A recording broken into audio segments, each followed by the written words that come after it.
A treatise on government written by Aristotle. Translated from the Greek of Aristotle by William Ellis. Book 1. Chapter 1. As we see that every city is a society, and every society edition is established for some good purpose. For an apparent good is the spring of all human actions, it is evident that this is the principle upon which they are every one founded. And this is more especially true of that which has for its object the best possible, and is itself the most excellent. And comprehends all the are established now. This is called a city, and the society thereof a political society. For those who think that the principles of a political, a regal, a family, and a herald government are the same are mistaken. While they suppose that each of these differ in the numbers to whom their power extends, but not in their constitution. So that with them a herald government is one composed of a very few, a domestic of more, a civil and a regal of still more. As if there was no difference between a large family and a small city, or that a regal government and a political one are the same.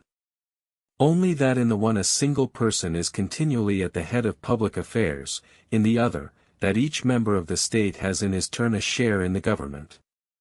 And is at one time a magistrate, at another a private person, according to the rules of political science. But now this is not true, as will be evident to any one who will consider this question in the most approved method. Chapter 2. Now if in this particular science any one would attend to its original seeds, and their first shoot, he would then as in others have the subject perfectly before him. And perceive, in the first place, that it is requisite that those should be joined together whose species cannot exist without each other. As the male and the female, for the business of propagation, and this not through choice, but by that natural impulse which acts both upon plants and animals also. For the purpose of their leaving behind them others like themselves.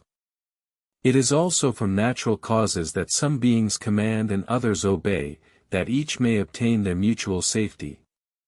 For a being who is endowed with a mind capable of reflection and forethought is by nature the superior and governor. Whereas he whose excellence is merely corporeal is foremeant to be a slave, whence it follows that the different state of master and slave is equally advantageous to both.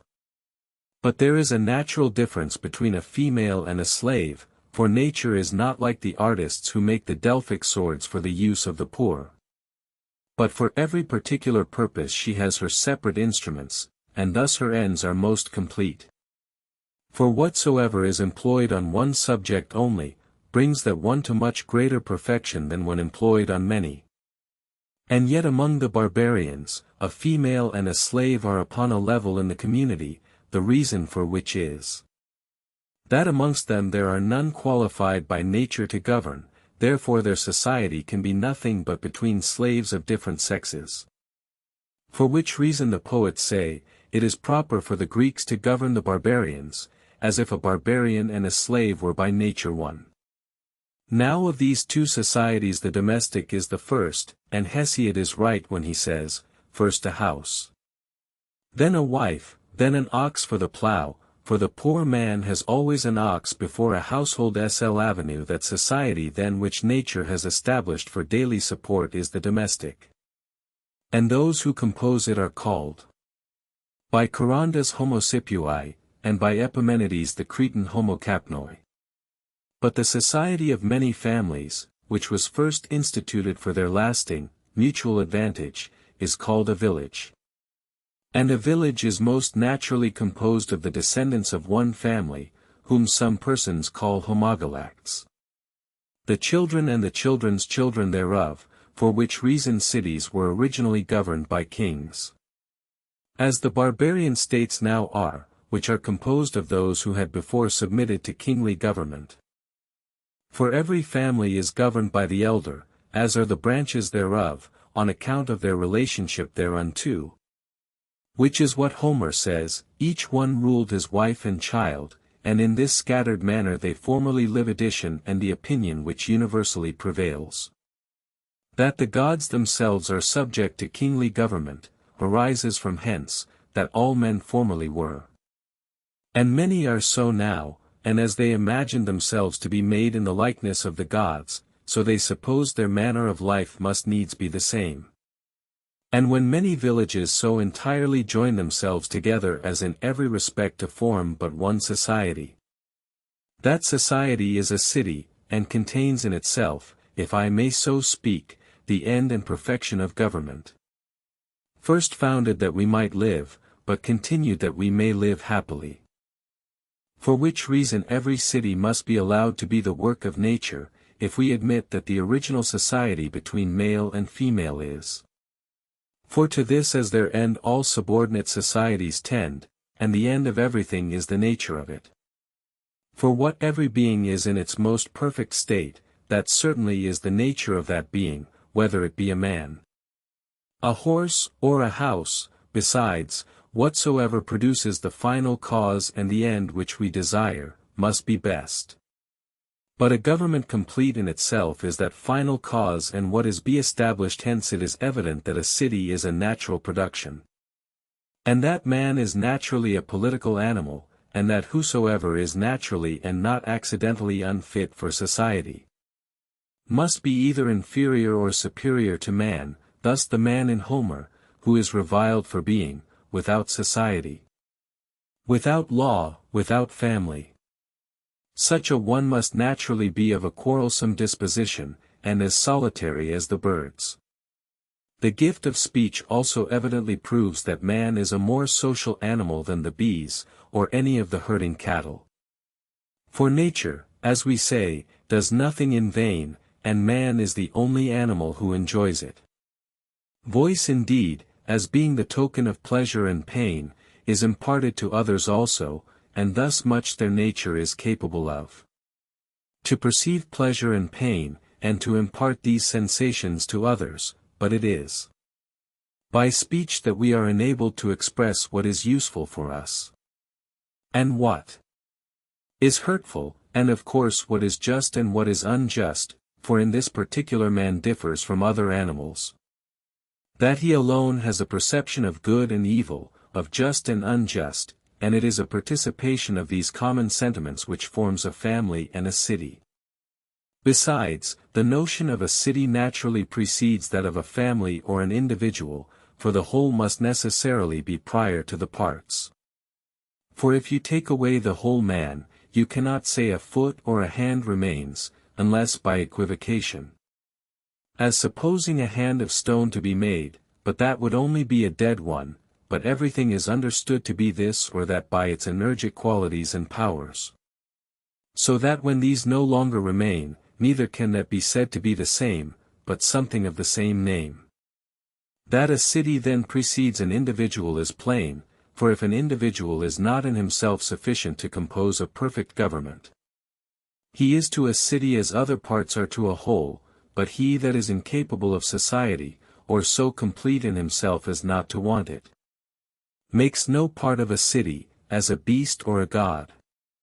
There is then in all persons a natural impetus to associate with each other in this manner, and he who first founded civil society was the cause of the greatest good. For as by the completion of it man is the most excellent of all living beings, so without law and justice he would be the worst of all. For nothing is so difficult to subdue as injustice in arms, but these arms man is born with, namely, prudence and valor, which he may apply to the most opposite purposes, for he who abuses them will be the most wicked, the most cruel, the most lustful, and most gluttonous being imaginable, for justice is a political virtue. By the rules of it the state is regulated, and these rules are the criterion of what is right. Chapter 3. Since it is now evident of what parts a city is composed, it will be necessary to treat first of family government. For every city is made up of families, and every family has again its separate parts of which it is composition when a family is complete. It consists of freemen and slaves, but as in every subject we should begin with examining into the smallest parts of which it consists. And as the first and smallest parts of a family are the master and slave, the husband and wife, the father and child, let us first inquire into these three, what each of them may be, and what they ought to be, that is to say, the heral, the nuptial, and the paternal. Let these then be considered as the three distinct parts of a family. Some think that the providing what is necessary for the family is something different from the government of it. Others that this is the greatest part of it. It shall be considered separately, but we will first speak of a master and a slave, that we may both understand the nature of those things which are absolutely necessary, and also try if we can learn anything better on this subject than what is already known. Some persons have thought that the power of the master over his slave originates from his superior knowledge, and that this knowledge is the same in the master, the magistrate, and the king, as we have already said. But others think that heral government is contrary to nature, and that it is the law which makes one man a slave and another free. But that in nature there is no difference, for which reason that power cannot be founded in justice, but in force. Chapter 4. Since then a subsistence is necessary in every family, the means of procuring it certainly makes up part of the management of a family. For without necessaries it is impossible to live, and to live well. As in all arts which are brought to perfection, it is necessary that they should have their proper instruments if they would complete their works. So is it in the art of managing a family. Now of instruments some of them are alive, others inanimate. Thus with respect to the pilot of the ship, the tiller is without life, the sailor is alive, for a servant is as an instrument in many arts. Thus property is as an instrument to living, an estate is a multitude of instruments, so a slave is an animated instrument. But every one that can minister of himself is more valuable than any other instrument, for if every instrument, at command, or from a preconception of its master's will, could accomplish its work. As the story goes of the statues of Daedalus, or what the poet tells us of the tripods of Vulcan, that they moved of their own accord into the assembly of the gods. The shuttle would then weave, and the lyre play of itself, nor would the architect want servants, or the master slaves. Now what are generally called instruments are the efficients of something else, but possessions are what we simply use. Thus with a shuttle we make something else for our use, but we only use a coat, or a bed, since then making and using differ from each other in species, and they both require their instruments. It is necessary that these should be different from each other. Now life is itself what we use, and not what we employ as the efficient of something else, for which reason the services of a slave are for use. A possession may be considered in the same nature as a part of anything. Now a part is not only a part of something, but also is nothing else, so is a possession. Therefore a master is only the master of the slave, but no part of him.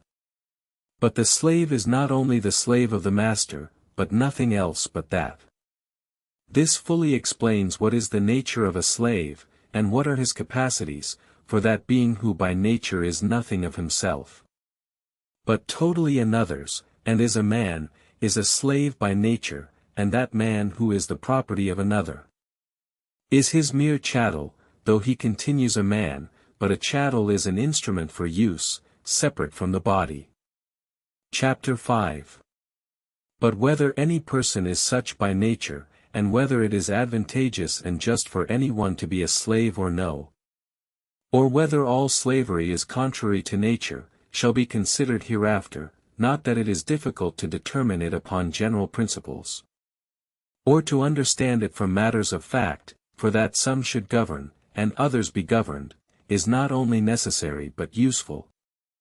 And from the hour of their birth some are marked out for those purposes, and others for the other, and there are many species of both sorts. And the better those are who are governed, the better also is the government, as for instance of man, rather than the brute creation. For the more excellent the materials are with which the work is finished, the more excellent certainly is the work. And wherever there is a governor and a governed, there certainly is some work produced, for whatsoever is composed of many parts, which jointly become one, whether conjunct or separate, evidently show the marks of governing and governed. And this is true of every living thing in all nature, nay, even in some things which partake not of life. As in music, but this probably would be a disquisition too foreign to our present purpose. Every living thing in the first place is composed of soul and body, of these the one is by nature the governor.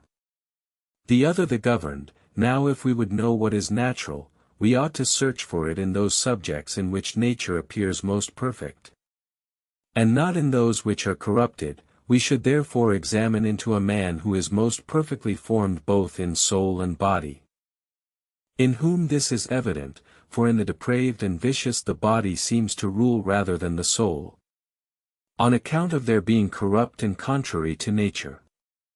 We may then, as we affirm, perceive in an animal the first principles of moral and political government.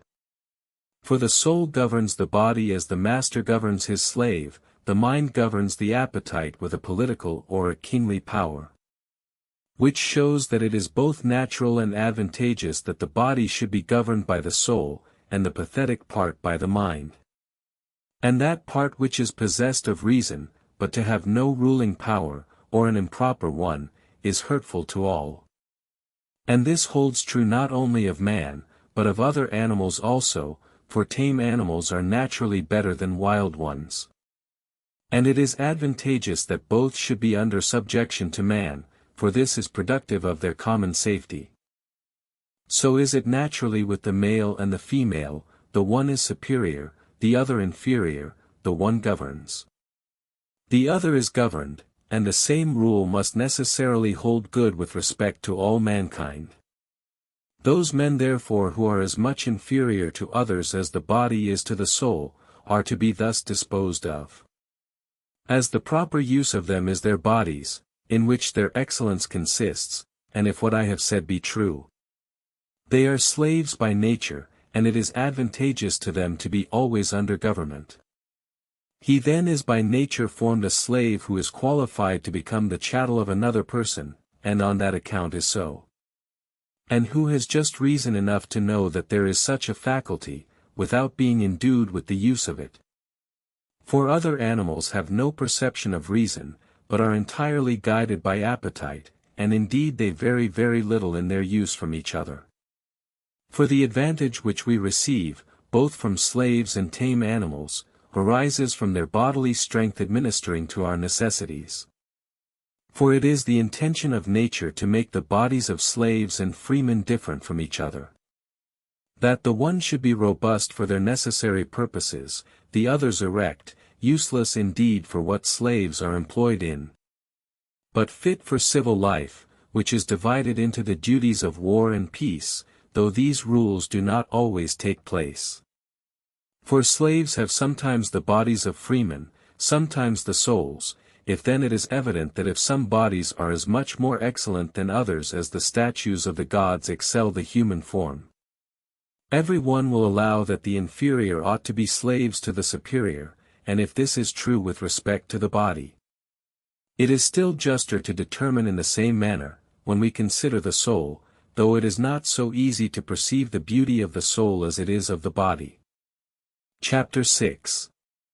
But it is not difficult to perceive that those who maintain the contrary opinion have some reason on their side.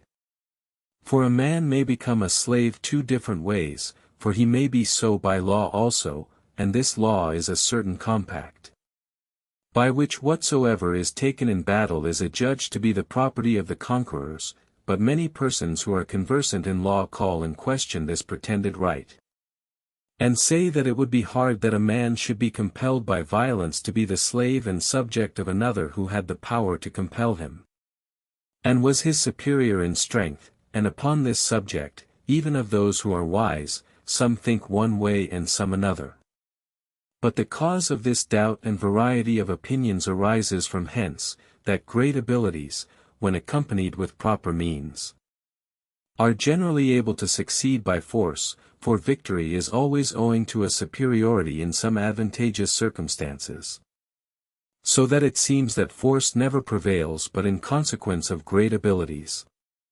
But still the dispute concerning the justice of it remains, for some persons think, that justice consists in benevolence, Others think it just that the powerful should govern. In the midst of these contrary opinions, there are no reasons sufficient to convince us that the right of being master and governor ought not to be placed with those who have the greatest abilities.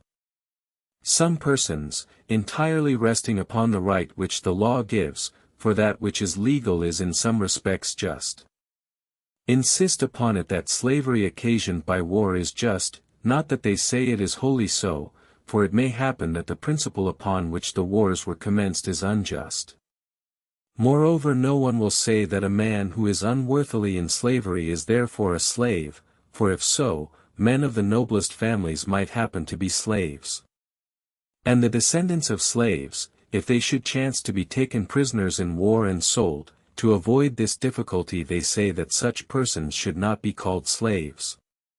But barbarians only should, but when they say this, they do nothing more than inquire who is a slave by nature. Which was what we at first said, for we must acknowledge that there are some persons who, wherever they are, must necessarily be slaves, but others in no situation. Thus also it is with those of noble descent. It is not only in their own country that they are esteemed as such, but everywhere, but the barbarians are respected on this account at home only. As if nobility and freedom were of two sorts, the one universal, the other not so. Thus says the Helen of Theodectes. Who dares reproach me with the name of slave? When from the immortal gods, on either side, I draw my lineage. Those who express sentiments like these, shew only that they distinguish the slave and the freeman, the noble and the ignoble from each other, by their virtues and their vices. For they think it reasonable that as a man begets a man, and a beast, so from a good man should be descended. And this is what nature desires to do, but frequently cannot accomplish it. It is evident then that this doubt has some reason in it, and that these persons are not slaves, and those freemen, by the appointment of nature, and also that in some instances it is sufficiently clear, that it is advantageous to both parties for this man to be a slave, and that to be a master, and that it is right and just, that some should be governed, and others govern, in the manner that nature intended, of which sort of government is that which a master exercises over a sl avenue, but to govern ill is disadvantageous to both. For the same thing is useful to the part and to the whole, to the body and to the soul, but the slave is as it were a part of the master, as if he were an animated part of his body, though separate. Chapter 7. It is evident from what has been said, that a herald and a political government are not the same, or that all governments are alike to each other. As some affirm, for one is adapted to the nature of freemen, the other to that of slaves. Domestic government is a monarchy, for that is what prevails in every house, but a political state is the government of free men and equals. The master is not so called from his knowing how to manage his slave, but because he is so, for the same reason a slave and a freeman have their respective appellations. There is also one sort of knowledge proper for a master, another for a slave. The slave's is of the nature of that which was taught by a slave at Syracuse. For he for a stipulated sum instructed the boys in all the business of a household slave, of which there are various sorts to be learnt, as the art of cookery, and other such like services, of which some are allotted to some, and others to others. Some employments being more honorable, others more necessary, according to the proverb, one slave excels another. One master excels another. In such like things the knowledge of a slave consistens the knowledge of the master is to be able properly to employ his slaves. For the mastership of slaves is the employment, not the mere possession of them, not that this knowledge contains anything great or respectable. For what a slave ought to know how to do, that a master ought to know how to order, for which reason those who have it in their power to be free from these low attentions, employ a steward for this business, and apply themselves either to public affairs or philosophy. the knowledge of procuring what is necessary for a family is different from that which belongs either to the master or the slave. And to do this justly must be either by war or hunting. Chapter 8. As a slave is a particular species of property, let us by all means inquire into the nature of property in general. And the acquisition of money, according to the manner we have proposition in the first place then. Some one may doubt whether the getting of money is the same thing as economy, or whether it is a part of it, or something subservient to it, and if so, whether it is as the art of making shuttles is to the art of weaving, or the art of making brass to that of statue founding, for they are not of the same service, for the one supplies the tools, the other the matter. By the matter I mean the subject out of which the work is finished, as wool for the cloth and brass for the statue. It is evident then that the getting of money is not the same thing as economy, for the business of the one is to furnish the means of the other to use them. And what art is there employed in the management of a family but economy, but whether this is a part of it, or something of a different species, is a doubt, for if it is the business of him who is to get money to find out how riches and possessions may be procured, and both these arise from various causes, we must first inquire whether the art of husbandry is part of money-getting or something different. And in general, whether the same is not true of every acquisition and every attention which relates to provision. But as there are many sorts of provision, so are the methods of living both of man and the brute creation very various. And as it is impossible to live without food, the difference in that particular makes the lives of animals so different from each other. Of beasts, some live in herds, others separate, as is most convenient for procuring themselves food, as some of them live upon flesh, others on fruit, and others on whatsoever they light on, nature having so distinguished their course of life, that they can very easily procure themselves subsistence, and as the same things are not agreeable to all, but one animal likes one thing and another, it follows that the lives of those beasts who live upon flesh must be different from the lives of those who live on fruits. So is it with men, their lives differ greatly from each other, and of all these the shepherd's is the idlest. For they live upon the flesh of tame animals, without any trouble, while they are obliged to change their habitations on account of their flocks, which they are compelled to follow, cultivating, as it were, a living room. Others live exercising violence over living creatures, one pursuing this thing, another that, these preying upon men, those who live near lakes and marshes and rivers, or the sea itself, on fishing, while others are fowlers, or hunters of wild beasts, but the greater part of mankind live upon the produce of the earth and its cultivated fruits. And the manner in which all those live who follow the direction of nature, and labor for their own subsistence, is nearly the same, without ever thinking to procure any provision by way of exchange or merchandise. Such are shepherds, husbandmen, robbers, fishermen, and hunters, some join different employments together, and thus live very agreeably, supplying those deficiencies which were wanting to make their subsistence depend upon themselves only. Thus, for instance, the same person shall be a shepherd and a robber, or a husbandman and a hunter, and so with respect to the rest. They pursue that mode of life which necessity points out. This provision then nature herself seems to have furnished all animals with, as well immediately upon their first origin as also when they are arrived at a state of maturity. For at the first of these periods some of them are provided in the womb with proper nourishment, which continues till that which is born can get food for itself. As is the case with worms and birds, and as to those which bring forth their young alive, they have the means for their subsistence for a certain time within themselves, namely milk. It is evident then that we may conclude of those things that plants are created for the sake of animals, and animals for the sake of men, the tame for our use and provision, the wild, at least the greater part, for our provision also, or for some other advantageous purpose, as furnishing us with clothes, and the like. As nature therefore makes nothing either imperfect or in vain, it necessarily follows that she has made all these things for men. For which reason what we gain in war is in a certain degree a natural acquisition, for hunting is a part of it, which it is necessary for us to employ against wild beasts, and those men who being intended by nature for slavery are unwilling to submit to it.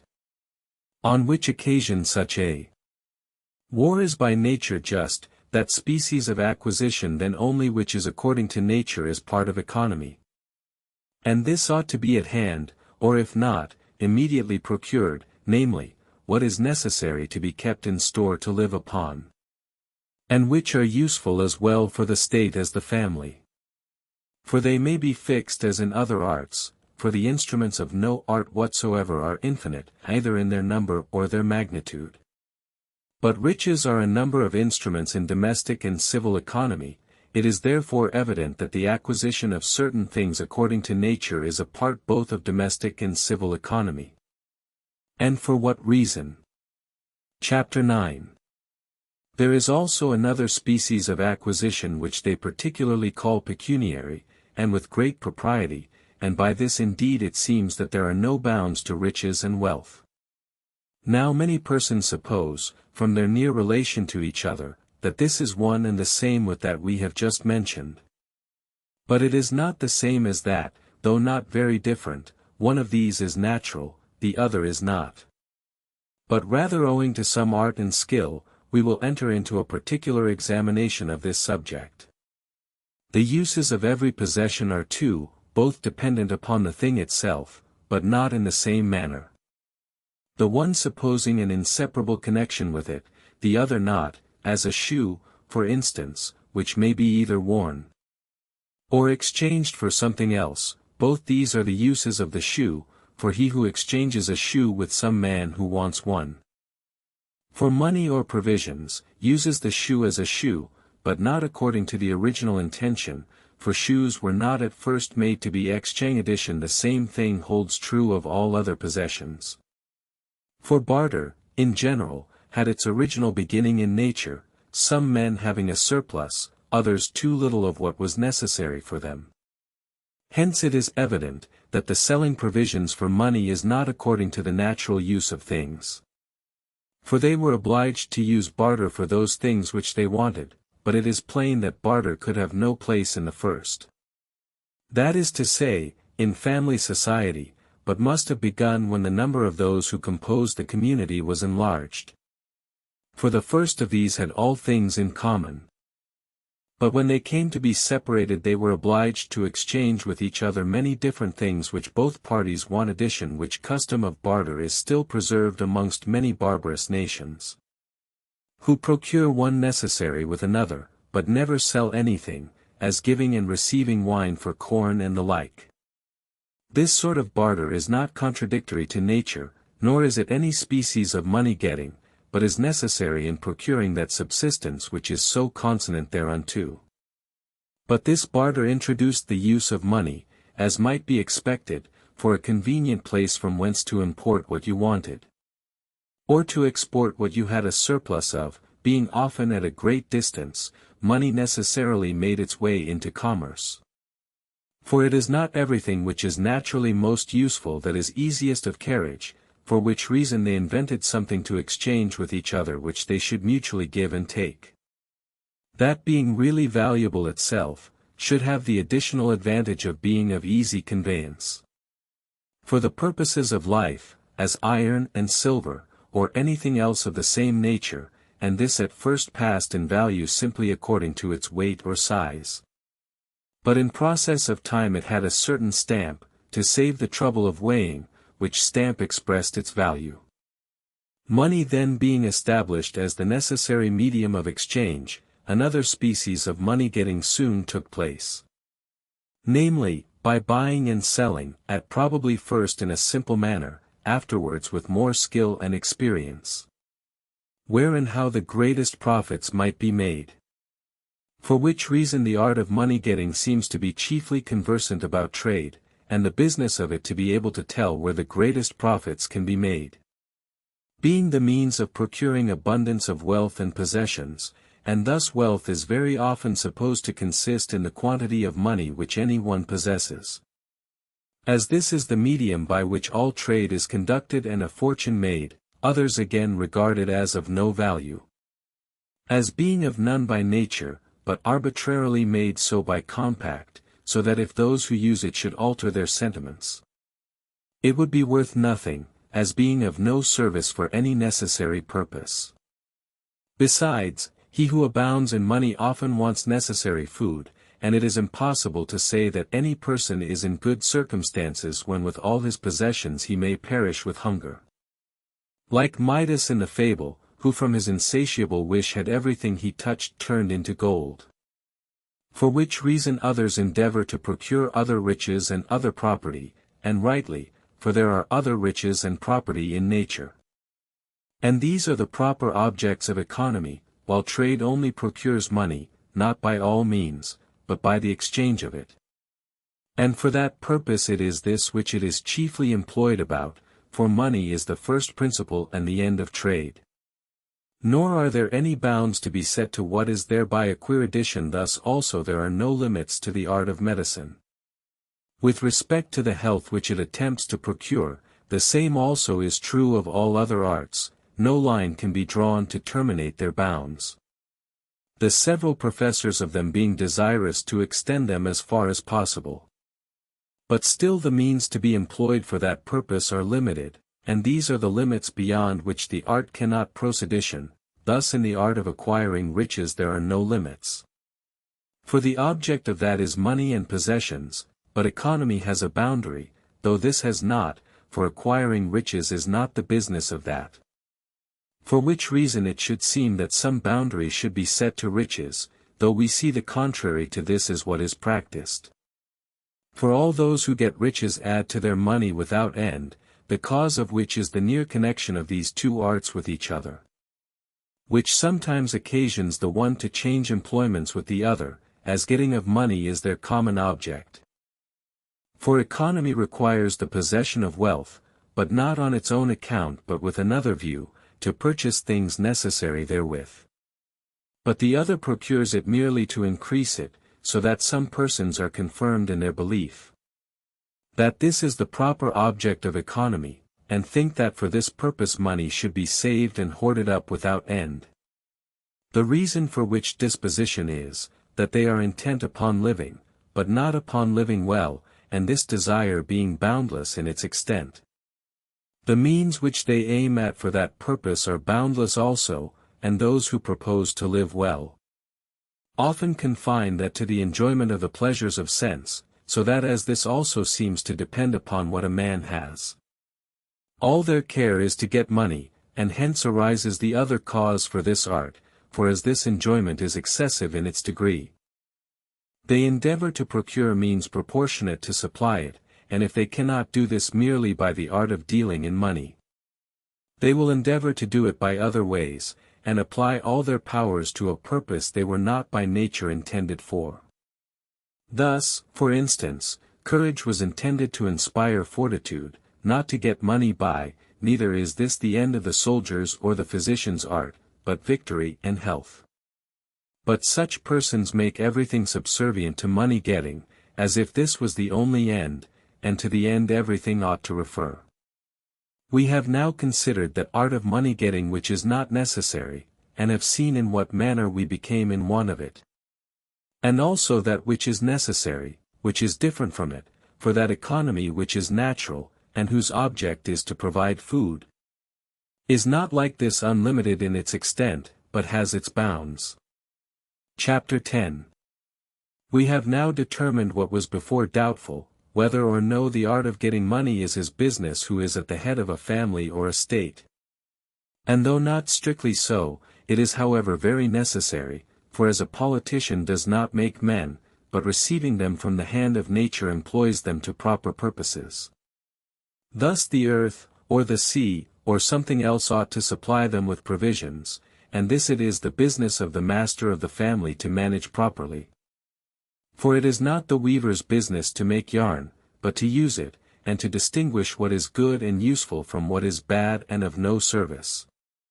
And indeed one may inquire why getting money should be a part of economy when the art of healing is not. As it is as requisite that the family should be in health as that they should eat, or have anything else which is necessary. And as it is indeed in some particulars the business both of the master of the family, and he to whom the government of the state is entrusted, to see after the health of those under their care, but in others not, but the physicians, so also as to money. In some respects it is the business of the master of the family, in others not, but of the servant, but as we have already said, it is chiefly nature's, for it is her part to supply her offspring with food, for everything finds nourishment left for it in what produced it. For which reason the natural riches of all men arise from fruits and animals. Now money-making, as we say, being twofold, it may be applied to two purposes, the service of the house or retail trade, of which the first is necessary and commendable, the other justly censurable, for it has not its origin in nature. But by it men gain from each other, for usury is most reasonably detested, as it is increasing our fortune. By money itself, and not employing it for the purpose it was originally intended, namely exchange. And this is the explanation of the name, tokos, which means the breeding of money. For as offspring resemble their parents, so usury is money bred of money. Whence of all forms of money-making it is most against nature. Chapter 11. Having already sufficiently considered the general principles of this subject, let us now go into the practical part thereof. The one is a liberal employment for the mind, the other necessary. These things are useful in the management of one's affairs, to be skillful in the nature of cattle, which are most profitable.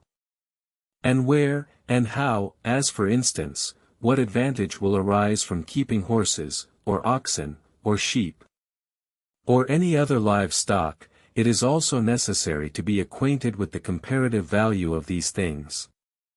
And which of them in particular places are worth most, for some do better in one place, some in another. Agriculture also should be understood, and the management of arable grounds and orchards, and also the care of bees, and fish, and birds, from whence any profit may arise. These are the first and most proper parts of domestic management. With respect to gaining money by exchange, the principal method of doing this is by merchandise, which is carried on in three different ways. Either by sending the commodity for sale by sea or by land, or else selling it on the place where it grows. And these differ from each other in this, that the one is more profitable, the other safer. The second method is by usury. The third by receiving wages for work done, and this either by being employed in some mean art, or else in mere bodily labor.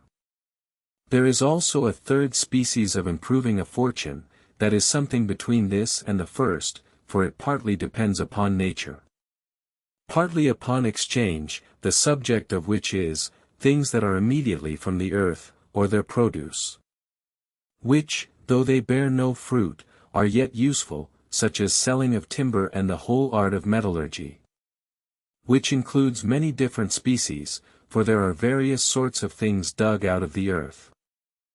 These we have now mentioned in general, but to enter into particulars concerning each of them, though it might be useful to the artist, would be tiresome to dwell on. Now of all the works of art, those are the most excellent wherein chance has the least to do, and those are the meanest which deprave the body. Those the most servile in which bodily strength alone is chiefly wanted, those most illiberal which require least skill. But as there are books written on these subjects by some persons, as by Chares the Panian, and Apollodorus the Lemnian, upon husbandry and planting, and by others on other matters, let those who have occasion consult them thereon. Besides, every person should collect together whatsoever he hears occasionally mentioned, by means of which many of those who aimed at making a fortune have succeeded in their intentions. For all these are useful to those who make a point of getting money, as in the contrivance of Thales the Milesian, which was certainly a gainful one. But as it was his, it was attributed to his wisdom, though the method he used was a general one, and would universally succeed. When they reviled him for his poverty, as if the study of philosophy was useless, for they say that he, perceiving by his skill in astrology that there would be great plenty of olives that year, while it was yet winter, having got a little money, he gave earnest for all the oil works that were in Miletus and Chios, which he hired at a low price. There being no one to bid against him, but when the season came for making oil, many persons wanting them, he all at once let them upon what terms he pleased, and raising a large sum of money by that means, convinced them that it was easy for philosophers to be rich if they chose it. But that was not what they aimed at. In this manner is Thales said to have shown his wisdom. It indeed is, as we have said, generally gainful for a person to contrive to make a monopoly of anything. For which reason some cities also take this method when they want money, and monopolize their commodities. There was a certain person in Sicily who laid out a sum of money which was deposited in his hand in buying up all the iron from the iron merchants. So that when the dealers came from the markets to purchase, there was no one had any to sell but himself. And though he put no great advance upon it, yet by laying out 50 talents he made an 100 addition. When Dionysius heard this, he permitted him to take his money with him, but forbid him to continue any longer in Sicily, as being one who contrived means for getting money inconsistent with his affairs. This man's view and Thales's was exactly the same. Both of them contrived to procure a monopoly for themselves. It is useful also for politicians to understand these things, for many states want to raise money and by such means, as well as private families, nay more so, for which reason some persons who are employed in the management of public affairs confine themselves to this province only. Chapter 12. There are then three parts of domestic government: the masters, of which we have already treated, the fathers, and the husbands. Now the government of the wife and children should both be that of free persons, but not the same. For the wife should be treated as a citizen of a free state, the children should be under kingly power. For the male is by nature superior to the female, except when something happens contrary to the usual course of nature, as is the elder and perfect to the younger and imperfect. Now in the generality of free states, the governors and the governed alternately change place, for an equality without any preference is what nature chooses. However, when one governs and another is governed, she endeavors that there should be a distinction between them in forms, expressions, and honors, according to what Amasis said of his labor. This then should be the established rule between the man and the woman. The government of children should be kingly, for the power of the father over the child is founded in affection and seniority, which is a species of kingly government, for which reason Homer very properly calls Jupiter, the father of gods and men, who was king of both these, for nature requires that a king should be of the same species with those whom he governs, though superior in some particulars, as is the case between the elder and the younger, the father and the son. Chapter 13. It is evident then that in the due government of a family, greater attention should be paid to the several members of it and their virtues than to the possessions or riches of it, and greater to the freemen than the slaves. But here some one may doubt whether there is any other virtue in a slave than his organic services, and of higher estimation than these, as temperance, fortitude, justice, and such like habits, or whether they possess only bodily qualities. Each side of the question has its difficulties, for if they possess these virtues, wherein do they differ from freemen? And that they do not, since they are men, and partakers of reason, is absurd. Nearly the same inquiry may be made concerning a woman and a child, whether these also have their proper virtues. Whether a woman ought to be temperate, brave, and just, and whether a child is temperate or no, and indeed this inquiry ought to be general. Whether the virtues of those who, by nature, either govern or are governed, are the same or different. For if it is necessary that both of them should partake of the fair and good, why is it also necessary that, without exception, the one should govern, the other always be governed? For this cannot arise from their possessing these qualities in different degrees, for to govern, and to be governed, are things different in species, but more or less are not. And yet it is wonderful that one party ought to have them, and the other not, for if he who is to govern should not be temperate and just, how can he govern well? Or if he is to be governed, how can he be governed well? For he who is intemperate and a coward will never do what he ought. It is evident then that both parties ought to be virtuous. But there is a difference between them, as there is between those who by nature command and who by nature obey. And this originates in the soul, for in this nature has planted the governing and submitting principle. The virtues of which we say are different, as are those of a rational and an irrational being. It is plain then that the same principle may be extended farther, and that there are in nature a variety of things which govern and are governed. For a freeman is governed in a different manner from a slave, a male from a female, and a man from a child. And all these have parts of mind within them, but in a different manner. Thus a slave can have no power of determination, a woman but a weak one, a child an imperfect one. Thus also must it necessarily be with respect to moral virtues, all must be supposed to possess them. But not in the same manner, but as is best suited to every one's employment, on which account he who is to govern ought to be perfect in moral virtue. For his business is entirely that of an architect, and reason is the architect, while others want only that portion of it which may be sufficient for their station. From whence it is evident, that although moral virtue is common to all those we have spoken of, yet the temperance of a man and a woman are not the same. Nor their courage, nor their justice, though Socrates thought otherwise, for the courage of the man consists in commanding.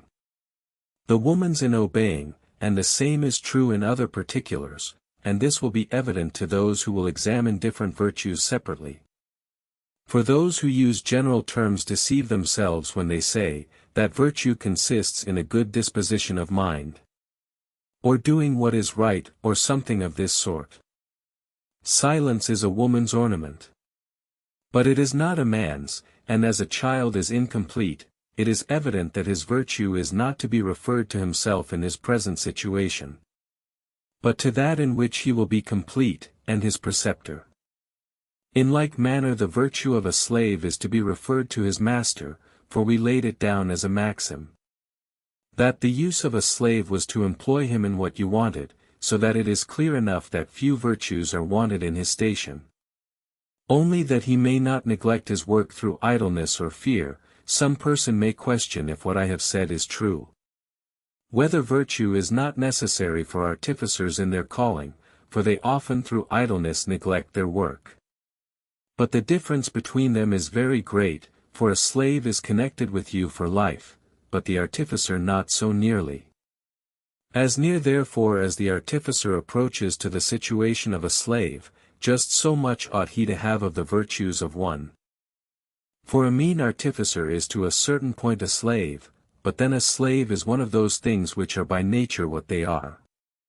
But this is not true of a shoemaker, or any other arty saint. It is evident then that a slave ought to be trained to those virtues which are proper for his situation by his master, and not by him who has the power of a master, to teach him any particular art. Those therefore are in the wrong who would deprive slaves of reason, and say that they have only to follow their orders. For slaves want more instruction than children, and thus we determine this matter. It is necessary, I am sensible, for every one who treats upon government, to enter particularly into the relations of husband and wife, and of parent and child, and to show what are the virtues of each and their respective connections with each other, what is right and what is wrong, and how the one ought to be followed, and the other avoid addition, since then every family is part of a city, and each of those individuals is part of a family, and the virtue of the parts ought to correspond to the virtue of the whole. It is necessary, that both the wives and children of the community should be instructed correspondent to the nature thereof. If it is of consequence to the virtue of the state, that the wives and children therein should be virtuous. And of consequence it certainly is, for the wives are one half of the free persons, and of the children the succeeding citizens are to be form addition, as then we have determined these points.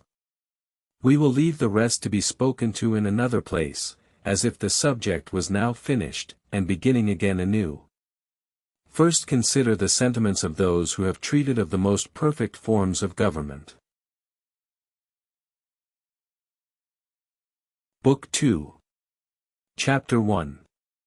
Since then we propose to inquire what civil society is of all others best for those who have it in their power to live entirely as they wish.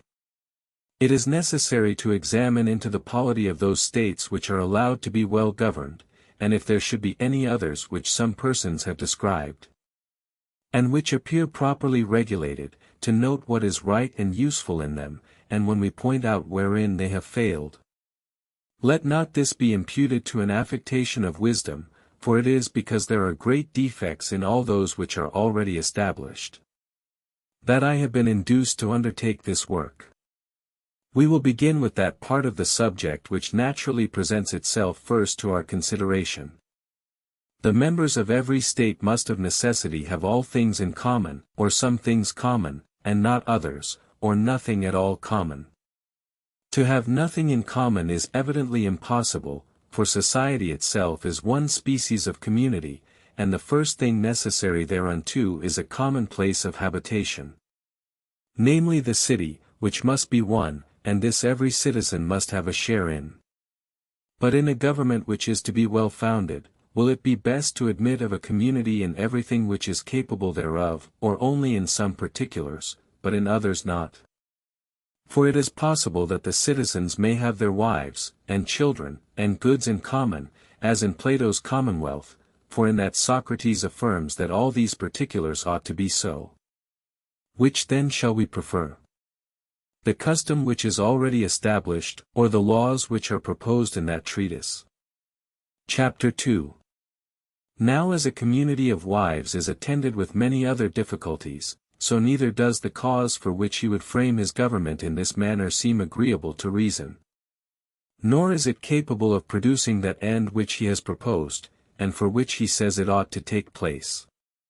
Nor has he given any particular directions for putting it in practice. Now I also am willing to agree with Socrates in the principle which he proceeds upon, and admit that the city ought to be one as much as possible. And yet it is evident that if it is contracted too much, it will be no longer a city, for that necessarily supposes a multitude. So that if we proceed in this manner, we shall reduce a city to a family, and a family to a single person. For we admit that a family is one in a greater degree than a city, and a single person than a family. So that if this end could be obtained, it should never be put in practice, as it would annihilate the city. For a city does not only consist of a large number of inhabitants, but there must also be different sorts. For were they all alike, there could be no city, for a confederacy and a city are two different things. For a confederacy is valuable from its numbers, although all those who compose it are men of the same calling. For this is entered into for the sake of mutual defense, as we add an additional weight to make the scale go down. The same distinction prevails between a city and a nation when the people are not collected into separate villages, but live as the Arcadians. Now those things in which a city should be one are of different sorts, and in preserving an alternate reciprocation of power between these. The safety thereof consists, as I have already mentioned in my treatise on morals, for amongst freemen and equals this is absolutely necessary. For all cannot govern at the same time, but either by the year, or according to some other regulation or time. By which means every one in his turn will be in office, as if the shoemakers and carpenters should exchange occupations, and not always be employed in the same calling. But as it is evidently better, that these should continue to exercise their respective trades, so also in civil society. Where it is possible, it would be better that the government should continue in the same hands, but where it is not, as nature has made all men equal, and therefore it is just, be the administration good or bad, that all should partake of it, there it is best to observe a rotation. And let those who are their equals by turns submit to those who are at that time magistrates, as they will, in their turns, alternately be governors and governed, as if they were different men, by the same method different persons will execute different offices. From hence it is evident, that a city cannot be won in the manner that some persons propose, and that what has been said to be the greatest good which it could enjoy is absolutely its destruction, which cannot be, for the good of anything is that which preserves it. For another reason also it is clear, that it is not for the best to endeavor to make a city too much one. Because a family is more sufficient in itself than a single person, a city than a family. And indeed Plato supposes that a city owes its existence to that sufficiency in themselves which the members of it enjoy. If then this sufficiency is so desirable, the less the city is one the better. Chapter 3. But admitting that it is most advantageous for a city to be won as much as possible, it does not seem to follow that this will take place by permitting all at once to say this is mine, and this is not mine, though this is what Socrates regards as a proof that a city is entirely one, for the word all is used in two senses. If it means each individual, what Socrates proposes will nearly take place, for each person will say, this is his own son, and his own wife, and his own property, and of everything else that may happen to belong to him, that it is his own. But those who have their wives and children in common will not say so, but all will say so, though not as individuals. Therefore, to use the word all is evidently a fallacious mode of speech, for this word is sometimes used distributively, and sometimes collectively, on account of its double meaning, and is the cause of inconclusive syllogisms in reasoning. Therefore for all persons to say the same thing was their own, using the word all in its distributive sense, would be well, but is impossible. In its collective sense it would by no means contribute to the concord of the state. Besides, there would be another inconvenience attending this proposal, for what is common to many is taken least care of. For all men regard more what is their own than what others share with them in, to which they pay less attention than is incumbent on every one. Let me add also, that every one is more negligent of what another is to see to, as well as himself, than of his own private business. As in a family one is often worse served by many servants than by a few. Let each citizen then in the state have 1,000 children. But let none of them be considered as the children of that individual. But let the relation of father and child be common to them all, and they will all be neglectedition besides. In consequence of this, whenever any citizen behaved well or ill, every person, be the number what it would, might say, this is my son, or this man's or that, and in this manner would they speak, and thus would they doubt of the whole 1,000. Or of whatever number the city consisted, and it would be uncertain to whom each child belonged, and when it was born, who was to take care of it, and which do you think is better, for every one to say this is mine, while they may apply it equally to 2,000 or 10,000? Or as we say, this is mine in our present forms of government, where one man calls another his son, another calls that same person his brother, another nephew, or some other relation, either by blood or marriage, and first extends his care to him and his, while another regards him as one of the same parish and the same tribe, and it is better for any one to be a nephew in his private capacity than a son after that manner. Besides, it will be impossible to prevent some persons from suspecting that they are brothers and sisters, fathers and mothers to each other, for, from the mutual likeness there is between the sire and the offspring, they will necessarily conclude in what relation they stand to each other, which circumstance, we are informed by those writers who describe different parts of the world, does sometimes happen, for in Upper Africa there are wives in common who yet deliver their children to their respective fathers, being guided by their likeness to them. There are also some mares and cows which naturally bring forth their young so like the male, that we can easily distinguish by which of them they were impregnated. Such was the mare called Just, in Pharsalia. Chapter 4. Besides, those who contrive this plan of community cannot easily avoid the following evils, namely, blows, murders involuntary or voluntary, quarrels, and reproaches, all which it would be impious indeed to be guilty of towards our fathers and mothers, or those who are nearly related to us, though not to those who are not connected to us by any tie of affinity. And certainly these mischiefs must necessarily happen oftener amongst those who do not know how they are connected to each other than those who do. And when they do happen, if it is among the first of these, they admit of a legal expiation, but amongst the latter that cannot be done. It is also absurd for those who promote a community of children to forbid those who love each other from indulging themselves in the last excesses of that passion, while they do not restrain them from the passion itself, or those intercourses which are of all things most improper, between a father and a son, a brother and a brother, and indeed the thing itself is most absurd. It is also ridiculous to prevent this intercourse between the nearest relations, for no other reason than the violence of the pleasure. While they think that the relation of father and daughter, the brother and sister, is of no consequence at all. It seems also more advantageous for the state, that the husbandmen should have their wives and children in common than the military.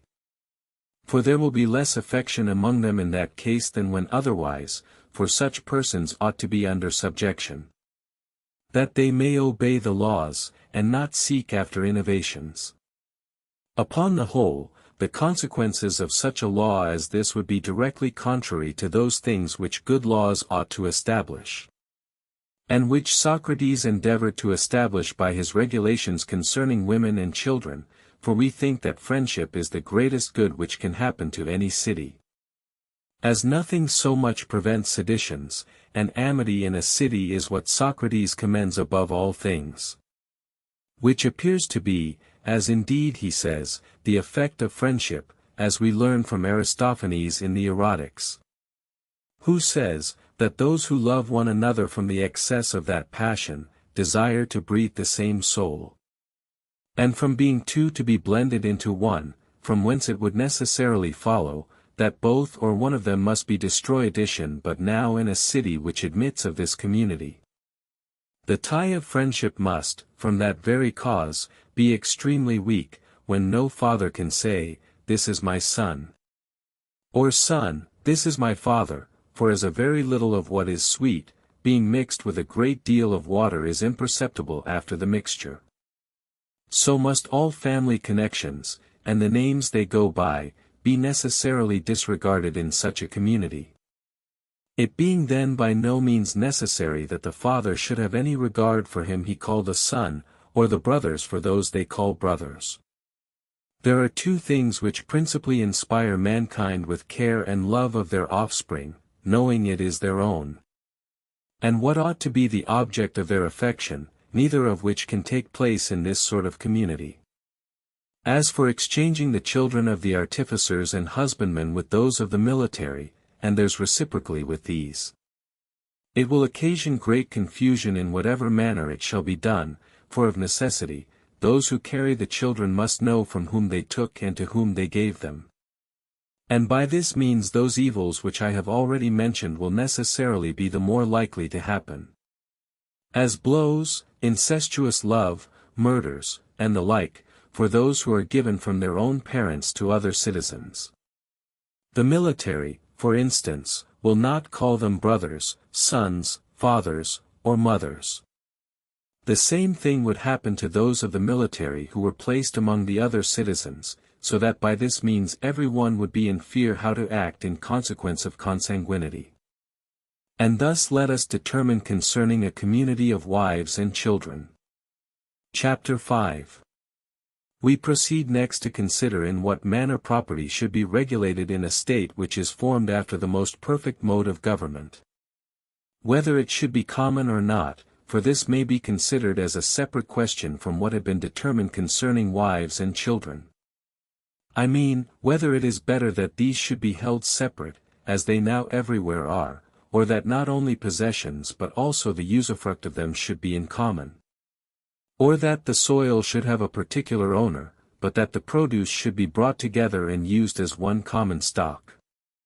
As some nations at present do, or on the contrary, should the soil be common, and should it also be cultivated in common? While the produce is divided amongst the individuals for their particular use, which is said to be practiced by some barbarians. Or shall both the soil and the fruit be common? When the business of the husbandman devolves not on the citizen, the matter is much easier settled, but when those labor together who have a common right of possession. This may occasion several difficulties, for there may not be an equal proportion between their labor and what they consume. And those who labor hard and have but a small proportion of the produce, will certainly complain of those who take a large share of it and do but little for that. Upon the whole, as a community between man and man so entire as to include everything possible, and thus to have all things that man can possess in common, is very difficult, so is it particularly so with respect to property, and this is evident from that community which takes place between those who go out to settle a colony. For they frequently have disputes with each other upon the most common occasions, and come to blows upon trifles. We find, too, that we oftenest correct those slaves who are generally employed in the common offices of the family. A community of property then has these and other inconveniences attending it. But the manner of life which is now established, more particularly when embellished with good morals and a system of equal laws, is far superior to it, for it will have the advantage of both, by both I mean properties being common and divided also, for in some respects it ought to be in a manner common, but upon the whole private. For every man's attention being employed on his own particular concerns, will prevent mutual complaints against each other. Nay, by this means industry will be increased, as each person will labor to improve his own private property. And it will then be, that from a principle of virtue they will mutually perform good offices to each other. According to the proverb, all things are common amongst friends, and in some cities there are traces of this custom to be seen. So that it is not impracticable, and particularly in those which are best governed, some things are by this means in a manner common. And others might be so, for there, every person enjoying his own private property, some things he assists his friend with. Others are considered as in common, as in Lacedaemon, where they use each other's slaves, as if they were, so to speak, their own, as they do their horses and dogs, or even any provision they may want in a journey. It is evident then that it is best to have property private, but to make the use of it common, but how the citizens are to be brought to it is the particular business of the legislator. And also with respect to pleasure, it is unspeakable how advantageous it is, that a man should think he has something which he may call his own. For it is by no means to no purpose, that each person should have an affection for himself, for that is natural. And yet to be a self-lover is justly censured, for we mean by that, not one that simply loves himself, but one that loves himself more than he ought. In like manner we blame a money lover, and yet both money and self is what all men love. Besides, it is very pleasing to us to oblige and assist our friends and companions, as well as those whom we are connected with by the rights of hospitality. And this cannot be done without the establishment of private property, which cannot take place with those who make a city too much one. Besides, they prevent every opportunity of exercising two principal virtues, modesty and liberality. Modesty with respect to the female sex, for this virtue requires you to abstain from her who is another's. Liberality, which depends upon private property, for without that no one can appear liberal, or do any generous action. For liberality consists in imparting to others what is our own. This system of polity does indeed recommend itself by its good appearance and specious pretences to humanity. And when first proposed to any one, must give him great pleasure, as he will conclude it to be a wonderful bond of friendship, connecting all to all, particularly when any one censures the evils which are now to be found in society, as arising from properties not being common. I mean the disputes which happen between man and man, upon their different contracts with each other. Those judgments which are passed in court in consequence of fraud, and perjury, and flattering the rich. None of which arise from properties being private, but from the vices of mankind. Besides, those who live in one general community, and have all things in common, oftener dispute with each other than those who have their property separate. From the very small number indeed of those who have their property in common, compared with those where it is appropriated, the instances of their quarrels are but few. It is also but right to mention, not only the inconveniences they are preserved from who live in a communion of goods, but also the advantages they are deprived of, for when the whole comes to be considered, this manner of life will be found impracticable. We must suppose, then, that Socrates' mistake arose from the principle he set out with being false. We admit, indeed, that both a family and a city ought to be one in some particulars, but not entirely, for there is a point beyond which if a city proceeds in reducing itself to one, it will be no longer a city. There is also another point at which it will still continue to be a city, but it will approach so near to not being one, that it will be worse than none, as if any one should reduce the voices of those who sing in concert to one, or a verse to a foot. But the people ought to be made one, and a community, as I have already said, by education, as property at Lacedaemon, and their public tables at Crete, were made common by their legislators. But yet, whosoever shall introduce any education, and think thereby to make his city excellent and respectable, will be absurd, while he expects to form it by such regulations, and not by manners, philosophy, and laws. And whoever would establish a government upon a community of goods, ought to know that he should consult the experience of many years, which would plainly enough inform him whether such a scheme is useful, for almost all things have already been found out. But some have been neglected, and others which have been known have not been put in practice. But this would be most evident, if any one could see such a government really established, for it would be impossible to frame such a city without dividing and separating it into its distinct parts, as public tables, wards, and tribes, so that here the laws will do nothing more than forbid the military to engage in agriculture, which is what the Lacedaemonians are at present endeavoring to do. Nor has Socrates told us, nor is it easy to say, what plan of government should be pursued with respect to the individuals in the state where there is a community of goods established. For though the majority of his citizens will in general consist of a multitude of persons of different occupations, of those he has determined nothing, whether the property of the husbandman ought to be in common, or whether each person should have his share to himself, and also, whether their wives and children ought to be in common, for if all things are to be alike common to all, where will be the difference between them and the military, or what would they get by submitting to their government? And upon what principles would they do it, unless they should establish the wise practice of the Cretans?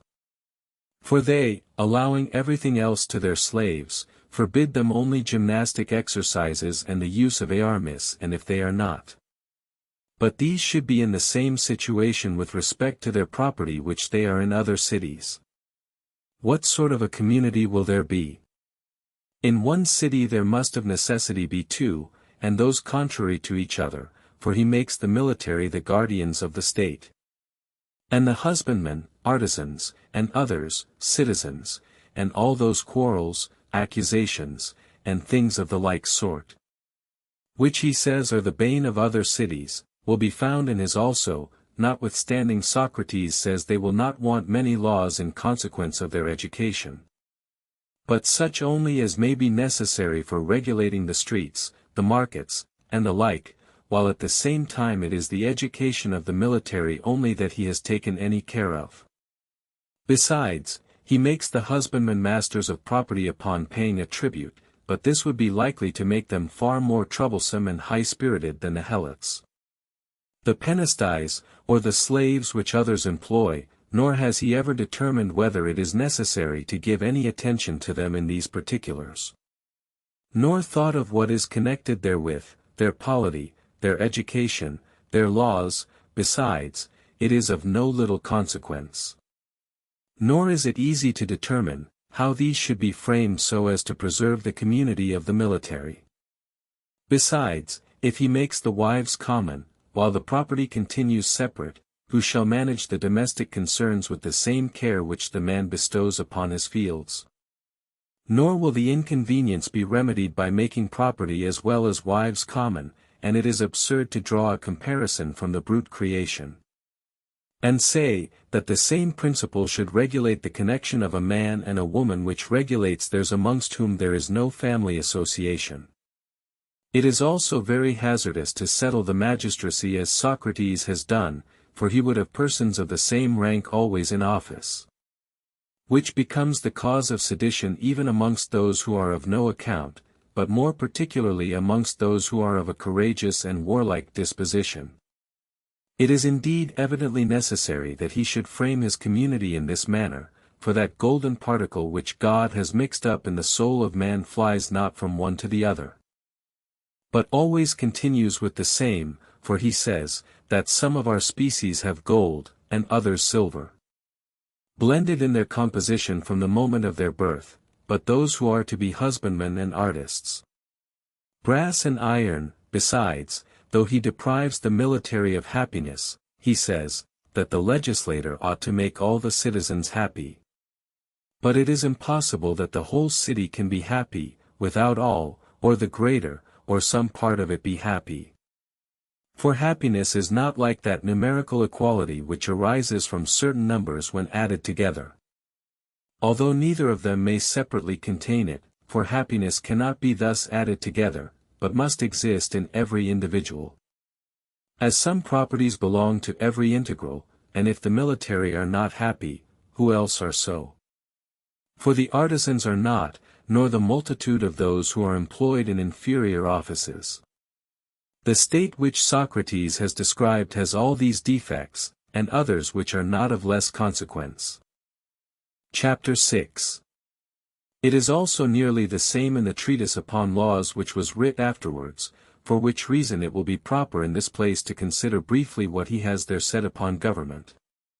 For Socrates has thoroughly settled but very few parts of it, as for instance, in what manner the community of wives and children ought to be regulated, how property should be established, and government conducted. Now he divides the inhabitants into two parts, husbandmen and soldiers, and from these he select a third part who are to be senators and govern the city. But he has not said whether or no the husbandman and artificer shall have any or what share in the government, or whether they shall have arms, and join with the others in war, or not. He thinks also that the women ought to go to war, and have the same education as the soldiers, as to other particulars. He has filled his treatise with matter foreign to the purpose, and with respect to education, he has only said what that of the guards ought to be. As to his book of laws, laws are the principal thing which that contains, for he has there said but little concerning government. And this government, which he was so desirous of framing in such a manner as to impart to its members a more entire community of goods than is to be found in other cities, he almost brings round again to be the same as that other government which he had first proposed, for except the community of wives and goods, he has framed both his governments alike, for the education of the citizens is to be the same in both. They are in both to live without any servile employ, and their common tables are to be the same, excepting that in that he says the women should have common tables. And that there should be 1,000 men at arms, in this, that there should be 5,000. All the discourses of Socrates are masterly, noble, new, and inquisitive, but that they are all true it may probably be too much to say. For now with respect to the number just spoken of, it must be acknowledged that he would want the country of Babylonia for them. Or some one like it, of an immeasurable extent, to support 5,000 idle persons, besides a much greater number of women and servants. Every one, it is true, may frame an hypothesis as he pleases, but yet it ought to be possible. It has been said, that a legislator should have two things in view when he frames his laws, the country and the people. He will also do well, if he has some regard to the neighboring states, if he intends that his community should maintain any political intercourse with them. For it is not only necessary that they should understand that practice of war which is adapted to their own country, but to others also, for admitting that any one chooses not this life either in public or private, yet there is not the less occasion for their being formidable to their enemies. Not only when they invade their country, but also when they retire out of it. It may also be considered whether the quantity of each person's property may not be settled in a different manner from what he has done it in. By making it more determinate, for he says, that every one ought to have enough whereon to live moderately. As if any one had said to live well, which is the most comprehensive expression. Besides, a man may live moderately and miserably at the same time, he had therefore better have proposed that they should live both moderately and liberally, for unless these two conspire, luxury will come in on the one hand, or wretchedness on the other, since these two modes of living are the only ones applicable to the employment of our substance. For we cannot say with respect to a man's fortune, that he is mild or courageous, but we may say that he is prudent and liberal, which are the only qualities connected therewith. It is also absurd to render property equal, and not to provide for the increasing number of the citizens, but to leave that circumstance uncertain, as if it would regulate itself according to the number of women who should happen to be childless. Let that be what it would, because this seems to take place in other cities, but the case would not be the same in such a state which he proposes and those which now actually unite. For in these no one actually wants, as the property is divided amongst the whole community, be their numbers what they will. But as it could not then be divided, the supernumeraries, whether they were many or few, would have nothing at all. But it is more necessary than even to regulate property, to take care that the increase of the people should not exceed a certain number. And in determining that, to take into consideration those children who will die, and also those women who will be barren. And to neglect this, as is done in several cities, is to bring certain poverty on the citizens, and poverty is the cause of sedition and evil. Now Phidon the Corinthian, one of the oldest legislators, thought the families and the number of the citizens should continue the same. Although it should happen that all should have allotments at the first, disproportionate to their numbers. In Plato's laws it is however different. We shall mention hereafter what we think would be best in these particulars. He has also neglected in that treatise to point out how the governors are to be distinguished from the governed. For he says, that as of one sort of wool the warp ought to be made, and of another the woof, so ought some to govern, and others to be governed addition. But since he admits, that all their property may be increased fivefold, why should he not allow the same increase to the country? He ought also to consider whether his allotment of the houses will be useful to the community, for he appoints 2 houses to each person, separate from each other, but it is inconvenient for a person to inhabit 2 houses.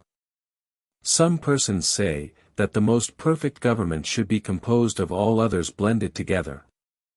For which reason they commend that of Lacedaemon, for they say, that this is composed of an oligarchy, a monarchy, and a democracy, their kings representing the monarchical part, the senate the oligarchical, and, that in the Ephyri may be found the democratical, as these are taken from the people.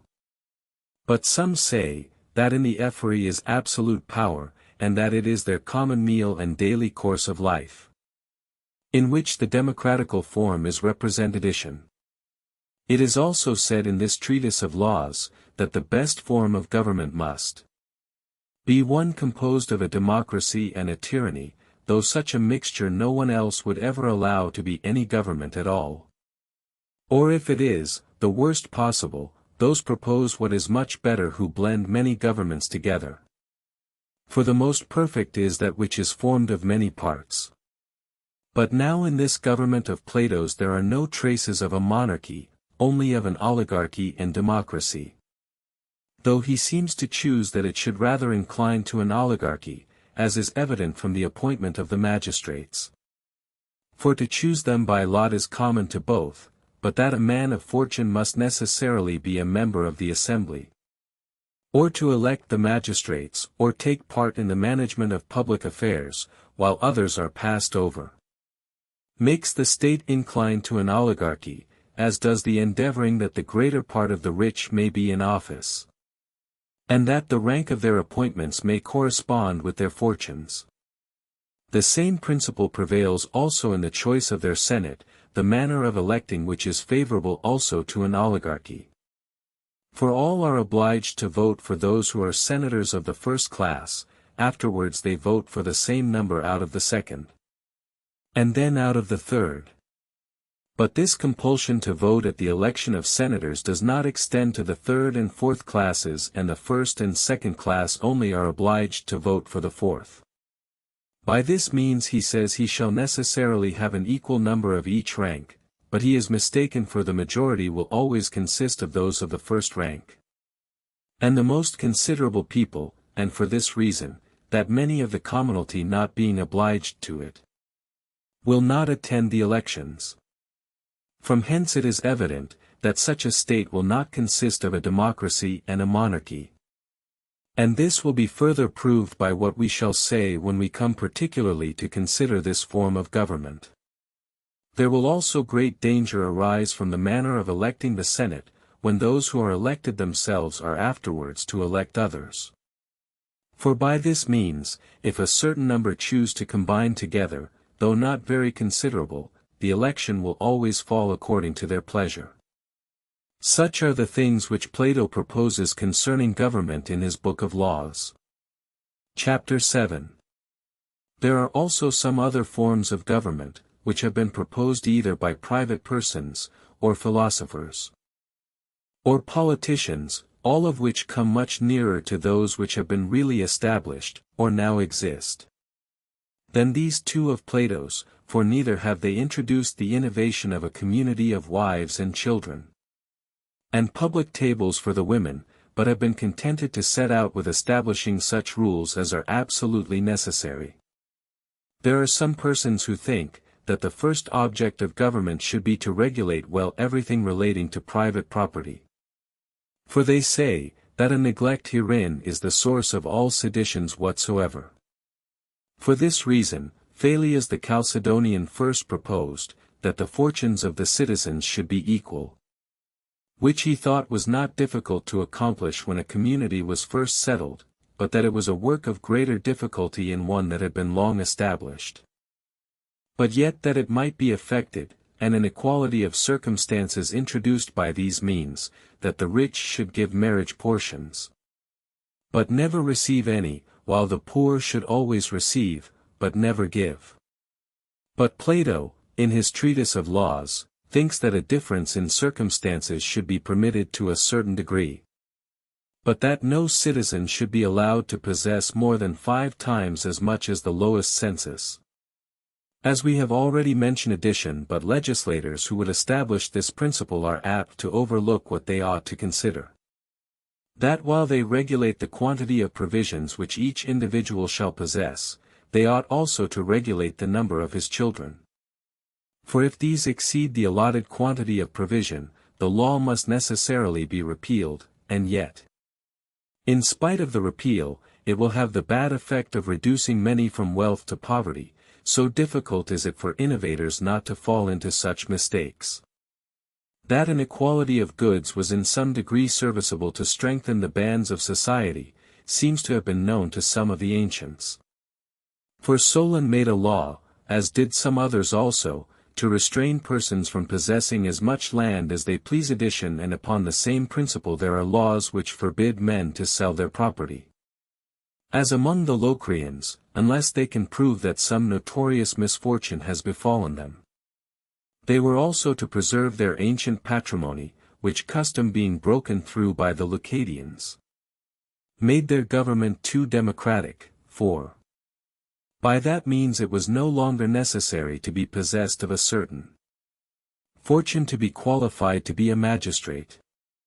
But if an equality of goods is established, this may be either too much, when it enables the people to live luxuriously, or too little, when it obliges them to live hard. Hence it is evident, that it is not proper for the legislator to establish an equality of circumstances, but to fix a proper medium.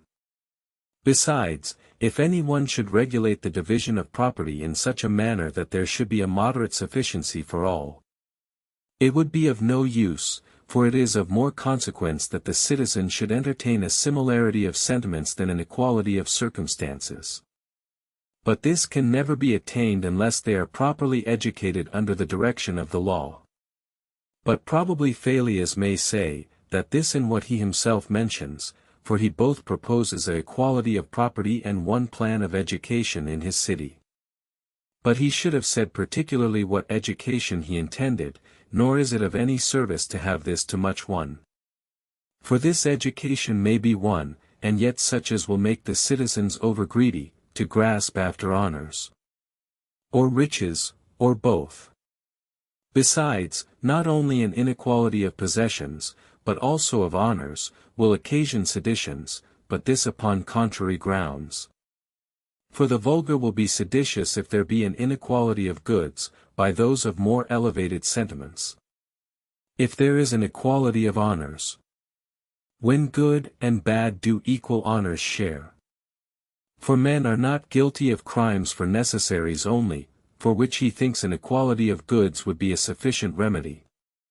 As they would then have no occasion to steal cold or hunger, but that they may enjoy what they desire, and not wish for it in vain, for if their desire extend beyond the common necessaries of life, they would be wicked to gratify them. And not only so, but if their wishes point that way, they will do the same to enjoy those pleasures which are free from the alloy of pain. What remedy then shall we find for these three disorders? And first, to prevent stealing from necessity, let every one be supplied with a moderate subsistence, which may make the addition of his own industry necessary. Second, to prevent stealing to procure the luxuries of life, temperance be enjoined, and thirdly, let those who wish for pleasure in itself seek for it only in philosophy. All others want the assistance of men. Since then men are guilty of the greatest crimes from ambition, and not from necessity. No one, for instance, aims at being a tyrant to keep him from the cold. Hence great honor is due to him who kills not a thief, but tyrant, so that polity which Phaleas establishes would only be salutary to prevent little crimes. He has also been very desirous to establish such rules as will conduce to perfect the internal policy of his state. And he ought also to have done the same with respect to its neighbors and all foreign nations, for the considerations of the military establishment should take place in planning every government, that it may not be unprovided in case of a war, of which he has said nothing, so also with respect to property. It ought not only to be adapted to the exigencies of the state, but also to such dangers as may arise from without. Thus it should not be so much as to tempt those who are near, and more powerful to invade it, while those who possess it are not able to drive out the invaders. Nor so little as that the state should not be able to go to war with those who are quite equal to itself. And of this he has determined nothing. It must indeed be allowed that it is advantageous to a community to be rather rich than poor. Probably the proper boundary is this, not to possess enough to make it worth while for a more powerful neighbor to attack you, any more than he would those who had not so much as yourself. Thus when Autophradatus proposed to besiege Atarneus, Eubulus advised him to consider what time it would require to take the city, and then would have him determine whether it would answer. For that he should choose, if it would even take less than he proposed, to quit the place. His saying this made Autophradatus reflect upon the business and give over the siege. There is, indeed, some advantage in an equality of goods amongst the citizens to prevent seditions, and yet, to say truth, no very great one, for men of great abilities will stomach their being put upon a level with the rest of the community. For which reason they will very often appear ready for every commotion and sedition, for the wickedness of mankind is insatiable. For though at first 2 oboli might be sufficient, yet when once it has become customary, they continually want something more. Until they set no limits to their expectations, for it is the nature of our desires to be boundless. And many live only to gratify them. But for this purpose the first object is, not so much to establish an equality of fortune, as to prevent those who are of a good disposition from desiring more than their own, and those who are of a bad one from being able to acquire it, and this may be done if they are kept in an inferior station, and not exposed to injustice. Nor has he treated well the equality of goods, for he has extended his regulation only to land, whereas a man's substance consists not only in this, but also in slaves, cattle, money, and all that variety of things which fall under the name of chattels. Now there must be either an equality established in all these, or some certain rule, or they must be left entirely at large. It appears too by his laws, that he intends to establish only a small state, as all the artificers are to belong to the public. And add nothing to the complement of citizens, but if all those who are to be employed in public works are to be the slaves of the public, it should be done in the same manner as it is at Epidamnum, and as Diophantus formerly regulated it at Athens. Chapter 8. Hippodamus, the son of Euryphon a Milesian, contrived the art of laying out towns, and separated the Pyros. This man was in other respects too eager after notice, and seemed to many to live in a very affected manner. With his flowing locks and his expensive ornaments, and a coarse warm vest which he wore, not only in the winter, but also in the hot weather. As he was very desirous of the character of a universal scholar, he was the first who, not being actually engaged in the management of public affairs, sat himself to inquire what sort of government was best, and he planned a state, consisting of 10,000 persons, divided into 3 parts, one consisting of artisans, another of husbandmen, and the third of soldiers. He also divided the lands into 3 parts, and allotted one to sacred purposes, another to the public, and the third to individuals. The first of these was to supply what was necessary for the established worship of the gods, the second was to be allotted to the support of the soldiery, and the third was to be the property of the husbandman. He thought also that there need only be 3 sorts of laws, corresponding to the 3 sorts of actions which can be brought, namely, for assault, trespasses, or death. He ordered also that there should be a particular court of appeal, into which all causes might be removed which were supposed to have been unjustly determined elsewhere, which court should be composed of old men chosen for that purpose. He thought also that they should not pass sentence by votes, but that every one should bring with him a tablet, on which he should write, that he found the party guilty, if it was so, but if not, he should bring a plain tablet.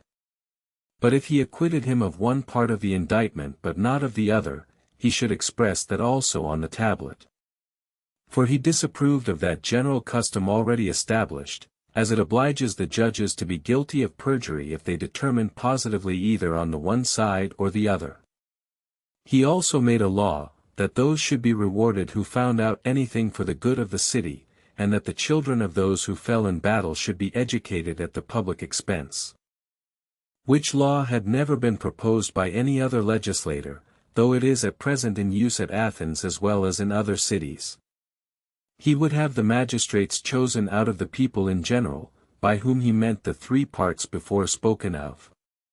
And that those who were so elected should be the particular guardians of what belonged to the public, to strangers, and to orphans.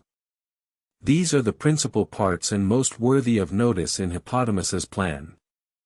But some persons might doubt the propriety of his division of the citizens into 3 parts, for the artisans, the husbandmen, and the soldiers are to compose one community, where the husbandmen are to have no arms, and the artisans neither arms nor land, which would in a manner render them slaves to the soldiery. It is also impossible that the whole community should partake of all the honorable employments in it, for the generals and the guardians of the state must necessarily be appointed out of the soldiery, and indeed the most honorable magistrates, but as the 2 other parts will not have their share in the government, how can they be expected to have any affection for it? But it is necessary that the soldiery should be superior to the other 2 parts, and this superiority will not be easily gained without they are very numerous. And if they are so, why should the community consist of any other members? Why should any others have a right to elect the magistrates? Besides, of what use are the husbandmen to this community? Artisans, 'tis true, are necessary, for these every city wants, and they can live upon their business. If the husbandmen indeed furnished the soldiers with provisions, they would be properly part of the community. But these are supposed to have their private property, and to cultivate it for their own use. Moreover, if the soldiers themselves are to cultivate that common land which is appropriated for their support, there will be no distinction between the soldier and the husbandman, which the legislator intended there should be. And if there should be any others who are to cultivate the private property of the husbandmen and the common lands of the military, there will be a 4th order in the state which will have no share in it, and always entertain hostile sentiments towards it. If any one should propose that the same persons should cultivate their own lands and the public ones also, then there would be a deficiency of provisions to supply 2 families, as the lands would not immediately yield enough for themselves and the soldiers also. And all these things would occasion great confusion. Nor do I approve of his method of determining causes, when he would have the judge split the case which comes simply before him, and thus, instead of being a judge, become an arbitrator. Now when any matter is brought to arbitration, it is customary for many persons to confer together upon the business that is before them. But when a cause is brought before judges it is not so, and many legislators take care that the judges shall not have it in their power to communicate their sentiments to each other. Besides, what can prevent confusion on the bench when one judge thinks a fine should be different from what another has set it at? One proposing 20 minae, another 10, or be it more or less, another 4, and another 5, and it is evident that in this manner they will differ from each other, while some will give the whole damages sued for, and others nothing. In this situation, how shall their determinations be settled? Besides, a judge cannot be obliged to perjure himself who simply acquits or condemns, if the action is fairly and justly brought. For he who acquits the party does not say that he ought not to pay any fine at all, but that he ought not to pay a fine of 20 minae. But he that condemns him is guilty of perjury if he sentences him to pay 20 minae while he believes the damages ought not to be so much. Now with respect to these honors which he proposes to bestow on those who can give any information useful to the community. This, though very pleasing in speculation, is what the legislator should not settle, for it would encourage informers, and probably occasion commotions in the state. And this proposal of his gives rise also to further conjectures and inquiries, for some persons have doubted whether it is useful or hurtful to alter the established law of any country, if even for the better, for which reason one cannot immediately determine upon what he here says, whether it is advantageous to alter the law or not.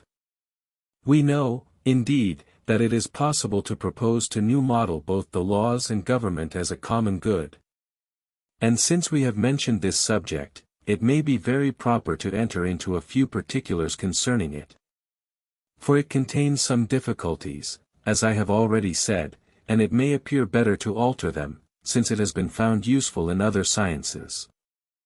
Thus the science of physic is extended beyond its ancient bounds, so is the gymnastic, and indeed all other arts and powers. So that one may lay it down for certain that the same thing will necessarily hold good in the art of government.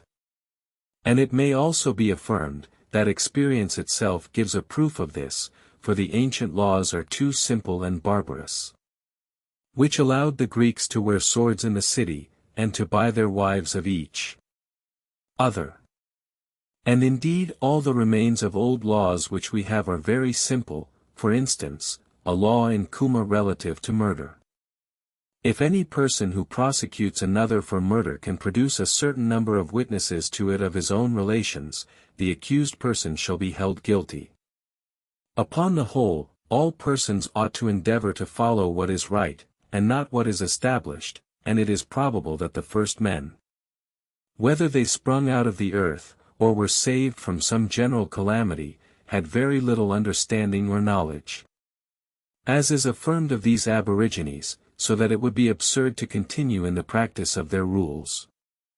Nor is it, moreover, right to permit written laws always to remain without alteration, for as in all other sciences, so in politics, it is impossible to express everything in writing with perfect exactness, for when we commit anything to writing we must use general terms.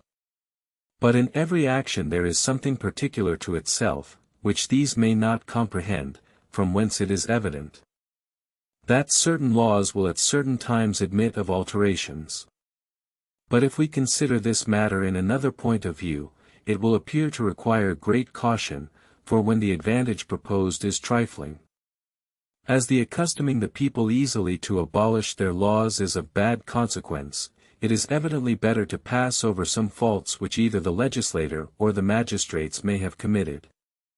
For the alterations will not be of so much service as a habit of disobeying the magistrates will be of disservice. Besides, the instance brought from the arts is fallacious, for it is not the same thing to alter the one as the other. For a law derives all its strength from custom, and this requires long time to establish, so that, to make it an easy matter to pass from the established laws to other new ones, is to weaken the power of laws. Besides, here is another question: if the laws are to be altered, are they all to be altered, and in every government or not, and whether at the pleasure of one person or many? All which particulars will make a great difference, for which reason we will at present drop the inquiry, to pursue it at some other time. Chapter 9. There are two considerations which offer themselves with respect to the government established at Lacedaemon and Crete, and indeed in almost all other states whatsoever. One is whether their laws do or do not promote the best establishment possible. The other is whether there is anything, if we consider either the principles upon which it is founded or the executive part of it, which prevents the form of government that they had proposed to follow from being observed. Now it is allowed that in every well-regulated state the members of it should be free from servile labor. But in what manner this shall be effected is not so easy to determine, for the Panests have very often attacked the Thessalians, and the Helots the Lacedaemonians, for they in a manner continually watch an opportunity for some misfortune befalling them. But no such thing has ever happened to the Cretans, the reason for which probably is, that although they are engaged in frequent wars with the neighboring cities, yet none of these would enter into an alliance with the revolters, as it would be disadvantageous for them, who themselves also have their villains. But now there is perpetual enmity between the Lacedaemonians and all their neighbors, the Argives, the Messenians, and the Arcadians. Their slaves also first revolted from the Thessalians while they were engaged in wars with their neighbors the Achaeans, the Parabians, and the Magnesians. It seems to me indeed, if nothing else, yet something very troublesome to keep upon proper terms with them. For if you are remiss in your discipline they grow insolent, and think themselves upon an equality with their masters. And if they are hardly used they are continually plotting against you and hate you. It is evident, then, that those who employ slaves have not as yet hit upon the right way of managing them. As to the indulging of women in any particular liberties, it is hurtful to the end of government and the prosperity of the city. For as a man and his wife are the two parts of a family, if we suppose a city to be divided into two parts, we must allow that the number of men and women will be equal.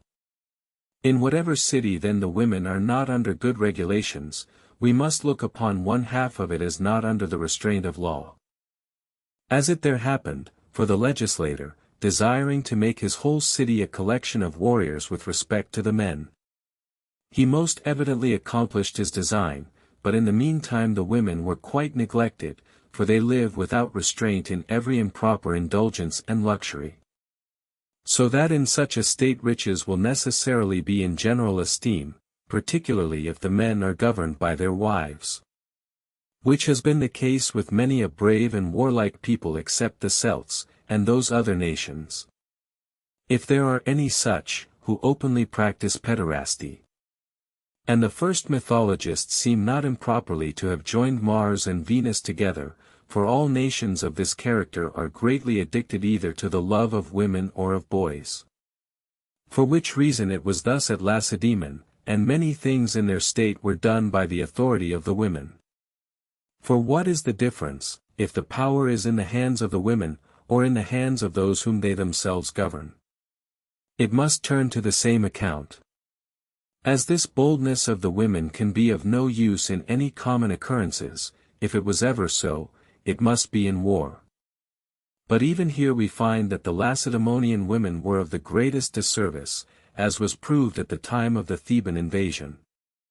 When they were of no use at all, as they are in other cities, but made more disturbance than even the enemy.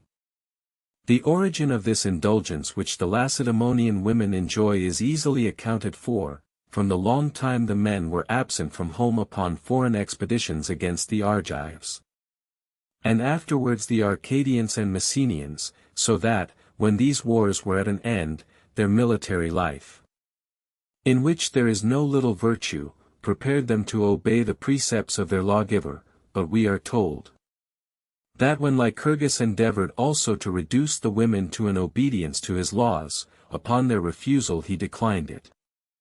It may indeed be said that the women were the causes of these things, and of course all the fault was theirs. But we are not now considering where the fault lies, or where it does not lie, but what is right and what is wrong. And when the manners of the women are not well regulated, as I have already said, it must not only occasion faults which are disgraceful to the state, but also increase the love of money. In the next place, fault may be found with his unequal division of property, for some will have far too much, others too little, by which means the land will come into few hands, which business is badly regulated by his laws. For he made it infamous for any one either to buy or sell their possessions, in which he did right, but he permitted any one that chose it to give them away, or bequeath them, although nearly the same consequences will arise from one practice as from the other. It is supposed that near 2 parts in 5 of the whole country is the property of women, owing to their being so often sole heirs, and having such large fortunes in marriage, though it would be better to allow them none, or a little, or a certain regulated proportion. Now every one is permitted to make a woman his heir if he pleases, and if he dies intestate, he who succeeds as heir at law gives it to whom he pleases. From whence it happens that although the country is able to support 1,500 horse and 30,000 foot, the number does not amount to 1,000. And from these facts it is evident, that this particular is badly regulated, for the city could not support one shock, but was ruined for want of men. They say, that during the reigns of their ancient kings they used to present foreigners with the freedom of their city. To prevent there being a want of men while they carried on long wars, it is also affirmed that the number of Spartans was formerly 10,000. But be that as it will, an equality of property conduces much to increase the number of the people. The law, too, which he made to encourage population was by no means calculated to correct this inequality. For being willing that the Spartans should be as numerous as possible, to make them desirous of having large families, he ordered that he who had 3 children should be excused the night watch. And that he who had 4 should pay no taxes, though it is very evident, that while the land was divided in this manner, that if the people increased there must many of them be very poor. Nor was he less blamable for the manner in which he constituted the ephori, for these magistrates take cognizance of things of the last importance. And yet they are chosen out of the people in general, so that it often happens that a very poor person is elected to that office, who, from that circumstance, is easily bought. There have been many instances of this formerly, as well as in the late affair at Andrus. And these men, being corrupted with money, went as far as they could to ruin the city, and, because their power was too great and nearly tyrannical, their kings were obliged to natter them, which contributed greatly to hurt the state, so that it altered from an aristocracy to a democracy. This magistracy is indeed the great support of the state, for the people are easy, knowing that they are eligible to the first office in it. So that, whether it took place by the intention of the legislator, or whether it happened by chance, this is of great service to their affairs, for it is necessary that every member of the state should endeavor that each part of the government should be preserved, and continue the same. And upon this principle their kings have always acted, out of regard to their honor, the wise and good from their attachment to the Senate, a seat wherein they consider as the reward of virtue, and the common people, that they may support the ephori, of whom they consent, and it is proper that these magistrates should be chosen out of the whole community. Not as the custom is at present, which is very ridiculous. The ephori are the supreme judges in causes of the last consequence, but as it is quite accidental what sort of persons they may be, it is not right that they should determine according to their own opinion, but by a written law or established custom. Their way of life also is not consistent with the manners of the city, for it is too indulgent, whereas that of others is too severe. So that they cannot support it, but are obliged privately to act contrary to law, that they may enjoy some of the pleasures of sense. There are also great defects in the institution of their senators.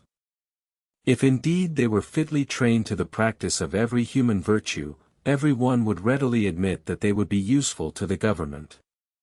But still it might be debated whether they should be continued judges for life, to determine points of the greatest moment. Since the mind has its old age as well as the body, but as they are so brought up, that even the legislator could not depend upon them as good men, their power must be inconsistent with the safety of the state, for it is known that the members of that body have been guilty both of bribery and partiality in many public affairs. For which reason it had been much better if they had been made answerable for their conduct, which they are not.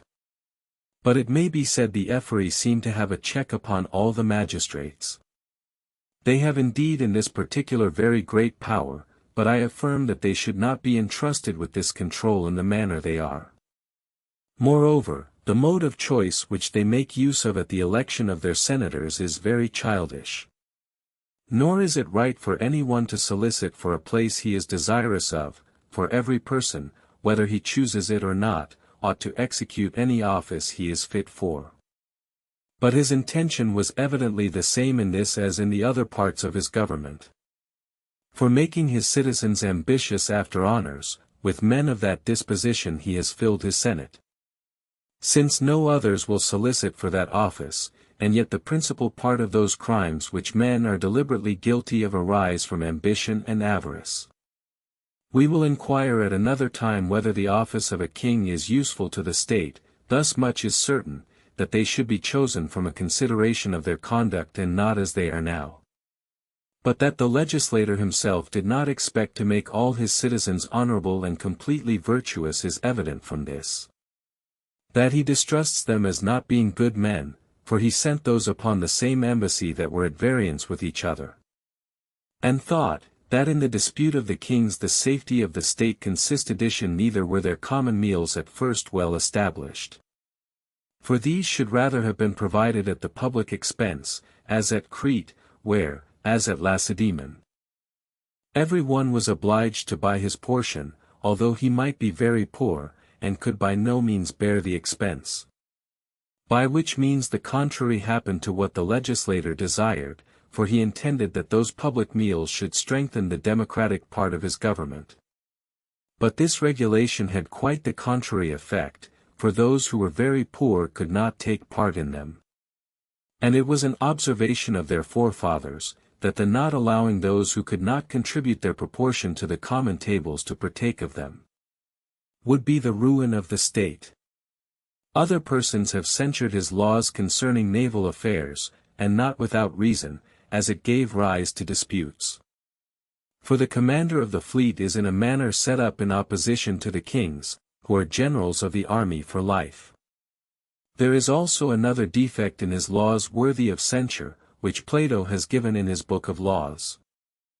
That the whole constitution was calculated only for the business of war, it is indeed excellent to make them conquerors.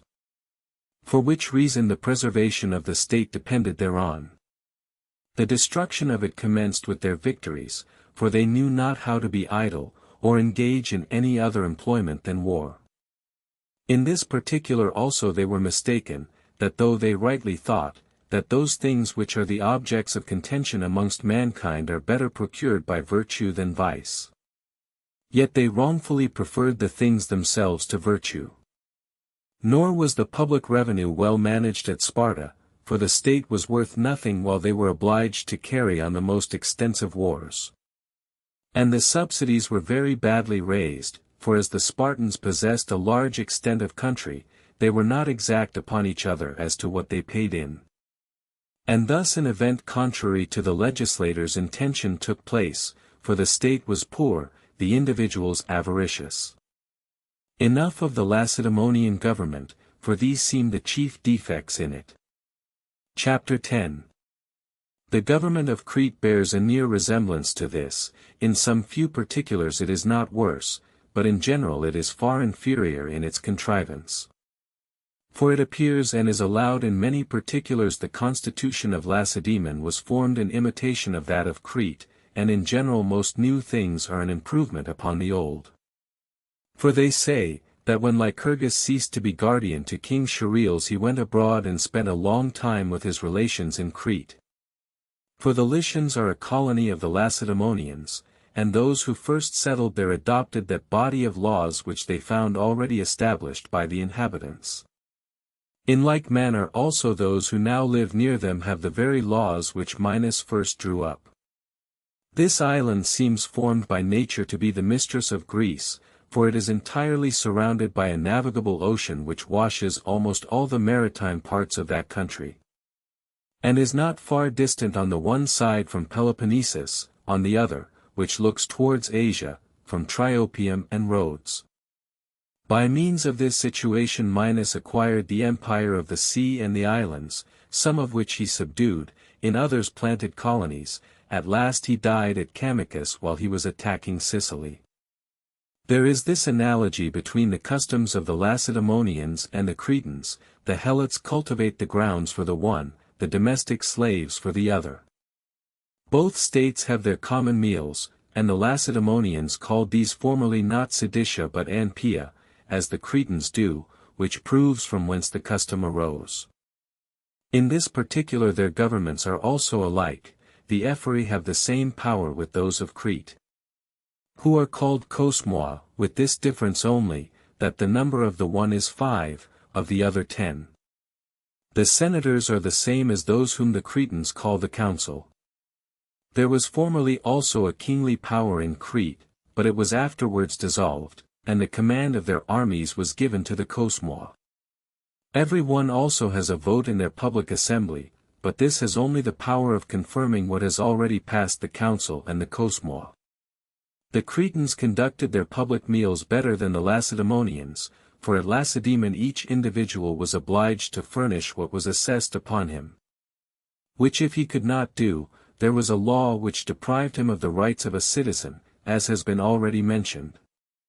But in Crete they were furnished by the community, for all the corn and cattle, taxes and contributions, which the domestic slaves were obliged to furnish, were divided into parts and allotted to the gods. The exigencies of the state, and these public meals, so that all the men, women, and children were maintained from a common stock. The legislator gave great attention to encourage a habit of eating sparingly, as very useful to the citizens. He also endeavored, that his community might not be too populous, to lessen the connection with women.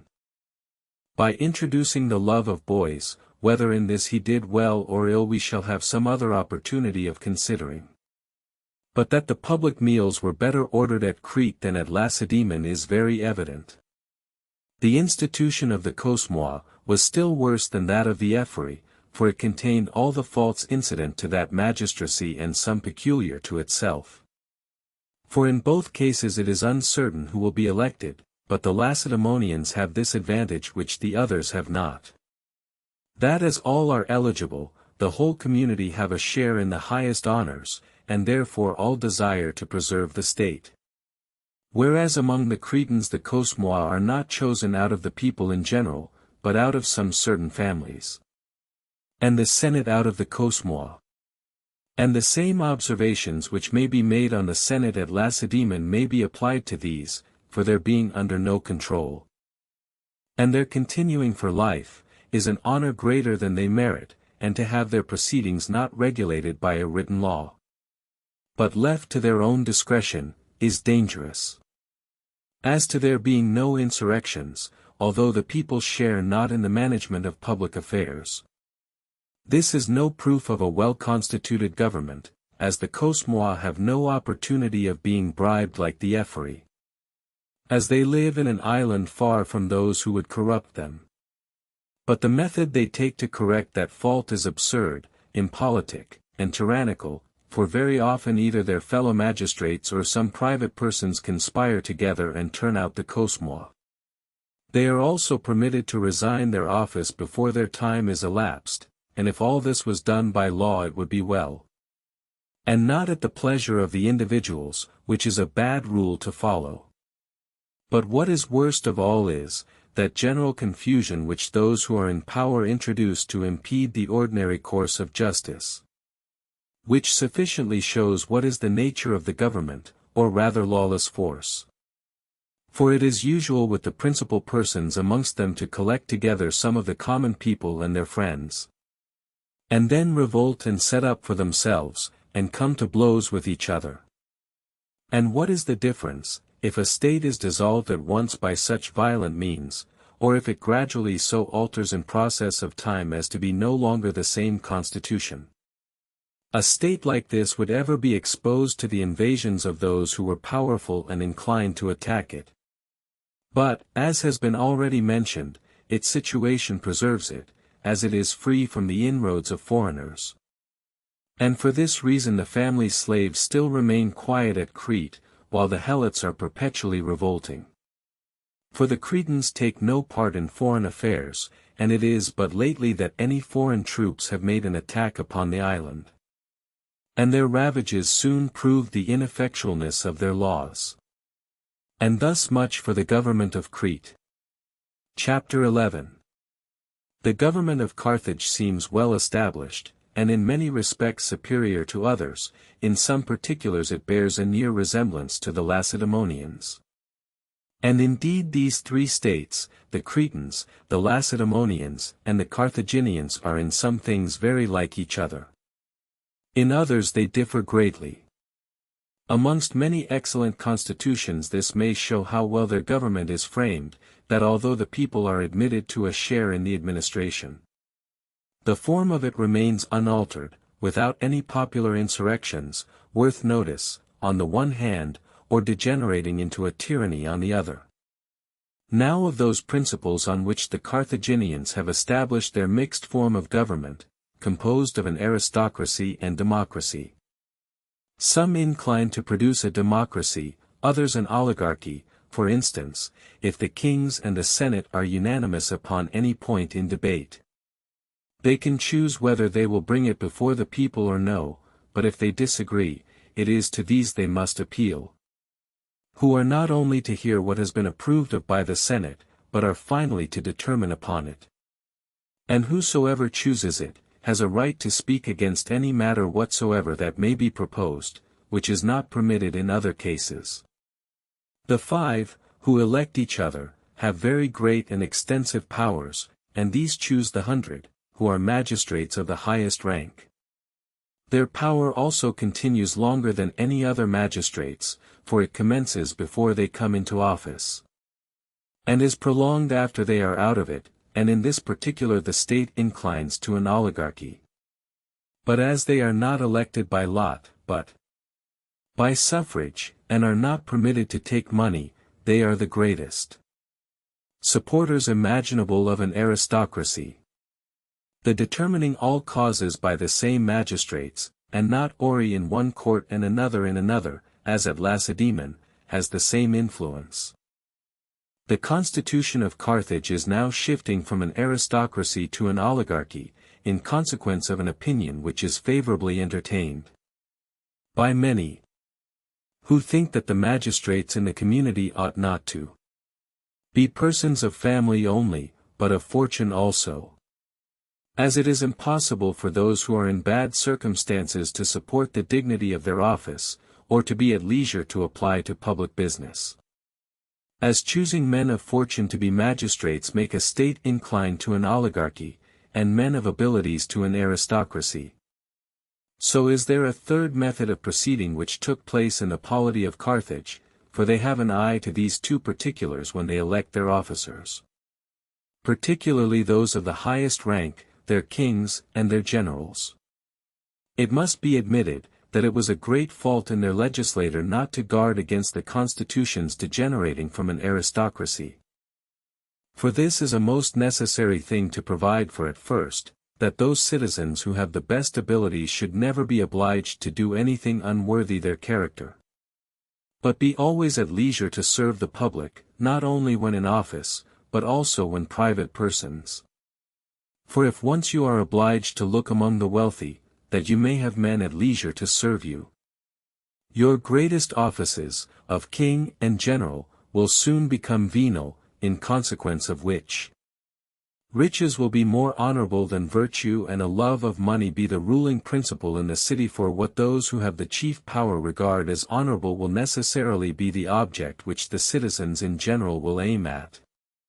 And where the first honors are not paid to virtue, there the aristocratic form of government cannot flourish.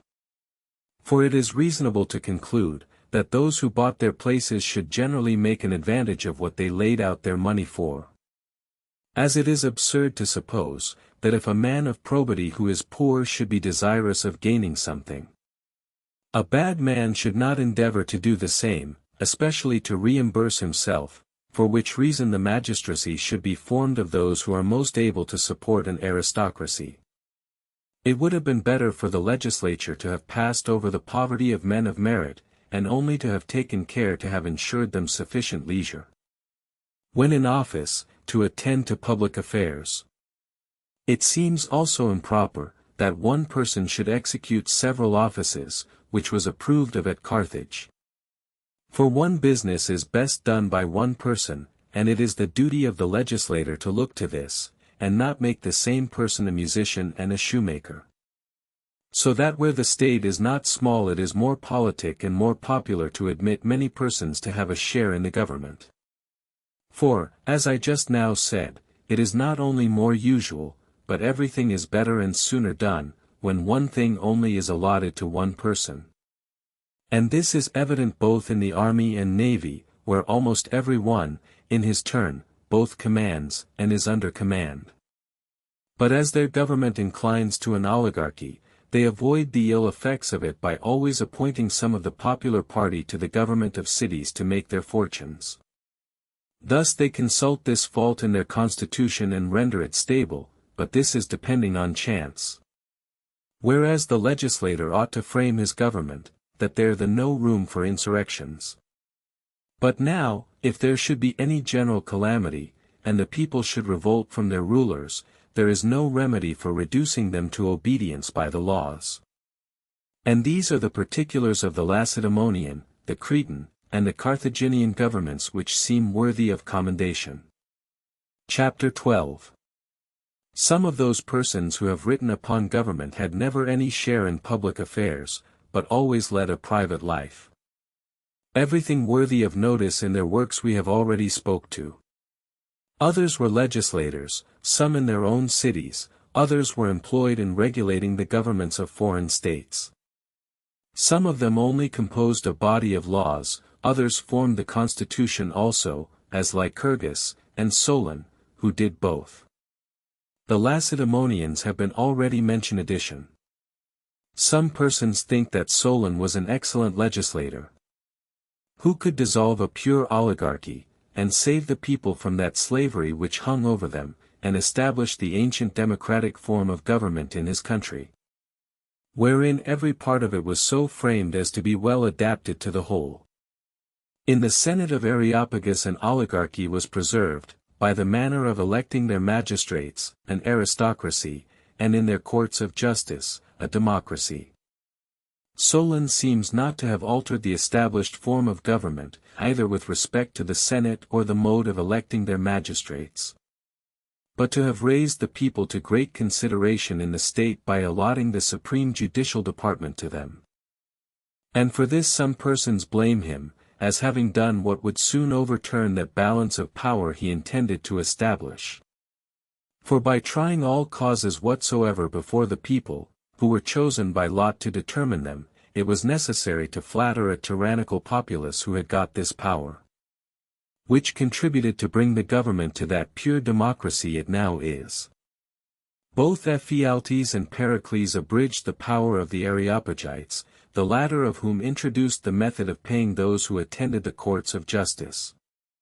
And thus every one who aimed at being popular proceeded increasing the power of the people to what we now see it.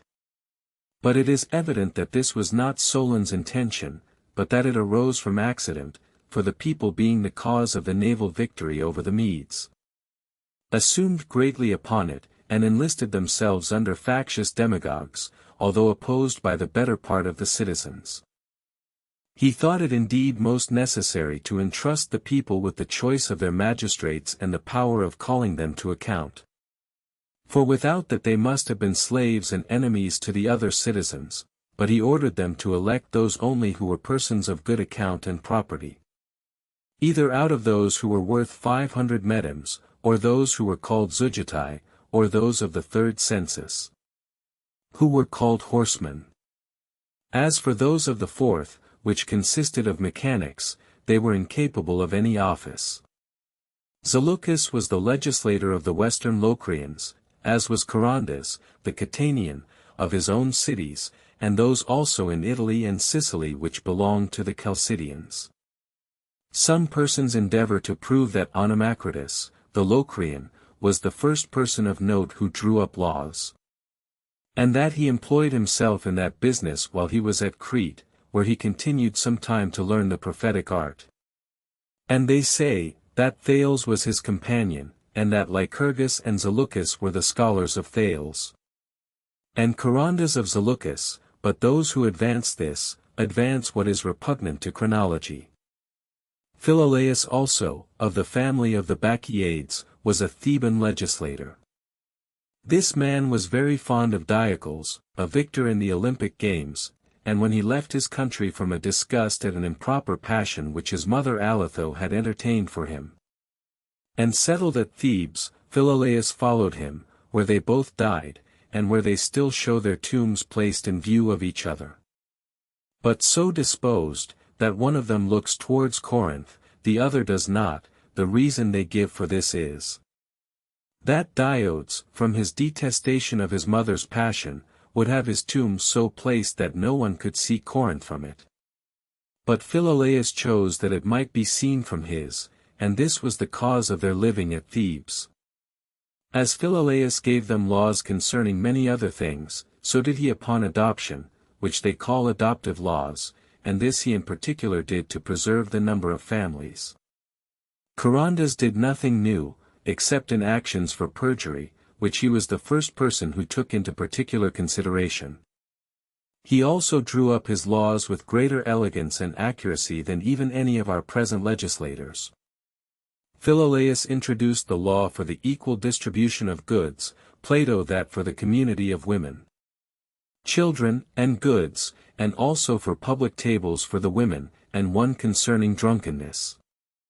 That they might observe sobriety in their symposiumis, he also made a law concerning their warlike exercises.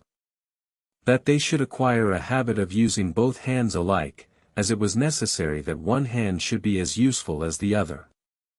As for Draco's laws, they were published when the government was already established, and they have nothing particular in them worth mentioning, except their severity on account of the enormity of their punishments.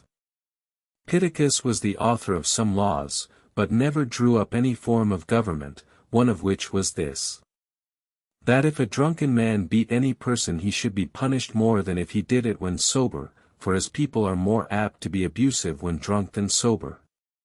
He paid no consideration to the excuse which drunkenness might claim, but regarded only the common benefit. Andromedas Regmus was also a lawgiver to the Thracian Talcidians. There are some laws of his concerning murders and heiresses extant, but these contain nothing that any one can say is new and his own. Book 3. Chapter 1. Every one who inquires into the nature of government, and what are its different forms, should make this almost his first question: what is a city? For upon this there is a dispute, for some persons say the city did this or that, while others say, not the city, but the oligarchy, or the tyranny.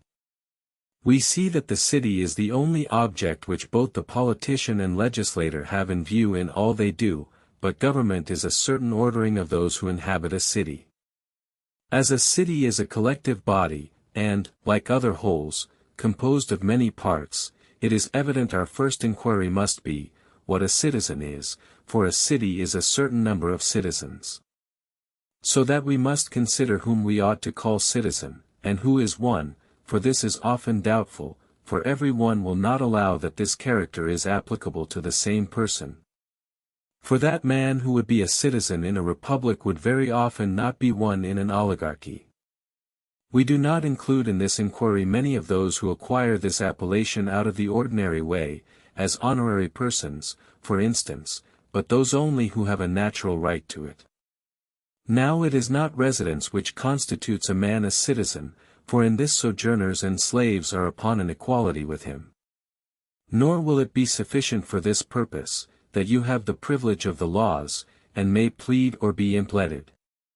For this all those of different nations, between whom there is a mutual agreement for that purpose, are allowed. Although it very often happens, that sojourners have not a perfect right therein without the protection of a patron, to whom they are obliged to apply, which shows that their share in the community is incomplete. In like manner, with respect to boys who are not yet enrolled, or old men who are past war, we admit that they are in some respects citizens. But not completely so, but with some exceptions, for these are not yet arrived to years of maturity. And those are past service, nor is there any difference between them. But what we mean is sufficiently intelligible and clear. We want a complete citizen, one in whom there is no deficiency to be corrected to make him so. As to those who are banished, or infamous, there may be the same objections made and the same answer given. There is nothing that more characterizes a complete citizen than having a share in the judicial and executive part of the government. With respect to offices, some are fixed to a particular time, so that no person is, on any account, permitted to fill them twice. Or else not till some certain period has intervened. Others are not fixed, as a juryman's, and a member of the General Assembly. But probably some one may say these are not offices, nor have the citizens in these capacities any share in the government. Though surely it is ridiculous to say that those who have the principal power in the state bear no office in it. But this objection is of no weight, for it is only a dispute about words, as there is no general term which can be applied both to the office of a juryman and a member of the assembly. For the sake of distinction, suppose we call it an indeterminate office, but I lay it down as a maxim, that those are citizens who could exercise it. Such then is the description of a citizen who comes nearest to what all those who are called citizens are. Every one also should know, that of the component parts of those things which differ from each other in species. After the first or second remove, those which follow have either nothing at all or very little common to each. Now we see that governments differ from each other in their form, and that some of them are defective. Others as excellent as possible, for it is evident, that those which have many deficiencies and degeneracies in them must be far inferior to those which are without such faults. What I mean by degeneracies will be hereafter explained. Addition. Hence it is clear that the office of a citizen must differ as governments do from each other. For which reason he who is called a citizen has, in a democracy, every privilege which that station supposes. In other forms of government he may enjoy them, but not necessarily, for in some states the people have no power, nor have they any general assembly, but a few select men. The trial also of different causes is allotted to different persons, as at Lacedaemon all disputes concerning contracts are brought before some of the Ephori. The Senate are the judges in cases of murder, and so on, some being to be heard by one magistrate, others by another. And thus at Carthage certain magistrates determine all causes.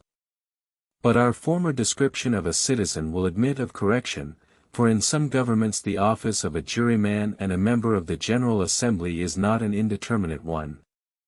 But there are particular persons appointed for these purposes, some or all of the citizens being appointed jurymen or members of the General Assembly. And this either for all causes and all public business whatsoever, or else for some particular one, and this may be sufficient to show what a citizen is. For he who has a right to a share in the judicial and executive part of government in any city, him we call a citizen of that place. And a city, in one word, is a collective body of such persons sufficient in themselves to all the purposes of life. Chapter 2. In common use they define a citizen to be one who is sprung from citizens on both sides, not on the father's or the mother's only. Others carry the matter still further, and inquire how many of his ancestors have been citizens, as his grandfather, great-grandfather, and so on, but some persons have questioned how the first of the family could prove themselves citizens. According to this popular and careless definition, Gorgias of Leontium, partly entertaining the same doubt, and partly in jest, says, that as a mortar is made by a mortar-maker, so a citizen is made by a citizen-maker, and a Larissean by a Larissean-maker. This is indeed a very simple account of the matter, for if citizens are so, according to this definition, it will be impossible to apply it to the first founders or first inhabitants of states, who cannot possibly claim in right either of their father or mother.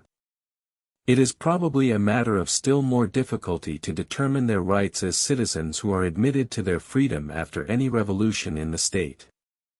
As, for instance, at Athens, after the expulsion of the tyrants, when Clisthenes enrolled many foreigners and city slaves amongst the tribes. And the doubt with respect to them was, not whether they were citizens or no, but whether they were legally so or not. Though indeed some persons may have this further doubt, whether a citizen can be a citizen when he is illegally made. As if an illegal citizen, and one who is no citizen at all, were in the same predicament, but since we see some persons govern unjustly, whom yet we admit to govern, though not justly, and the definition of a citizen is one who exercises certain offices. For such a one we have defined a citizen to be, it is evident, that a citizen illegally created yet continues to be a citizen. But whether justly or unjustly so belongs to the former inquiry. Chapter 3. It has also been doubted what was and what was not the act of the city, as, for instance, when a democracy arises out of an aristocracy or a tyranny. For some persons then refuse to fulfill their contracts, as if the right to receive the money was in the tyrant and not in the state. And many other things of the same nature, as if any covenant was founded for violence and not for the common good. So in like manner, if anything is done by those who have the management of public affairs where a democracy is established, their actions are to be considered as the actions of the state, as well as in the oligarchy or tyranny. And here it seems very proper to consider this question: when shall we say that a city is the same, and when shall we say that it is different? It is but a superficial mode of examining into this question to begin with the place and the people, for it may happen that these may be divided from that, or that some one of them may live in one place, and some in another, but this question may be regarded as no very knotty one. For, as a city may acquire that appellation on many accounts, it may be solved many ways, and in like manner. When men inhabit one common place, when shall we say that they inhabit the same city, or that the city is the same? For it does not depend upon the walls, for I can suppose Peloponnesus itself surrounded with a wall, as Babylon was. And every other place, which rather encircles many nations than one city, and that they say was taken 3 days when some of the inhabitants knew nothing of it. But we shall find a proper time to determine this question, for the extent of a city, how large it should be, and whether it should consist of more than one people. These are particulars that the politician should by no means be unacquainted with. This, too, is a matter of inquiry, whether we shall say that a city is the same while it is inhabited by the same race of men. Though some of them are perpetually dying, others coming into the world, as we say that a river or a fountain is the same. Though the waters are continually changing, or when a revolution takes place shall we say the men are the same. But the city is different, for if a city is a community, it is a community of citizens, but if the mode of government should alter and become of another sort, it would seem a necessary consequence that the city is not the same, as we regard the tragic chorus as different from the comic. Though it may probably consist of the same performers, thus every other community or composition is said to be different if the species of composition is different. As in music the same hands produce different harmony, as the Doric and Phrygian. If this is true, it is evident, that when we speak of a city as being the same we refer to the government there established. And this, whether it is called by the same name or any other, or inhabited by the same men or different. But whether or no it is right to dissolve the community when the constitution is altered is another question. Chapter 4. What has been said, it follows that we should consider whether the same virtues which constitute a good man make a valuable citizen, or different, and if a particular inquiry is necessary for this matter we must first give a general description of the virtues of a good citizen. For as a sailor is one of those who make up a community, so is a citizen, although the province of one sailor may be different from another's, for one is a rower, another a steersman, a third a boatswain, and so on, each having their several appointments. It is evident that the most accurate description of any one good sailor must refer to his peculiar abilities.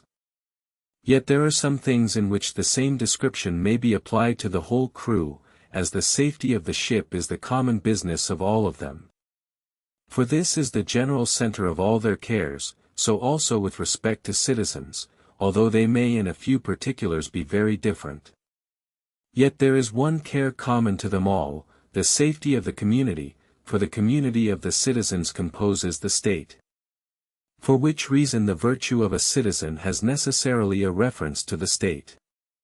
But if there are different sorts of governments, it is evident that those actions which constitute the virtue of an excellent citizen in one community will not constitute it in another. Wherefore the virtue of such a one cannot be perfect, but we say, a man is good when his virtues are perfect. From whence it follows, that an excellent citizen does not possess that virtue which constitutes a good man. Those who are any ways doubtful concerning this question may be convinced of the truth of it by examining into the best formed states. For, if it is impossible that a city should consist entirely of excellent citizens, while it is necessary that every one should do well in his calling, in which consists his excellence, as it is impossible that all the citizens should have the same qualifications, it is impossible that the virtue of a citizen and a good man should be the same. For all should possess the virtue of an excellent citizen, for from hence necessarily arise the perfection of the city. But that every one should possess the virtue of a good man is impossible without all the citizens in a well-regulated state were necessarily virtuous.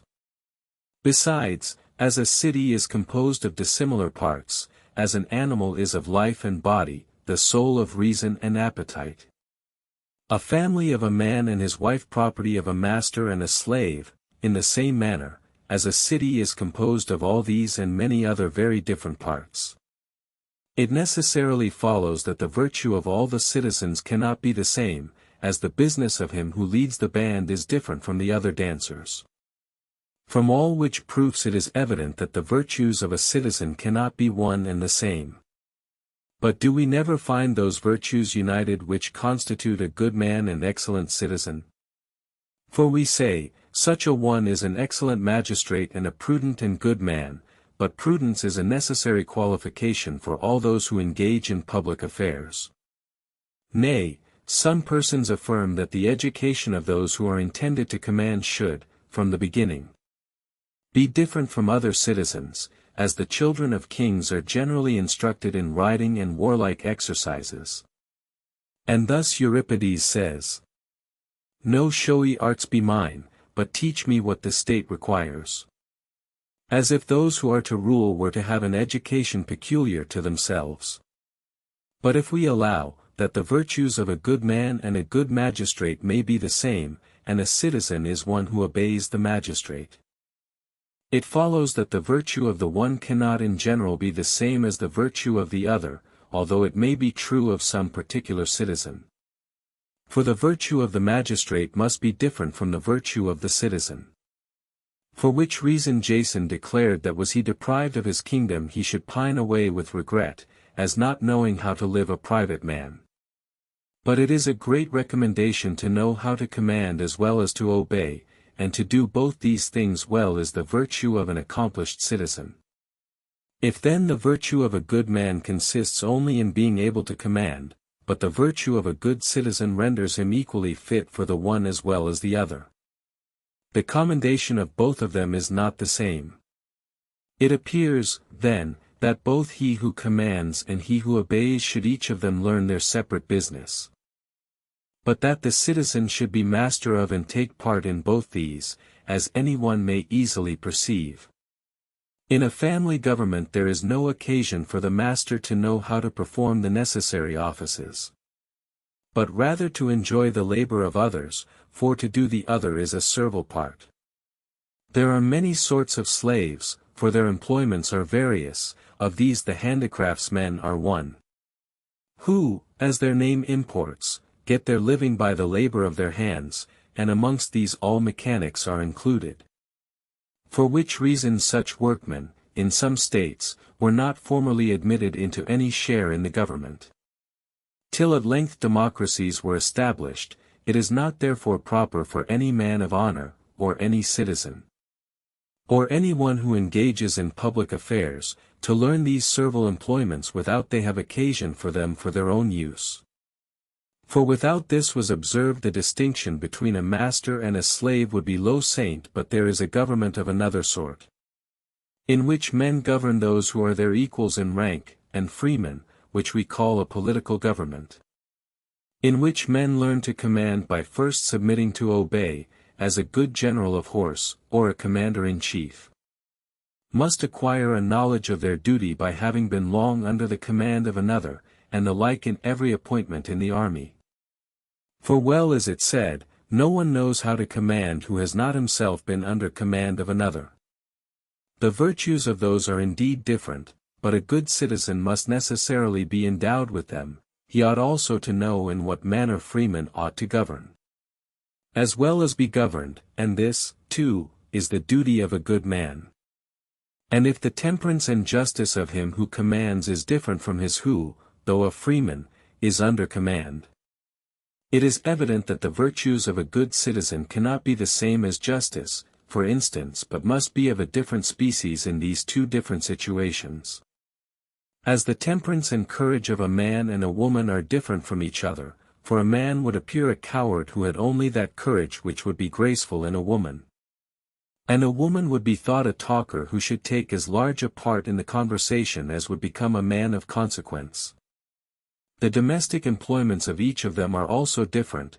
It is the man's business to acquire subsistence, the woman's to take care of it. But direction and knowledge of public affairs is a virtue peculiar to those who govern, while all others seem to be equally requisite for both parties. But with this the governed have no concern. It is theirs to entertain just notions, they indeed are like flute makers. While those who govern are the musicians who play on them. And thus much to show whether the virtue of a good man and an excellent citizen is the same, or if it is different, and also how far it is the same, and how far different. Chapter 5. But with respect to citizens there is a doubt remaining, whether those only are truly so who are allowed to share in the government, or whether the mechanics also are to be considered as such. For if those who are not permitted to rule are to be reckoned among them, it is impossible that the virtue of all the citizens should be the same. For these also are citizens, and if none of them are admitted to be citizens, where shall they be ranked? For they are neither sojourners nor foreigners.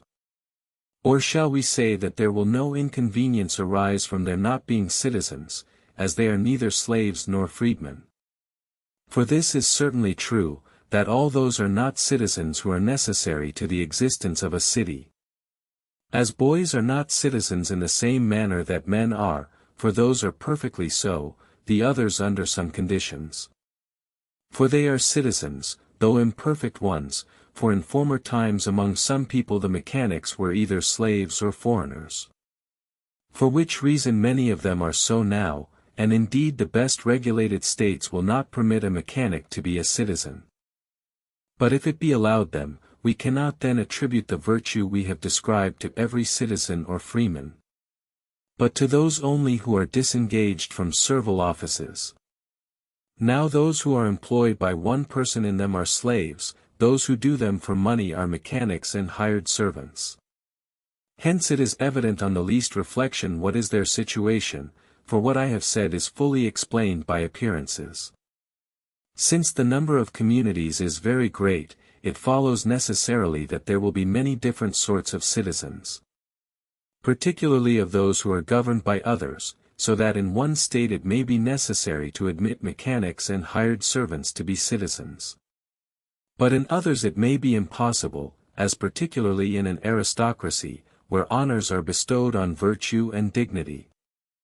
For it is impossible for one who lives the life of a mechanic or hired servant to acquire the practice of virtue. In an oligarchy also hired servants are not admitted to be citizens, because there a man's right to bear any office is regulated by his fortune, but mechanics are, for many citizens are very rich. There was a law at Thebes that no one could have a share in the government till he had been 10 years out of trade. In many states the law invites strangers to accept the freedom of the city, and in some democracies the son of a free woman is himself free. The same is also observed in many others with respect to natural children, but it is through want of citizens regularly born that they admit such. For these laws are always made in consequence of a scarcity of inhabitants, so, as their numbers increase, they first deprive the children of a male or female slave of this privilege, next the child of a free woman. And last of all they will admit none but those whose fathers and mothers were both free. That there are many sorts of citizens, and that he may be said to be as completely who shares the honors of the state, is evident from what has been already said. Thus Achilles, in Homer, complains of Agamemnon's treating him like an unhonored stranger, for a stranger or sojourner is one who does not partake of the honors of the state. And whenever the right to the freedom of the city is kept obscure, it is for the sake of the inhabitants. From what has been said it is plain whether the virtue of a good man and an excellent citizen is the same or different. And we find that in some states it is the same, in others not, and also that this is not true of each citizen, but of those only who take the lead, or are capable of taking the lead, in public affairs, either alone or in conjunction with others. Chapter 6.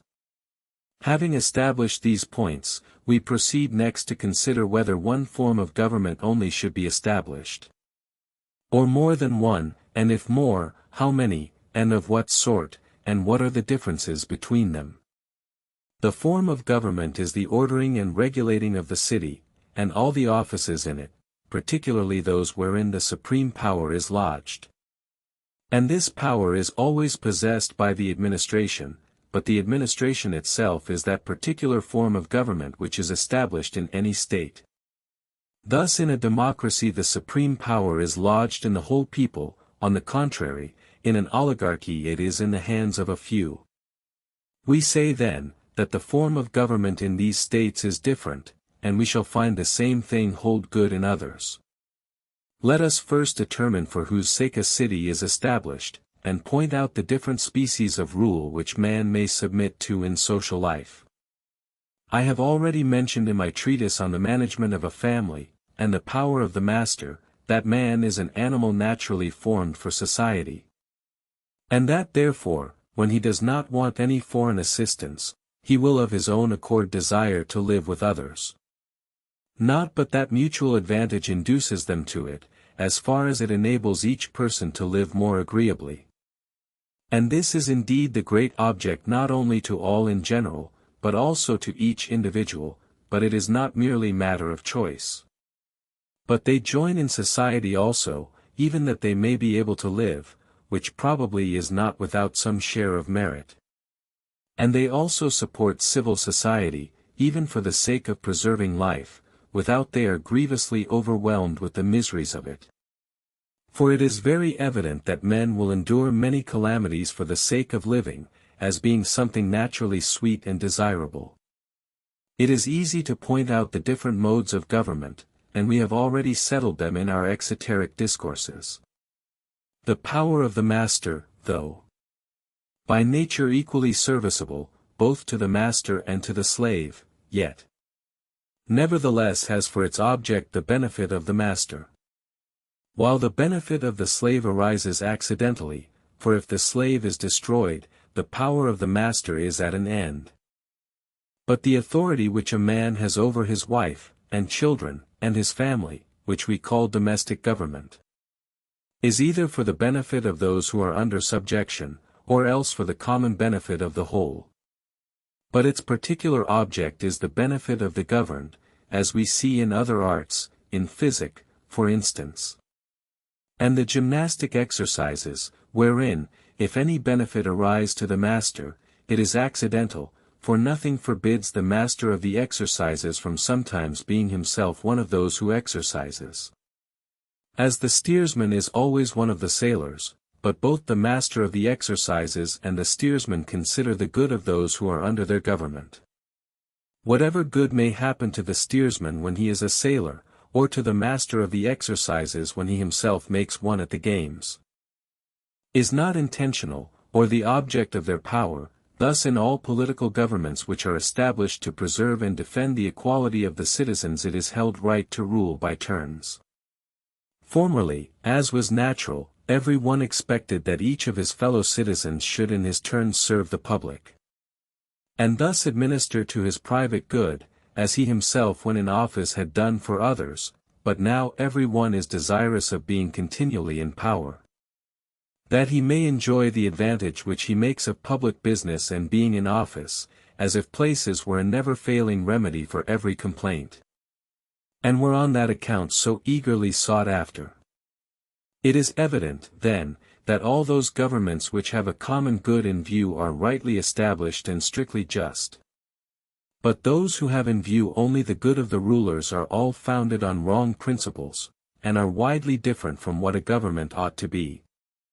For they are tyranny over slaves, whereas a city is a community of freemen.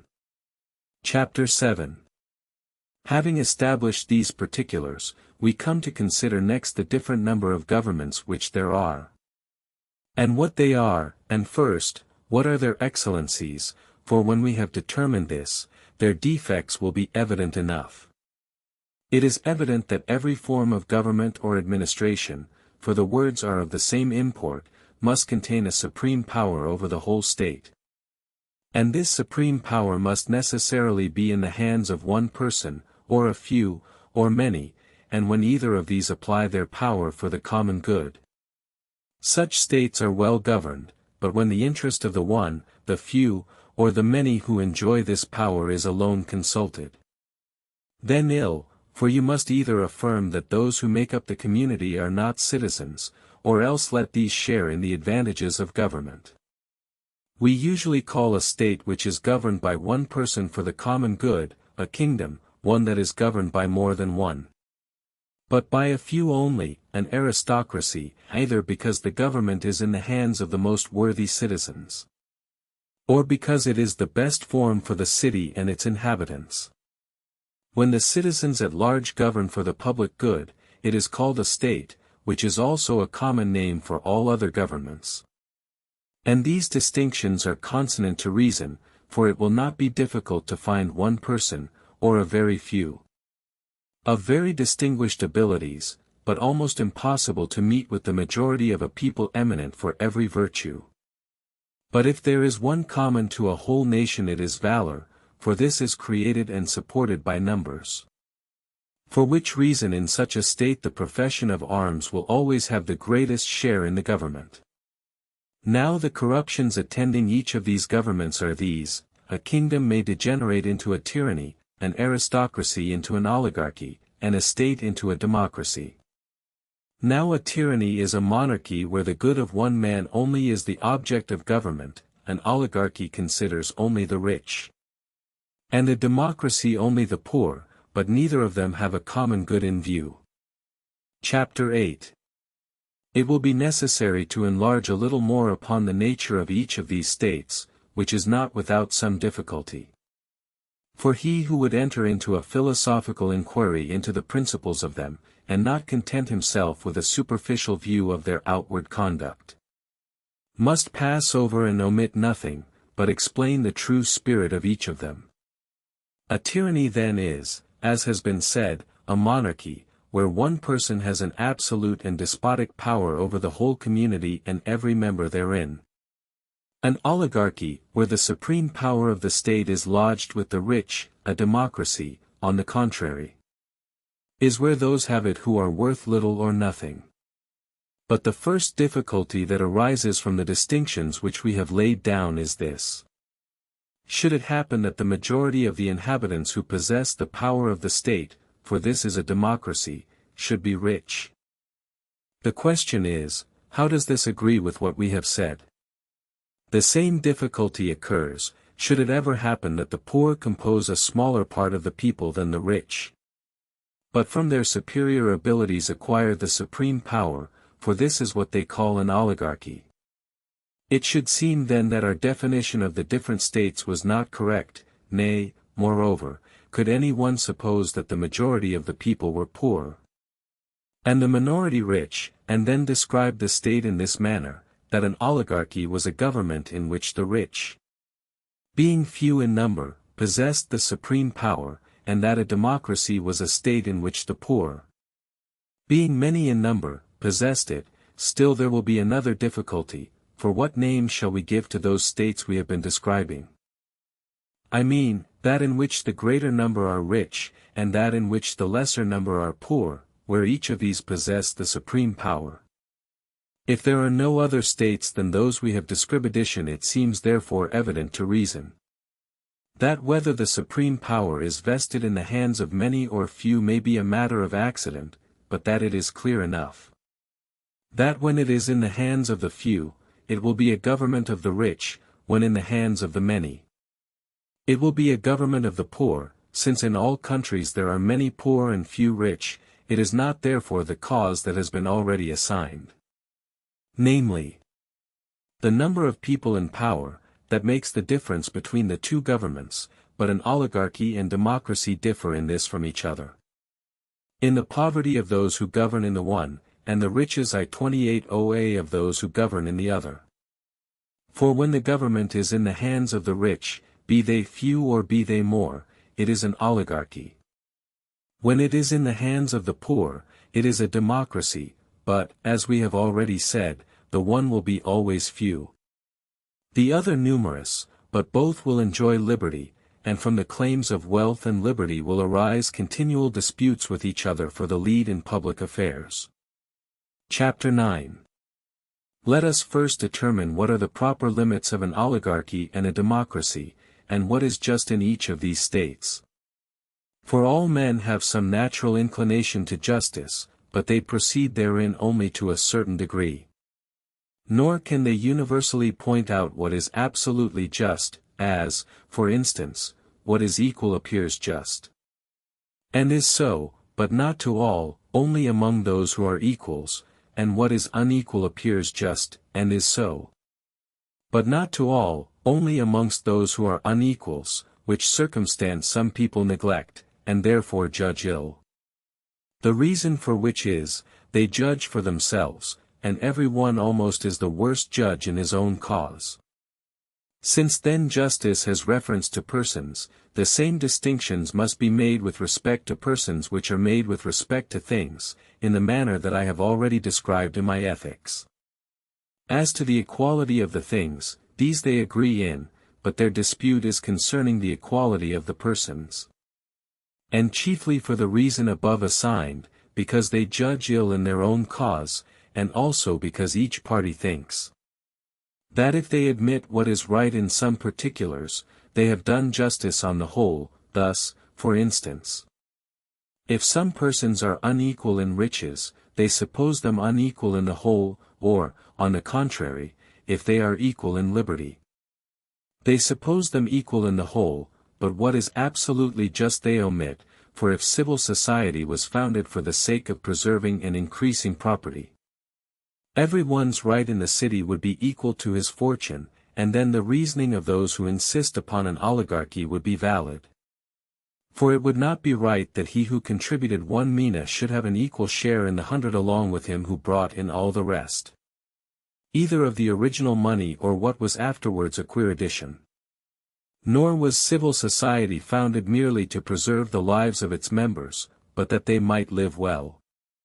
For otherwise a state might be composed of slaves, or the animal creation, but this is not so, for these have no share in the happiness of it. Nor do they live after their own choice, nor is it an alliance mutually to defend each other from injuries, or for a commercial intercourse, for then the Tyrrhenians and Carthaginians, and all other nations between whom treaties of commerce subsist, would be citizens of one city, for they have articles to regulate their exports and imports, and engagements for mutual protection, and alliances for mutual defense, but yet they have not all the same magistrates established among them. But they are different among the different people, nor does the one take any care, that the morals of the other should be as they ought, or that none of those who have entered into the common agreements should be unjust, or in any degree vicious. Only that they do not injure any member of the confederacy. But whosoever endeavors to establish wholesome laws in a state, attends to the virtues and the vices of each individual who composes it. From whence it is evident, that the first care of him who would found a city, truly deserving that name, and not nominally so, must be to have his citizens virtuous, for otherwise it is merely an alliance for self-defense, differing from those of the same caste which are made between different people only in place, for law is an agreement and a pledge. As the sophist Lycophron says, between the citizens of their intending to do justice to each other, though not sufficient to make all the citizens just and good. And that this is fact is evident, for could any one bring different places together, as, for instance, enclose Megara and Corinth in a wall, yet they would not be one city, not even if the inhabitants intermarried with each other. Though this intercommunity contributes much to make a place one city. Besides, could we suppose a set of people to live separate from each other, but within such a distance as would admit of an intercourse? And that there were laws subsisting between each party, to prevent their injuring one another in their mutual dealings. Supposing one a carpenter, another a husbandman, shoemaker, and the like, and that their numbers were 10,000. Still all that they would have together in common would be a tariff for trade, or an alliance for mutual defense. But not the same city. And why? Not because their mutual intercourse is not near enough, for even if persons so situated should come to one place, and every one should live in his own house as in his native city, and there should be alliances subsisting between each party to mutually assist and prevent any injury being done to the other, still they would not be admitted to be a city by those who think correctly, if they preserved the same customs when they were together as when they were separate. It is evident, then, that a city is not a community of place, nor established for the sake of mutual safety or traffic with each other. But that these things are the necessary consequences of a city, although they may all exist where there is no city. But a city is a society of people joining together with their families and their children to live agreeably for the sake of having their lives as happy and as independent as possible. And for this purpose it is necessary that they should live in one place and intermarry with each other. Hence in all cities there are family meetings, clubs, sacrifices, and public entertainments to promote friendship. For a love of sociability is friendship itself, so that the end then for which a city is established is that the inhabitants of it may live happy, and these things are conducive to that end, for it is a community of families and villages for the sake of a perfect independent life. That is, as we have already said, for the sake of living well and happily. It is not therefore founded for the purpose of men's merely living together, but for their living as men ought. For which reason those who contribute most to this end deserve to have greater power in the city than those who are their equals in family and freedom. But their inferiors in civil virtue, or those who excel them in wealth but are below them in worth.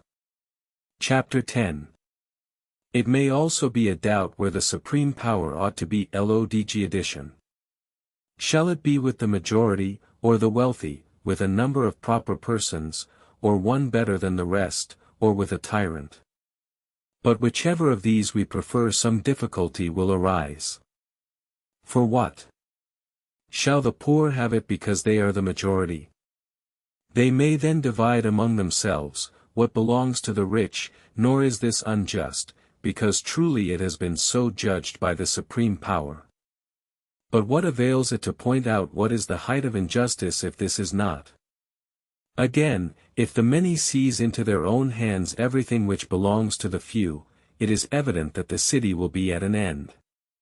But virtue will never destroy what is virtuous, nor can what is right be the ruin of the state, therefore such a law can never be right. Nor can the acts of a tyrant ever be wrong, for of necessity they must all be just, for he, from his unlimited power, compels everyone to obey his command, as the multitude oppress the rich. Is it right then that the rich, the few, should have the supreme power? And what if they be guilty of the same rapine and plunder the possessions of the majority? That will be as right as the other, but that all things of this sort are wrong and unjust is evident. Well then, these of the better sort shall have it, but must not then all the other citizens live unhonored, without sharing the offices of the city? For the offices of a city are its honors, and if one set of men are always in power, it is evident that the rest must be without honor. Well then, let it be with one person of all others the fittest for it, but by this means the power will be still more contracted, and a greater number than before continue on non-addition. But some one may say, that it is wrong to let man have the supreme power and not the law, as his soul is subject to so many passions. But if this law appoints an aristocracy, or a democracy, how will it help us in our present doubts? Chapter 11. Other particulars we will consider separately, but it seems proper to prove, that the supreme power ought to be lodged with the many, rather than with those of the better sort, who are few, and also to explain what doubts, and probably just ones, may arise. Now, though not one individual of the many may himself be fit for the supreme power, yet when these many are joined together, it does not follow but they may be better qualified for it than those, and this not separately, but as a collective body. As the public suppers exceed those which are given at one person's private expense, for, as they are many, each person brings in his share of virtue and wisdom, and thus, coming together, they are like one man made up of a multitude. With many feet, many hands, and many intelligences, thus is it with respect to the manners and understandings of the multitude taken together.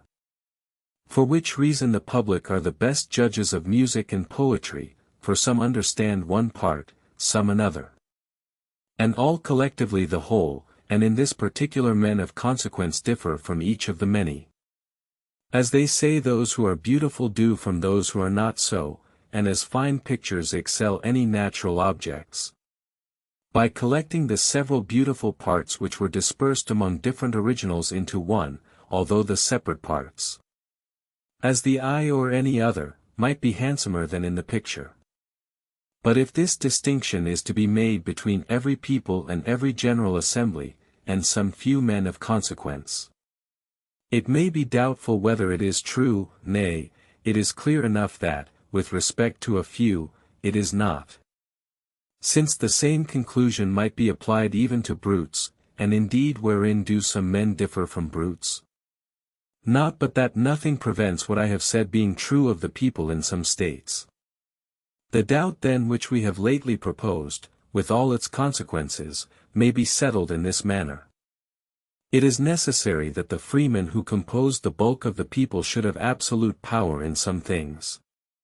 But as they are neither men of property, nor act uniformly upon principles of virtue, it is not safe to trust them with the first offices in the state, both on account of their iniquity and their ignorance, from the one of which they will do what is wrong, from the other they will mistake, and yet it is dangerous to allow them no power or share in the government. For when there are many poor people who are incapable of acquiring the honors of their country, the state must necessarily have many enemies in it. Let them then be permitted to vote in the public assemblies and to determine causes, for which reason Socrates, and some other legislators, gave them the power of electing the officers of the state, and also of inquiring into their conduct when they came out of office, and only prevented their being magistrates by themselves, for the multitude when they are collected together have all of them sufficient understanding for these purposes, and, mixing among those of higher rank, are serviceable to the city, as some things, which alone are improper for food, when mixed with others make the whole more wholesome than a few of them would be. But there is a difficulty attending this form of government, for it seems, that the person who himself was capable of curing anyone who was then sick, must be the best judge whom to employ as a physician, but such a one must be himself a physician, and the same holds true in every other practice and art. And as a physician ought to give an account of his practice to a physician, so ought it to be in other arts. Those whose business is physic may be divided into three sorts. The first of these is he who makes up the medicines. The second prescribes, and is to the other as the architect is to the mason. The third is he who understands the science, but never practices it. Now these three distinctions may be found in those who understand all other arts. Nor have we less opinion of their judgment who are only instructed in the principles of the art than of those who practice it. And with respect to elections the same method of proceeding seems right, for to elect a proper person in any science is the business of those who are skillful therein. As in geometry, of geometricians, in steering, of steersmen, but if some individuals should know something of particular arts and works, they do not know more than the professors of them, so that even upon this principle neither the election of magistrates, nor the censure of their conduct, should be entrusted to the many. But probably all that has been here said may not be right, for, to resume the argument I lately used. If the people are not very brutal indeed, although we allow that each individual knows less of these affairs than those who have given particular attention to them, yet when they come together they will know them better, or at least not worse. Besides, in some particular arts it is not the workman only who is the best judge. Namely, in those the works of which are understood by those who do not profess them, thus he who builds a house is not the only judge of it. For the master of the family who inhabits it is a better, thus also a steersman is a better judge of a tiller than he who made it, and he who gives an entertainment than the cook. What has been said seems a sufficient solution of this difficulty, but there is another that follows.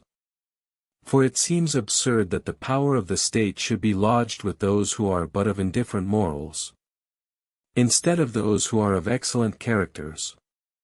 Now the power of election and censure are of the utmost consequence, and this, as has been said, in some states they entrust to the people. For the General Assembly is the supreme court of all, and they have a voice in this, and deliberate in all public affairs, and try all causes, without any objection to the meanness of their circumstances, and at any age, but their treasurers, generals, and other great officers of state are taken from men of great fortune and worth. This difficulty also may be solved upon the same principle, and here too they may be right, for the power is not in the man who is member of the assembly or council, but the assembly itself, and the council, and the people, of which each individual of the whole community are the parts. I mean as senator, adviser, or judge, for which reason it is very right, that the many should have the greatest powers in their own hands. For the people, the council, and the judges are composed of them, and the property of all these collectively is more than the property of any person or a few who fill the great offices of the state. And thus I determine these points.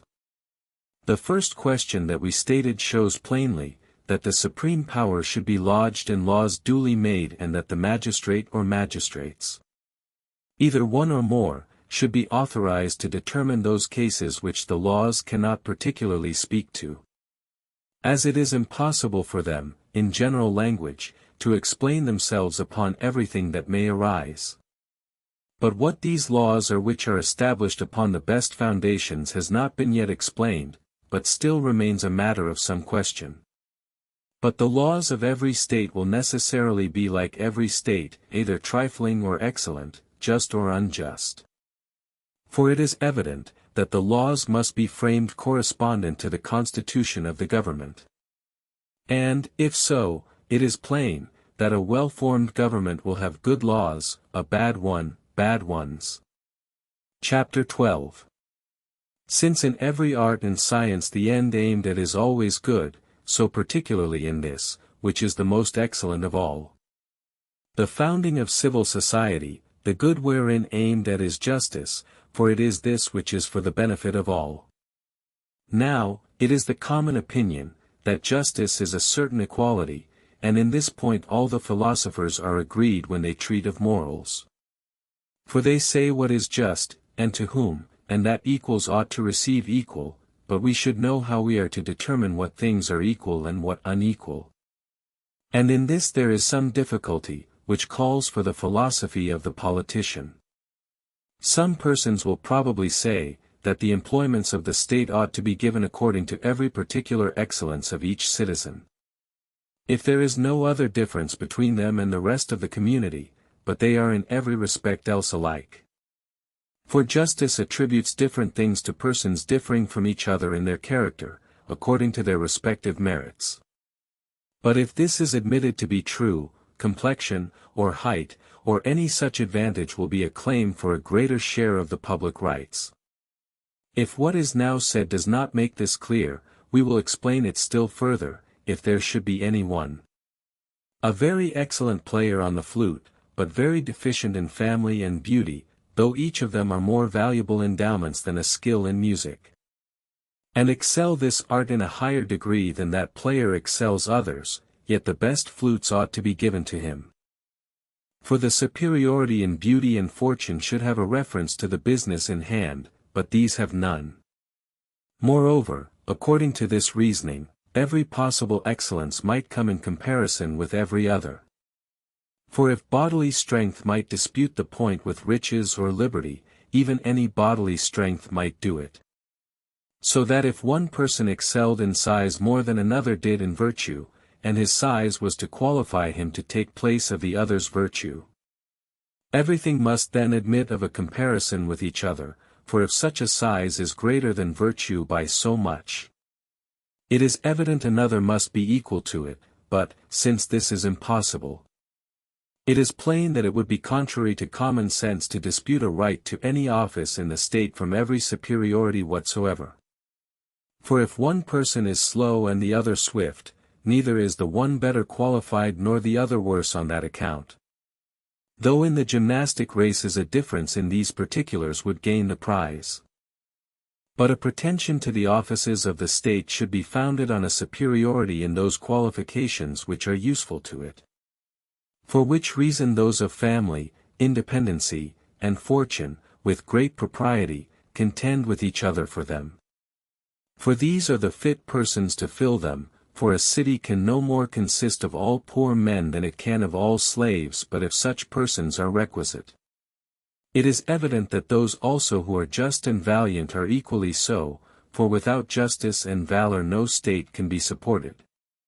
The former being necessary for its existence, the latter for its happiness. Chapter 13. It seems, then, requisite for the establishment of a state, that all, or at least many of these particulars should be well canvassed and inquired into. And that virtue and education may most justly claim the right of being considered as the necessary means of making the citizens happy. As we have already said. As those who are equal in one particular are not therefore equal in all, and those who are unequal in one particular are not therefore unequal in all. It follows that all those governments which are established upon a principle which supposes they are erroneous. We have already said, that all the members of the community will dispute with each other for the offices of the state. And in some particulars justly, but not so in general, the rich, for instance, because they have the greatest landed property. And the ultimate right to the soil is vested in the community, and also because their fidelity is in general most to be depended on. The freemen and men of family will dispute the point with each other, as nearly on an equality, for these latter have a right to a higher regard as citizens than obscure persons. For honorable descent is everywhere of great esteem, nor is it an improper conclusion, that the descendants of men of worth will be men of worth themselves. For noble birth is the fountain of virtue to men of family, for the same reason also we justly say, that virtue has a right to put in her pretensions. Justice, for instance, is a virtue, and so necessary to society, that all others must yield her the precedence. Let us now see what the many have to urge on their side against the few, and they may say, that if, when collectively taken, they are compared with them, they are stronger, richer, and better than they are. But should it ever happen that all these should inhabit the same city, I mean the good, the rich, the noble, as well as the many, such as usually make up the community, I ask, will there then be any reason to dispute concerning who shall govern? Or will there not? For in every community which we have mentioned there is no dispute where the supreme power should be placed. For as these differ from each other, so do those in whom that is placed, for in one state the rich enjoy it, in others the meritorious, and thus each according to their separate manners. Let us however consider what is to be done when all these happen at the same time to inhabit the same city. If the virtuous should be very few in number, how then shall we act? Shall we prefer the virtuous on account of their abilities, if they are capable of governing the city? Or should they be so many as almost entirely to compose the state? There is also a doubt concerning the pretensions of all those who claim the honors of government. For those who found them either on fortune or family have nothing which they can justly say in their defense. Since it is evident upon their principle, that if any one person can be found richer than all the rest, the right of governing all these will be justly vested in this one person. In the same manner, one man who is of the best family will claim it from those who dispute the point upon family merit. And probably in an aristocracy the same dispute might arise on the score of virtue, if there is one man better than all the other men of worth who are in the same community. It seems just, by the same reasoning, that he should enjoy the supreme power. And upon this principle also, while the many suppose they ought to have the supreme command, as being more powerful than the few, if one or more than one, though a small number should be found stronger than themselves, these ought rather to have it than they. All these things seem to make it plain, that none of these principles are justly founded on which these persons would establish their right to the supreme power. And that all men whatsoever ought to obey them, for with respect to those who claim it as due to their virtue or their fortune, they might have justly some objection to make, for nothing hinders but that it may sometimes happen, that the many may be better or richer than the few, not as individuals, but in their collective capacity. As to the doubt which some persons have proposed and objected, we may answer it in this manner, it is this: whether a legislator, who would establish the most perfect system of laws, should calculate them for the use of the better part of the citizens, or the many, in the circumstances we have already mentioned. The rectitude of anything consists in its equality, that therefore which is equally right will be advantageous to the whole state, and to every member of it in common. Now, in general, a citizen is one who both shares in the government and also in his turn submits to be governed. Their condition, it is true, is different in different states. The best is that in which a man is enabled to choose and to persevere in a course of virtue during his whole life, both in his public and private state. But should there be one person, or a very few, eminent for an uncommon degree of virtue, though not enough to make up a civil state, so that the virtue of the many, or their political abilities, should be too inferior to come in comparison with theirs, if more than one, or if but one, with his only, such are not to be considered as part of the city. For it would be doing them injustice to rate them on a level with those who are so far their inferiors in virtue and political abilities, that they appear to them like a god amongst men. From whence it is evident, that a system of laws must be calculated for those who are equal to each other in nature and power. Such men, therefore, are not the object of law, for they are themselves a law, and it would be ridiculous in any one to endeavor to include them in the penalties of a law. For probably they might say what Antisthenes tells us the lions did to the hares when they demanded to be admitted to an equal share with them in the government. And it is on this account that democratic states have established the ostracism, for inequality seems the principal object of their government. For which reason they compel all those who are very eminent for their power, their fortune, their friendships, or any other cause which may give them too great weight in the government, to submit to the ostracism, and leave the city for a stated time, as the fabulous histories relate the Argonauts served Hercules. For they refused to take him with them in the ship Argo on account of his superior valor. For which reason those who hate a tyranny and find fault with the advice which Periander gave to Thrasybulus, must not think there was nothing to be said in its defense, for the story goes, that Periander said nothing to the messenger in answer to the business he was consulted about, but striking off those ears of corn which were higher than the rest, reduced the whole crop to a level.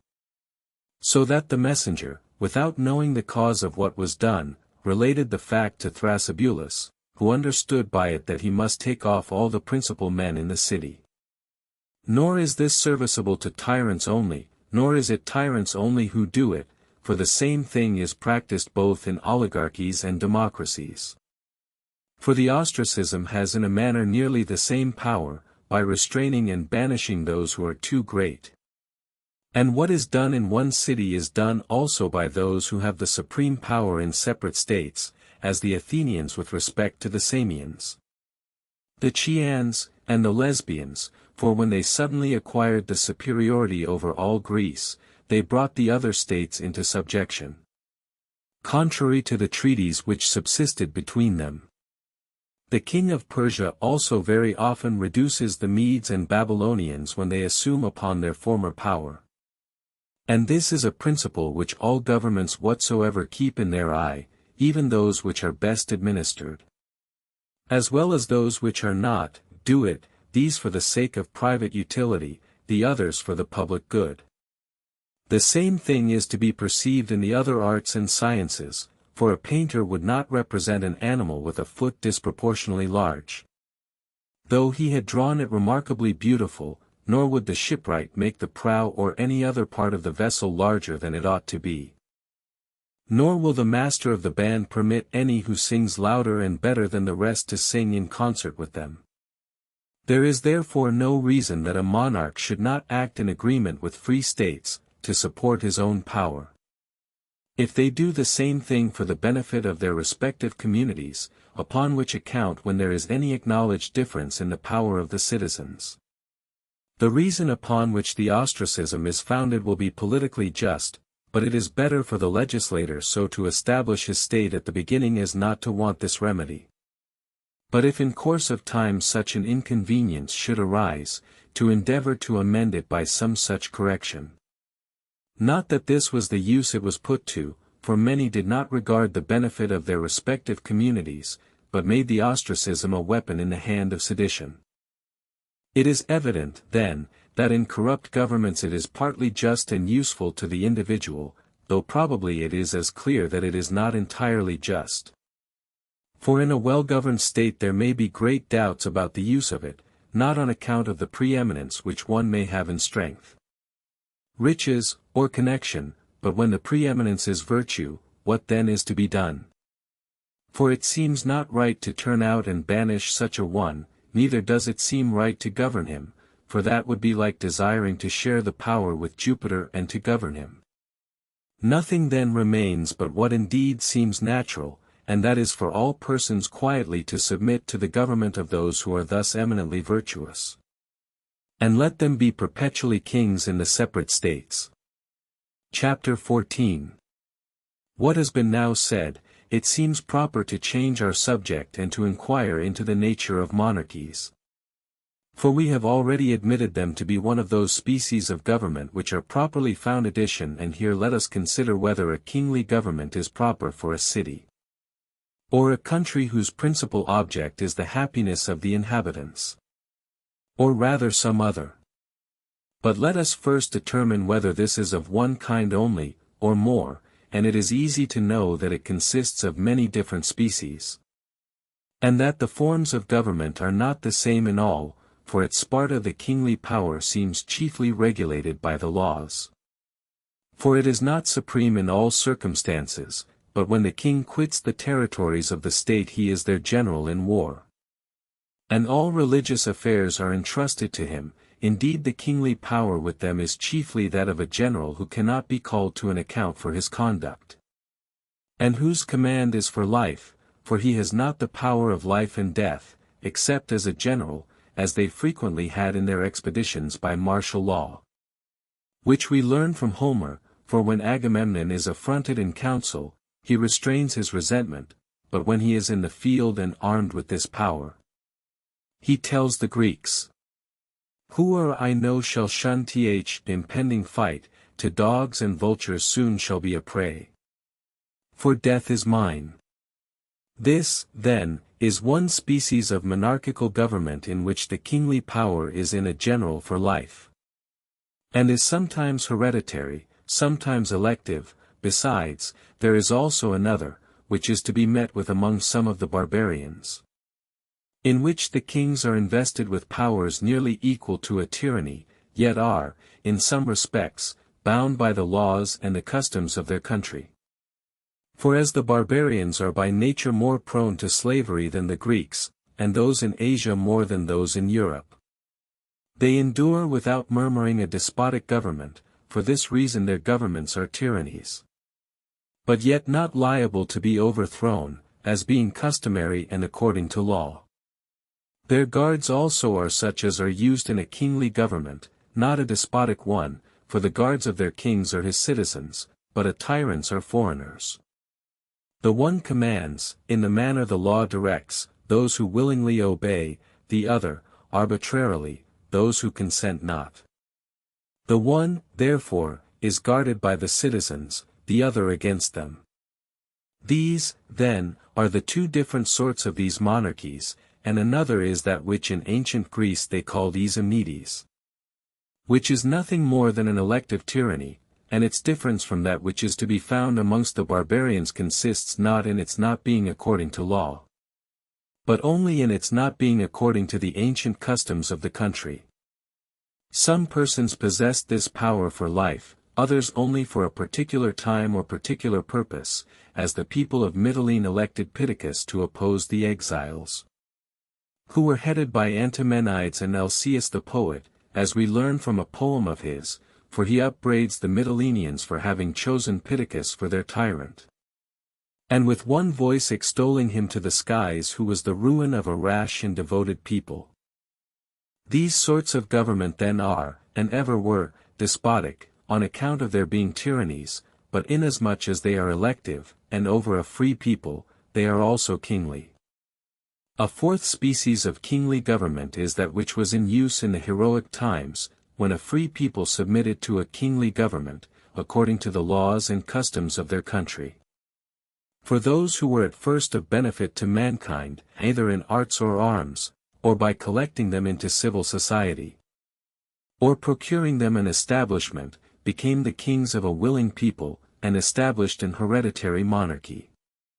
They were particularly their generals in war, and presided over their sacrifices, excepting such only as belonged to the priests. They were also the supreme judges over the people, and in this case some of them took an oath, others did not. They did, the form of swearing was by their scepter held out. In ancient times the power of the kings extended to everything whatsoever, both civil, domestic, and foreign. But in after times they relinquished some of their privileges, and others the people assumed, so that in some states, they left their kings only the right of presiding over the sacrifices, and even those whom it were worth while to call by that name had only the right of being commander-in-chief in their foreign wars. These, then, are the four sorts of kingdoms. The first is that of the heroic times, which was a government over a free people, with its rights in some particulars marked out, for the king was their general, their judge, and their high pri established. The second, that of the barbarians, which is an hereditary despotic government regulated by laws. The third is that which they call Eumenitic, which is an elective tyranny. The fourth is the Lacedaemonian, and this, in few words, is nothing more than an hereditary generalship, and in these particulars they differ from each other. There is a fifth species of kingly government, which is when one person has a supreme power over all things whatsoever, in the manner that every state and every city has over those things which belong to the public, for as the master of a family is king in his own house, so such a king is master of a family in his own city or state. Chapter 15. But the different sorts of kingly governments may, if I may so say, be reduced to two, which we will consider more particularly. The last spoken of, and the Lacedaemonian, for the chief of the others are placed between these, which are as it were at the extremities, they having less power than an absolute government, and yet more than the Lacedaemonians, so that the whole matter in question may be reduced to these 2 points. The one is, whether it is advantageous to the citizens to have the office of general continue in one person for life, and whether it should be confined to any particular families or whether every one should be eligible. The other, whether it is advantageous for one person to have the supreme power over everything or not.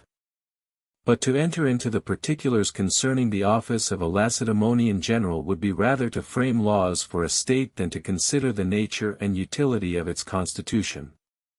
since we know that the appointing of a general is what is done in every state. Passing over this question then, we will proceed to consider the other part of their government, which is the polity of the state. And this it will be necessary to examine particularly into, and to go through such questions as may arise. Now the first thing which presents itself to our consideration is this, whether it is best to be governed by a good man, or by good laws. Those who prefer a kingly government think that laws can only speak a general language, but cannot adapt themselves to particular circumstances.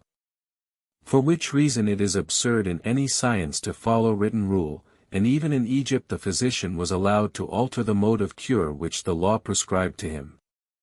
After the 4th day, but if he did it sooner it was at his own peril, from whence it is evident, on the very same account, that a government of written laws is not the best, and yet general reasoning is necessary to all those who are to govern. And it will be much more perfect in those who are entirely free from passions than in those to whom they are natural. But now this is a quality which laws possess, while the other is natural to the human soul. But someone will say in answer to this, that man will be a better judge of particulars. It will be necessary, then, for a king to be a lawgiver, and that his laws should be published, but that those should have no authority which are absurd, as those which are not, should. But whether is it better for the community that those things which cannot possibly come under the cognizance of the law either at all or properly should be under the government of every worthy citizen? As the present method is, when the public community, in their general assemblies, act as judges and counselors, where all their determinations are upon particular cases, for one individual, be he who he will be found, upon comparison, inferior to a whole people taken collectively, but this is what a city is, as a public entertainment is better than one man's portion. For this reason the multitude judge of many things better than any one single person. They are also less liable to corruption from their numbers, as water is from its quantity. Besides, the judgment of an individual must necessarily be perverted if he is overcome by anger or any other passion. But it would be hard indeed if the whole community should be misled by anger. Moreover, let the people be free, and they will do nothing but in conformity to the law, except only in those cases which the law cannot speak to. But though what I am going to propose may not easily be met with, yet if the majority of the state should happen to be good men, should they prefer one uncorrupt governor or many equally good, is it not evident that they should choose the many? But there may be divisions among these which cannot happen when there is but one. In answer to this it may be replied that all their souls will be as much animated with virtue as this one man's. If then a government of many, and all of them good men, compose an aristocracy, and the government of one a kingly power, it is evident that the people should rather choose the first than the last, and this whether the state is powerful or not. If many such persons so alike can be met with, and for this reason probable it was, that the first governments were generally monarchies, because it was difficult to find a number of persons eminently virtuous, more particularly as the world was then divided into small communities. Besides, kings were appointed in return for the benefits they had conferred on mankind, but such actions are peculiar to good men. But when many persons equal in virtue appeared at the time, they brooked not a superiority, but sought after an equality and established a free state. But after this, when they degenerated, they made a property of the public, which probably gave rise to oligarchies. For they made wealth meritorious, and the honors of government were reserved for the rich, and these afterwards turned to tyrannies, and these in their turn gave rise to democracies. For the power of the tyrants continually decreasing, on account of their rapacious avarice, the people grew powerful enough to frame and establish democracies. And as cities after that happened to increase, probably it was not easy for them to be under any other government than a democracy. But if any person prefers a kingly government in a state, what is to be done with the king's children? Is the family also to reign? But should they have such children as some persons usually have, it will be very detrimental. It may be said, that then the king who has it in his power will never permit such children to succeed to his kingdom. But it is not easy to trust to that, for it is very hard and requires greater virtue than is to be met with in human nature. There is also a doubt concerning the power with which a king should be entrusted, whether he should be allowed force sufficient to compel those who do not choose to be obedient to the laws. And how he is to support his government. For if he is to govern according to law and do nothing of his own will which is contrary thereunto, at the same time it will be necessary to protect that power with which he guards the law. This matter however may not be very difficult to determine, for he ought to have a proper power. And such a one is that which will be sufficient to make the king superior to any one person or even a large part of the community. But inferior to the whole, as the ancients always appointed guards for that person whom they created Easemedes or tyrant. And someone advised the Syracusans, when Dionysius asked for guards, to allow him such. Chapter 16. We will next consider the absolute monarch that we have just mentioned, who does everything according to his own will. For a king governing under the direction of laws which he is obliged to follow does not of himself create any particular species of government. As we have already said, for in every state whatsoever, either aristocracy or democracy, it is easy to appoint a general for life. And there are many who entrust the administration of affairs to one person only, such as the government at Dyrrhachium. And nearly the same at Opus. As for an absolute monarchy as it is called, that is to say, when the whole state is wholly subject to the will of one person, namely the king, it seems to many that it is unnatural that one man should have the entire rule over his fellow citizens when the state consists of equals.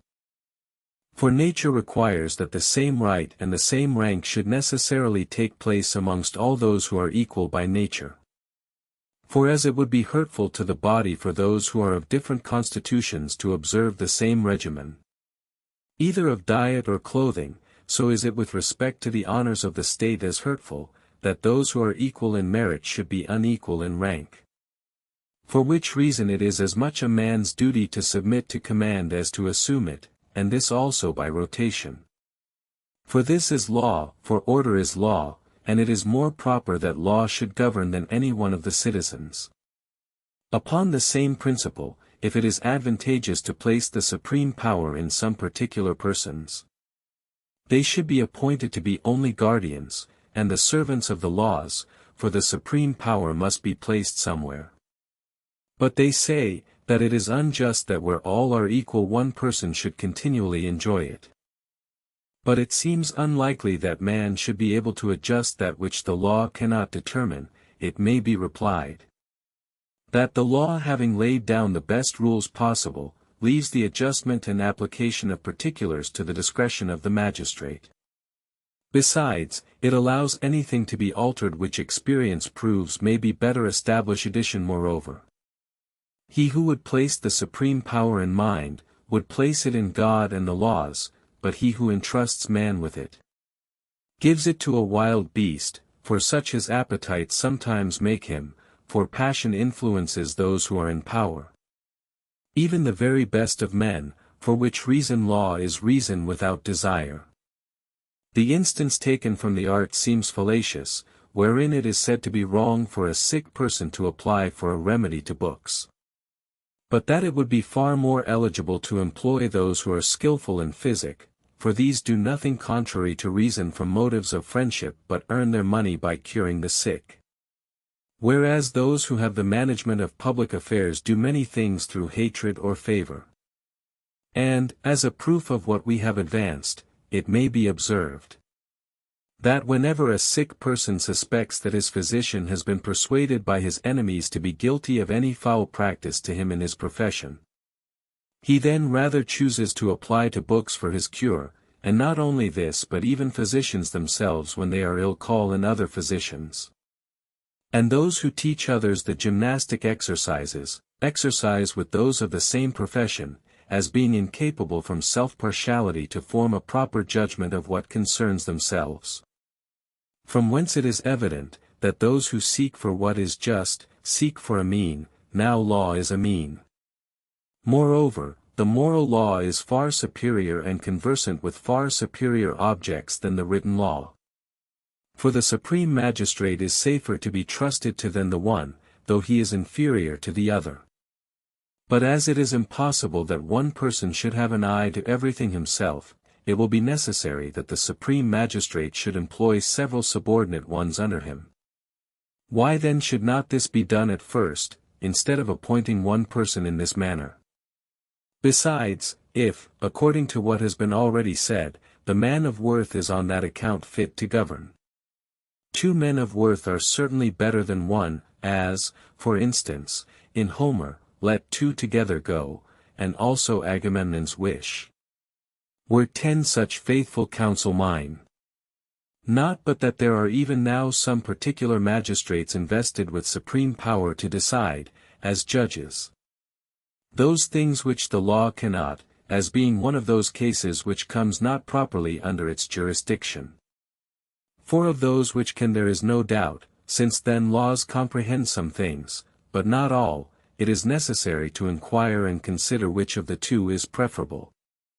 That the best man or the best law should govern, for to reduce every subject which can come under the deliberation of man into a law is impossible. No one then denies, that it is necessary that there should be some person to decide those cases which cannot come under the cognizance of a written law. But we say, that it is better to have many than one, for though every one who decides according to the principles of the law decides justly, yet surely it seems absurd to suppose, that one person can see better with 2 eyes, and hear better with 2 ears, or do better with 2 hands and 2 feet, than many can do with many, for we see that absolute monarchs now furnish themselves with many eyes and ears and hands and feet.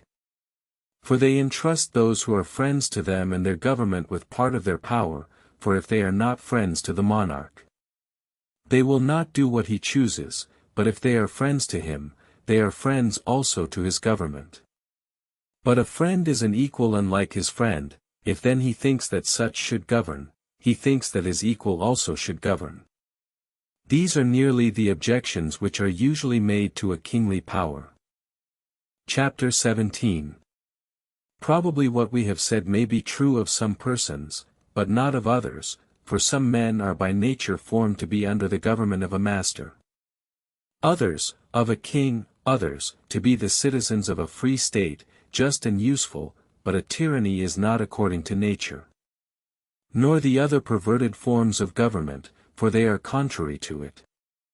But it is evident from what has been said, that among equals it is neither advantageous nor right that one person should be lord over all where there are no established laws.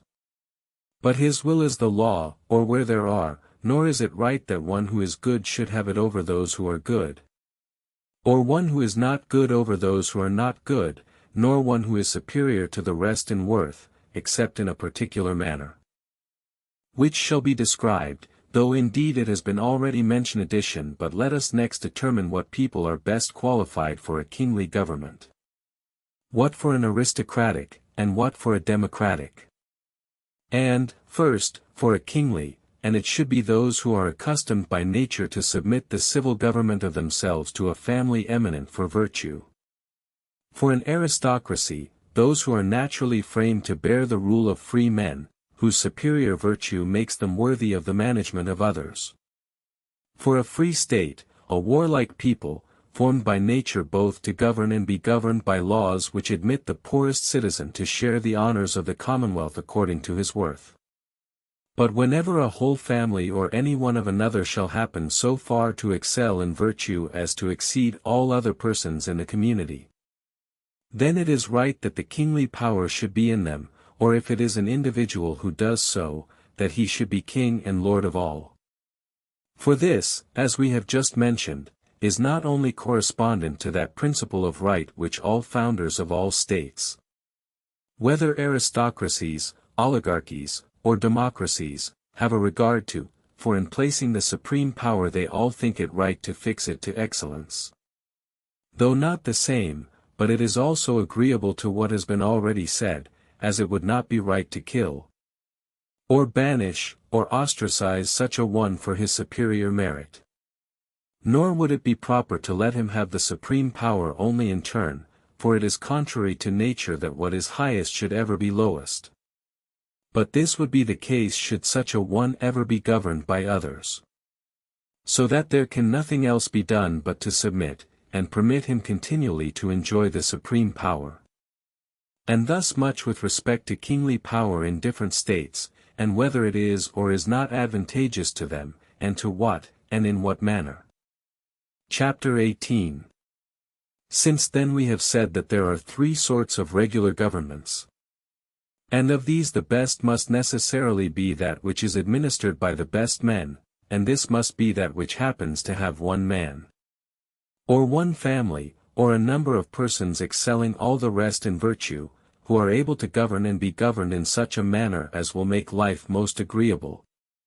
And we have already shown that the virtue of a good man and of a citizen in the most perfect government will be the same. It is evident, that in the same manner, and for those very qualities which would procure a man the character of good, any one would say, that the government of a state was a well-established aristocracy or kingdom. So that it will be found to be education and morals that are almost the whole which go to make a good man. And the same qualities will make a good citizen or good king. These particulars being treated of, we will now proceed to consider what sort of government is best, how it naturally arises, and how it is established, for it is necessary to make a proper inquiry concerning this. Book 4. Chapter 1. In every art and science which is not conversant in parts but in some one genus in which it is complete, it is the business of that art alone to determine what is fitted to its particular genus, as what particular exercise is fitted to a certain particular body, and suits it best. For that body which is formed by nature the most perfect and superior to others necessarily requires the best exercise and also of what one kind that must be which will suit the generality. And this is the business of the gymnastic arts, and although any one should not desire to acquire an exact knowledge and skill in these exercises, yet it is not, on that account, the less necessary that he who professes to be a master and instruct the youth in them should be perfect therein. And we see that this is what equally befalls the healing, shipbuilding, cloth-making, and indeed all other arts. So that it evidently belongs to the same art to find out what kind of government is best, and would of all others be most correspondent to our wish, while it received no molestation from without, and what particular species of it is adapted to particular persons. For there are many who probably are incapable of enjoying the best form, so that the legislator, and he who is truly a politician, ought to be acquainted not only with that which is most perfect imaginable, but also that which is the best suited to any given circumstances. There is, moreover, a third sort, an imaginary one, and he ought, if such a one should be presented to his consideration, to be able to discern what sort of one it would be at the beginning, and, when once established, what would be the proper means to preserve it a long time. I mean, for instance, if a state should happen not to have the best form of government, or be deficient in what was necessary, or not receive every advantage possible, but something less. And, besides all this, it is necessary to know what sort of government is best fitting for all cities. For most of those writers who have treated this subject, however speciously they may handle other parts of it, have failed in describing the practical parts, for it is not enough to be able to perceive what is best without it is what can be put in practice. It should also be simple, and easy for all to attain to. But some seek only the most subtle forms of government. Others again, choosing rather to treat of what is common, censure those under which they live, and extol the excellence of a particular state, as the Lacedaemonian, or some other. But every legislator ought to establish such a form of government as from the present state and disposition of the people who are to receive it they will most readily submit to and persuade the community to partake of. For it is not a business of less trouble to correct the mistakes of an established government than to form a new one. As it is as difficult to recover what we have forgot as to learn anything afresh. He, therefore, who aspires to the character of a legislator, ought, besides all we have already said, to be able to correct the mistakes of a government already established. As we have before mentioned addition, but this is impossible to be done by him who does not know how many different forms of government there are. Some persons think that there is only one species both of democracy and oligarchy, but this is not true. So that every one should be acquainted with the difference of these governments, how great they are, and whence they arise, and should have equal knowledge to perceive what laws are best, and what are most suitable to each particular government. For all laws are, and ought to be, framed agreeable to the state that is to be governed by them, and not the state to the laws. For government is a certain ordering in a state which particularly respects the magistrates in what manner they shall be regulated, and where the supreme power shall be placed, and what shall be the final object which each community shall have in view. But the laws are something different from what regulates and expresses the form of the constitution. It is their office to direct the conduct of the magistrate in the execution of his office and the punishment of offenders. From whence it is evident, that the founders of laws should attend both to the number and the different sorts of government. For it is impossible that the same laws should be calculated for all sorts of oligarchies and all sorts of democracies. For of both these governments there are many species, not one only. Chapter 2. Since, then, according to our first method in treating of the different forms of government, we have divided those which are regular into three sorts: the kingly, the aristocratical, the free states, and shown the three excesses which these are liable to. The kingly, of becoming tyrannical, the aristocratical, oligarchical, and the free state, democratical. And as we have already treated of the aristocratical and kingly, for to enter into an inquiry what sort of government is best is the same thing as to treat of these two expressly. For each of them desires to be established upon the principles of virtue, and as, moreover, we have already determined wherein a kingly power and an aristocracy differ from each other. And when a state may be said to be governed by a king, it now remains that we examine into a free state. And also these other governments, an oligarchy, a democracy, and a tyranny, and it is evident of these three excesses which must be the worst of all.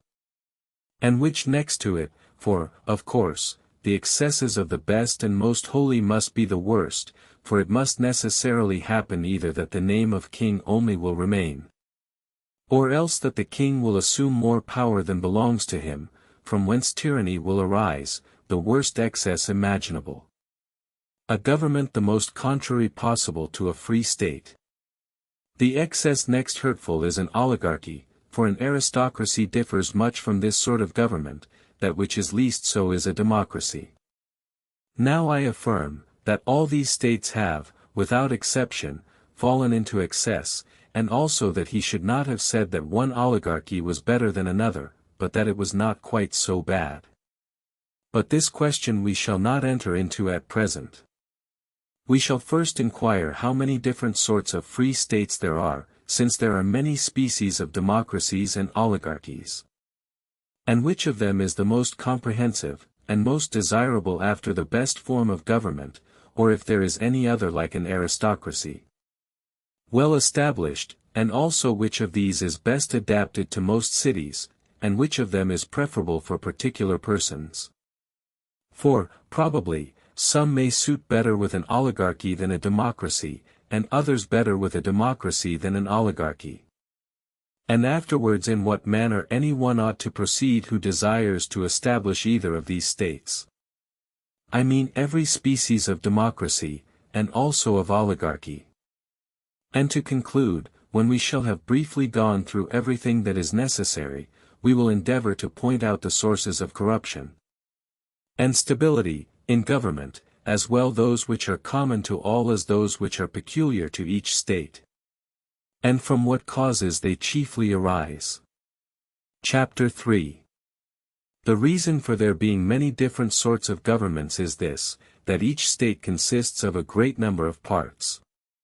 For, in the first place, we see that all cities are made up of families, and again, of the multitude of these some must be rich, some poor, and others in the middle station, and that, both of the rich and poor, some will be used to arms, others not.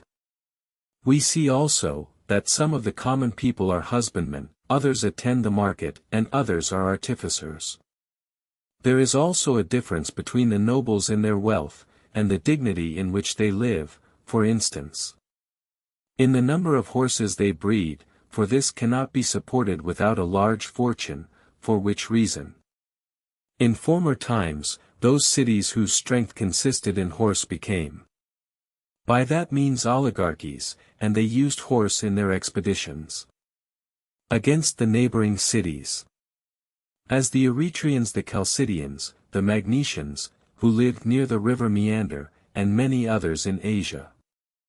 Moreover, besides the difference of fortune, there is that which arises from family and merit, or, if there are any other distinctions which make part of the city. They have been already mentioned in treating of an aristocracy, for there we considered how many parts each city must necessarily be composed of. And sometimes each of these have a share in the government, sometimes a few, sometimes more. It is evident then, that there must be many forms of government, differing from each other in their particular constitution, for the parts of which they are composed each differ from the other. For government is the ordering of the magistracies of the state, and these the communities share between themselves, either as they can attain them, by force, or according to some common equality which there is amongst them, as poverty, wealth, or something which they both partake of. There must therefore necessarily be as many different forms of governments as there are different ranks in the society, arising from the superiority of some over others, and their different situations. And these seem chiefly to be two, as they say, of the winds, namely, the north and the south, and all the others are declinations from these. And thus in politics, there is the government of the many and the government of the few, or a democracy and an oligarchy. For an aristocracy may be considered as a species of oligarchy, as being also a government of the few. And what we call a free state may be considered as a democracy, as in the winds they consider the west as part of the north, and the east as part of the south, and thus it is in music, according to some, who say there are only two species of it, the Doric and the Phrygian, and all other species of composition they call after one of these names. And many people are accustomed to consider the nature of government in the same light, but it is both more convenient and more correspondent to truth to distinguish governments as I have done, into two species, one, of those which are established upon proper principles, of which there may be one or two sorts. The other, which includes all the different excesses of these, so that we may compare the best form of government to the most harmonious piece of music. The oligarchic and despotic to the more violent tunes, and the democratic to the soft and gentle airs. Chapter 4. We ought not to define a democracy as some do, who say simply, that it is a government where the supreme power is lodged in the people, for even in oligarchies the supreme power is in the majority. Nor should they define an oligarchy a government where the supreme power is in the hands of a few, for let us suppose the number of a people to be 1,300. And that of these 1,000 were rich, who would not permit the 300 poor to have any share in the government. Although they were free, and their equal in everything else, no one would say, that this government was a democracy.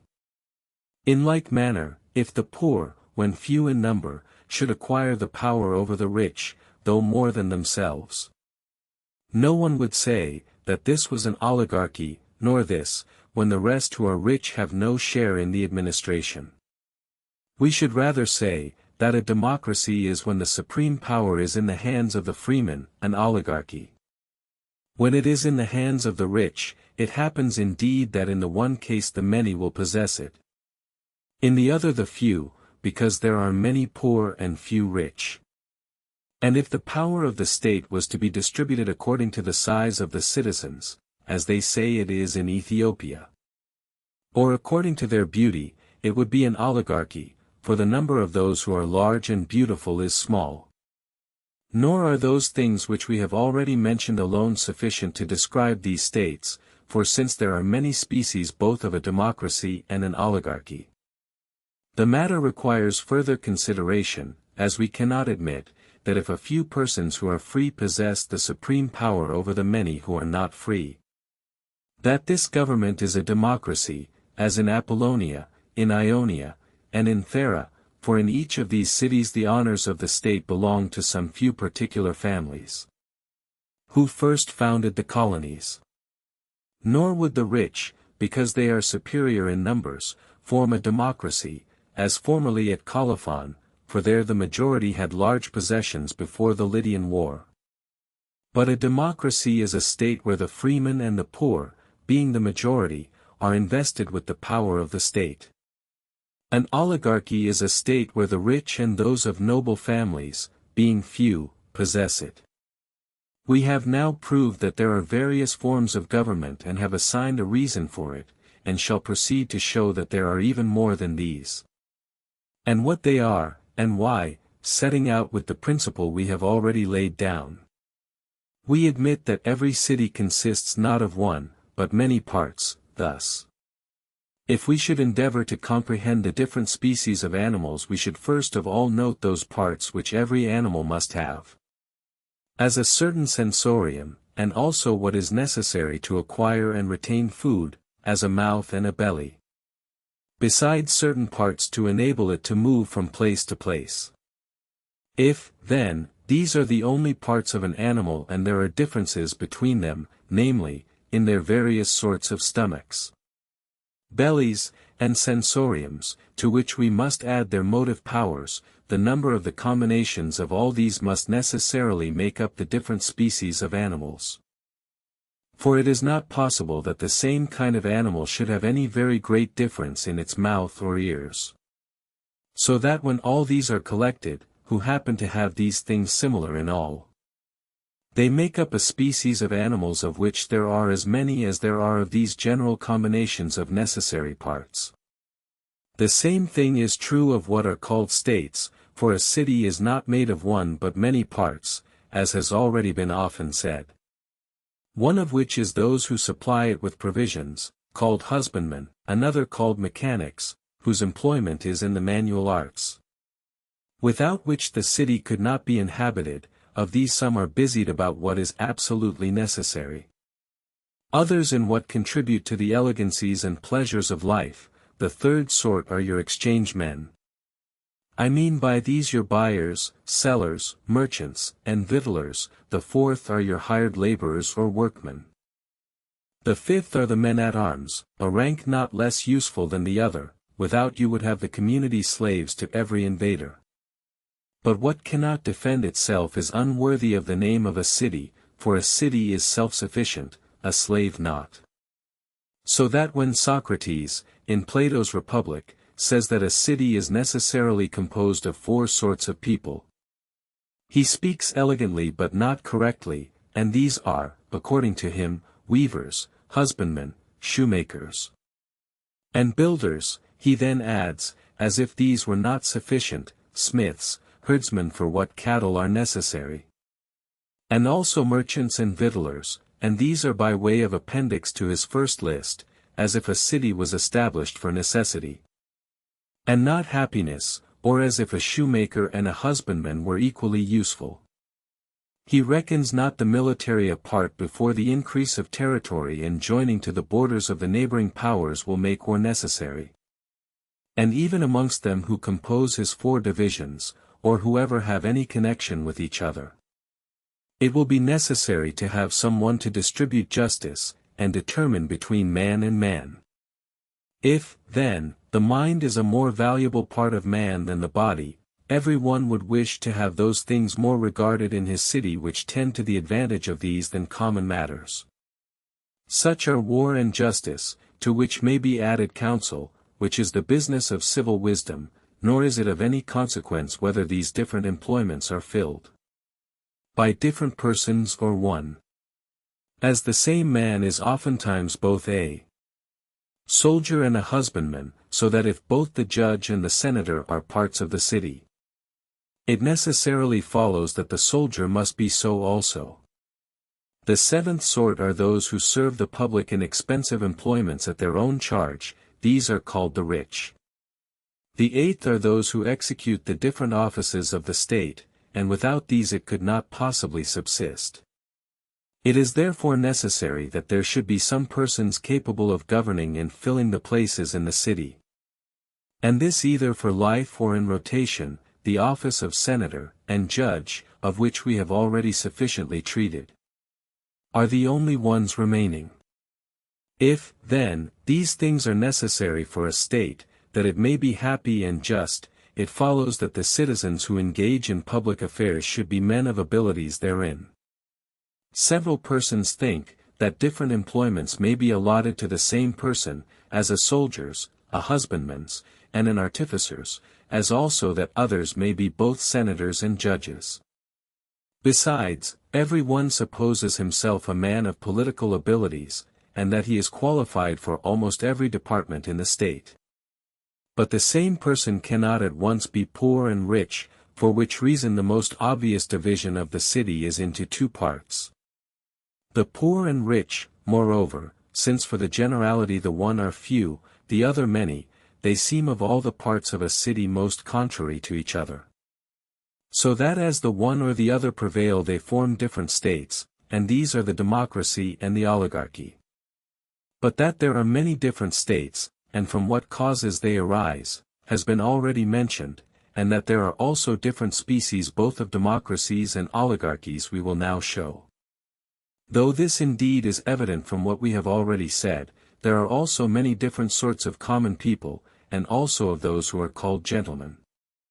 Of the different sorts of the first are husbandmen, artificers, exchange men, who are employed in buying and selling. Seamen, of which some are engaged in war, some in traffic, some in carrying goods and passengers from place to place. Others in fishing, and of each of these there are often many, as fishermen at Tarentum and Byzantium. Masters of galleys at Athens, merchants at Aegina and Chios, those who let ships on freight at Tenedos. We may add to these those who live by their manual labor and have but little property, so that they cannot live without some employ. And also those who are not free-born on both sides, and whatever other sort of common people there may be. As for gentlemen, they are such as are distinguished either by their fortune, their birth, their abilities, or their education, or any such like excellence which is attributed to them. The most pure democracy is that which is so called principally from that equality which prevails in it. For this is what the law in that state directs, that the poor shall be in no greater subjection than the rich. Nor that the supreme power shall be lodged with either of these, but that both shall share it. For if liberty and equality, as some persons suppose, are chiefly to be found in a democracy, it must be most so. By every department of government being alike open to all. But as the people are the majority, and what they vote is law, it follows that such a state must be a democracy. This, then, is one species thereof. Another is, when the magistrates are elected by a certain census, but this should be but small, and every one who was included in it should be eligible. But as soon as he was below it should lose that right. Another sort is, in which every citizen who is not infamous has a share in the government, but where the government is in the laws. Another, where every citizen without exception has this right. Another is like these in other particulars, but there the people govern, and not the law, and this takes place when everything is determined by a majority of votes. And not by a law, which happens when the people are influenced by the demagogues, for where a democracy is governed by stated laws there is no room for them. But men of worth fill the first offices in the state, but where the power is not vested in the laws. There demagogues abound, for there the people rule with kingly power, the whole composing one body, for they are supreme. Not as individuals but in their collective capacity. Homer also discommends the government of many, but whether he means this we are speaking of, or where each person exercises his power separately, is uncertain. When the people possess this power they desire to be altogether absolute, that they may not be under the control of the law, and this is the time when flatterers are held in repute. Nor is there any difference between such a people and monarchs in a tyranny, for their manners are the same, and they both hold a despotic power over better persons than themselves. For their decrees are like the others' edicts, their demagogues like the others' flatterers, but their greatest resemblance consists in the mutual support they give to each other. The flatterer to the tyrant, the demagogue to the people, and to them it is owing that the supreme power is lodged in the votes of the people, and not in the laws, for they bring everything before them, as their influence is owing to their being supreme whose opinions they entirely direct. For these are they whom the multitude obey. Besides, those who accuse the magistrates insist upon it, that the right of determining on their conduct lies in the people, who gladly receive their complaints as the means of destroying all their offices. Any one, therefore, may with great justice blame such a government as being a democracy, and not a free state. For where the government is not in the laws, then there is no free state, for the law ought to be supreme over all things. And particular incidents which arise should be determined by the magistrates or the state. If, therefore, a democracy is to be reckoned a free state, it is evident that any such establishment which centers all power in the votes of the people cannot, properly speaking, be a democracy, for their decrees cannot be general in their extent. Thus, then, we may describe the several species of democracies. Chapter 5. Of the different species of oligarchies one is, when the right to the offices is regulated by a certain census, so that the poor, although the majority, have no share in it, while all those who are included therein take part in the management of public affairs. Another sort is, when the magistrates are men of very small fortune, who upon any vacancy do themselves fill it up. And if they do this out of the community at large, the state approaches to an aristocracy; if out of any particular class of people, it will be an oligarchy. Another sort of oligarchy is, when the power is an hereditary nobility. The fourth is, when the power is in the same hands as the other, but not under the control of law, and this sort of oligarchy exactly corresponds to a tyranny in monarchies. And to that particular species of democracies which I last mentioned in treating of that state, this has the particular name of a dynasty. These are the different sorts of oligarchies and democracies. It should also be known, that it often happens that a free state, where the supreme power is in the laws, may not be democratic, and yet in consequence of the established manners and customs of the people, may be governed as if it was. So, on the other hand, where the laws may countenance a more democratic form of government, these may make the state inclining to an oligarchy. And this chiefly happens when there has been any alteration in the government, for the people do not easily change, but love their own ancient customs, and it is by small degrees only that one thing takes place of another, so that the ancient laws will remain, while the power will be in the hands of those who have brought about a revolution in the state. Chapter 6. It is evident from what has been said, that there are as many different sorts of democracies and oligarchies as I have reckoned up. For, of necessity, either all ranks of the people which I have enumerated must have a share in the government, or some only, and others not, for when the husbandmen, and those only who possess moderate fortunes, have the supreme power, they will govern according to law, for as they must get their livings by their employs, they have but little leisure for public business, They will therefore establish proper laws, and never call public assemblies but when there is a necessity for them. And they will readily let every one partake with them in the administration of public affairs as soon as they possess that fortune which the law requires for their qualification.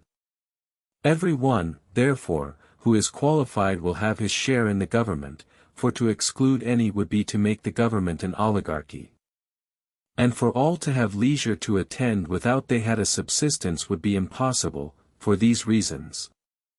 Therefore, this government is a species of democracy. Another species is distinguished by the mode of electing their magistrates, in which every one is eligible, to whose birth there are no objections, provided he is supposed to have leisure to attend, for which reason in such a democracy the supreme power will be vested in the laws. As there will be nothing paid to those who go to the public assemblies. A third species is where every freeman has a right to a share in the government, which he will not accept for the cause already assigned. For which reason here also the supreme power will be in the law. The fourth species of democracy, the last which was established in order of time, arose when cities were greatly enlarged to what they were at first. And when the public revenue became something considerable, for then the populace, on account of their numbers, were admitted to share in the management of public affairs, for then even the poorest people were at leisure to attend to them. As they received wages for so doing, nay, they were more so than others, as they were not hindered by having anything of their own to mind, as the rich had, for which reason these last very often did not frequent the public assemblies and the courts of justice. Thus the supreme power was lodged in the poor, and not in the laws. These are the different sorts of democracies, and such are the causes which necessarily gave birth to them. The first species of oligarchy is, when the generality of the state are men of moderate and not too large property. For this gives them leisure for the management of public affairs, and, as they are a numerous body, it necessarily follows that the supreme power must be in the laws, and not in men, for as they are far removed from a monarchical government, and have not sufficient fortune to neglect their private affairs, while they are too many to be supported by the public, they will of course determine to be governed by the laws, and not by each other. But if the men of property in the state are but few, and their property is large, then an oligarchy of the second sort will take place. For those who have most power will think that they have a right to lord it over the others, and, to accomplish this, they will associate to themselves some who have an inclination for public affairs, and as they are not powerful enough to govern without law, they will make a law for that purpose. And if those few who have large fortunes should acquire still greater power, the oligarchy will then alter into one of the third sort. For they will get all the offices of the state into their own hands by a law which directs the son to succeed upon the death of his father. And, after that, when, by means of their increasing wealth and powerful connections, they extend still further their oppression, a monarchical dynasty will directly succeed wherein men will be supreme, and not the law, and this is the fourth species of an oligarchy correspondent to the last-mentioned class of democracies. Chapter 7. There are besides two other states, a democracy and an oligarchy, one of which all speak of, and it is always esteemed a species of the four sorts. And thus they reckon them up, a monarchy, an oligarchy, a democracy, and this fourth which they call an aristocracy. There is also a fifth, which bears a name that is also common to the other four, namely, a state, but as this is seldom to be met with, it has escaped those who have endeavored to enumerate the different sorts of governments, which they fix at four only, as does Plato in his Republic. An aristocracy, of which I have already treated in the first book, is rightly called so, for a state governed by the best men, upon the most virtuous principles, and not upon any hypothesis, which even good men may propose, has alone a right to be called an aristocracy. For it is there only that a man is at once a good man and a good citizen, while in other states men are good only relative to those states. Moreover, there are some other states which are called by the same name, that differ both from oligarchies and free states, wherein not only the rich but also the virtuous have a share in the administration, and have therefore acquired the name of aristocracies. For in those governments wherein virtue is not their common care, there are still men of worth and approved goodness. Whatever state, then, like the Carthaginians, favors the rich, the virtuous, and the citizens at large, is a sort of aristocracy, when only the two latter are held in esteem, as at Lacedaemon, and the state is jointly composed of these. It is a virtuous democracy. These are the two species of aristocracies after the first, which is the best of all governments. There is also a third, which is, whenever a free state inclines to the dominion of a few. Chapter 8. It now remains for us to treat of that government which is particularly called a free state, and also of a tyranny.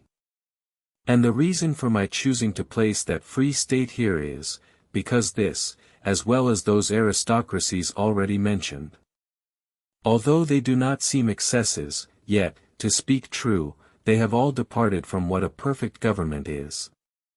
Nay, they are deviations both of them equally from other forms, as I said at the beginning. It is proper to mention a tyranny the last of all governments, for it is of all others the least like one.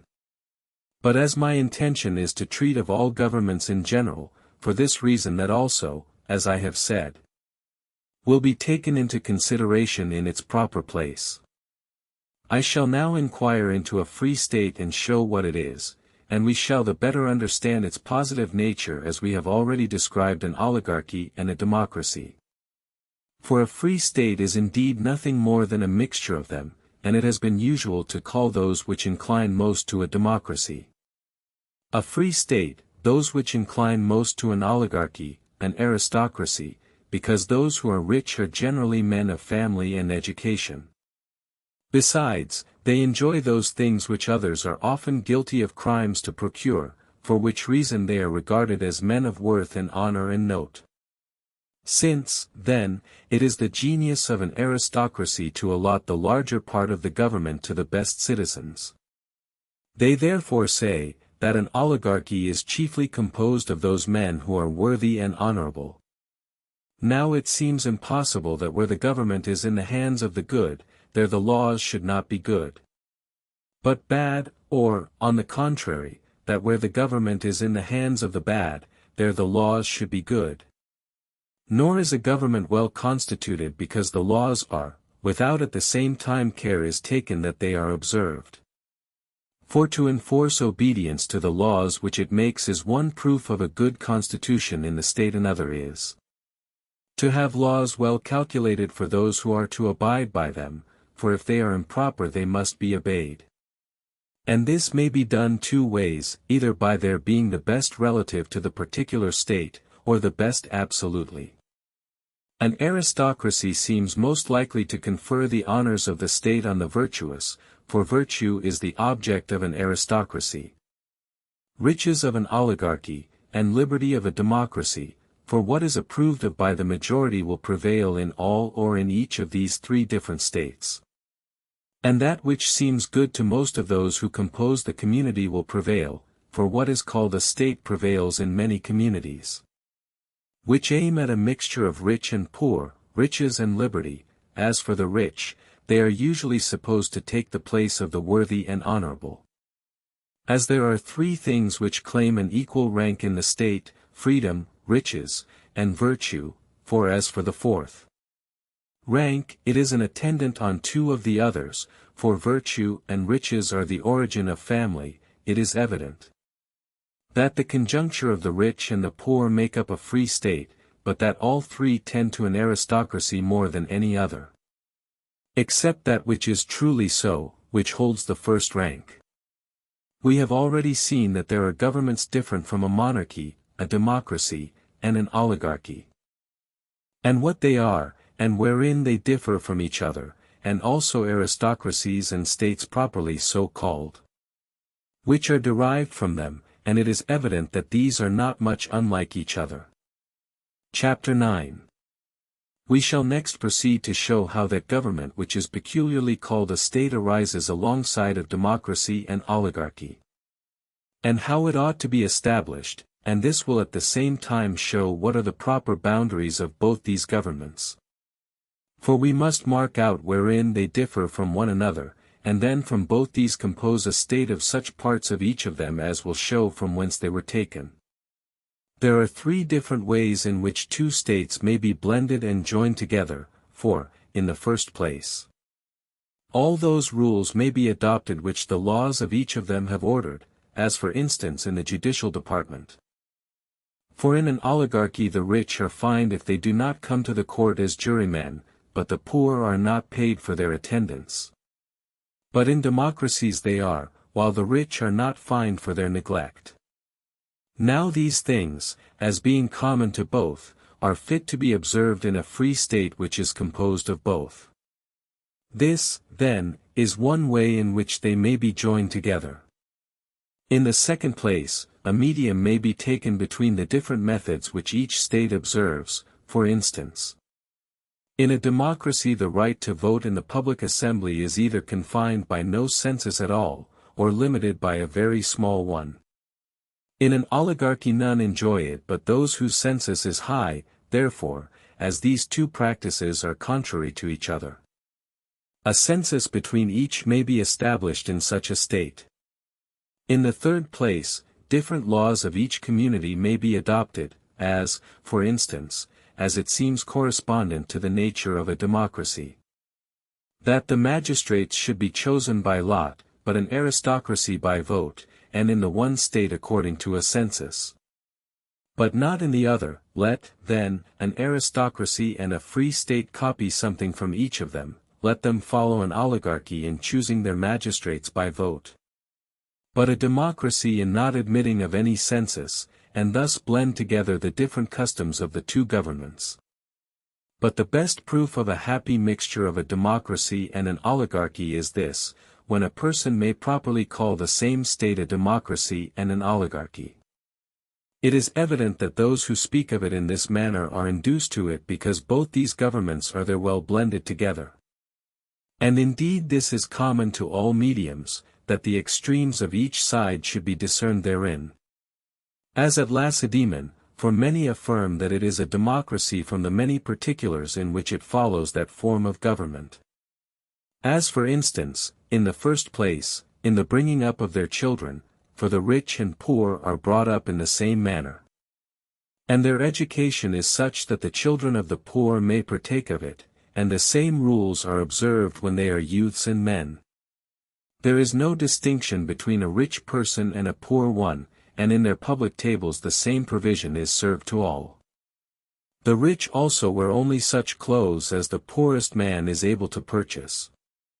Moreover, with respect to two magistracies of the highest rank, one they have a right to elect to, the other to fill, namely, the Senate and the Ephori.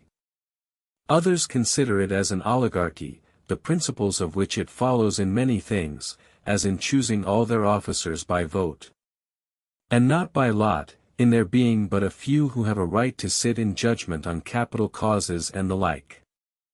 Indeed, a state which is well composed of two others ought to resemble them both, and neither, such a state ought to have its means of preservation in itself, and not without, and when I say in itself, I do not mean that it should owe this to the forbearance of their neighbors. For this may happen to a bad government, but to every member of the communities not being willing that there should be the least alteration in their constitution. Chapter 10. It now remains to treat of a tyranny, not that there is much to be said on that subject, but as it makes part of our plan, since we enumerated it amongst our different sorts of governments.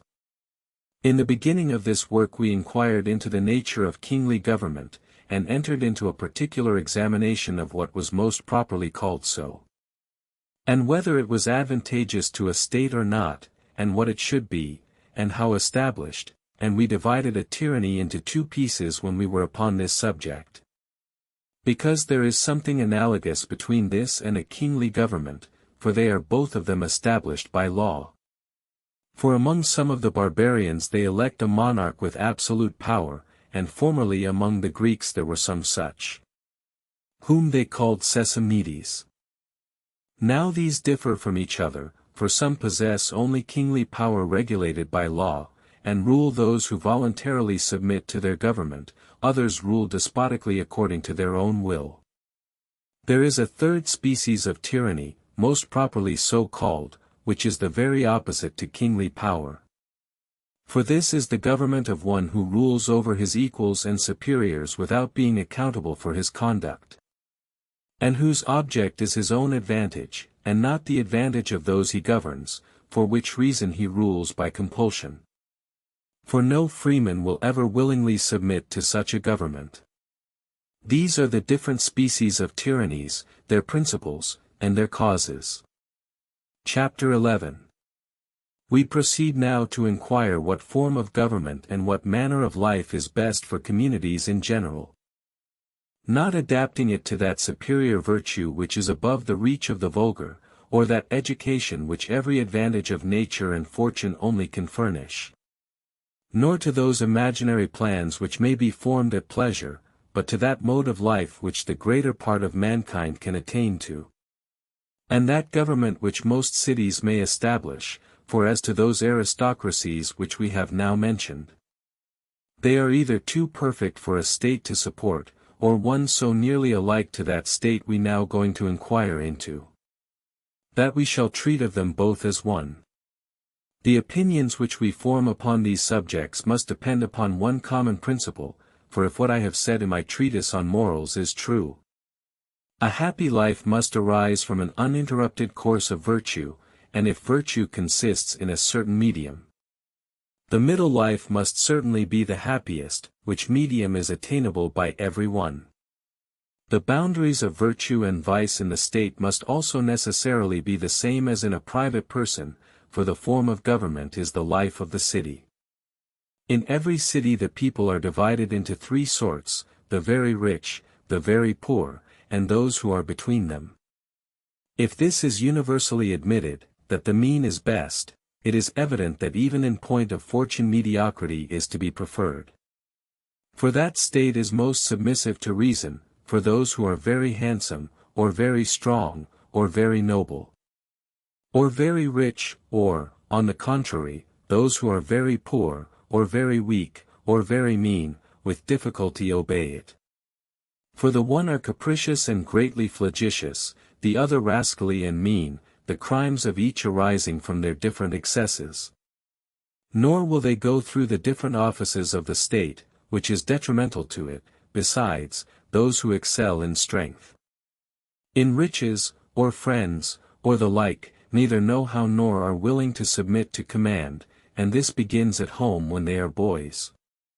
For there they are brought up too delicately to be accustomed to obey their preceptors. As for the very poor, their general and excessive want of what the rich enjoy reduces them to a state too mean, so that the one know not how to command, but to be commanded as slaves, the others know not how to submit to any command, nor to command themselves but with despotic power. A city composed of such men must therefore consist of slaves and masters, not freemen, where one party must hate, and the other despise, where there could be no possibility of friendship or political community, for community supposes affection. For we do not even on the road associate with our enemies. It is also the genius of a city to be composed as much as possible of equals, which will be most so when the inhabitants are in the middle state. From whence it follows, that city must be best framed which is composed of those whom we say are naturally its proper members. It is men of this station also who will be best assured of safety and protection, for they will neither covet what belongs to others, as the poor do, nor will others covet what is theirs, as the poor do what belongs to the rich, and thus, without plotting against any one, or having any one plot against them, they will live free from danger. For which reason Phocylides wisely wishes for the middle state, as being most productive of happiness. It is plain, then, that the most perfect political community must be amongst those who are in the middle rank. And those states are best instituted wherein these are a larger and more respectable part, if possible, than both the other, or, if that cannot be, at least than either of them separate, so that being thrown into the balance it may prevent either scale from preponderating. It is therefore the greatest happiness which the citizens can enjoy to possess a moderate and convenient fortune. For when some possess too much, and others nothing at all, the government must either be in the hands of the meanest rabble or else a pure oligarchy. Or, from the excesses of both, a tyranny, for this arises from a headstrong democracy or an oligarchy. But very seldom when the members of the community are nearly on an equality with each other. We will assign a reason for this when we come to treat of the alterations which different states are likely to undergo. The middle state is therefore best, as being least liable to those seditions and insurrections which disturb the community. And for the same reason extensive governments are least liable to these inconveniences, for there those in a middle state are very numerous. Whereas in small ones it is easy to pass to the two extremes, so as hardly to have any in a medium remaining. But the one half rich, the other poor, and from the same principle it is that democracies are more firmly established and of longer continuance than oligarchies. But even in those when there is a want of a proper number of men of middling fortune, the poor extend their power too far. Abuses arise, and the government is soon at an end. We ought to consider as a proof of what I now advance, that the best lawgivers themselves were those in the middle rank of life. Amongst whom was Solon, as is evident from his poems, and Lycurgus, for he was not a king, and Charondas. And indeed most others. What has been said will show us why of so many free states some have changed to democracies, others to oligarchies. For whenever the number of those in the middle state has been too small, those who were the more numerous, whether the rich or the poor, always overpowered them and assumed to themselves the administration of public affairs. From hence arose either a democracy or an oligarchy. Moreover, when in consequence of their disputes and quarrels with each other, either the rich get the better of the poor, or the poor of the rich, neither of them will establish a free state, but, as the record of their victory, one which inclines to their own principles, and form either a democracy or an oligarchy. Those who made conquests in Greece, having all of them an eye to the respective forms of government in their own cities, established either democracies or oligarchies, not considering what was serviceable to the state, but what was similar to their own. For which reason a government has never been established where the supreme power has been placed amongst those of the middling rank. Or very seldom, and, amongst a few, one man only of those who have yet been conquerors has been persuaded to give the preference to this order of men. It is indeed an established custom with the inhabitants of most cities not to desire an equality, but either to aspire to govern, or when they are conquered, to submit. Thus we have shown what the best state is, and why. It will not be difficult to perceive of the many states which there are, for we have seen that there are various forms both of democracies and oligarchies, to which we should give the first place, to which the second, and in the same manner the next also, and to observe what are the particular excellences and defects of each. After we have first described the best possible, for that must be the best which is nearest to this, that worst which is most distant from the medium, without any one has a particular plan of his own which he judges by.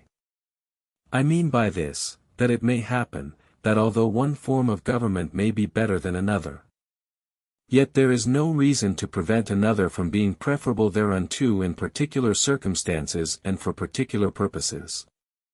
Chapter 12.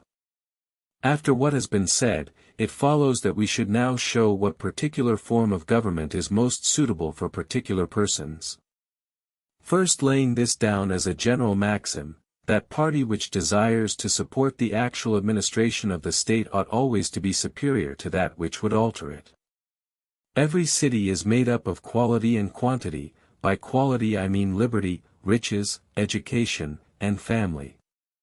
and by quantity its relative populousness. Now it may happen that quality may exist in one of those parts of which the city is composed, and quantity in another, thus the number of the ignoble may be greater than the number of those of family, the number of the poor than that of the rich, but not so that the quantity of the one shall overbalance the quality of the other.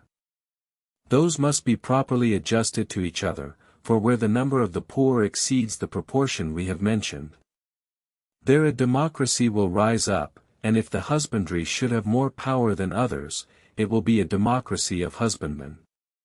And the democracy will be a particular species according to that class of men which may happen to be most numerous. Thus, should these be the husbandmen, it will be of these, and the best, if of mechanics and those who hire themselves out, the worst possible. In the same manner it may be of any other set between these two.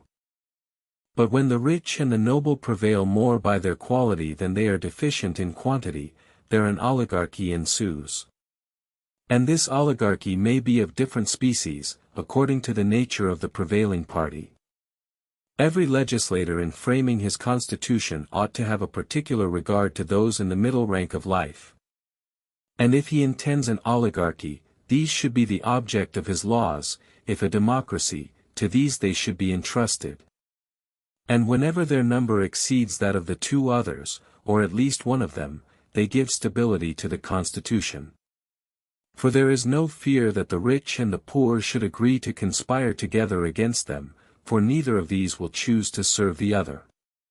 If any one would choose to fix the administration on the widest basis, he will find none preferable to this. For to rule by turns is what the rich and the poor will not submit to, on account of their hatred to each other.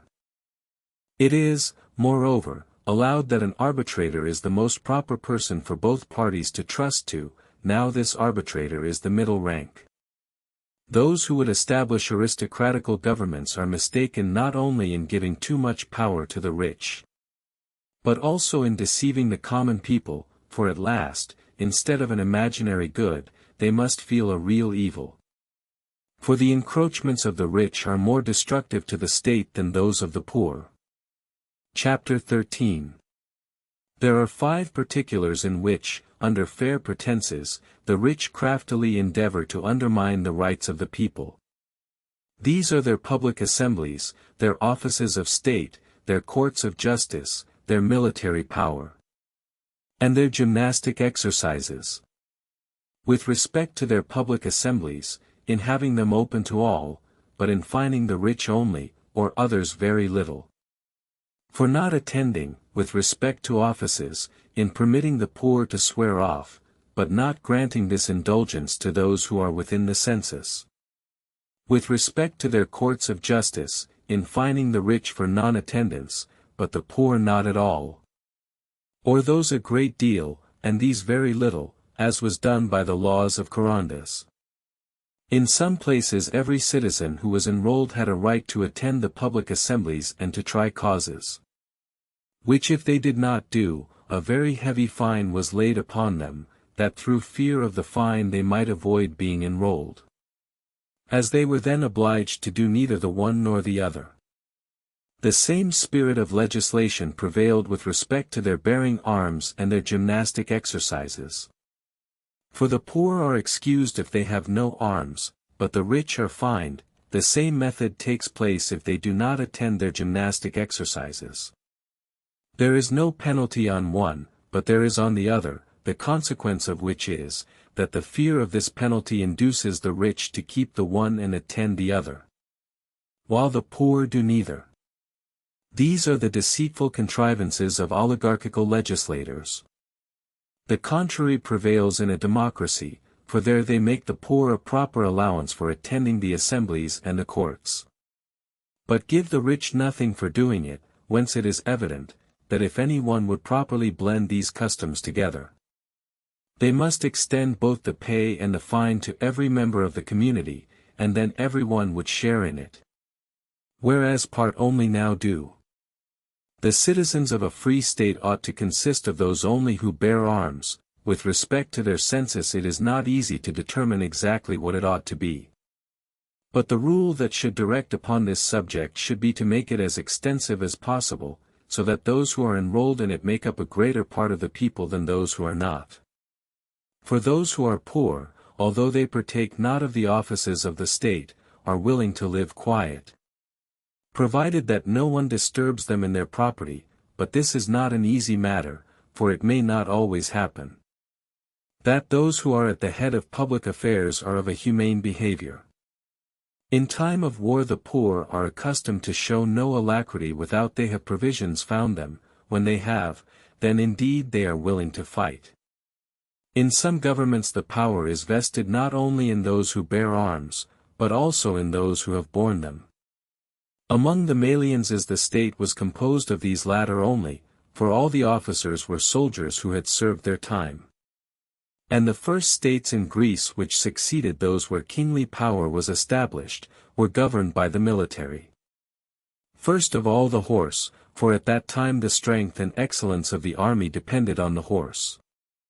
For as to the heavy armed foot they were useless without proper discipline, but the art of tactics was not known to the ancients.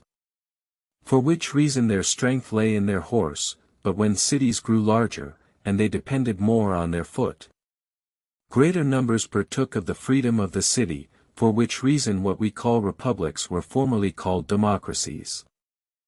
We have now shown why there are many sorts of governments, and others different from those we have treated of. For there are more species of democracies than one, and the like is true of other forms, and what are their differences? And whence they arise, and also of all others which is the best, at least in general, and which is best suited for particular people. Chapter 14. We will now proceed to make some general reflections upon the governments next in order, and also to consider each of them in particular. Beginning with those principles which appertain to each, now there are three things in all states which a careful legislator ought well to consider, which are of great consequence to all, and which properly attended to the state must necessarily be happy, and according to the variation of which the one will differ from the other. The first of these is the public assembly, the second the officers of the state, that is, who they ought to be, and with what power they should be entrusted, and in what manner they should be appointed, the third, the judicial department. Now it is the proper business of the public assembly to determine concerning war and peace, making or breaking off alliances, to enact laws, to sentence to death, banishment, or confiscation of goods, and to call the magistrates to account for their behavior when in office. Now these powers must necessarily be entrusted to the citizens in general, or all of them to some, either to one magistrate or more, or some to one, and some to another, or some to all, but others to some. To entrust all to all is in the spirit of a democracy. For the people aim at equality. There are many methods of delegating these powers to the citizens at large, one of which is to let them execute them by turn, and not altogether, as was done by Telecles, the Milesian, in his state. In others the Supreme Council is composed of the different magistrates, and they succeed to the offices of the community by proper divisions of tribes, wards, and other very small proportions, till every one in his turn goes through them, nor does the whole community ever meet together. Without it is when new laws are enacted, or some national affair is debated, or to hear what the magistrates have to propose to them. Another method is for the people to meet in a collective body, but only for the purpose of holding the comitia, making laws, determining concerning war or peace, and inquiring into the conduct of their magistrates. While the remaining part of the public business is conducted by the magistrates, who have their separate departments, and are chosen out of the whole community either by vote or ballot. Another method is for the people in general to meet for the choice of the magistrates, and to examine into their conduct, and also to deliberate concerning war and alliances, and to leave other things to the magistrates, whoever happen to be chosen, whose particular employments are such as necessarily require persons well skilled therein. A fourth method is for every person to deliberate upon every subject in public assembly, where the magistrates can determine nothing of themselves, and have only the privilege of giving their opinions first, and this is the method of the most pure democracy, which is analogous to the proceedings in a dynastic oligarchy and a tyrannic monarchy. These, then, are the methods in which public business is conducted in a democracy. When the power is in the hands of part of the community only, it is an oligarchy, and this also admits of different customs. For whenever the officers of the state are chosen out of those who have a moderate fortune, and these from that circumstance are many, and when they depart not from that line which the law has laid down, but carefully follow it, and when all within the census are eligible, certainly it is then an oligarchy, but founded on true principles of government from its moderation. When the people in general do not partake of the deliberative power, but certain persons chosen for that purpose, who govern according to law, this also, like the first, is an oligarchy.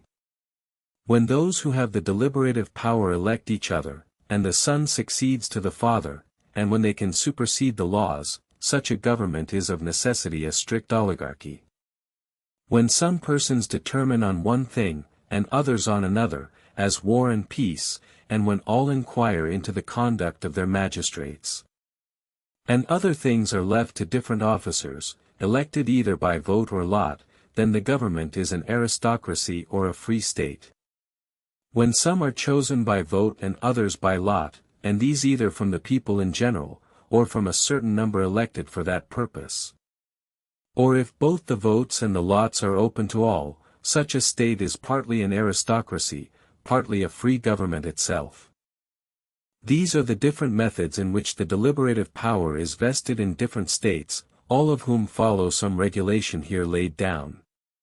It is advantageous to a democracy, in the present sense of the word, by which I mean a state wherein the people at large have a supreme power, even over the laws, to hold frequent public assemblies, and it will be best in this particular to imitate the example of oligarchies in their courts of justice. For they fine those who are appointed to try causes if they do not attend, so should they reward the poor for coming to the public assemblies. And their counsels will be best when all advise with each other, the citizens with the nobles with the citizens. It is also advisable when the council is to be composed of part of the citizens, to elect, either by vote or lot, an equal number of both ranks. It is also proper, if the common people in the state are very numerous, either not to pay every one for his attendance, but such a number only as will make them equal to the nobles, or to reject many of them by lot.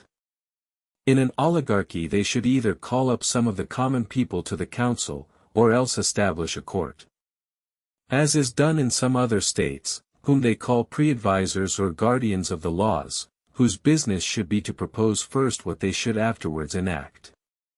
By this means the people would have a place in the administration of public affairs, without having it in their power to occasion any disorder in the government. Moreover, the people may be allowed to have a vote in whatever bill is proposed, but may not themselves propose anything contrary thereto. Or they may give their advice, while the power of determining may be with the magistrates only. It is also necessary to follow a contrary practice to what is established in democracies, for the people should be allowed the power of pardoning, but not of condemning, for the cause should be referred back again to the magistrates, whereas the contrary takes place in republics. For the power of pardoning is with the few, but not of condemning, which is always referred to the people at large. And thus we determine concerning the deliberative power in any state, and in whose hands it shall be. Chapter 15.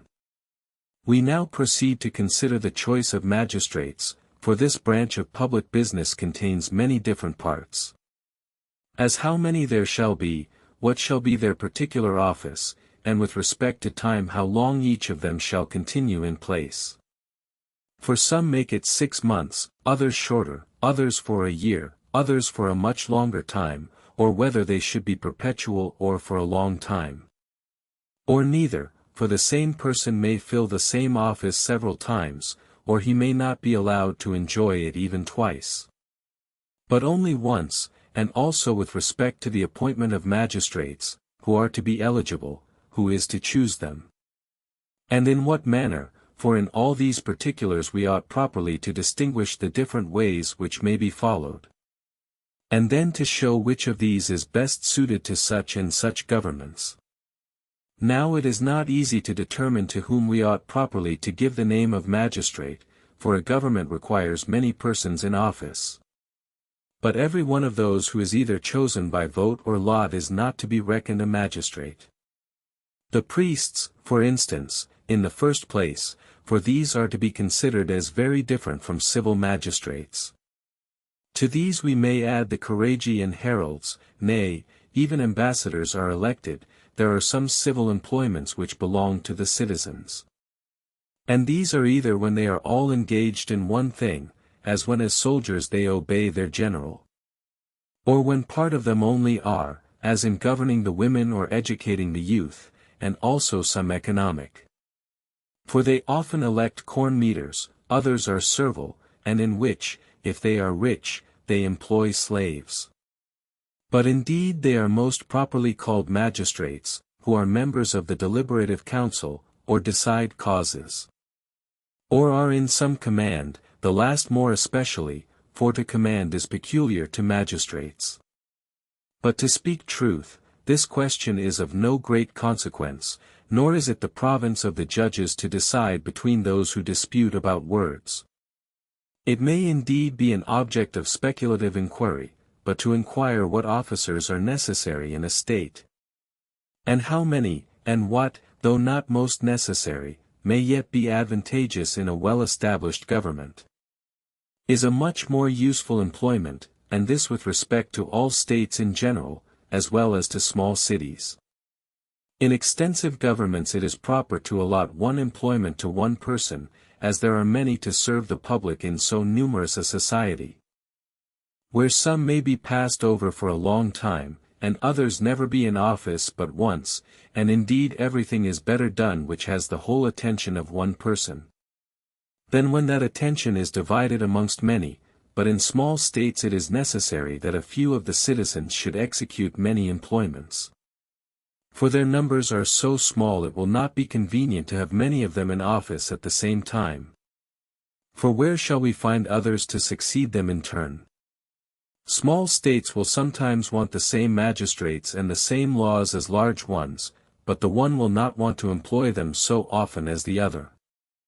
So that different charges may be entrusted to the same person without any inconvenience, for they will not interfere with each other. And for want of sufficient members in the community it will be necessary. If we could tell how many magistrates are necessary in every city, and how many, though not necessary, it is yet proper to have, we could then the better know how many different offices one might assign to one magistrate.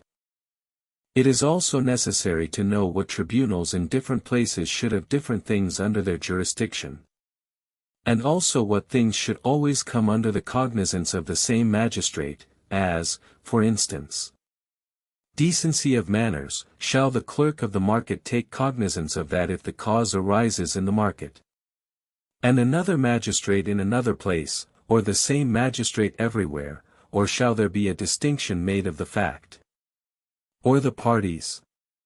As, for instance, in decency of manners, shall it be one cause when it relates to a man, another when it relates to a woman?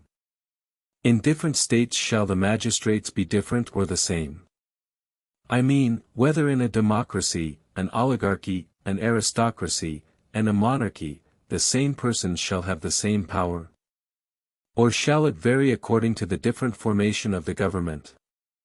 As in an aristocracy the offices of the state are allotted to those who are well educated, in an oligarchy to those who are rich, in a democracy to the freemen? Or shall the magistrates differ as the communities differ? For it may happen that the very same may be sometimes proper, sometimes otherwise. In this state it may be necessary that the magistrate have great powers, in that but small. There are also certain magistrates peculiar to certain states, as the pre-advisors are not proper in a democracy. But a senate is, for one such order is necessary, whose business shall be to consider beforehand and prepare those bills which shall be brought before the people that they may have leisure to attend to their own affairs. And when these are few in number the state inclines to an oligarchy.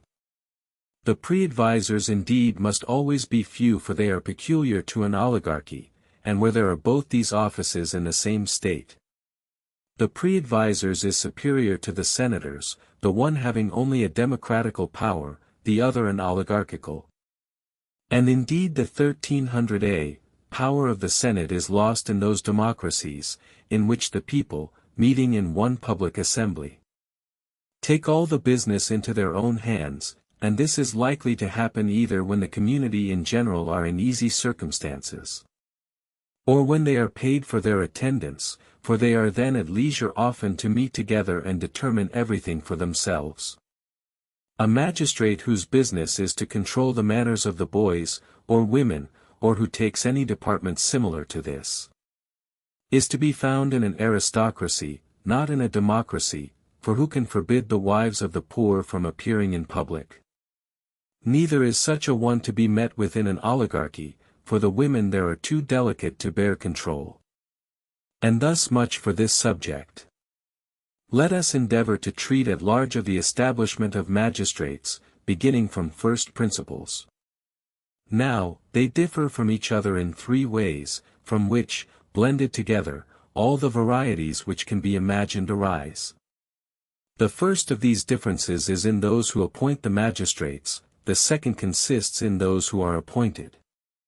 The third in the mode of appointment, and each of these three differ in three manners, for either all the citizens may appoint collectively, or some out of their whole body, or some out of a particular order in it, according to fortune, family, or virtue, or some other rule, as at Megara, where the right of election was amongst those who had returned together to their country, and had reinstated themselves by force of arms, and this either by vote or lot.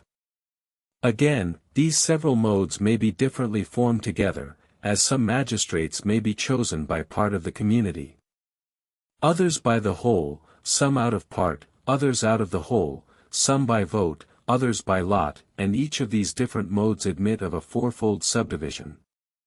For either all may elect all by vote or by lot, and when all elect, they may either proceed without any distinction, or they may elect by a certain division of tribes, wards, or companies, till they have gone through the whole community. And some magistrates may be elected one way, and others another. Again, if some magistrates are elected either by vote or lot of all the citizens, or by the vote of some and the lot of some, or some one way and some another, that is to say, some by the vote of all, others by the lot of all, there will then be 12 different methods of electing the magistrates, without blending the two together. Of these there are two adapted to a democracy, namely, to have all the magistrates chosen out of all the people, either by vote or lot, or both, that is to say, some of them by lot, some by vote. In a free state the whole community should not elect at the same time, but some out of the whole, or out of some particular rank. And this either by lot, or vote, or both, and they should elect either out of the whole community, or out of some particular persons in it. And this both by lot and vote.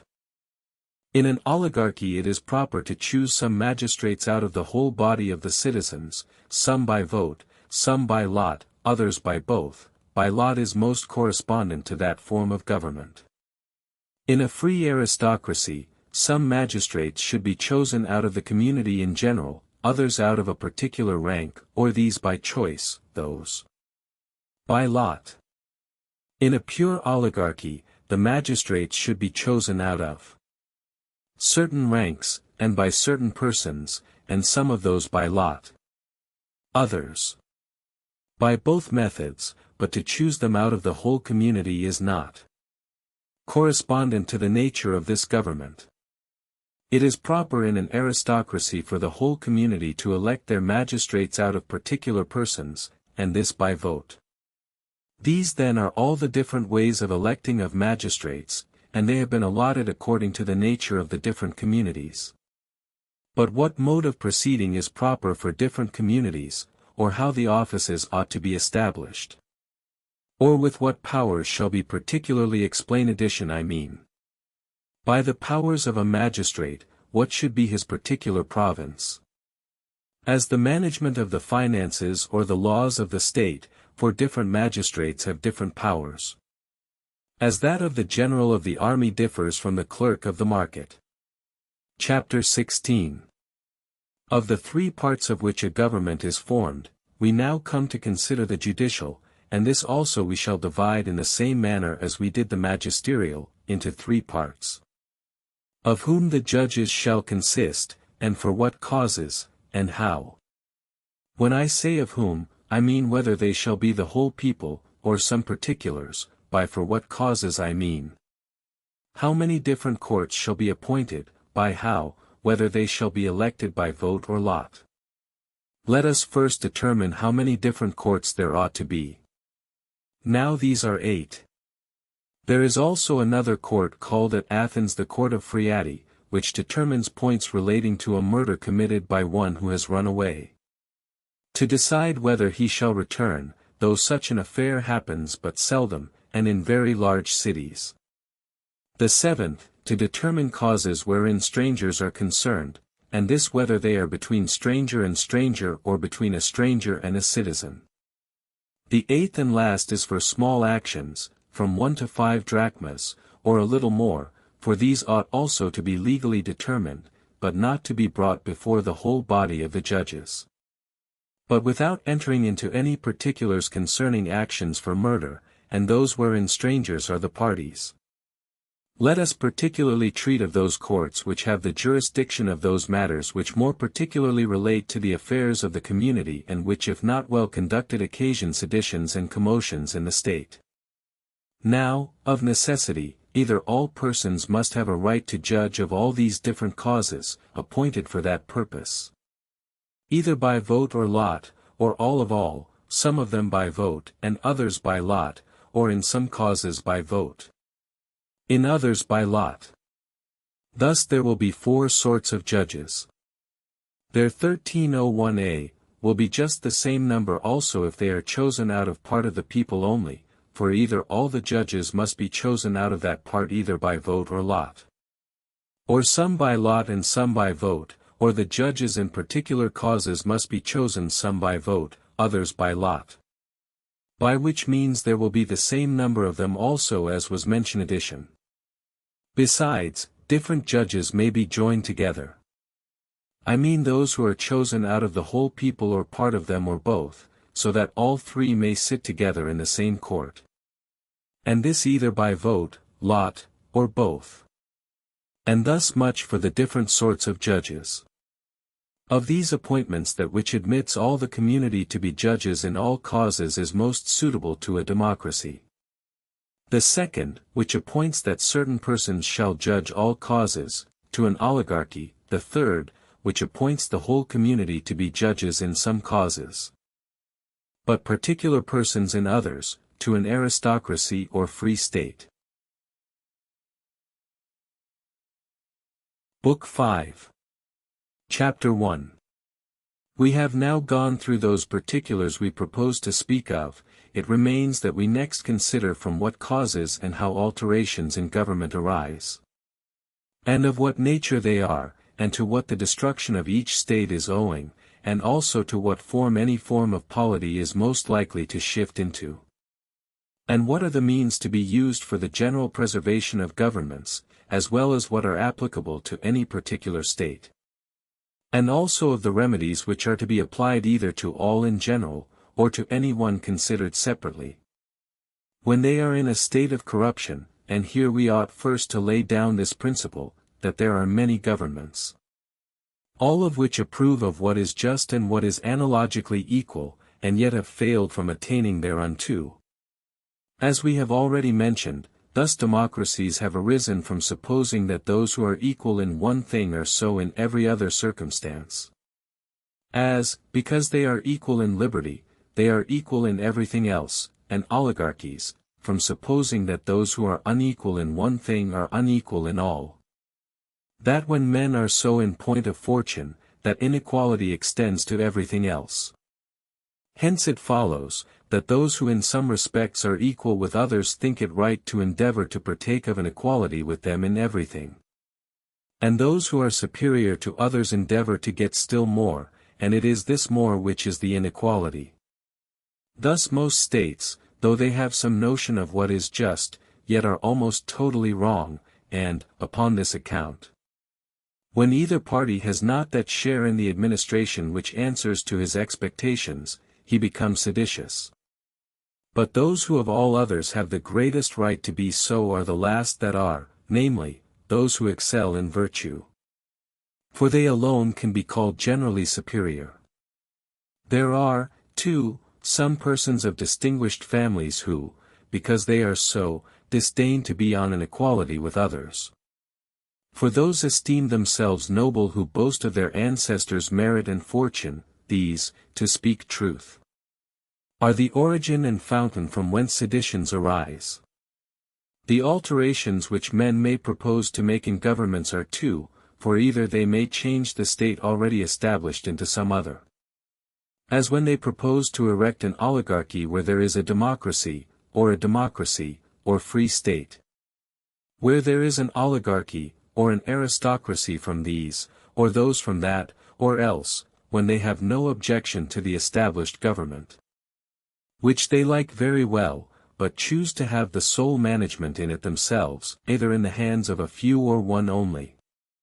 They will also raise commotions concerning the degree in which they would have the established power. As if, for instance, the government is an oligarchy, to have it more purely so, and in the same manner if it is a democracy. Or else to have it less so, and, in like manner, whatever may be the nature of the government, either to extend or contract its powers. Or else to make some alterations in some parts of it, as to establish or abolish a particular magistracy. As some persons say Lysander endeavored to abolish the kingly power in Sparta, and Pausanias that of the Ephyri. Thus in Epidamnus there was an alteration in one part of the constitution, for instead of the philarchy they established a senate. It is also necessary for all the magistrates at Athens, to attend in the court of the Helicia when any new magistrate is created. The power of the archon also in that state partakes of the nature of an oligarchy. Inequality is always the occasion of sedition. But not when those who are unequal are treated in a different manner correspondent to that inequality. Thus kingly power is unequal when exercised over equals. Upon the whole, those who aim after an equality are the cause of seditions. Equality is twofold, either in number or value. Equality in number is when two things contain the same parts or the same quantity. Equality in value is by proportion as 2 exceeds 1. And 3 2 by the same number, thus by proportion 4 exceeds 2, and 2 1 in the same degree. For 2 is the same part of 4 that 1 is of 2, that is to say, half. Now, all agree in what is absolutely and simply just, but, as we have already said, they dispute concerning proportionate value. For some persons, if they are equal in one respect, think themselves equal in all others, if they are superior in one thing, think they may claim the superiority in all, from whence chiefly arise two sorts of governments, a democracy and an oligarchy. For nobility and virtue are to be found only 1302a, amongst a few, the contrary amongst the many, there being in no place 100 of the first to be met with. But enough of the last everywhere. But to establish a government entirely upon either of these equalities is wrong, and this the example of those so established makes evident. For none of them have been stable, and for this reason, that it is impossible that whatever is wrong at the first and in its principles should not at last meet with a bad end. For which reason in some things an equality of numbers ought to take place, in others an equality in value. However, a democracy is safer and less liable to sedition than an oligarchy, for in this latter it may arise from two causes. For either the few in power may conspire against each other or against the people, but in a democracy only one. Namely, against the few who aim at exclusive power, but there is no instance worth speaking of a sedition of the people against themselves. Moreover, a government composed of men of moderate fortunes comes much nearer to a democracy than an oligarchy, and is the safest of all such states. Chapter 2. Since we are inquiring into the causes of seditions and revolutions in governments, we must begin entirely with the first principles from whence they arise. Now these, so to speak, are nearly three in number, which we must first distinguish in general from each other, and endeavor to show in what situation people are who begin a sedition, and for what causes, and thirdly, what are the beginnings of political troubles and mutual quarrels with each other. Now that cause which of all others most universally inclines men to desire to bring about a change in government is that which I have already mentioned. For those who aim at equality will be ever ready for sedition, if they see those whom they esteem their equals possess more than they do.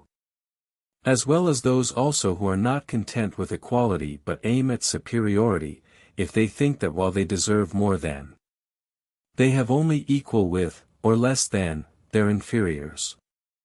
Now, what they aim at may be either just or unjust, just, when those who are inferior are seditious, that they may be equal, unjust, when those who are equal are so, that they may be superior. These, then, are the situations in which men will be seditious, the causes for which they will be so are profit and honor.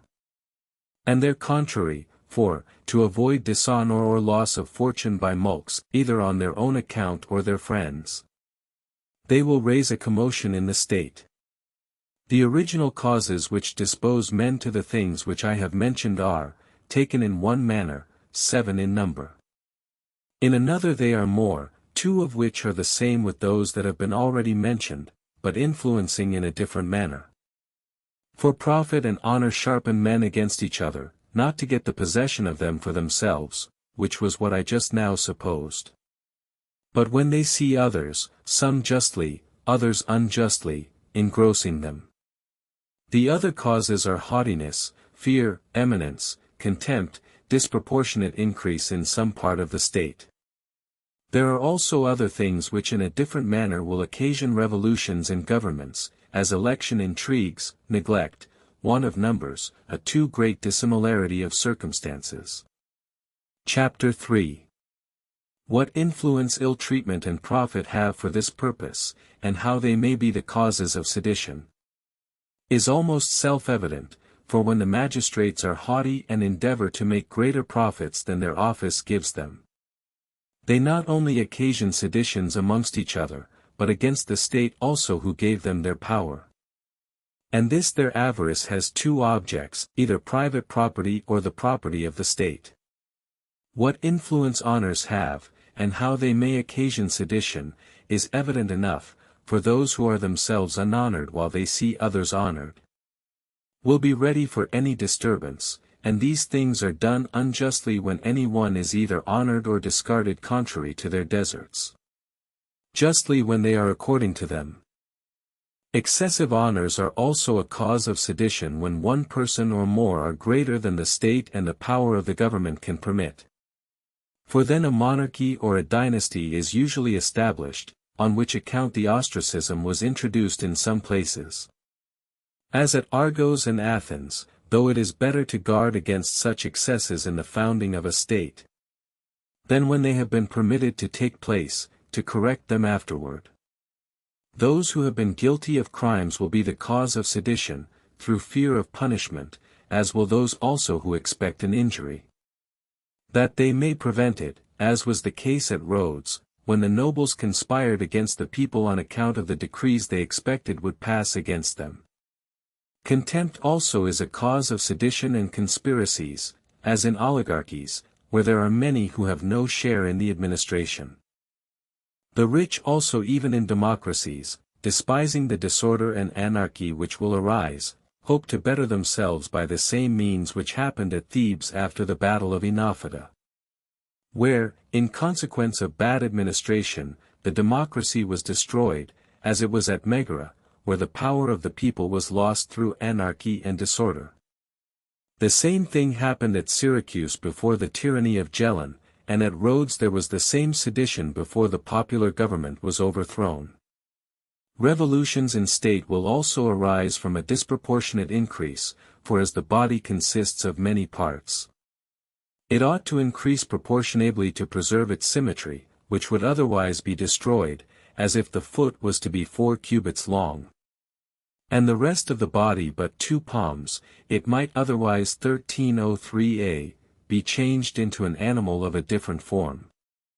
If it increase beyond proportion not only in quantity, but also in disposition of parts, so also a city consists of parts, some of which may often increase without notice, as the number of poor in democracies and free states. They will also sometimes happen by accident, as at Tarentum, a little after the Median War, where so many of the nobles were killed in a battle by the Lapigi, that from a free state the government was turned into a democracy, and at Argos, where so many of the citizens were killed by Cleomenes the Spartan, that they were obliged to admit several husbandmen to the freedom of the state, and at Athens, through the unfortunate event of the infantry battles, the number of the nobles was reduced by the soldiers being chosen from the list of citizens in the Lacedaemonian wars. Revolutions also sometimes take place in a democracy, though seldomer, for where the rich grow numerous or properties increase, they become oligarchies or dynasties. Governments also sometimes alter without seditions by a combination of the meaner people, as at Hercea, for which purpose they changed the mode of election from votes to lots, and thus got themselves chosen. And by negligence, as when the citizens admit those who are not friends to the constitution into the chief offices of the state, which happened at Oros, when the oligarchy of the archons was put an end to at the election of Heracleodoros, who changed that form of government into a democratic free state. By little and little, I mean by this, that very often great alterations silently take place in the form of government from peoples overlooking small matters.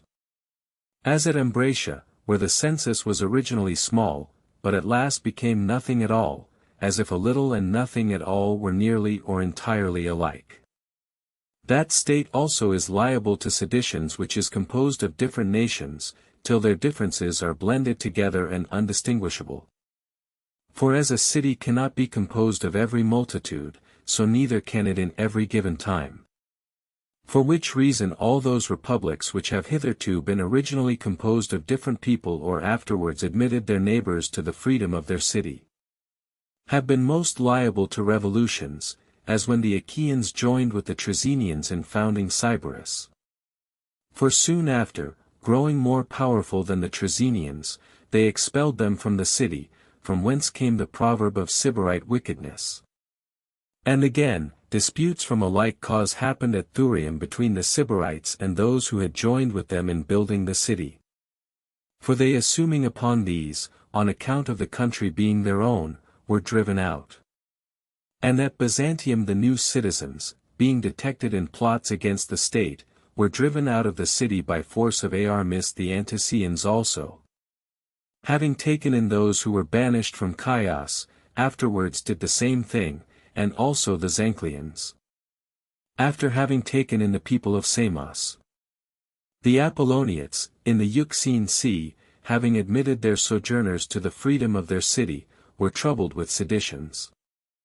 And the Syracusans, after the expulsion of their tyrants, having enrolled strangers and mercenaries amongst their citizens, quarrelled with each other and came to an open rupture, and the people of Amphipolis, having taken in a colony of Chalcidians, were the greater part of them driven out of the city by them.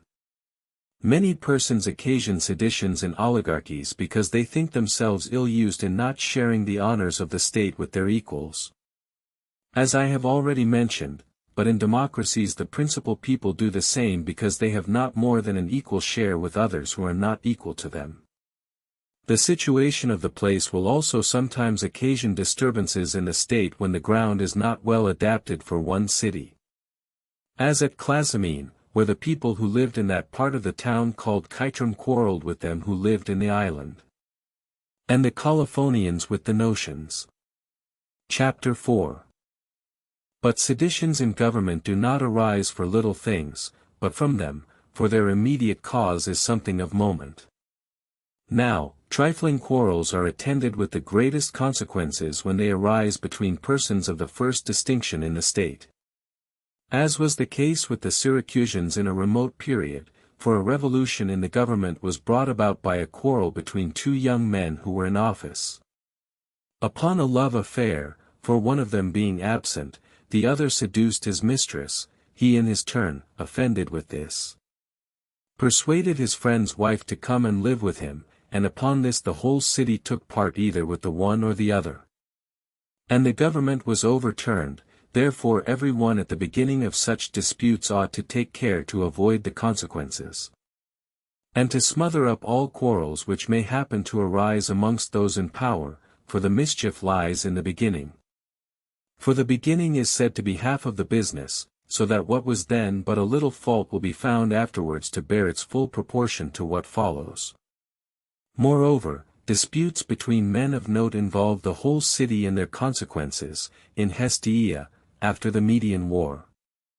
Two brothers having a dispute about their paternal estate, he who was the poorer, from the others having concealed part of the effects, and some money which his father had found, engaged the popular party on his side, while the other, who was rich, the men of fashion. And at Delphos, 1304a, a quarrel about a wedding was the beginning of all the seditions that afterwards arose amongst them. For the bridegroom, being terrified by some unlucky omen upon waiting upon the bride, went away without marrying her. Which her relations resenting, contrived secretly to convey some sacred money into his pocket while he was sacrificing, and then killed him as an impious person. At Mytilene also, a dispute, which arose concerning a right of heritage, was the beginning of great evils. And a war with the Athenians, in which Patches took their city, for Timophanes, a man of fortune, leaving two daughters. Doxander, who was circumvented in procuring them in marriage for his two sons, began a sedition, and excited the Athenians to attack them, being the host of that state. There was also a dispute at Phocaea, concerning a right of inheritance, between Nasus, the father of Nasus, and Euthycrates, the father of Onomarchus, which brought on the Phocians the sacred war. The government too of Epidamnus was changed from a quarrel that arose from an intended marriage, for a certain man having contracted his daughter in marriage. The father of the young person to whom she was contracted, being Archon, punishes him, upon which account he, resenting the affront, associated himself with those who were excluded from any share in the government, and brought about a revolution. A government may be changed either into an oligarchy, democracy, or a free state, when the magistrates, or any part of the city acquire great credit, or are increased in power, as the court of Areopagus at Athens, having procured great credit during the Median War, added firmness to their administration, and, on the other hand, the maritime force, composed of the commonalty, having gained the victory at Salamis, by their power at sea, got the lead in the state, and strengthened the popular party, and at Argos, the nobles, having gained great credit by the battle of Mantinia against the Lacedaemonians, endeavored to dissolve the democracy. And at Syracuse, the victory in their war with the Athenians being owing to the common people, they changed their free state into a democracy. And at Chalcis, the people having taken off the tyrant Phocis, together with the nobles, immediately seized the government. And at Ambracia also the people, having expelled the tyrant Periander, with his party, placed the supreme power in themselves. And this in general ought to be known, that whosoever has been the occasion of a state being powerful, whether private persons, or magistrates, a certain tribe, or any particular part of the citizens, or the multitude, be they who they will be the cause of disputes in the state. For either some persons, who envy them the honors they have acquired, will begin to be seditious, or they, on account of the dignity they have acquired, will not be content with their former equality. A state is also liable to commotions when those parts of it which seem to be opposite to each other approach to an equality. As the rich and the common people, so that the part which is between them both is either nothing at all, or too little to be noticed, for if one party is so much more powerful than the other, as to be evidently stronger, that other will not be willing to hazard the danger, for which reason those who are superior in excellence and virtue will never be the cause of seditions. For they will be too few for that purpose when compared to the many. In general, the beginning and the causes of seditions in all states are such as I have now described. And revolutions therein are brought about in two ways, either by violence or fraud, if by violence, either at first by compelling them to submit to the change when it is made. It may also be brought about by fraud in two different ways, either when the people, being at first deceived, willingly consent to an alteration in their government, and are afterwards obliged by force to abide by it. As, for instance, when the 400 imposed upon the people by telling them that the king of Persia would supply them with money for the war against the Lacedaemonians. And after they had been guilty of this falsity, they endeavored to keep possession of the supreme power. Or when they are at first persuaded and afterwards consent to be governed, and by one of these methods which I have mentioned are all revolutions in governments brought about. Chapter 5. We ought now to inquire into those events which will arise from these causes in every species of government. Democracies will be most subject to revolutions from the dishonesty of their demagogues, for partly, by informing against men of property, they induce them to join together through self-defense, for a common fear will make the greatest enemies unite. And partly by setting the common people against them, and this is what anyone may continually see practiced in many states. In the island of Kos, for instance, the democracy was subverted by the wickedness of the demagogues, for the nobles entered into a combination with each other. And at Rhodes the demagogues, by distributing of bribes, prevented the people from paying the trierarchs what was owing to them, who were obliged by the number of actions they were harassed with to conspire together and destroy the popular state. The same thing was brought about at Heraclea, soon after the settlement of the city, by the same persons. For the citizens of note, being ill-treated by them, quitted the city, but afterwards joining together they returned and overthrew the popular state. Just in the same manner the democracy was destroyed in Megara, for there the demagogues, to procure money by confiscations, drove out the nobles, till the number of those who were banished was considerable, who, 1305 returning, got the better of the people in a battle, and established an oligarchy. The like happened at Chium, during the time of the democracy, which Thrasymachus destroyed. And whoever considers what has happened in other states may perceive the same revolutions to have arisen from the same causes. The demagogues, to curry favor with the people, drive the nobles to conspire together, either by dividing their estates, or obliging them to spend them on public services, or by banishing them, that they may confiscate the fortunes of the wealthy. In former times, when the same person was both demagogue and general, the democracies were changed into tyrannies. And indeed most of the ancient tyrannies arose from those states, a reason for which then subsisted. But not now, for at that time the demagogues were of the soldiery, for they were not then powerful by their eloquence. But, now the art of oratory is cultivated, the able speakers are at present the demagogues, but, as they are unqualified to act in a military capacity, they cannot impose themselves on the people as tyrants, if we except in one or two trifling instances. Formerly, too, tyrannies were more common than now, on account of the very extensive powers with which some magistrates were entrusted. As the Prytanes at Miletus, for they were supreme in many things of the last consequence, and also because at that time the cities were not of that very great extent. The people in general living in the country, and being employed in husbandry, which gave them, who took the lead in public affairs, an opportunity, if they had a turn for war, to make themselves tyrants, which they all did when they had gained the confidence of the people. And this confidence was their hatred to the rich. This was the case of Pisistratus at Athens, when he opposed the Pediaci, and of Theagenes in Megara, who slaughtered the cattle belonging to the rich, after he had seized those who kept them by the riverside.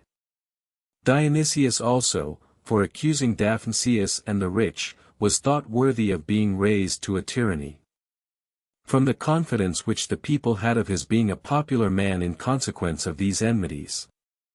A government shall also alter from its ancient and approved democratic form into one entirely new, if there is no census to regulate the election of magistrates. For, as the election is with the people, the demagogues who are desirous of being in office, to flatter them, will endeavor with all their power to make the people superior even to the laws. To prevent this entirely, or at least in a great measure, the magistrates should be elected by the tribes, and not by the people at large. These are nearly the revolutions to which democracies are liable, and also the causes from whence they arise. Chapter 6. There are two things which of all others most evidently occasion a revolution in an oligarchy. One is, when the people are ill-used, for then every individual is ripe for sedition, more particularly if one of the oligarchy should happen to be their leader. As Lygdames, at Naxos, who was afterwards tyrant of that island. Seditions also which arise from different causes will differ from each other, for sometimes a revolution is brought about by the rich who have no share in the administration, which is in the hands of a very few indeed, and this happened at Massilia, Istor, Heraclea, and other cities. For those who had no share in the government ceased not to raise disputes till they were admitted to it. First the elder brothers, and then the younger also, for in some places the father and son are never in office at the same time. In others the elder and younger brother, and where this is observed the oligarchy partakes something of a free state. At Istor it was changed into a democracy, in Heraclea, instead of being in the hands of a few. It consisted of 600. At Cnidus the oligarchy was destroyed by the nobles quarreling with each other, because the government was in the hands of so few, for there, as we have just mentioned, if the father was in office, the son could not, or, if there were many brothers, the eldest only, for the people, taking advantage of their disputes, elected one of the nobles for their general, and got the victory, for where there are seditions government is weak. And formerly at Erythrea, during the oligarchy of the Basilides, although the state flourished greatly under their excellent management, yet because the people were displeased that the power should be in the hands of so few, they changed the government. Oligarchies also are subject to revolutions, from those who are in office therein, from the quarrels of the demagogues with each other. The demagogues are of two sorts, one who flatter the few when they are in power, for even these have their demagogues. Such was Charicles at Athens, who had great influence over the 30, and, in the same manner, Phrynichus over the 400. The others are those demagogues who have a share in the oligarchy, and flatter the people. Such were the state guardians at Larissa, who flattered the people because they were elected by them. And this will always happen in every oligarchy where the magistrates do not elect themselves, but are chosen out of men either of great fortune or certain ranks, by the soldiers or by the people, as was the custom at Abydos. And when the judicial department is not in the hands of the supreme power, the demagogues, favoring the people in their causes, overturn the government, which happened at Heraclea in Pontus, and also when some desire to contract the power of the oligarchy into fewer hands. For those who endeavor to support an equality are obliged to apply to the people for assistance. An oligarchy is also subject to revolutions when the nobility spend their fortunes by luxury, for such persons are desirous of innovations, and either endeavor to be tyrants themselves or to support others in being so, as 1306a, Hipporinus supported Dionysius of Syracuse. And at Amphipolis one Cleodamus collected a colony of Chalcidians, and when they came set them to quarrel with the rich. And at Aegina a certain person who brought an action against chairs attempted on that account to alter the government.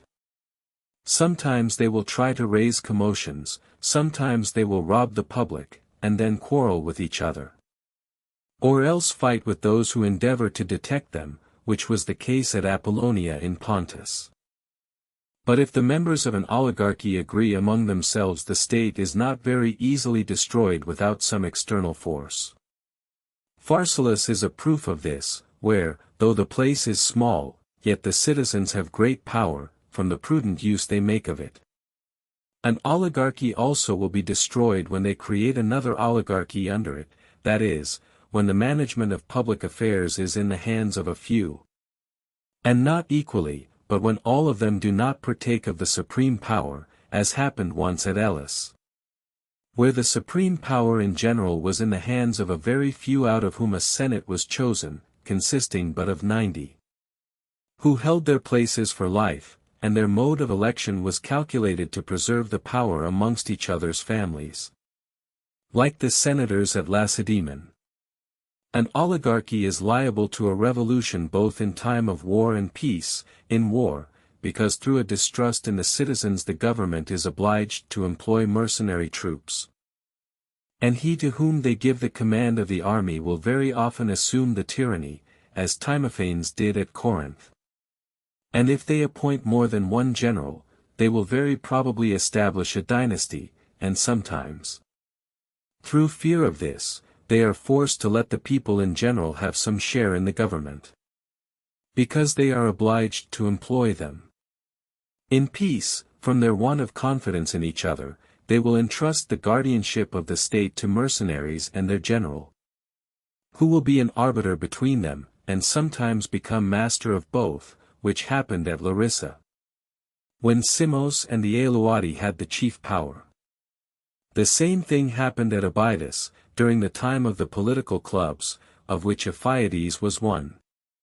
Commotions also will happen in an oligarchy from one party's overbearing and insulting another, or from their quarreling about their lawsuits or marriages. How their marriages, for instance, will have that effect has been already shown, and in Eretria, Diagoras destroyed the oligarchy of the knights upon the same account. A sedition also arose at Heraclea, from a certain person being condemned by the court, and at Thebes, in consequence of a man's being guilty of adultery. The punishment indeed which Eurytion suffered at Heraclea was just, yet it was illegally executed, as was that at Thebes upon Archias, for their enemies endeavored to have them publicly bound in the pillory. Many revolutions also have been brought about in oligarchies by those who could not brook the despotism which those persons assumed who were in power, as at Cnidus and Chios. Changes also may happen by accident in what we call a free state and in an oligarchy, wheresoever the senators, judges, and magistrates are chosen according to a certain census, for it often happens that the highest census is fixed at first, so that a few only could have a share in the government. In an oligarchy, or in a free state those of moderate fortunes only. When the city grows rich, through peace or some other happy cause, it becomes so little that everyone's fortune is equal to the census, so that the whole community may partake of all the honors of government, and this change sometimes happens by little and little, and insensible approaches, sometimes quicker. These are the revolutions and seditions that arise in oligarchies, and the causes to which they are owing. And indeed both democracies and oligarchies sometimes alter, not into governments of a contrary form, but into those of the same government, as, for instance, from having the supreme power in the law to vest it in the ruling party, or the contrariwise. Chapter 7. Commotions also arise in aristocracies, from there being so few persons in power, as we have already observed they do in oligarchies. For in this particular an aristocracy is most near an oligarchy, for in both these states the administration of public affairs is in the hands of a few. Not that this arises from the same cause in both, though herein they chiefly seem alike. And these will necessarily be most likely to happen when the generality of the people are high-spirited and think themselves equal to each other in merit. Such were those at Lacedaemon, called the Parthenii, for these were, as well as others, descendants of citizens, who being detected in a conspiracy against the state, were sent to found Tarentum. They will happen also when some great men are disgraced by those who have received higher honors than themselves, to whom they are no ways inferior in abilities, as Lysander by the kings, or when an ambitious man cannot get into power. As Cynodon, who, in the reign of Agesilaus, was chief in a conspiracy against the Spartans, and also when some are too poor and others too rich, which will most frequently happen in time of war, as at Lacedaemon during the Messenian War, which is proved by a poem of Treatise. 1307a, called Eunomia, for some persons being reduced thereby, desired that the lands might be divided. And also when some person of very high rank might still be higher if he could rule alone, which seemed to be Pausanias's intention at Lacedaemon, when he was their general in the Median War, and Annos at Carthage. But free states and aristocracies are mostly destroyed from want of a fixed administration of public affairs, the cause of which evil arises at first from want of a due mixture of the democratic and the oligarchic parts in a free state, and in an aristocracy from the same causes, and also from virtue not being properly joined to power. But chiefly from the two first, I mean the undue mixture of the democratic and oligarchic parts, for these two are what all free states endeavor to blend together. And many of those which we call aristocracies, in this particular these states differ from each other.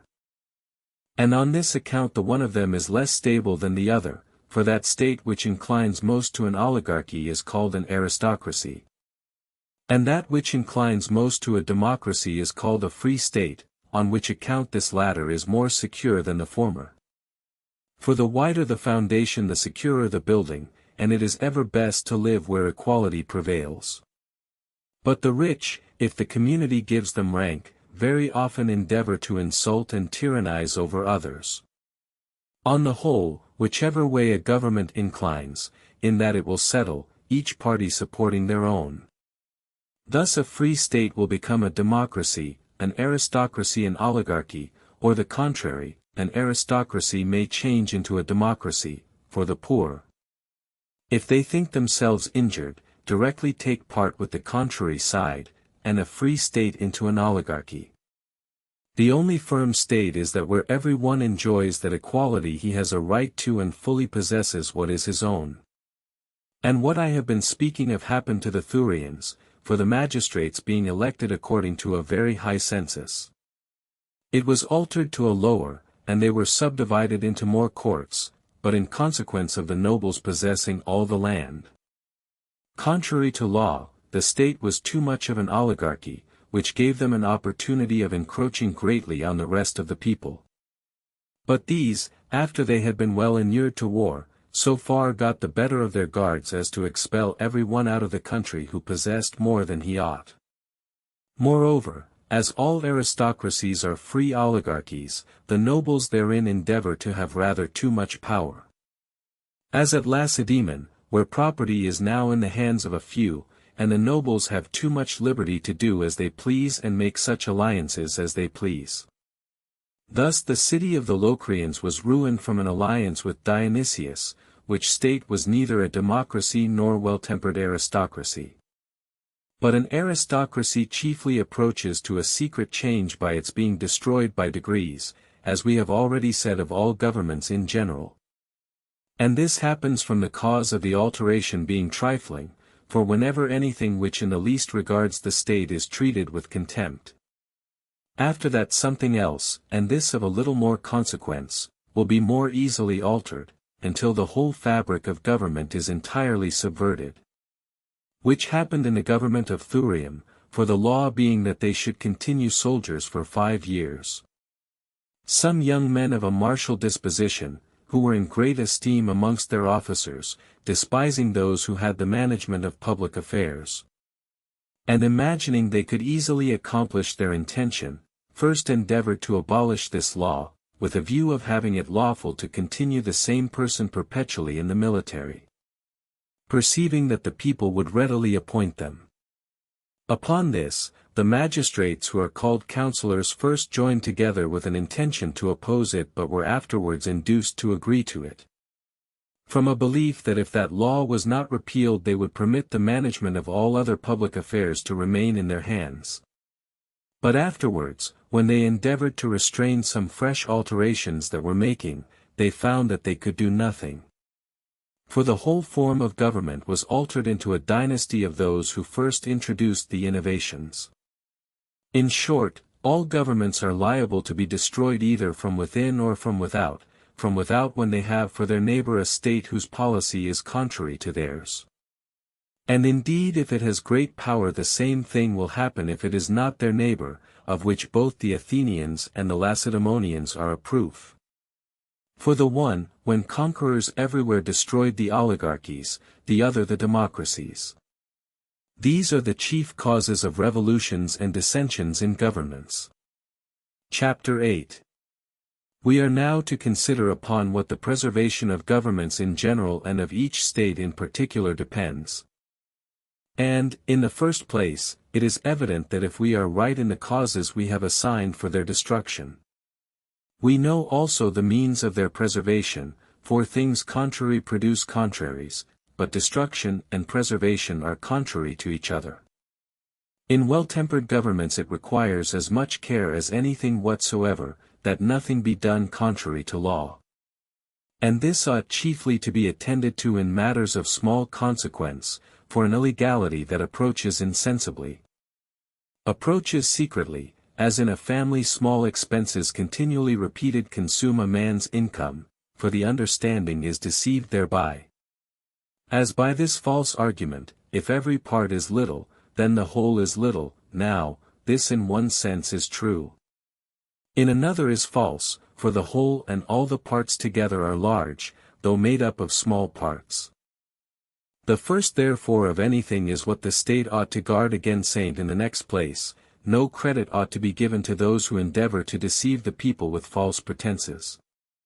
For they will be 1308a, confuted by facts.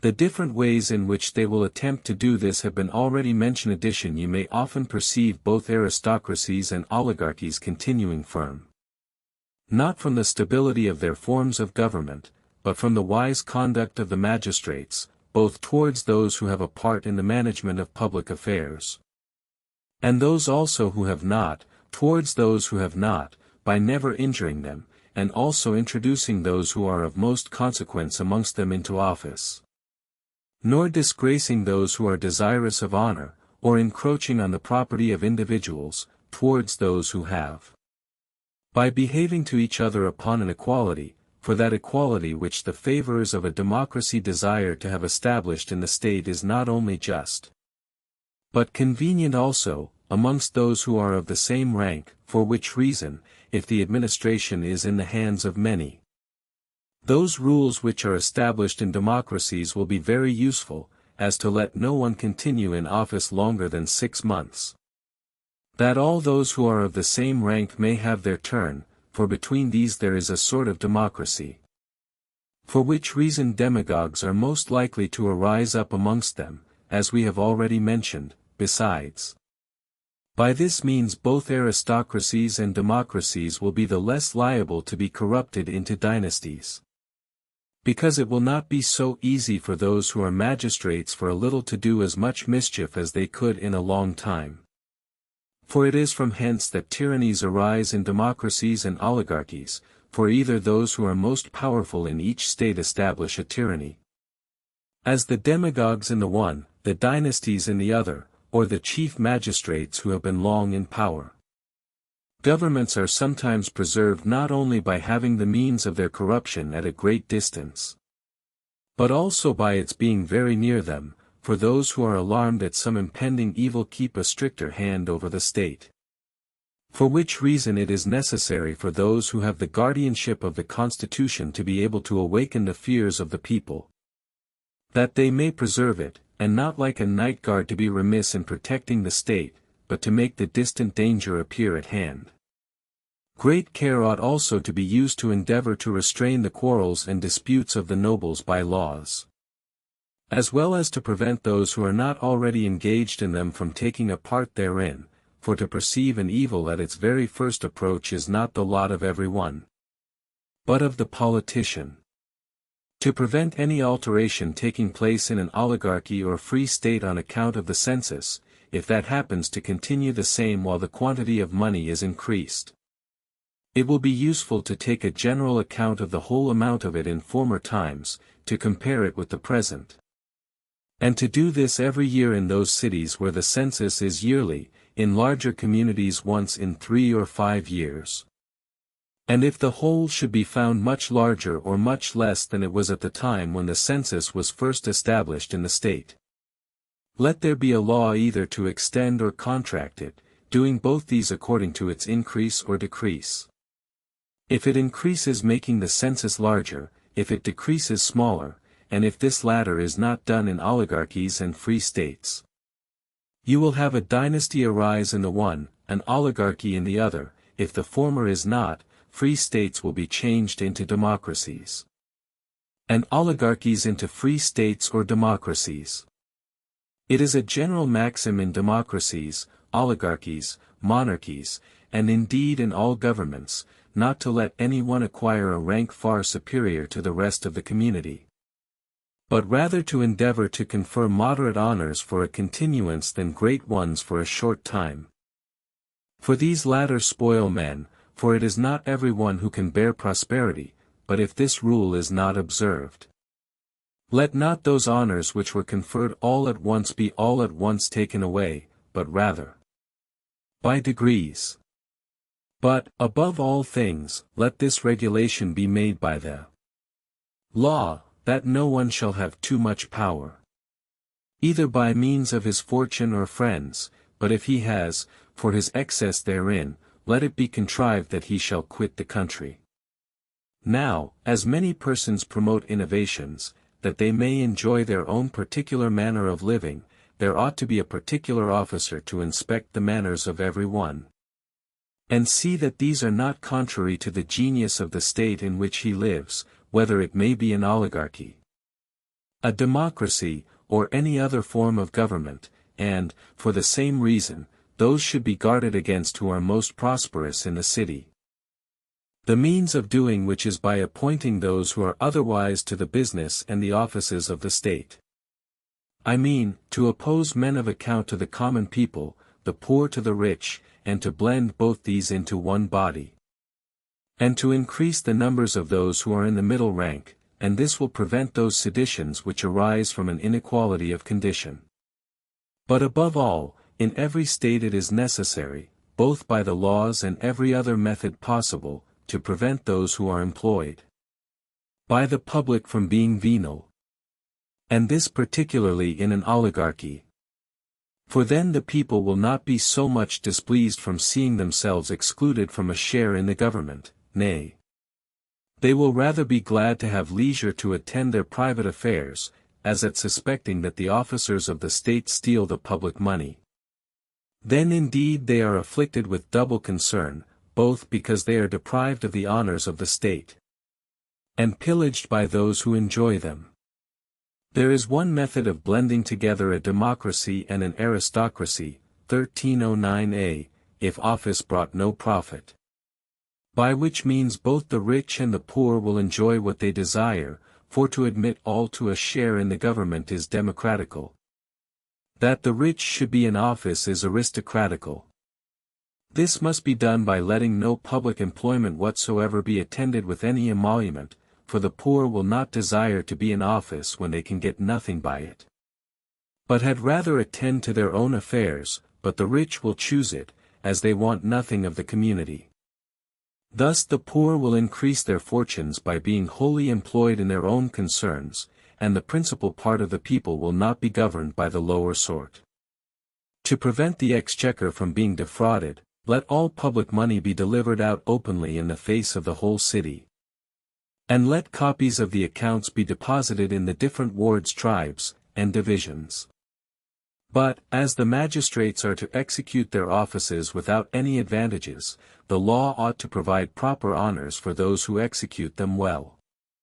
In democracies also it is necessary that the rich should be protected, by not permitting their lands to be divided, nor even the produce of them, which in some states is done unperceivably. It would be also better if the people would prevent them when they offer to exhibit a number of unnecessary and yet expensive public entertainments of plays, music, processions, and the like. In an oligarchy it is necessary to take great care of the poor, and allot them public employments which are gainful. And, if any of the rich insult them, to let their punishment be severer than if they insulted one of their own rank. And to let estates pass by affinity, and not gift, nor to permit any person to have more than one, for by this means property will be more equally divided. And the greater part of the poor get into better circumstances. It is also serviceable in a democracy and an oligarchy to allot those who take no part in public affairs an equality or a preference in other things. The rich in a democracy, to the poor in an oligarchy, but still all the principal offices in the state to be filled only by those who are best qualified to discharge them. Chapter 9.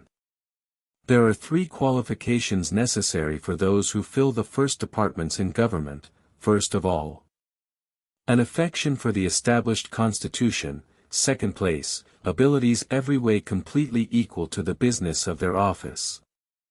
In the third, virtue and justice correspondent to the nature of that particular state they are placed in. For if justice is not the same in all states, it is evident that there must be different species thereof.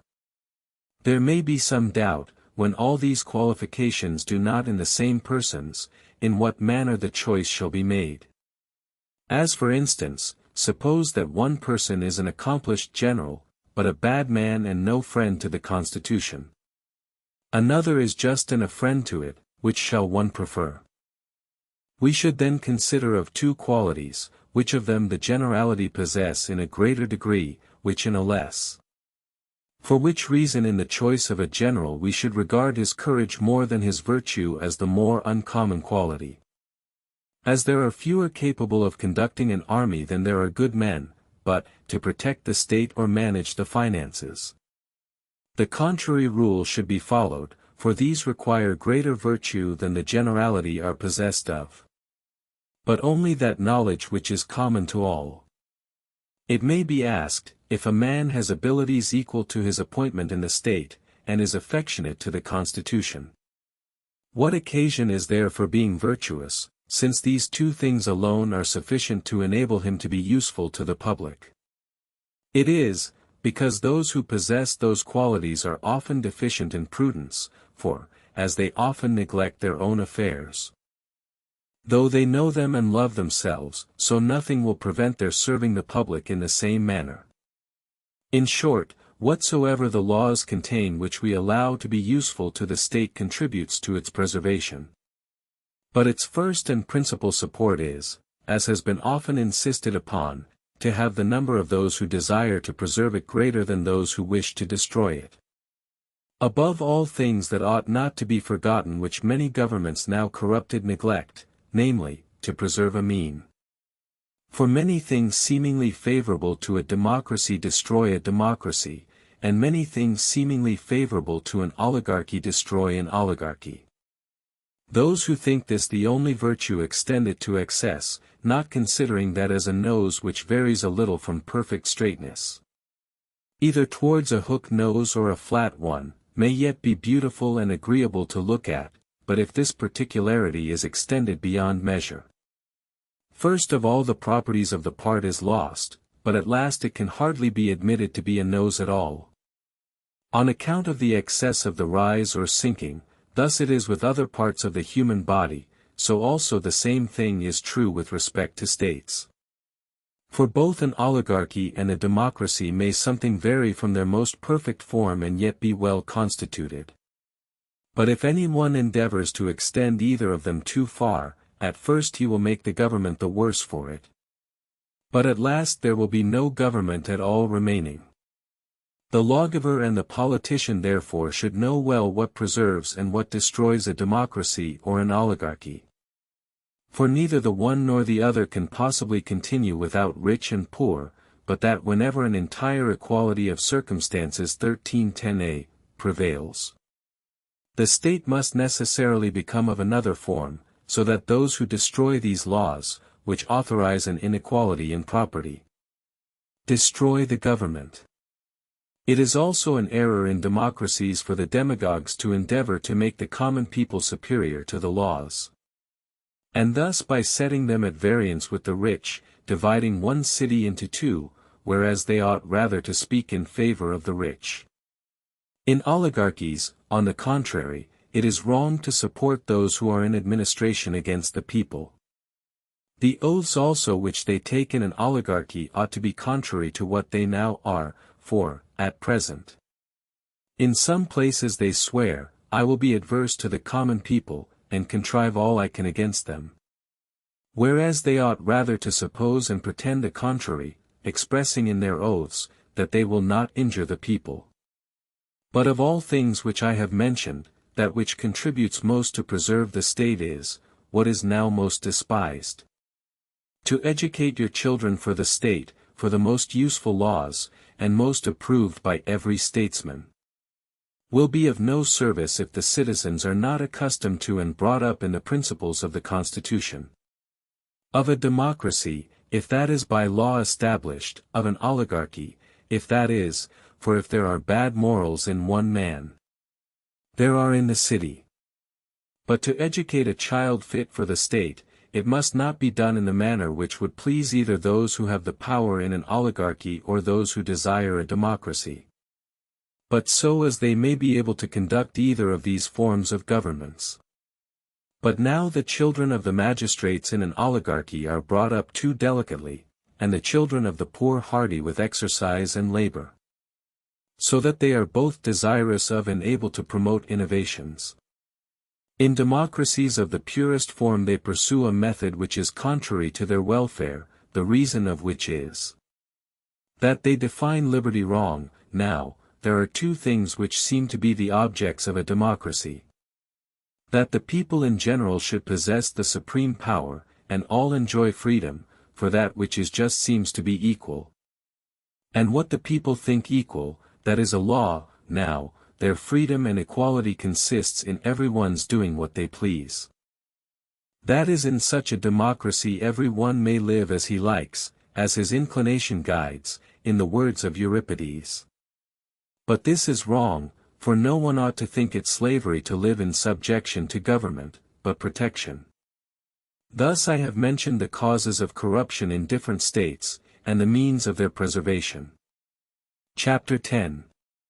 It now remains that we speak of monarchies, their causes of corruption, and means of preservation. And indeed almost the same things which have been said of other governments happen to kingdoms and tyrannies. For a kingdom partakes of an aristocracy, a tyranny of the worst species of an oligarchy and democracy. For which reason it is the worst that man can submit to, as being composed of two, both of which are bad, and collectively retains all the corruptions and all the defects of both these states. These two species of monarchies arise from principles contrary to each other. A kingdom is formed to protect the better sort of people against the multitude, and kings are appointed out of those, who are chosen either for their superior virtue and actions flowing from virtuous principles, or else from their noble descent. But a tyrant is chosen out of the meanest populace, an enemy to the better sort, that the common people may not be oppressed by them. That this is true experience convinces us, for the generality of tyrants were indeed mere demagogues, who gained credit with the people by oppressing the nobles. Some tyrannies were established in this manner after the cities were considerably enlarged, others before that time. by kings who exceeded the power which their country allowed them, from a desire of governing despotically. Others were founded by those who were elected to the superior offices in the state, for formerly the people appointed officers for life, who came to be at the head of civil and religious affairs. And these chose one out of their body in whom the supreme power over all the magistrates was placardation. By all these means it was easy to establish a tyranny, if they chose it, for their power was ready at hand, either by their being kings, or else by enjoying the honors of the state. Thus Phaedon at Argos and other tyrants enjoyed originally the kingly power, Phalaris and others in Ionia, the honors of the state. Pancetius at Leontium, Cypselus at Corinth, Pisistratus at Athens, Dionysius at Syracuse, and others, acquired theirs by having been demagogues. A kingdom, as we have said, partakes much of the nature of an aristocracy, and is bestowed according to worth, as either virtue, family, beneficent actions, or these joined with power, for those who have been benefactors to cities and states, or have it in their powers to be so, have acquired this honor, and those who have prevented a people from falling into slavery by war, as Codrus, or those who have freed them from it, as Cyrus, or the founders of cities, or settlers of colonies, as the kings of Sparta, Macedon, and Molossus. A king desires to be the guardian of his people, that those who have property may be secure in the possession of it, and that the people in general meet with no injury. But a tyrant, as has been often said, has no regard to the common good, except for his own advantage. His only object is pleasure, but a king's is virtue. What a tyrant therefore is ambitious of engrossing is wealth, but a king rather honor. The guards too of a king are citizens, a tyrant's foreigners. That a tyranny contains all that is bad both in a democracy and an oligarchy is evident. With an oligarchy it has for its end gain, as the only means of providing the tyrant with guards and the luxuries of life, like that it places no confidence in the people, and therefore deprives them of the use of arms. It is also common to them both to persecute the populace, to drive them out of the city and their own habitations. With a democracy it quarrels with the nobles, and destroys them both publicly and privately, or drives them into banishment, as rivals and an impediment to the government. Hence naturally arise conspiracies both amongst those who desire to govern and those who desire not to be slaves. Hence arose Periander's advice to Thrasybulus to take off the tallest stalks, hinting thereby, that it was necessary to make away with the eminent citizens. We ought then in reason, as has been already said, to account for the changes which arise in a monarchy from the same causes which produce them in other states. For, through injustice received, fear, and contempt, many of those who are under a monarchical government conspire against it. But of all species of injustice, injurious contempt has most influence on them for that purpose. Sometimes it is owing to their being deprived of their private fortunes. The dissolution too of a kingdom and a tyranny are generally the same, for monarchs abound in wealth and honor, which all are desirous to obtain. Of plots, some aim at the life of those who govern, others at their government. The first arises from hatred to their persons, which hatred may be owing to many causes, either of which will be sufficient to excite their anger, and the generality of those who are under the influence of that passion will join in a conspiracy, not for the sake of their own advancement, but for revenge. Thus the plot against the children of Pisistratus arose from their injurious treatment of Harmodius's sister, and insulting him also, for Harmodius resenting the injury done to his sister, and Aristogiton the injury done to Harmodius. Periander the tyrant of Ambracia also lost his life by a conspiracy, for some improper liberties he took with a boy in his cups. And Philip was slain by Pausanias for neglecting to revenge him of the affront he had received from Attanes. As was Amintas the little by Darda, for insulting him on account of his age, and the eunuch by Evagras the Cyprian in revenge for having taken his son's wife away from him. Many also who have had their bodies scourged with stripes have, through resentment, either killed those who caused them to be inflicted or conspired against them. Even when they had kingly power, as at Mytilene Megacles, joining with his friends, killed the Penthalidae, who used to go about striking those they met with clubs. Thus, in later times, Smens killed Penthilus for whipping him and dragging him away from his wife. Decanicus also was the chief cause of the conspiracy against Archelaus, for he urged others on. The occasion of his resentment was his having delivered him to Euripides the poet to be scourged. For Euripides was greatly offended with him for having said something of the foulness of his breath. And many others have been killed or conspired against on the same account. Fear too is a cause which produces the same effects, as well in monarchies as in other states. Thus Artabans conspired against Xerxes through fear of punishment for having hanged Darius according to his orders, whom he supposed he intended to pardon, as the order was given at supper time. Some kings also have been 1312a, dethroned and killed in consequence of the contempt they were held in by the people. As some one conspired against Sardanapalus, having seen him spinning with his wife, if what is related of him is true. Or if not of him, it may very probably be true of someone else. Dion also conspired against Dionysius the Younger, seeing his subjects desirous of a conspiracy, and that he himself was always drunk. And even a man's friends will do this if they despise him, for from the confidence he places in them, they think that they shall not be found out. Those also who think they shall gain his throne will conspire against a king through contempt, for as they are powerful themselves, and despise the danger, on account of their own strength, they will readily attempt it. Thus a general at the head of his army will endeavor to dethrone the monarch, as Cyrus did Astyages, despising both his manner of life and his forces for want of action, his life for its effeminacy. Thus Souths, the Thracian, who was general to Ammaticus, conspired against him. Sometimes more than one of these causes will excite men to enter into conspiracies, as contempt and desire of gain, as in the instance of Mithridates against Ariobarzanes. Those also who are of a bold disposition, and have gained military honors amongst kings, will of all others be most like to engage in sedition.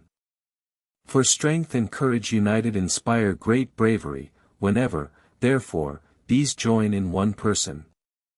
He will be very ready for conspiracies, as he will easily conquer. Those who conspire against a tyrant through love of glory and honor have a different motive in view from what I have already mentioned. For, like all others who embrace danger, they have only glory and honor in view, and think, not as some do, of the wealth and pomp they may acquire, but engage in this as they would in any other noble action, that they may be illustrious and distinguished, and destroy a tyrant, not to succeed in his tyranny, but to acquire renown. No doubt but the number of those who act upon this principle is small, for we must suppose they regard their own safety as nothing in case they should not succeed, and must embrace the opinion of Dion, which few can do, when he made war upon Dionysius with a very few troops. For he said, that let the advantage he made be ever so little it would satisfy him to have gained it. And that, should it be his lot to die the moment he had gained footing in his country, he should think his death sufficiently glorious. A tyranny also is exposed to the same destruction as all other states are, from too powerful neighbors. For it is evident, that an opposition of principles will make them desirous of subverting it, and what they desire. All who can, do, and there is a principle of opposition in one state to another, as a democracy against a tyranny. As says Hesiod, a potter against a potter, for the extreme of a democracy is a tyranny, a kingly power against an aristocracy. From their different forms of government, for which reason the Lacedaemonians destroyed many tyrannies, as did the Syracusans during the prosperity of their state. Nor are they only destroyed from without, but also from within, when those who have no share in the power bring about a revolution. As happened to Gelon, and lately to Dionysius, to the first. By means of Thrasybulus, the brother of Hiero, who nattered Gelon's son, and induced him to lead a life of pleasure, that he himself might govern, but the family joined together and endeavored to support the tyranny and expel Thrasybulus. But those whom they made of their party seized the opportunity and expelled the whole family. Dion made war against his relation Dionysius, and being assisted by the people, first expelled and then killed him. As there are two causes which chiefly induce men to conspire against tyrants, hatred and contempt, one of these, namely hatred, seems inseparable from them. Contempt also is often the cause of their destruction, for though, for instance, those who raised themselves to the supreme power generally preserved it, but those who received it from them have, to speak truth, almost immediately all of them lost it, for falling into an effeminate way of life, they soon grew despicable, and generally fell victims to conspiracies.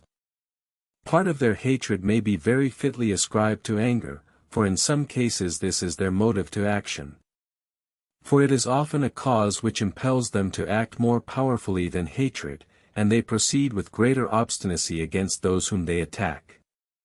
As this passion is not under the direction of reason, many persons also indulge this passion through contempt, which occasioned the fall of the Pisistratii and many others. But hatred is more powerful than anger, for anger is accompanied with grief, which prevents the entrance of reason, but hatred is free from it. In short, whatever causes may be assigned as the destruction of a pure oligarchy unmixed with any other government and an extreme democracy, the same may be applied to a tyranny, for these are divided tyrannies. Kingdoms are seldom destroyed by any outward attack, for which reason they are generally very stable. But they have many causes of subversion within, of which two are the principal. One is when those who are in power 1313a, excite a sedition. The other when they endeavor to establish a tyranny by assuming greater power than the law gives them. A kingdom, indeed, is not what we ever see erected in our times, but rather monarchies and tyrannies.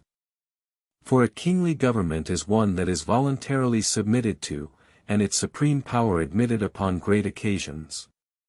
But where many are equal, and there are none in any respect so much better than another as to be qualified for the greatness and dignity of government over them, then these equals will not willingly submit to be commanded, but if any one assumes the government, either by force or fraud, this is a tyranny. To what we have already said we shall add, the causes of revolutions in an hereditary kingdom. One of these is, that many of those who enjoy it are naturally proper objects of contempt only. Another is, that they are insolent while their power is not despotic, but they possess kingly honors only. Such a state is soon destroyed, for a king exists but while the people are willing to obey, as their submission to him is voluntary, but to a tyrant involuntary. These and such like are the causes of the destruction of monarchies. Chapter 11. Monarchies, in a word, are preserved by means contrary to what I have already mentioned as the cause of their destruction. But to speak to each separately, the stability of a kingdom will depend upon the power of the kings being kept within moderate bounds. For by how much the less extensive his power is, by so much the longer will his government continue. For he will be less despotic and more upon an equality of condition with those he governs, who, on that account, will envy him the less. It was on this account that the kingdom of the Molossi continued so long, and the Lacedaemonians from their governments being from the beginning divided into two parts. And also by the moderation introduced into the other parts of it by Theopompus, and his establishment of the Ephyri. For by taking something from the power he increased the duration of the kingdom, so that in some measure he made it not less, but bigger. As they say, he replied to his wife, who asked him if he was not ashamed to deliver down his kingdom to his children reduced from what he received it from his ancestors. No, says he, I give it him more lasting. Tyrannies are preserved two ways most opposite to each other, one of which is when the power is delegated from one to the other, and in this manner many tyrants govern in their states. Report says that Periander founded many of these. There are also many of them to be met with amongst the Persians. What has been already mentioned is as conducive as anything can be to preserve a tyranny, namely, to keep down those who are of an aspiring disposition. To take off those who will not submit, to allow no public meals, no clubs, no education, nothing at all. But to guard against everything that gives rise to high spirits or mutual confidence, nor to suffer the learned meetings of those who are at leisure to hold conversation with each other. And to endeavor by every means possible to keep all the people strangers to each other, for knowledge increases mutual confidence. And to oblige all strangers to appear in public, and to live near the city gate, that all their actions may be sufficiently seen. For those who are kept like slaves seldom entertain any noble thoughts, in short, to imitate everything which the Persians and barbarians do. For they all contribute to support slavery, and to endeavor to know what every one who is under their power does and says. And for this purpose to employ spies, such were those women whom the Syracusans called Patagogides. Hiero also used to send out listeners wherever there was any meeting or conversation. For the people dare not speak with freedom for fear of such persons, and if any one does, there is the less chance of its being concealed. And to endeavor that the whole community should mutually accuse and come to blows with each other, friend with friend. The commons with the nobles, and the rich with each other. It is also advantageous for a tyranny that all those who are under it should be oppressed with poverty. That they may not be able to compose a guard, and that, being employed in procuring their daily bread, they may have no leisure to conspire against their tyrants. The pyramids of Egypt are a proof of this, and the votive edifices of the Cypocellates, and the temple of Jupiter Olympus, built by the Pisistratidae, and the works of Polycrates at Samos, for all these produced one end, the keeping the people poor. It is necessary also to multiply taxes, as at Syracuse, where Dionysius in the space of 5 years collected all the private property of his subjects into his own coffers. A tyrant also should endeavor to engage his subjects in a war, that they may have employment and continually depend upon their general. A king is preserved by his friends, but a tyrant is of all persons the man who can place no confidence in friends, as every one has it in his desire and these chiefly in their power to destroy him. All these things also which are done in an extreme democracy should be done in a tyranny, as permitting great licentiousness to the women in the house, that they may reveal their husbands' secrets, and showing great indulgence to slaves also for the same reason. For slaves and women conspire not against tyrants, but when they are treated with kindness, both of them are abettors of tyrants. And extreme democracies also, and the people too in such a state desire to be despotic. For which reason flatterers are in repute in both these, the demagogue in the democracy, for he is the proper flatterer of the people. Among tyrants, he who will servilely adapt himself to their humors, for this is the business of 1314a, flatterers. And for this reason tyrants always love the worst of wretches, for they rejoice in being flattered, which no man of a liberal spirit will submit to, for they love the virtuous, but flatter none. Bad men too are fit for bad purposes, like to like, as the proverb says. A tyrant also should show no favor to a man of worth or a freeman, for he should think, that no one deserved to be thought these but himself. For he who supports his dignity, and is a friend to freedom, encroaches upon the superiority and the despotism of the tyrant. Such men, therefore, they naturally hate, as destructive to their government. A tyrant also should rather admit strangers to his table and familiarity than citizens, as these are his enemies, but the others have no design against him. These and such like are the supports of a tyranny, for it comprehends whatsoever is wickedition, but all these things may be comprehended in three divisions.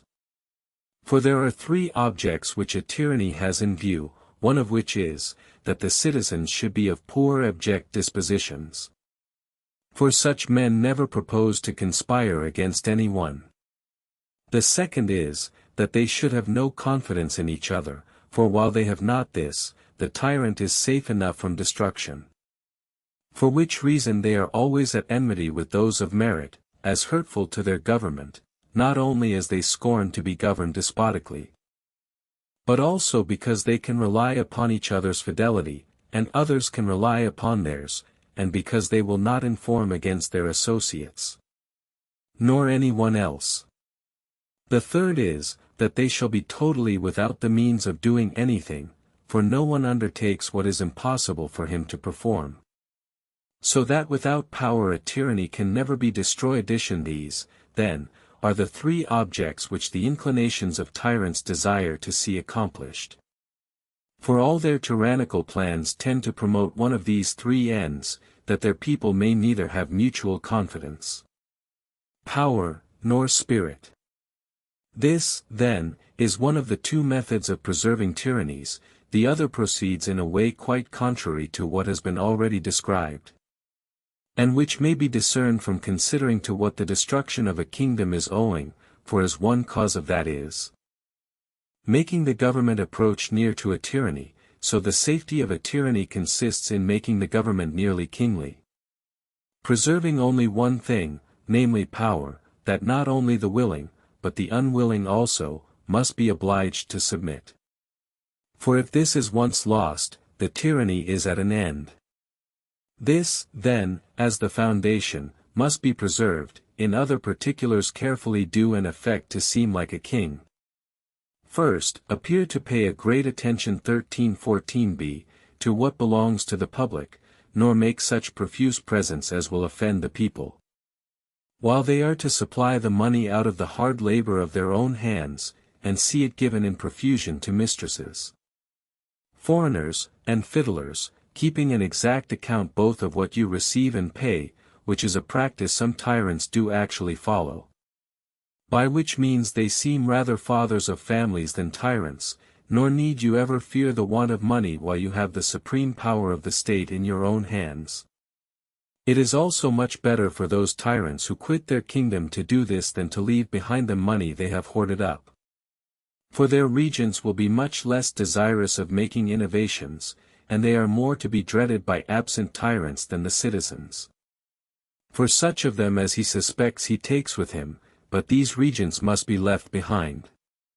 He should also endeavor to appear to collect such taxes and require such services as the exigencies of the state demand, that whenever they are wanted they may be ready in time of war, and particularly to take care that he appear to collect and keep them not as his own property, but the public's. His appearance also should not be severe, but respectable, so that he should inspire those who approach him with veneration and not fear. But this will not be easily accomplished if he is desposidician if, therefore, he will not take the pains to acquire any other. He ought to endeavor to be a man of political abilities, and to fix that opinion of himself in the judgment of his subjects. He should also take care not to appear to be guilty of the least offense against modesty, nor to suffer it in those under him, nor to permit the women of his family to treat others haughtily, for the haughtiness of women has been the ruin of many tyrants. With respect to the pleasures of sense, he ought to do directly contrary to the practice of some tyrants at present. For they do not only continually indulge themselves in them for many days together, but they seem also to desire to have other witnesses of it, that they may wonder at their happiness, whereas he ought really to be moderate in these, and, if not, to appear to others to avoid them, for it is not the sober man who is exposed either to plots or contempt, but the drunkard, not the early riser, but the sluggard. His conduct in general should also be contrary to what is reported of former tyrants, for he ought to improve and adorn his city, so as to seem a guardian and not a tyrant, and, moreover, always to 13-15a, seem particularly attentive to the worship of the gods. For from persons of such a character men entertain less fears of suffering anything illegal while they suppose that he who governs them is religious and reverences the gods. And they will be less inclined to raise insinuations against such a one, as being peculiarly under their protection. But this must be so done as to give no occasion for any suspicion of hypocrisy. He should also take care to show such respect to men of merit in every particular, that they should not think they could be treated with greater distinction by their fellow citizens in a free state. He should also let all honors flow immediately from himself, but every censure from his subordinate officers and judges. It is also a common protection of all monarchies not to make one person too great, or, certainly, not many. For they will support each other, but, if it is necessary to entrust any large powers to one person, to take care that it is not one of an ardent spirit, for this disposition is upon every opportunity most ready for a revolution. And, if it should seem necessary to deprive any one of his power, to do it by degrees, and not reduce him all at once. It is also necessary to abstain from all kinds of insolence, more particularly from corporal punishment, which you must be most cautious never to exercise over those who have a delicate sense of honor, for as those who love money are touched to the quick when anything affects their property, so are men of honor and principle when they receive any disgrace. Therefore, either never employ personal punishment, or, if you do, let it be only in the manner in which a father would correct his son, and not with contempt, and, upon the whole, make amends for any seeming disgrace by bestowing greater honors. But of all persons who are most likely to entertain designs against the person of a tyrant, those are chiefly to be feared and guarded against who regard as nothing the loss of their own lives, so that they can but accomplish their purpose. Be very careful therefore of those who either think themselves affronted, or those who are dear to them, for those who are excited by anger to revenge regard as nothing their own persons. For, as Heraclitus says, it is dangerous to fight with an angry man who will purchase with his life the thing he aims at. As all cities are composed of two sorts of persons, the rich and the poor, it is necessary that both these should find equal protection from him who governs them, and that the one party should not have it in their power to injure the other, but that the tyrant should attach to himself that party which is the most powerful, which, if he does, he will have no occasion either to make his slaves free, or to deprive citizens of their arms. For the strength of either of the parties added to his own forces will render him superior to any conspiracy. It would be superfluous to go through all particulars, for the rule of conduct which the tyrant ought to pursue is evident enough. And that is, to affect to appear not the tyrant, but the king, the guardian of those he governs, not their plunderer. 1315b, but their protector, and to affect the middle rank in life, not one superior to all others, he should therefore associate his nobles with him and soothe his people, for his government will not only be necessarily more honorable and worthy of imitation, as it will be over men of worth, and not abject wretches who perpetually both hate and fear him, but it will be also more durable. Let him also frame his life so that his manners may be consentaneous to virtue, or at least let half of them be so, that he may not be altogether wicked, but only so in part. Chapter 12. Indeed, an oligarchy and a tyranny are of all governments of the shortest duration. The tyranny of Orthagoras and his family at Sicyon, it is true, continued longer than any other, the reason for which was that they used their power with moderation, and were in many particulars obedient to the laws, and, as Clisthenes was an able general, he never fell into contempt, and by the care he took that in many particulars his government should be popular. He is reported also to have presented a person with a crown who adjudged the victory to another, and some say that it is the statue of that judge which is placed in the forum. They say also, that Pisistratus submitted to be summoned into the court of the Areopagites. The second that we shall mention is the tyranny of the Cypselids, at Corinth, which continued 77 years and 6 months. For Cypselus was tyrant there 30 years, Periander 44, and Psammetichus, the son of Georgias. 3 years, the reason for which was, that Cypselus was a popular man, and governed without guards. Periander indeed ruled like a tyrant, but then he was an able general. The third was that of the Pisistratidae at Athens, but it was not continual, for Pisistratus himself was twice expelled. So that out of 33 years he was only 15 in power, and his son 18, so that the whole time was 33 years. Of the rest we shall mention that of Hiero, and Gelo at Syracuse, and this did not continue long, for both their reigns were only 18 years. For Gelo died in the 8th year of his tyranny, and Hiero in his 10th. Thrasybulus fell in his 11th month, and many other tyrannies have continued a very short time. We have now gone through the general cases of corruption and 1316a, means of preservation both in free states and monarchies. In Plato's Republic, Socrates is introduced treating upon the changes which different governments are liable to. But his discourse is faulty, for he does not particularly mention what changes the best and first governments are liable to. For he only assigns the general cause, of nothing being immutable, but that in time everything will alter. Text is unintelligible here. He conceives that nature will then produce bad men, who will not submit to education. And in this, probably, he is not wrong, for it is certain that there are some persons whom it is impossible by any education to make good men. But why should this change be more peculiar to what he calls the best formed government, than to all other forms? And indeed to all other things that exist? And in respect to his assigned time, as the cause of the alteration of all things, we find that those which did not begin to exist at the same time cease to be at the same time. So that, if anything came into beginning the day before the solstice, it must alter at the same time. Besides, why should such a form of government be changed into the Lacedaemonian? For, in general, when governments alter, they alter into the contrary species to what they before were, and not into one like their former.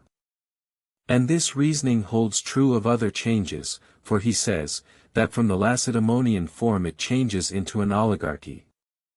And from thence into a democracy, and from a democracy into a tyranny, and sometimes a contrary change takes place. As from a democracy into an oligarchy, rather than into a monarchy. With respect to a tyranny he neither says whether there will be any change in it, or if not, to what cause it will be owing. Or if there is, into what other state it will alter, but the reason of this is, that a tyranny is an indeterminate government. And, according to him, every state ought to alter into the first, and most perfect, thus the continuity and circle would be preservation, but one tyranny often changed into another. As at Syria, from Myrons to Clisthenes, or into an oligarchy, as was Antilios at Chalcis, or into a democracy. As was Gelos at Syracuse, or into an aristocracy, as was Charilausas at Lacedaemon, and at Carthage. An oligarchy is also changed into a tyranny, such was the rise of most of the ancient tyrannies in Sicily.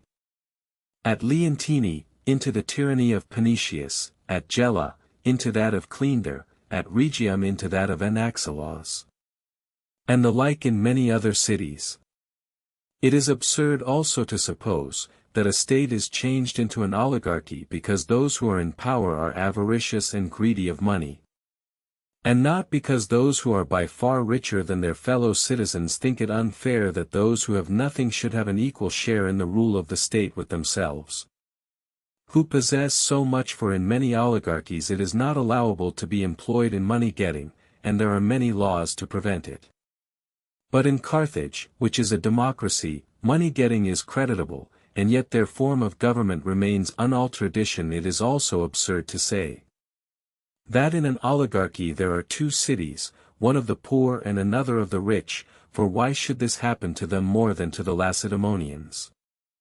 Or any other state where all possess not equal property, or where all are not equally good.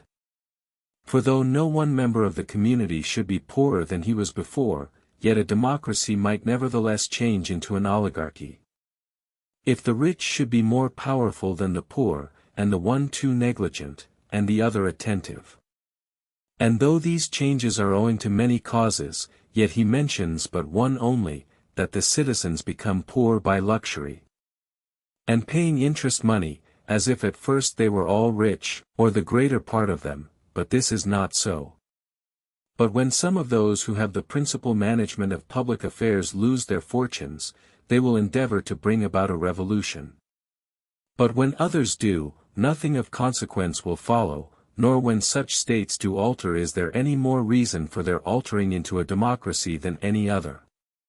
Besides, though some of the members of the community may not have spent their fortunes, yet if they share not in the honors of the state, or if they are ill-used and insulted, they will endeavor to raise seditions, and bring about a revolution. That they may be allowed to do as they like, which, Plato says, arises from too much liberty. Although there are many oligarchies and democracies, yet Socrates, when he is treating of the changes they may undergo, speaks of them as if there was but one of each sort. Book 6. Chapter 1. We have already shown what is the nature of the Supreme Council in the state, and wherein one may differ from another. And how the different magistrates should be regulated, and also the judicial department, and what is best suited to what state. And also to what causes both the destruction and preservation of governments are owing. As there are very many species of democracies, as well as of other states, it will not be amiss to consider at the same time anything which we may have omitted to mention concerning either of them. And to allot to each that mode of conduct which is peculiar to and advantageous for them. And also to inquire into the combinations of all these different modes of government which we 1317a have mentioned. For as these are blended together the government is altered, as from an aristocracy to be an oligarchy, and from a free state to be a democracy. Now, I mean, by those combinations of government, which I ought to examine into, but have not yet done. Namely, whether the deliberative department and the election of magistrates is regulated in a manner correspondent to an oligarchy, or the judicial to an aristocracy, or the deliberative part only to an oligarchy, and the election of magistrates to an aristocracy. Or whether, in any other manner, everything is not regulated according to the nature of the government. But we will first consider what particular sort of democracy is fitted to a particular city, and also what particular oligarchy to a particular people. And of other states, what is advantageous to what. It is also necessary to show clearly, not only which of these governments is best for a state, but also how it ought to be established there, and other things we will treat of briefly. And first, we will speak of a democracy, and this will at the same time show clearly the nature of its opposite which some persons call an oligarchy. And in doing this we must examine into all the parts of a democracy, and everything that is connected therewith. For from the manner in which these are compounded together different species of democracies arise, and hence it is that they are more than one, and of various natures. Now, there are two causes which occasion there being so many democracies, one of which is that which we have already mentioned. Namely, there being different sorts of people, for in one country the majority are husbandmen, in another mechanics, and hired servants. If the first of these is added to the second, and the third to both of them, the democracy will not only differ in the particular of better or worse, but in this, that it will be no longer the same government. The other is that which we will now speak of. The different things which are connected with democracies and seem to make part of these states, do, from their being joined to them, render them different from others, this attending a few, that more, and another all. It is necessary that he who would found any state which he may happen to approve of, or correct one, should be acquainted with all these particulars. All founders of states endeavor to comprehend within their own plan everything of nearly the same kind with it. But in doing this they err, in the manner I have already described in treating of the preservation and destruction of governments. I will now speak of these first principles and manners, and whatever else a democratical state requires. Chapter 2. Now the foundation of a democratical state is liberty, and people have been accustomed to say this as if here only liberty was to be found. For they affirm that this is the end proposed by every democracy. But one part of liberty is to govern and be governed alternately, for, according to democratical justice, equality is measured by numbers, and not by worth, and this being just, it is necessary that the supreme power should be vested in the people at large. And that what the majority determine should be final, so that in a democracy the poor ought to have more power than the rich. As being the greater number, for this is one mark of liberty which all framers of a democracy lay down as a criterion of that state. Another is, to live as every one likes, for this, they say, is a right which liberty gives, since he is a slave who must live as he likes not. This, then, is another criterion of a democracy. Hence arises the claim to be under no command whatsoever to any one, upon any account, any otherwise than by rotation, and that just as far only as that person is, in his turn, under his also. This also is conducive to that equality which liberty demands. These things being premised, and such being the government, it follows that such rules as the following should be observed in it. That all the magistrates should be chosen out of all the people, and all to command each, and each in his turn all. That all the magistrates should be chosen by lot, except to those offices only which required some particular knowledge and skill. That no census, or a very small one, should be required to qualify a man for any office, that none should be in the same employment twice.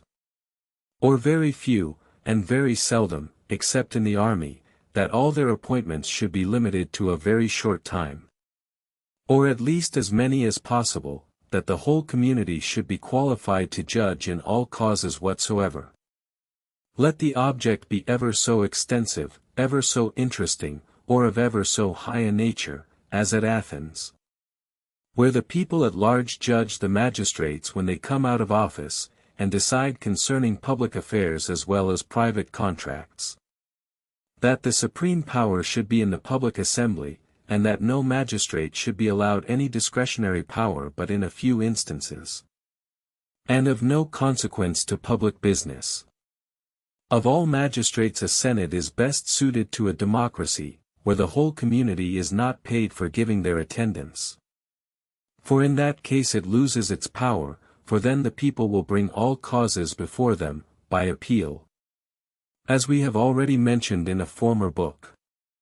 In the next place, there should, if possible, be a fund to pay all the citizens who have any share in the management of public affairs, either as members of the assembly, judges, and magistrates, but if this cannot be done, at least the magistrates, the judges, the senators, and members of the Supreme Assembly, and also those officers who are obliged to eat at a common table ought to be paid. Moreover, as an oligarchy is said to be a government of men of family, fortune, and education, so, on the contrary, a democracy is a government in the hands of men of no birth, indigent circumstances, and mechanical employments.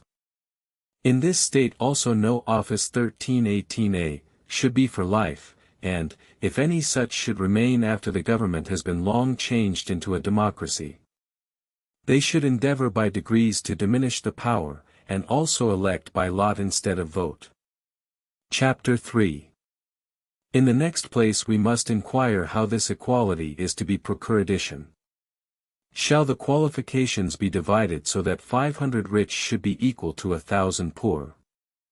Or shall the 1,000 have equal power with the 500? Or shall we not establish our equality in this manner? But divide indeed thus, and afterwards taking an equal number both out of the 500 and the 1,000, invest them with the power of creating the magistrates and judges. Is this state then established according to perfect democratical justice, or rather that which is guided by numbers only? For the defenders of a democracy say, that is just which the majority approve of, but the favorers of an oligarchy say, that is just which those who have most approve of, and that we ought to be directed by the value of property. Both the propositions are unjust, for if we agree with what the few propose we erect a tyranny, for if it should happen that an individual should have more than the rest who are rich. According to oligarchical justice, this man alone has a right to the supreme power, but if superiority of numbers is to prevail, injustice will then be done by confiscating the property of the rich, who are few, as we have already said. What then that equality is, which both parties will admit, must be collected from the definition of right which is common to them both. For they both say that what the majority of the state approves of ought to be established, addition be it so. But not entirely, but since a city happens to be made up of two different ranks of people, the rich and the poor, let that be established which is approved of by both these, or the greater part, but should there be opposite sentiments, let that be established which shall be approved of by the greater part, but let this be according to the census. For instance, if there should be 10 of the rich and 20 of the poor, and 6 of the first and 15 of the last should agree upon any measure, and the remaining 4 of the rich should join with the remaining 5 of the poor in opposing it, that party whose census when added together should determine which opinion should be law. And should these happen to be equal, it should be regarded as a case similar to an assembly or court of justice dividing equally upon any question that comes before them, who either determine it by lot or some such method. But although, with 1318b, respect to what is equal and just, it may be very difficult to establish the truth, yet it is much easier to do than to persuade those who have it in their power to encroach upon others to be guided thereby. For the weak always desire what is equal and just, but the powerful pay no regard thereunto. Chapter 4. There are 4 kinds of democracies. The best is that which is composed of those first in order, as we have already said, and this also is the most ancient of any. I call that the first which every one would place so, was he to divide the people, for the best part of these are the husbandmen. We see, then, that a democracy may be framed where the majority live by tillage or pasturage, for, as their property is but small, they will not be at leisure perpetually to hold public assemblies, but will be continually employed in following their own business, not having otherwise the means of living, nor will they be desirous of what another enjoys, but will rather like to follow their own business than meddle with state affairs and accept the offices of government, which will be attended with no great profit, for the major part of mankind are rather desirous of riches than honor. A proof of this is, that they submitted to the tyrannies in ancient times, and do now submit to the oligarchies, if no one hinders them in their usual occupations, or deprives them of their property, for some of them soon get rich, others are removed from poverty. Besides, their having the right of election and calling their magistrates to account for their conduct when they come out of office, will satisfy their desire of honors, if any of them entertain that passion, for in some states, though the commonalty have not the right of electing the magistrates, yet it is vested in part of that body chosen to represent them, and it is sufficient for the people at large to possess the deliberative power. And this ought to be considered as a species of democracy, such was that formerly at Mantinea.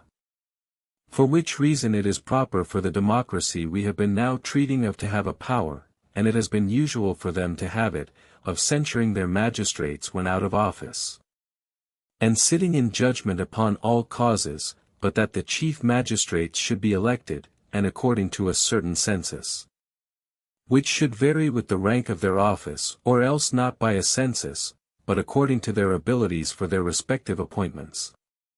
A state thus constituted must be well constituted, for the magistracies will be always filled with the best men with the approbation of the people, who will not envy their superiors, and these and the nobles should be content with this part in the administration.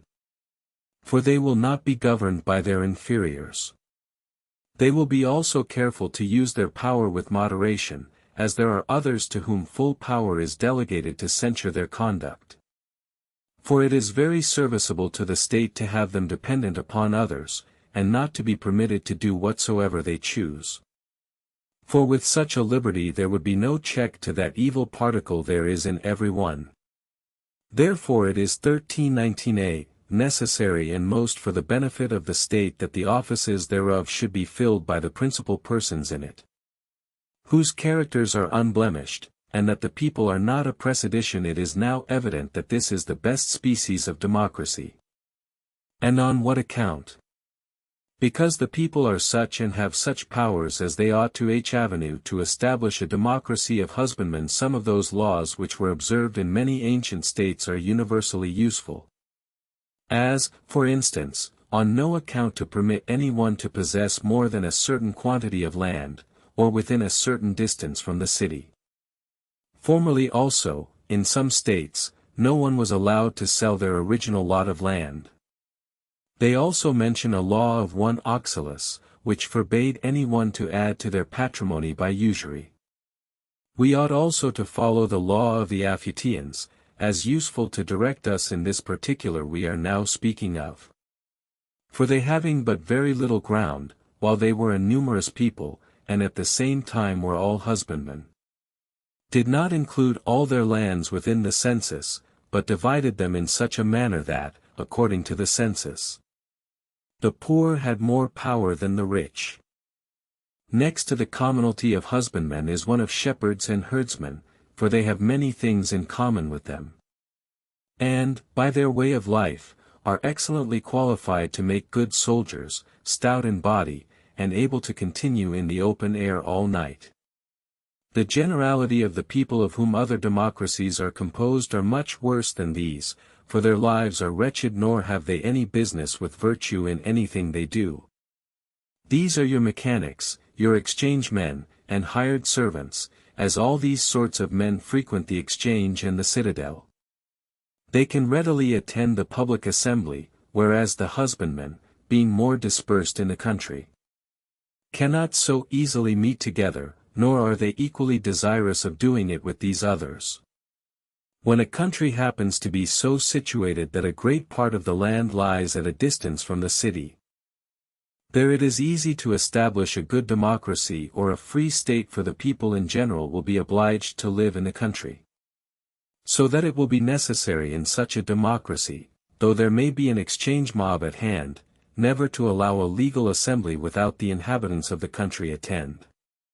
We have shown in what manner the first and best democracy ought to be established, and it will be equally evident as to the rest. For from these we 1319b, should proceed as a guide, and always separate the meanest of the people from the are established but the last and worst, which gives to every citizen without distinction a share in every part of the administration, is what few citizens can bear.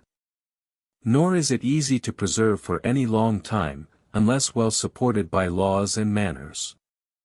We have already noticed almost every cause that can destroy either this or any other state. Those who have taken the lead in such a democracy have endeavored to support it, and make the people powerful by collecting together as many persons as they could and giving them their freedom.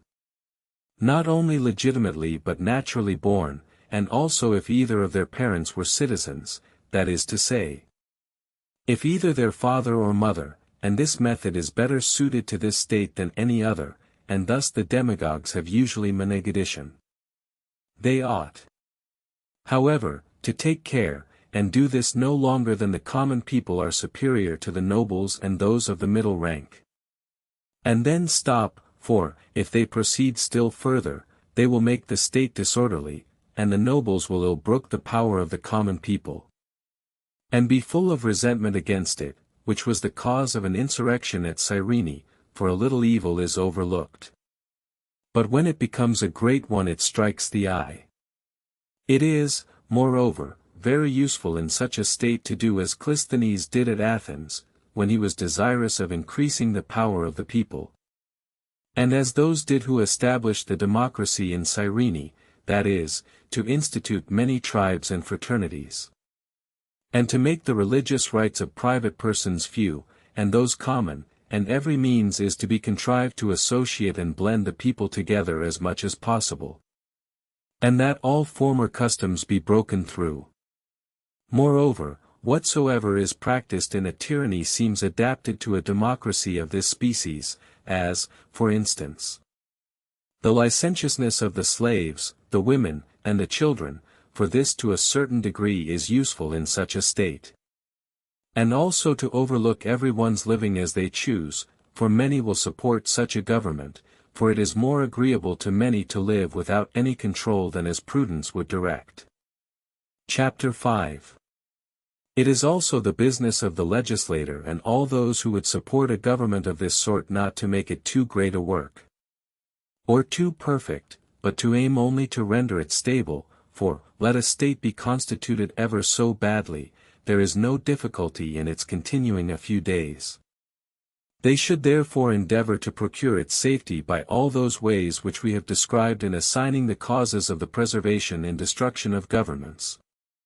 Avoiding what is hurtful, and by framing such laws, written and unwritten, as contain those things which chiefly tend to the preservation of the state. Nor to suppose that is useful either for a democratic or 1320a, an oligarchic form of government which contributes to make them more purely so. But what will contribute to their duration, but our demagogues at present, to flatter the people, occasion frequent confiscations in the courts. For which reason those who have the welfare of the state really at heart should act directly opposite to what they do.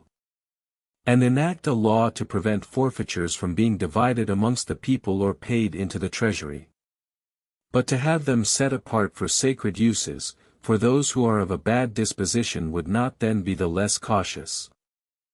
As their punishment would be the same, and the community would not be so ready to condemn those whom they sat in judgment on when they were to get nothing by it.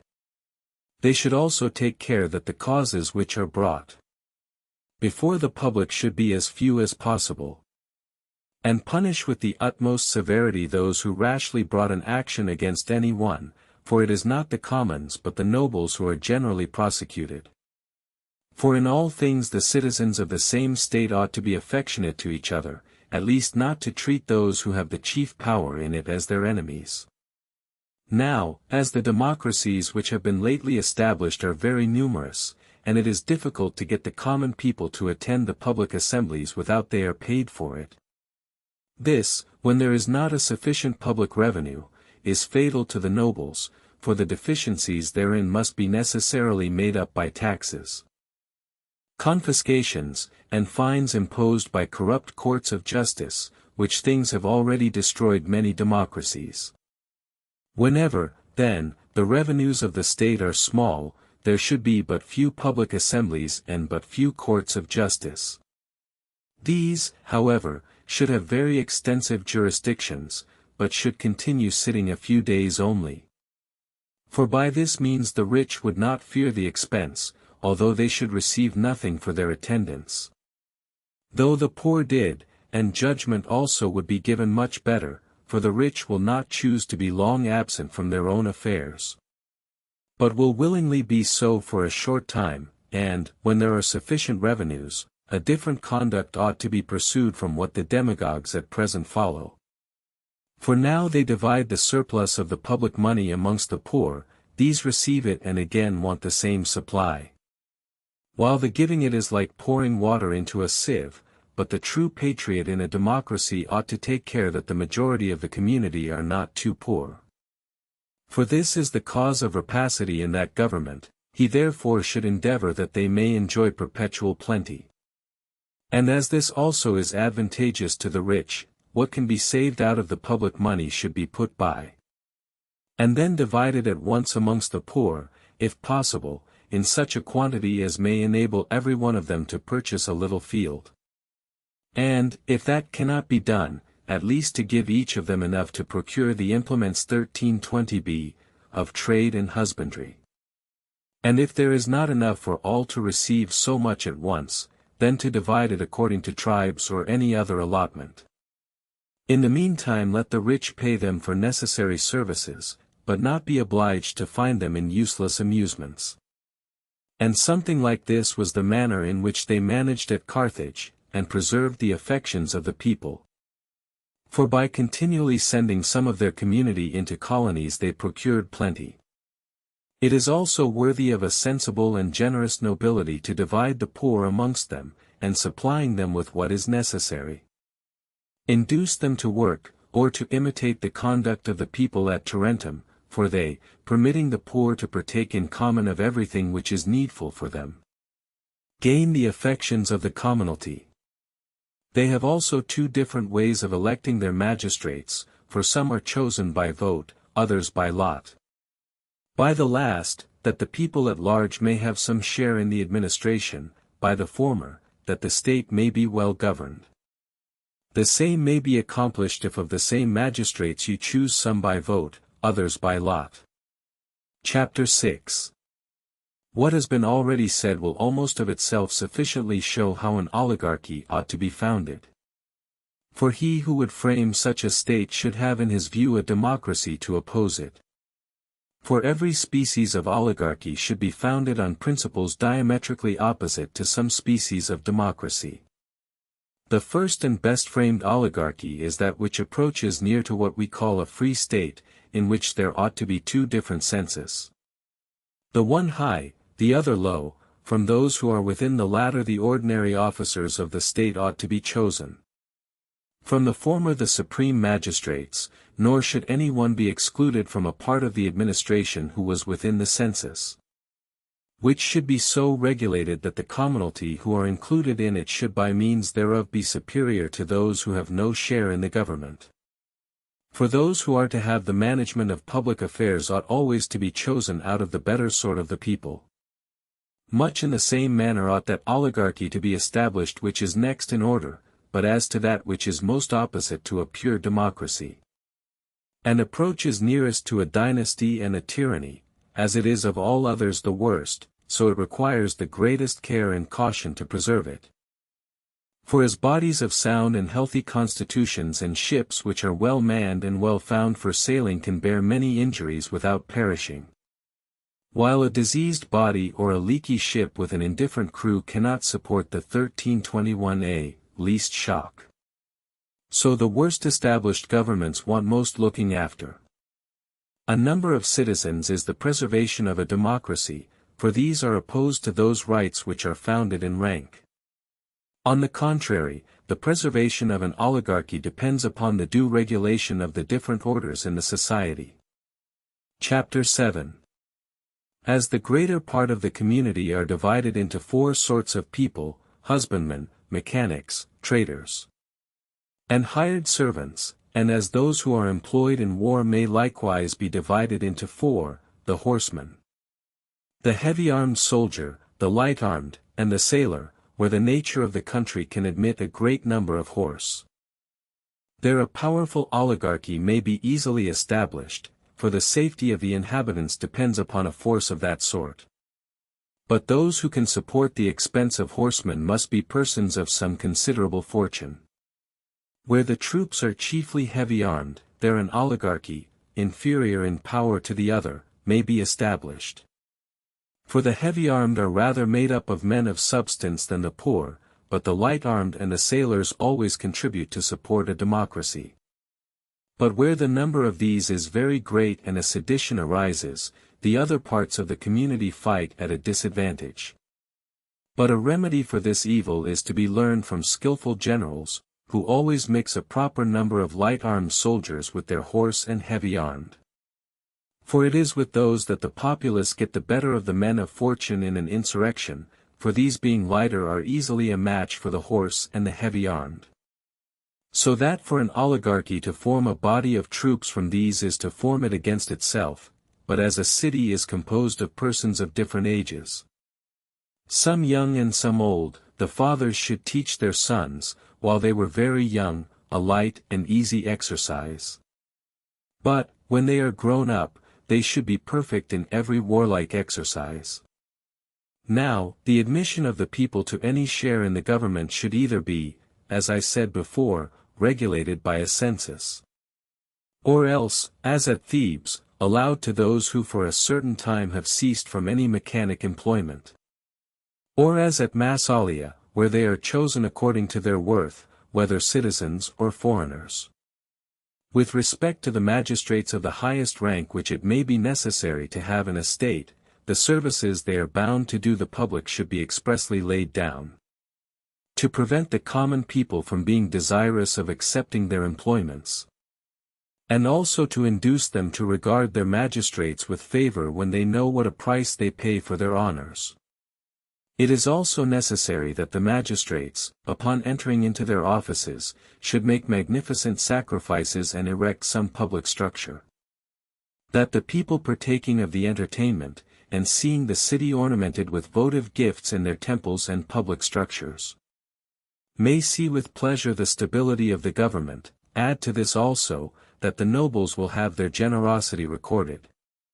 But now this is not the conduct which those who are at present at the head of an oligarchy pursue, but the contrary. For they are not more desirous of honor than of gain, for which reason such oligarchies may more properly be called little democracies. Chapter 8. After what has been said, I proceed next to treat particularly of the magistrates, of what nature they should be, how many, and for what purpose, as I have already mentioned, for without necessary magistrates no state can exist, nor without those which contribute to its dignity and good order can exist happily.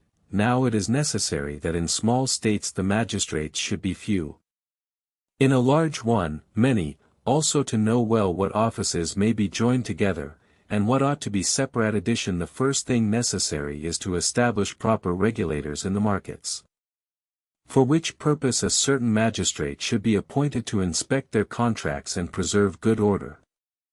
For of necessity, in almost every city there must be both buyers and sellers to supply each other's mutual wants. And this is what is most productive of the comforts of life, for the sake of which men seem to have joined together in one community.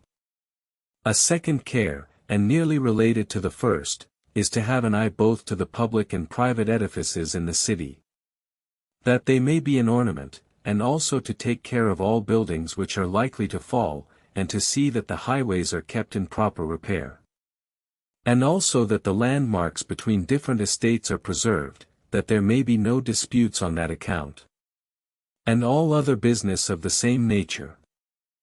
Now, this business may be divided into several branches, over each of which in populous cities they appoint a separate person, one to inspect the buildings, another the fountains, another the harbors, and they are called the inspectors of the city. A third, which is very like the last, and conversant nearly about the same objects, only in the country, is to take care of what is done out of the city. The officers who have this employment we call inspectors of the lands, or inspectors of the woods, but the business of all three of them is the same. There must also be other officers appointed to receive the public revenue and to deliver it out to those who are in the different departments of the state. These are called receivers or quaestors. There must also be another, before whom all private contracts and sentences of courts should be enrolled, as well as proceedings and declarations. Sometimes this employment is divided amongst many, but there is one supreme over the rest. These are called proctors, notaries, and the like.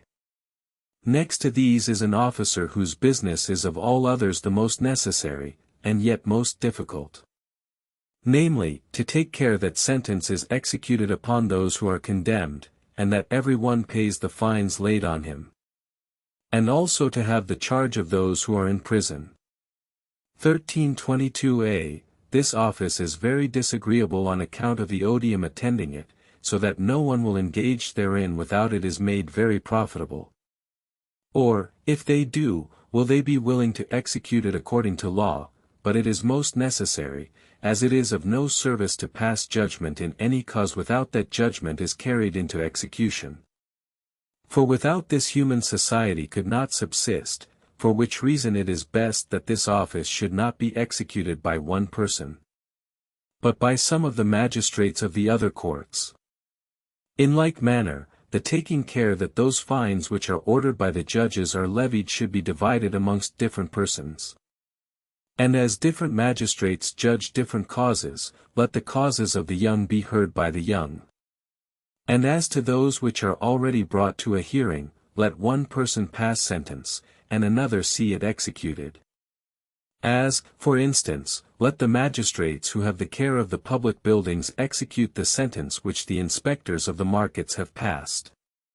And the like in other cases, for by so much the less odium attends those who carry the laws into execution. By so much the easier will they be properly put in force, therefore for the same persons to pass the sentence and to execute it will subject them to general hatred. And if they pass it upon all, they will be considered as the enemies of all. Thus one person has often the custody of the prisoner's body, while another sees the sentence against him executed. As the 11 did at Athens, for which reason it is prudent to separate these offices, and to give great attention thereunto as equally necessary with anything we have already mentioned. For it will certainly happen that men of character will decline accepting this office, and worthless persons cannot properly be entrusted with it, as having themselves rather an occasion for a guard than being qualified to guard others. This, therefore, ought by no means to be a separate office from others, nor should it be continually allotted to any individuals. But the young men, where there is a city guard, the youths ought in turns to take these offices upon them. These, then, as the most necessary magistrates, ought to be first mentioned. Next to these are others no less necessary, but of much higher rank, for they ought to be men of great skill and fidelity. These are they who have the guard of the city, and provide everything that is necessary for war, whose business it is, both in war and peace, to defend the walls and the gates, and to take care to muster and marshal the citizens. Over all these there are sometimes more officers, sometimes fewer, thus in little cities there is only one whom they call either general or polemarch. But where there are horse and light-armed troops, and bowmen, and sailors, they sometimes put distinct commanders over each of these, who again have others under them, according to their different divisions, all of which join together to make one military body. And thus much for this department.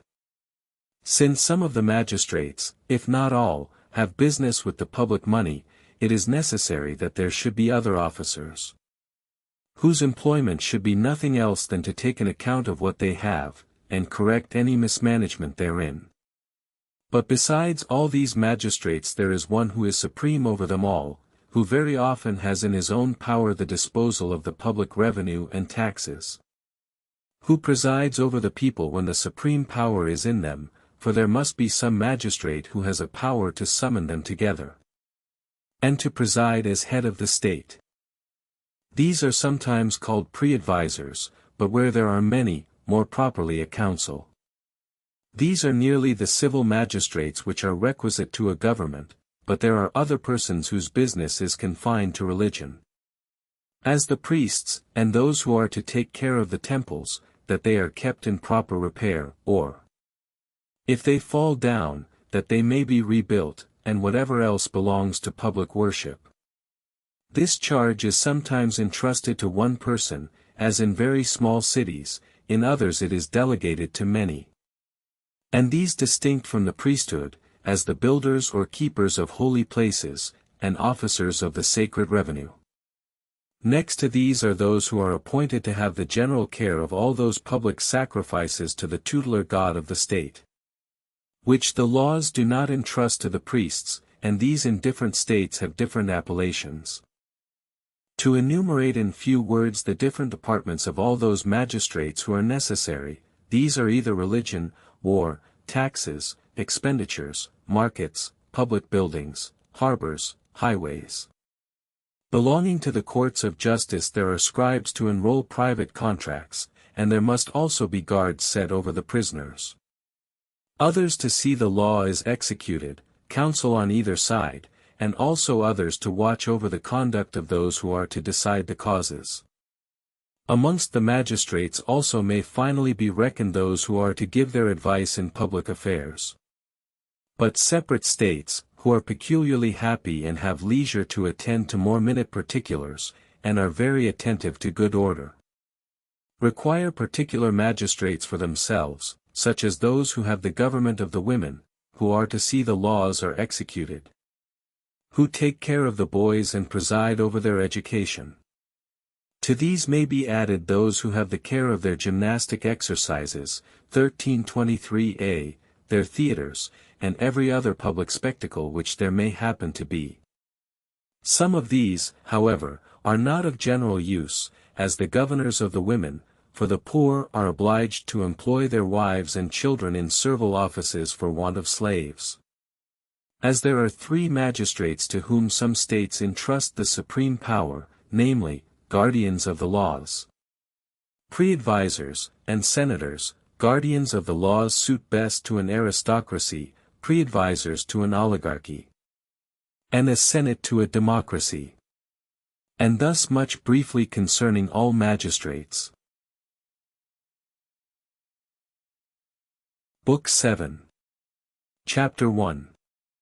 He who proposes to make that inquiry which is necessary concerning what government is best, ought first to determine what manner of living is most eligible. For while this remains uncertain, it will also be equally uncertain what government is best, for, provided no unexpected accidents interfere, it is highly probable, that those who enjoy the best government will live the most happily according to their circumstances.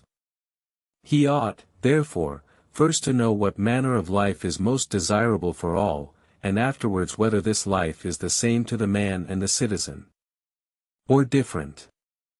As I imagine that I have already sufficiently shown what sort of life is best in my popular discourses on that subject, I think I may very properly repeat the same here, as most certainly no one ever called in question the propriety of one of the divisions. Namely, that as what is good, relative to man, may be divided into 3 sorts, what is external, what appertains to the body, and what to the soul. It is evident that all these must conspire to make a man happy, for no one would say that a man was happy who had no fortitude, no temperance, no justice, no prudence, but was afraid of the flies that flew round him, nor would abstain from the meanest theft if he was either hungry or dry, or would murder his dearest friend for a farthing, and also was in every particular as wanting in his understanding as an infant or an idiot. These truths are so evident that all must agree to them, though some may dispute about the quantity and the degree. For they may think, that a very little virtue is sufficient for happiness, but for riches, property, power, honor, and all such things, they endeavor to increase them without bounds. But to such we reply, that it is easy to prove from what experience teaches us in these cases, that these external goods produce not virtue, but virtue them.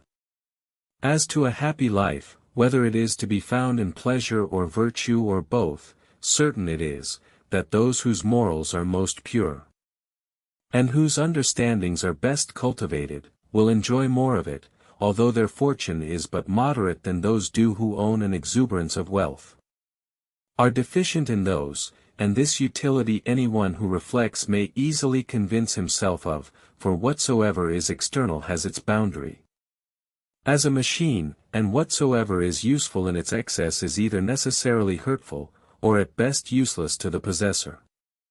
But every good quality of the soul, the higher it is in degree, so much the more useful it is, if it is permitted on this subject to use the word useful as well as noble.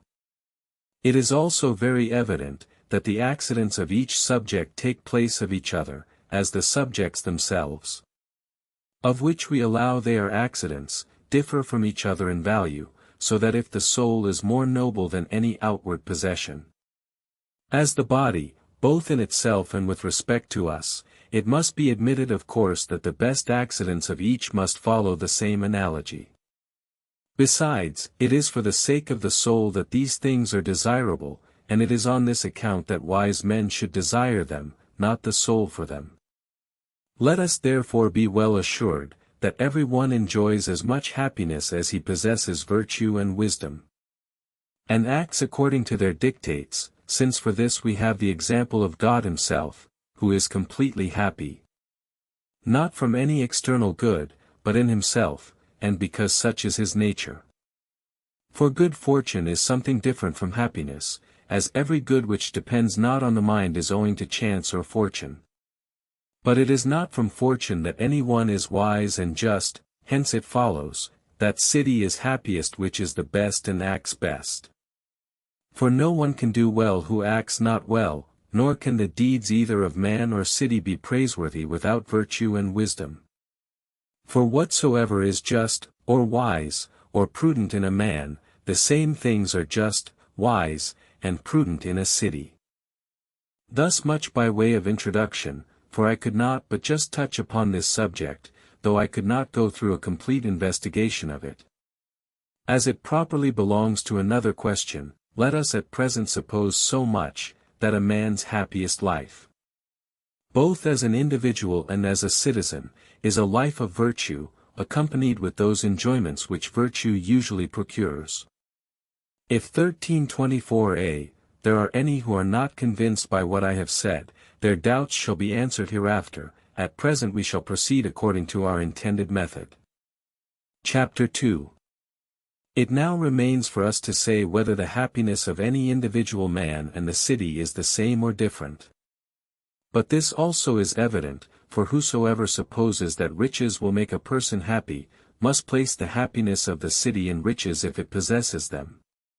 Those who prefer a life which enjoys a tyrannic power over others will also think, that the city which has many others under its command is most happy. Thus also if any one approves a man for his virtue, he will think the most worthy city the happiest. But here there are two particulars which require consideration, one of which is, whether it is the most eligible life to be a member of the community and enjoy the rights of a citizen, or whether to live as a stranger, without interfering in public affairs, and also what form of government is to be preferred, and what disposition of the state is best, whether the whole community should be eligible to a share in the administration, or only the greater part, and some only, as this, therefore, is a subject of political examination and speculation, and not what concerns the individual, and the first of these is what we are at present engaged in, the one of these I am not obliged to speak to. The other is the proper business of my present design. It is evident that government must be the best which is so established, that every one therein may have it in his power to act virtuously and live happily. But some, who admit that a life of virtue is most eligible, still doubt which is preferable, a public life of active virtue, or one entirely disengaged from what is without and spent in contemplation, which some say is the only one worthy of a philosopher. And one of these two different modes of life both now and formerly seem to have been chosen by all those who were the most virtuous men. I mean the public or philosophic. And yet it is of no little consequence on which side the truth lies, for a man of sense must naturally incline to the better choice, both as an individual and a citizen. Some think that a tyrannic government over those near us is the greatest injustice, but that a political one is not unjust, but that still is a restraint on the pleasures and tranquility of life. Others hold the quite contrary opinion, and think that a public and active life is the only life for man. For that private persons have no opportunity of practicing any one virtue, more than they have who are engaged in public life, the management of the 1324b, state. These are their sentiments. Others say, that a tyrannical and despotical mode of government is the only happy one. For even amongst some free states the object of their laws seems to be to tyrannize over their neighbors. So that the generality of political institutions, wheresoever dispersed, if they have any one common object in view, have all of them this, to conquer and govern. It is evident, both from the laws of the Lacedaemonians and Cretans, as well as by the manner in which they educated their children, That all which they had in view was to make them soldiers. Besides, among all nations, those who have power enough and reduce others to servitude are honored on that account. As were the Scythians, Persians, Thracians, and Gauls, with some there are laws to heighten the virtue of courage. Thus they tell us that at Carthage they allowed every person to wear as many rings for distinction as he had served campaigns. There was also a law in Macedonia, that a man who had not himself killed an enemy should be obliged to wear a halter. Among the Scythians, at a festival, none were permitted to drink out of the cup was carried about who had not done the same thing. Among the Iberians, a warlike nation, they fixed as many columns upon a man's tomb as he had slain enemies. And among different nations different things of this sort prevail, some of them established by law, others by custom. Probably it may seem too absurd to those who are willing to take this subject into their consideration to inquire whether it is the business of a legislator to be able to point out by what means a state may govern and tyrannize over its neighbors. Whether they will, or will not, for how can that belong either to the politician or legislator which is unlawful? For that cannot be lawful which is done not only justly, but unjustly also, for a conquest may be unjustly made. But we see nothing of this in the arts, for it is the business neither of the physician nor the pilot to use either persuasion or force. The one to his patients, the other to his passengers, and yet many seem to think a despotic government is a political one. And what they would not allow to be just or proper, if exercised over themselves, they will not blush to exercise over others. For they endeavor to be wisely governed themselves, but think it of no consequence whether others are so or not. But a despotic power is absurd, except only where nature has framed the one party for dominion, the other for subordination. And therefore no one ought to assume it over all in general, but those only which are the proper objects thereof.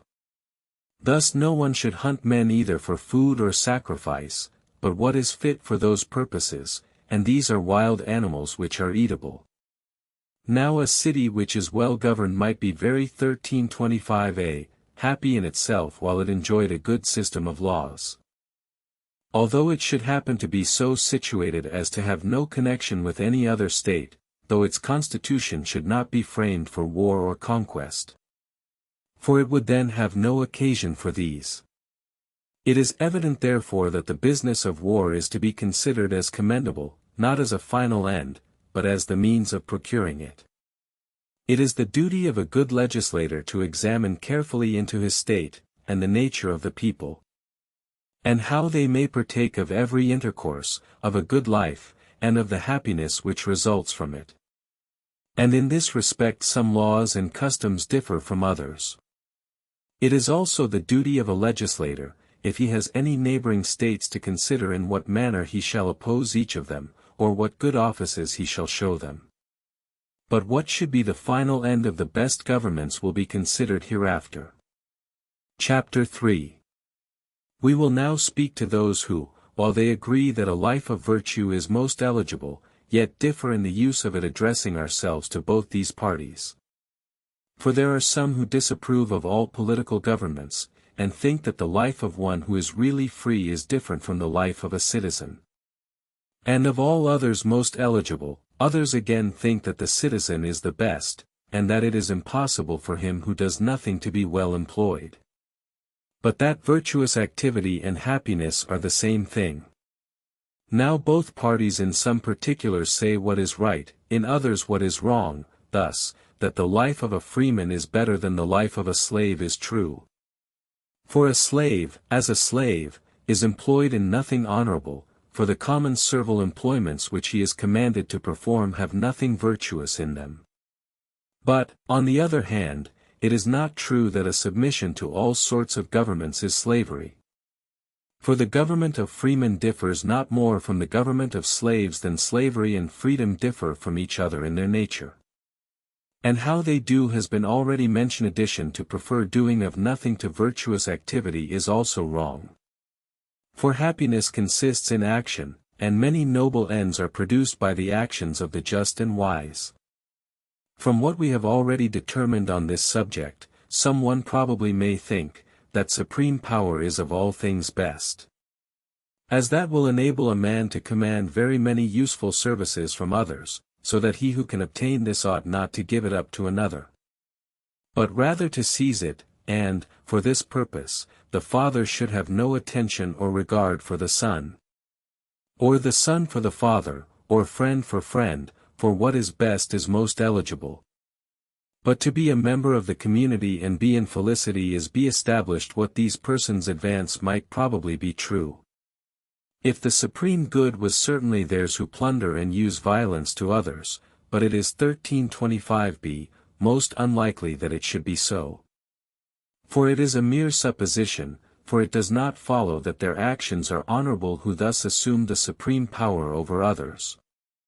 Without they were by nature as superior to them as a man to a woman, a father to a child, a master to a slave. So that he who so far forsakes the paths of virtue can never return back from whence he departed from them. For amongst equals whatever is fair and just ought to be reciprocal, for this is equal and right, but that equals should not partake of what is equal. Or like to like, is contrary to nature, but whatever is contrary to nature is not right. Therefore, if there is any one superior to the rest of the community in virtue and abilities for active life, him it is proper to follow, him it is right to obey, but the one alone will not do, but must be joined to the other also.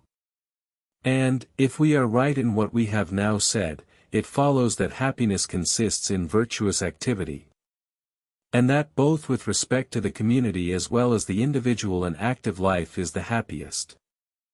Not that an active life must necessarily refer to other persons, as some think, or that those studies alone are practical which are pursued to teach others what to do. For those are much more so whose final object is in themselves, and to improve the judgment and understanding of the man. For virtuous activity has an end, therefore is something practical, nay, those who contrive the plan which others follow are more particularly said to act, and are superior to the workmen who execute their designs. But it is not necessary that states which choose to have no intercourse with others should remain inactive. For the several members thereof may have mutual intercourse with each other, for there are many opportunities for this among the different citizens. The same thing is true of every individual, for, was it otherwise, neither could the deity nor the universe be perfect. To neither of whom can anything external separately exist. Hence it is evident that very same life which is happy for each individual is happy also for the state and every member of it. Chapter 4. As I have now finished what was introductory to this subject, and considered at large the nature of other states, it now remains that I should first say what ought to be the establishment of a city which one should form according to one's wish.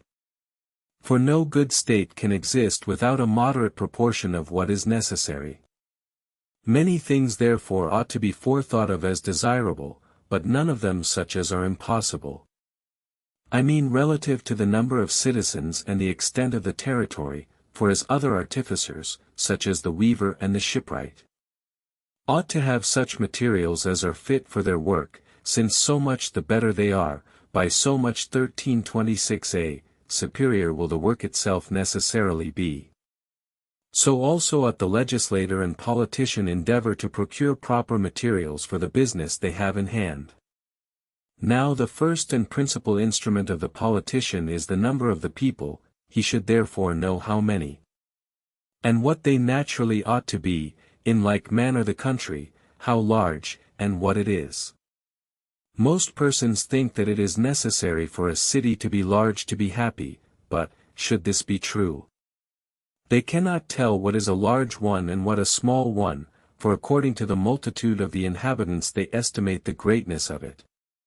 But they ought rather to consider its strength than its numbers, for a state has a certain object in view, and from the power which it has in itself of accomplishing it, its greatness ought to be estimated, as a person might say that Hippocrates was a greater physician, though not a greater man, than one that exceeded him in the size of his body. But if it was proper to determine the strength of the city from the number of the inhabitants, it should never be collected from the multitude in general who may happen to be in it.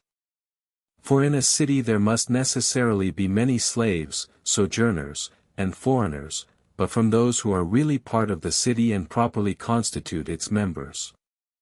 A multitude of these is indeed a proof of a large city, but in a state where a large number of mechanics inhabit, and but few soldiers, such a state cannot be great, for the greatness of the city, and the number of men in it, are not the same thing.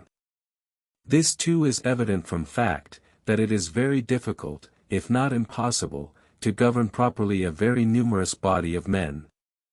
For of all the states which appear well governed we find not one where the rights of a citizen are open to an indiscriminate multitude.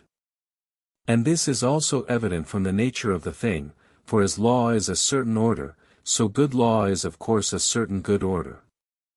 But too large a multitude are incapable of this, unless under the government of that divine power which comprehends the universe.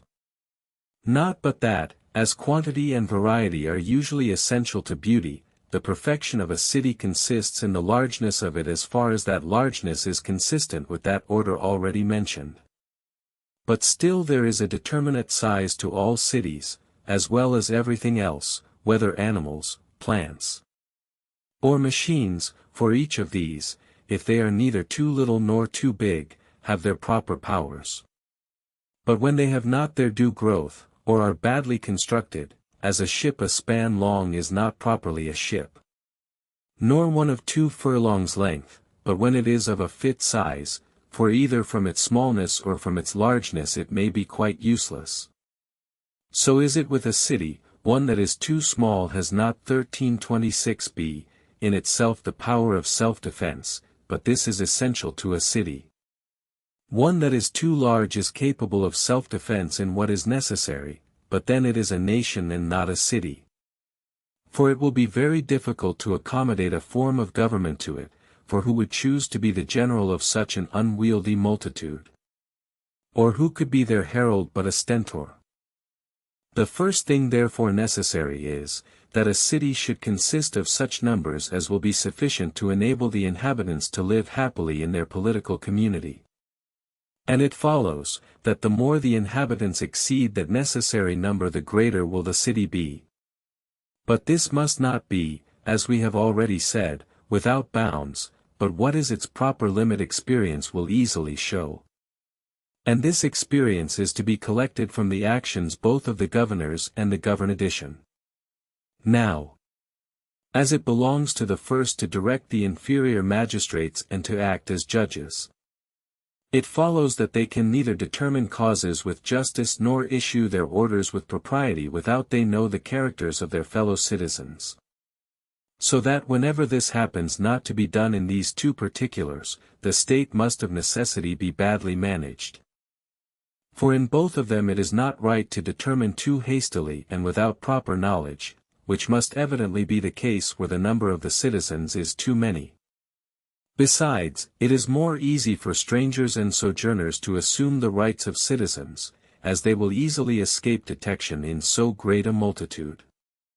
It is evident, then, that the best boundary for a city is that wherein the numbers are the greatest possible, that they may be the better able to be sufficient in themselves, while at the same time they are not too large to be under the eye and government of the magistrates. And thus let us determine the extent of a city. Chapter 5. What we have said concerning a city may nearly be applied to a country, for as to what soil it should be, every one evidently will commend it if it is such as is sufficient in itself to furnish what will make the inhabitants happy. For which purpose it must be able to supply them with all the necessaries of life, for it is the having these in plenty, without any want, which makes them content. As to its extent, it should be such as may enable the inhabitants to live at their ease with freedom and temperance. Whether we have done right or wrong in fixing this limit to the territory shall be considered more minutely hereafter, when we come particularly to inquire into property, and what fortune is requisite for a man to live on. and how and in what manner they ought to employ it, for there are many doubts upon this question, while each party insists upon their own plan of life being carried to an excess. The one of severity, the other of indulgence. What the situation of the country should be it is not difficult to determine, in some particulars respecting that we ought to be advised by those who are skillful in military affairs. It should be difficult of access to an enemy, but easy to the inhabitants, and as we said, that the number of 1327 inhabitants ought to be such as can come under the eye of the magistrate. So should it be with the country, for then it is easily defended as to the position of the city. If one could place it to one's wish, it is convenient to fix it on the seaside, with respect to the country.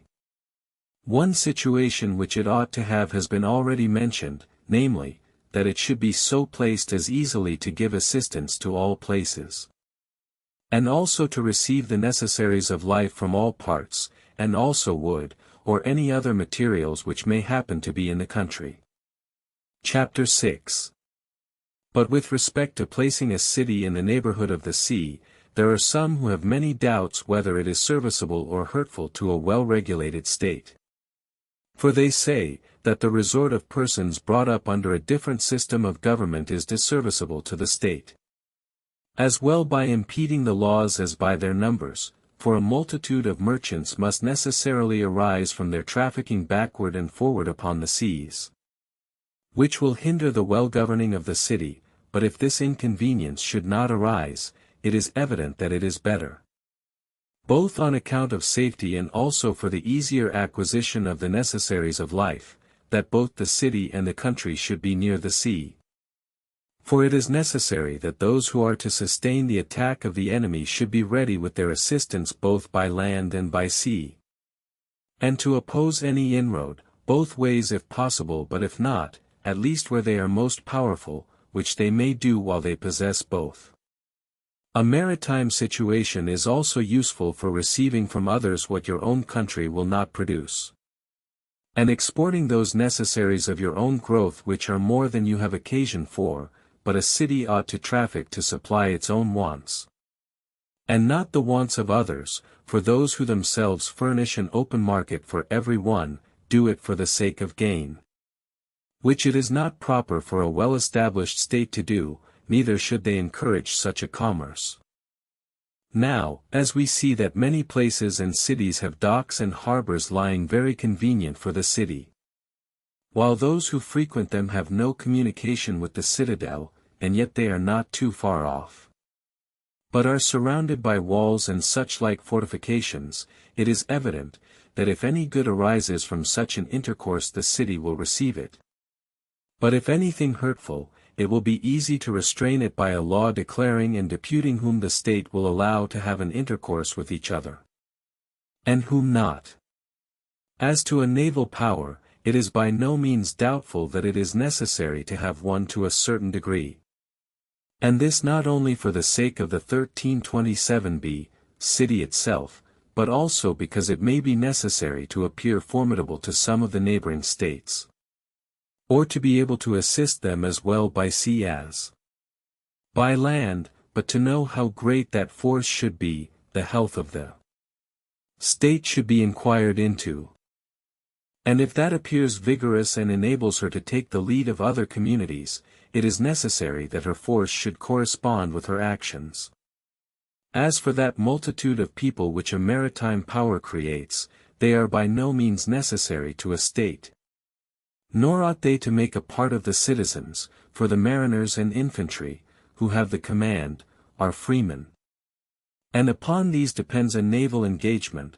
But when there are many servants and husbandmen, there they will always have a number of sailors, as we now see happens to some states, as in Heraclea, where they man many triremes, though the extent of their city is much inferior to some others.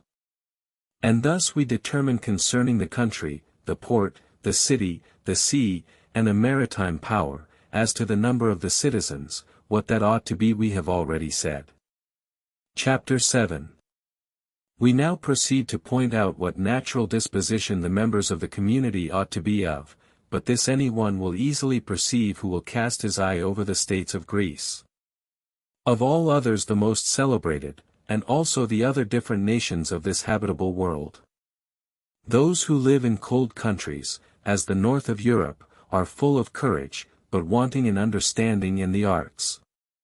Therefore they are very tenacious of their liberty, but, not being politicians, they cannot reduce their neighbors under their power. But the Asiatics, whose understandings are quick, and who are conversant in the arts, are deficient in courage. And therefore are always conquered and the slaves of others, but the Grecians, placed as it were between these two boundaries, so partake of them both as to be at the same time both courageous and sensible, for which reason Greece continues free, and governed in the best manner possible, and capable of commanding the whole world, could they agree upon one system of policy. Now this is the difference between the Grecians and other nations, that the latter have but one of these qualities, whereas in the former they are both happily blended together. Hence it is evident, that those persons ought to be both sensible and courageous who will readily obey a legislator, the object of whose laws is virtue. As to what some persons say, that the military must be mild and tender to those they know, but severe and cruel to those they know not. It is courage which 1328a, makes any one lovely, for that is the faculty of the soul which we most admire. As a proof of this, our resentment rises higher against our friends and acquaintance than against those we know not. For which reason Archelaus accusing his friends says very properly to himself, "Shall my friends insult me?" The spirit of freedom and command also is what all inherit who are of this disposition, for courage is commanding and invincible. It also is not right for anyone to say, that you should be severe to those you know not, for this behavior is proper for no one. Nor are those who are of a noble disposition harsh in their manners, excepting only to the wicked, and when they are particularly so.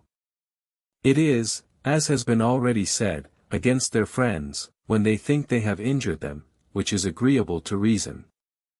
For when those who think they ought to receive a favor from any one do not receive it, beside the injury done them, they consider what they are deprived of, hence the saying, "Cruel are the wars of brothers," and this, "Those who have greatly loved do greatly hate."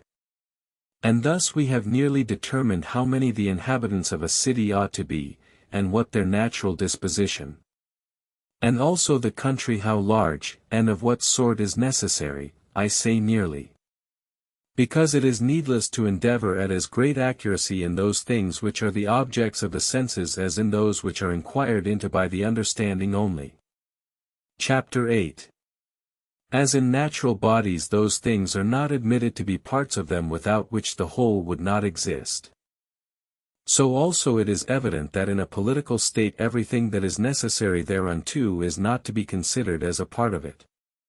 Nor any other community from whence one whole is made, for one thing ought to be common and the same to the community, whether they partake of it equally or unequally, as, for instance, food, land, or the like, but when one thing is for the benefit of one person, and another for the benefit of another, in this there is nothing like a community, excepting that one makes it and the other uses it. As, for instance, between any instrument employed in making any work, and the workman, as there is nothing common between the house and the builder. But the art of the builder is employed on the house. Thus property is necessary for states, but property is no part of the state, though many species of it have life. But a city is a community of equals, for the purpose of enjoying the best life possible, but the happiest life is the best which consists in the perfect practice of virtuous energies. As therefore some persons have great, others little or no opportunity of being employed in these, it is evident that this is the cause of the difference there is between the different cities and communities there are to be found. For while each of these endeavor to acquire what is best by various and different means, they give 1328b, rise to different modes of living and different forms of government. We are now to consider what those things are without which a city cannot possibly exist, for what we call parts of the city must of necessity inhere in it. And this we shall plainly understand, if we know the number of things necessary to a city. First, the inhabitants must have food. Secondly, arts, for many instruments are necessary in life. Thirdly, arms, for it is necessary that the community should have an armed force within themselves, both to support their government against those of their own body who might refuse obedience to it, and also to defend it from those who might attempt to attack it from without. Fourthly, a certain revenue, as well for the internal necessities of the state as for the business of war. Fifthly, which is indeed the chief concern, a religious establishment. Sixthly, in order, but first of all in necessity, a court to determine both criminal and civil causes. These things are absolutely necessary, so to speak, in every state, for a city is a number of people not accidentally met together, but with a purpose of ensuring to themselves sufficient independency and self-protection, and if anything necessary for these purposes is wanting, it is impossible that in such a situation these ends can be obtained. It is necessary therefore that a city should be capable of acquiring all these things. For this purpose a proper number of husbandmen are necessary to procure food, also artificers and soldiers, and rich men, and priests and judges, to determine what is right and proper. Chapter 9. Having determined thus far, it remains that we consider whether all these different employments shall be open to all. For it is possible to continue the same persons always husbandmen, artificers, judges, or counselors. Or shall we appoint different persons to each of those employments which we have already mentioned, or shall some of them be appropriated to particulars, and others of course common to all? But this does not take place in every state, for, as we have already said, it is possible that all may be common to all, or not, but only common to some, and this is the difference between one government and another, for in democracies the whole community partakes of everything, but in oligarchies it is different.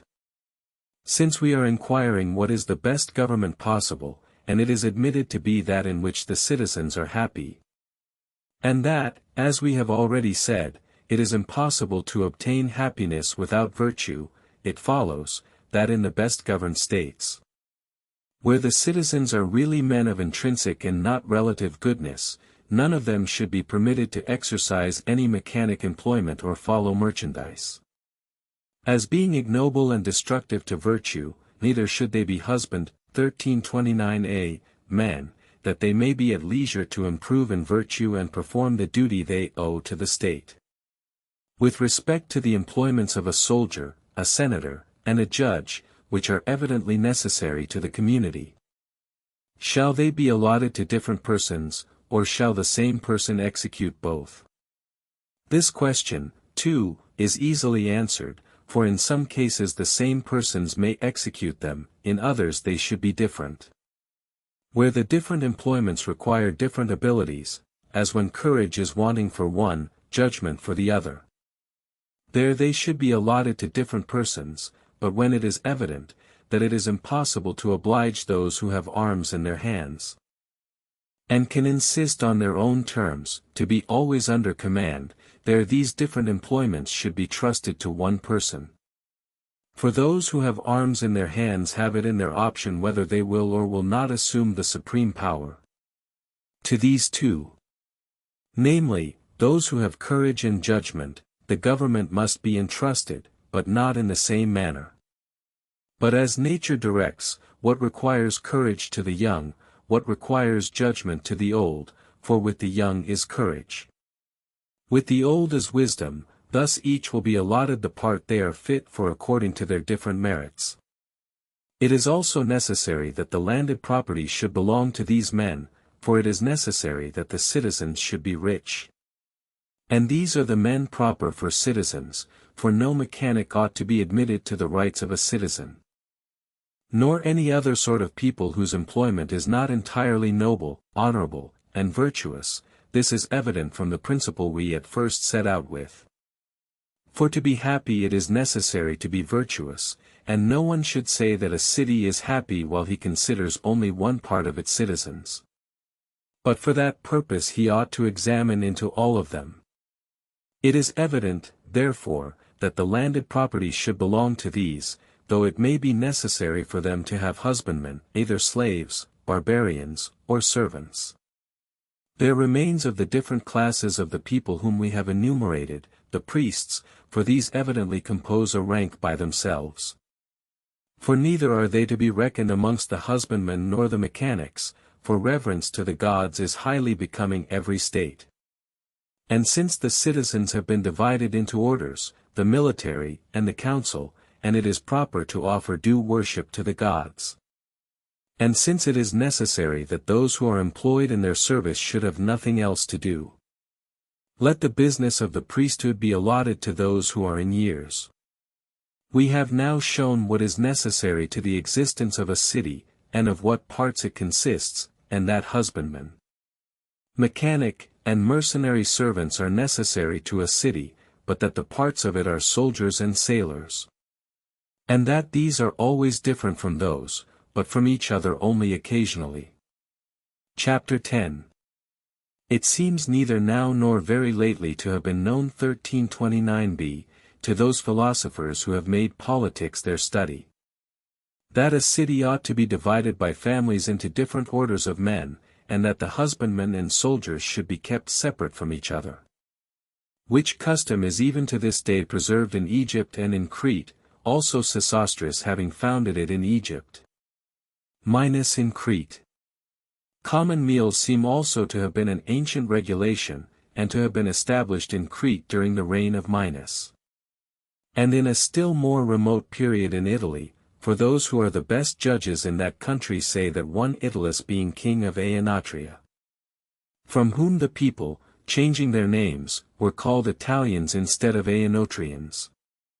And that part of Europe was called Italy which is bounded by the Seletic Gulf on the one side and the Lame Tick on the other, the distance between which is about half a day's journey. This Italus, they relate, made the Aenotrians, who were formerly shepherds, husbandmen, and gave them different laws from what they had before. And to have been the first who established common meals, for which reason some of his descendants still use them, and observe some of his laws. The Oppici inhabit that part which lies towards the Tyrrhenian Sea, who both now are and formerly were called Ausonians. The Chones inhabited the part toward Iapygia and the Ionian Sea which is called Syrtis. These Chones were descended from the Aenotrians. Hence arose the custom of common meals, but the separation of the citizens into different families from Egypt, for the reign of Sesostris is of much higher antiquity than that of Minos. As we ought to think that most other things were found out in a long, nay, even in a boundless time, reason teaching us that want would make us first invent that which was necessary. And, when that was obtained, then those things which were requisite for the conveniences and ornament of life. So should we conclude the same with respect to a political state, now everything in Egypt bears the marks of the most remote antiquity. For these people seem to be the most ancient of all others, and to have acquired laws and political order. We should therefore make a proper use of what is told us of them, and endeavor to find out what they have omitted. We have already said that the landed property ought to belong to the military and those who partake of the government of the state, and that therefore the husbandman should be a separate order of people, and how large and of what nature the country ought to be. We will first treat of the division of the land, and of the husbandmen, how many and of what sort they ought to be. Since we by no means hold that property ought to be common, as some persons have said, only thus far. In friendship, it 1330a, should be their custom to let no citizen want subsistence. As to common meals, it is in general agreed that they are proper in well-regulated cities. My reasons for approving of them shall be mentioned hereafter. They are what all the citizens ought to partake of, but it will not be easy for the poor, out of what is their own, to furnish as much as they are ordered to do, and supply their own house besides. The expense also of religious worship should be defrayed by the whole state. Of necessity therefore the land ought to be divided into two parts, one of which should belong to the community in general, the other to the individual separately, and each of these parts should again be subdivided into two. Half of that which belongs to the public should be appropriated to maintain the worship of the gods. The other half to support the common meals. Half of that which belongs to the individual should be at the extremity of the country, the other half near the city. So that these two portions being allotted to each person, all would partake of land in both places, which would be both equal and right.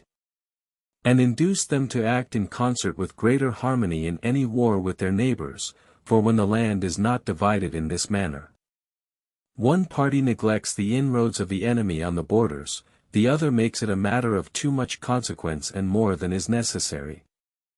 For which reason in some places there is a law which forbids the inhabitants of the borders to have any vote in the council when they are debating upon a war which is made against them, as their private interest might prevent their voting impartially. Thus therefore the country ought to be divided, and for the reasons before mentioned addition could one have one's choice. The husbandmen should by all means be slaves, not of the same nation, or men of any spirit, for thus they would be laborious in their business, and safe from attempting any novelties. Next to these barbarian servants are to be preferred, similar in natural disposition to these we have already mentioned addition of these. Let those who are to cultivate the private property of the individual belong to that individual, and those who are to cultivate the public territory belong to the public.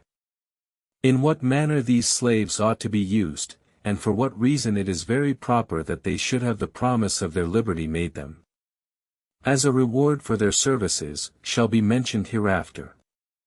Chapter 11.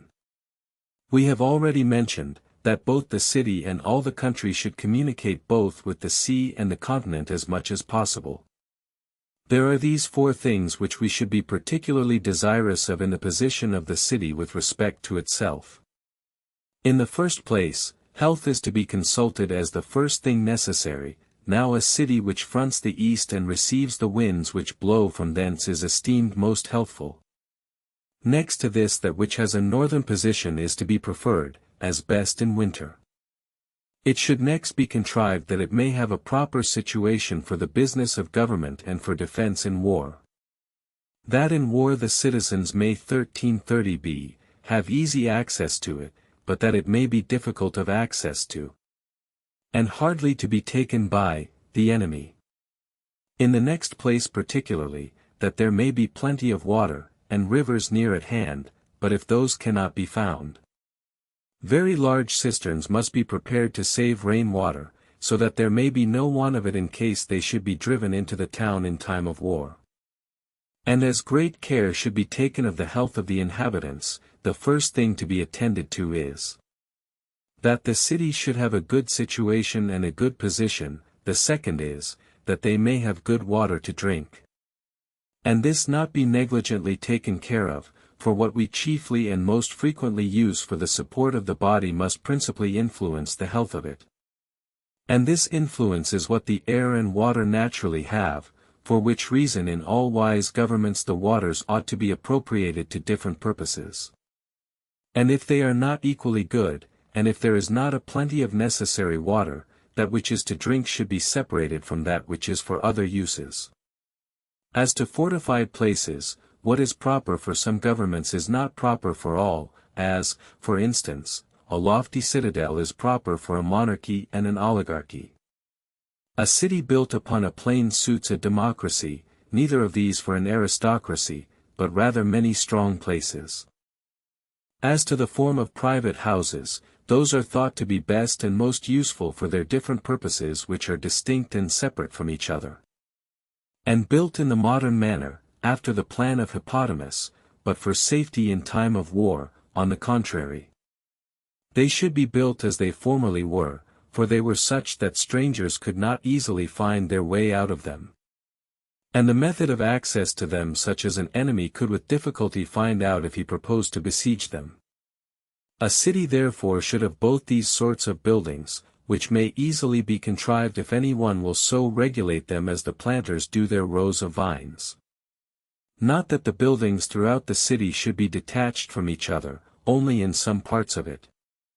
Thus elegance and safety will be equally consulted with respect to walls. Those who say that a courageous people ought not to have any pay too much respect to obsolete notions, particularly as we may see those who pride themselves therein continually confuted by facts. It is indeed disreputable for those who are equal, or nearly so, to the enemy, to endeavor to take refuge within their walls, but since it very often happens that those who make the attack are too powerful for the bravery and courage of those few who oppose them to resist. If you would not suffer the calamities of war and the insolence of the enemy, it must be thought the part of a good soldier to seek for safety under the shelter and protection of walls, more especially since so many missile weapons and machines have been most ingeniously invented to besiege cities with.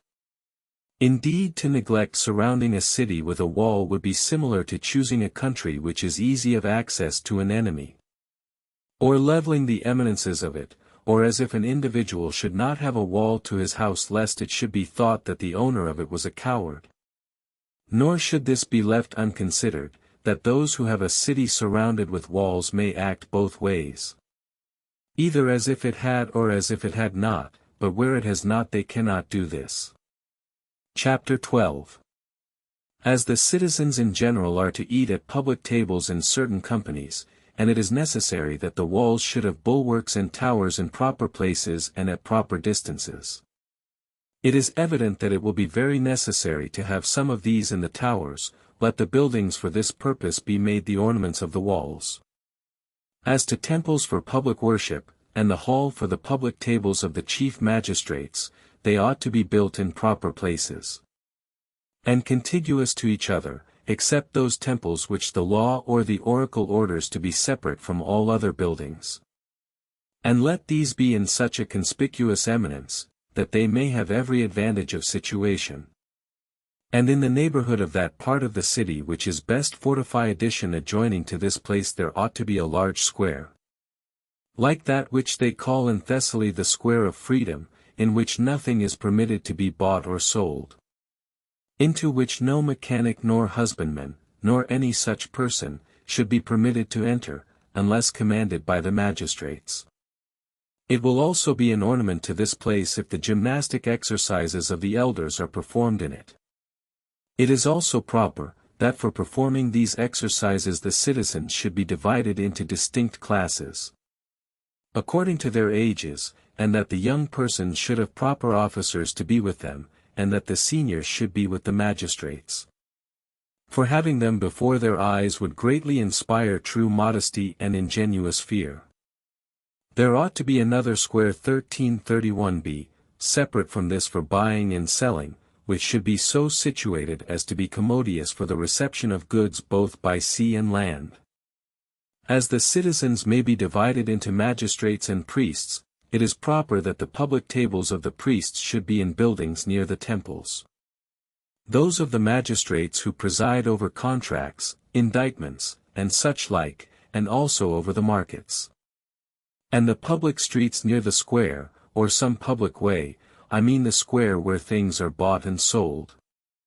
For I intended the other for those who are at leisure, and this for necessary business. The same order which I have directed here should be observed also in the country, for there also their magistrates such as the surveyors of the woods and overseers of the grounds must necessarily have their common tables and their towers, for the purpose of protection against an enemy. There ought also to be temples erected at proper places, both to the gods and the heroes. But it is unnecessary to dwell longer and most minutely on these particulars, for it is by no means difficult to plan these things.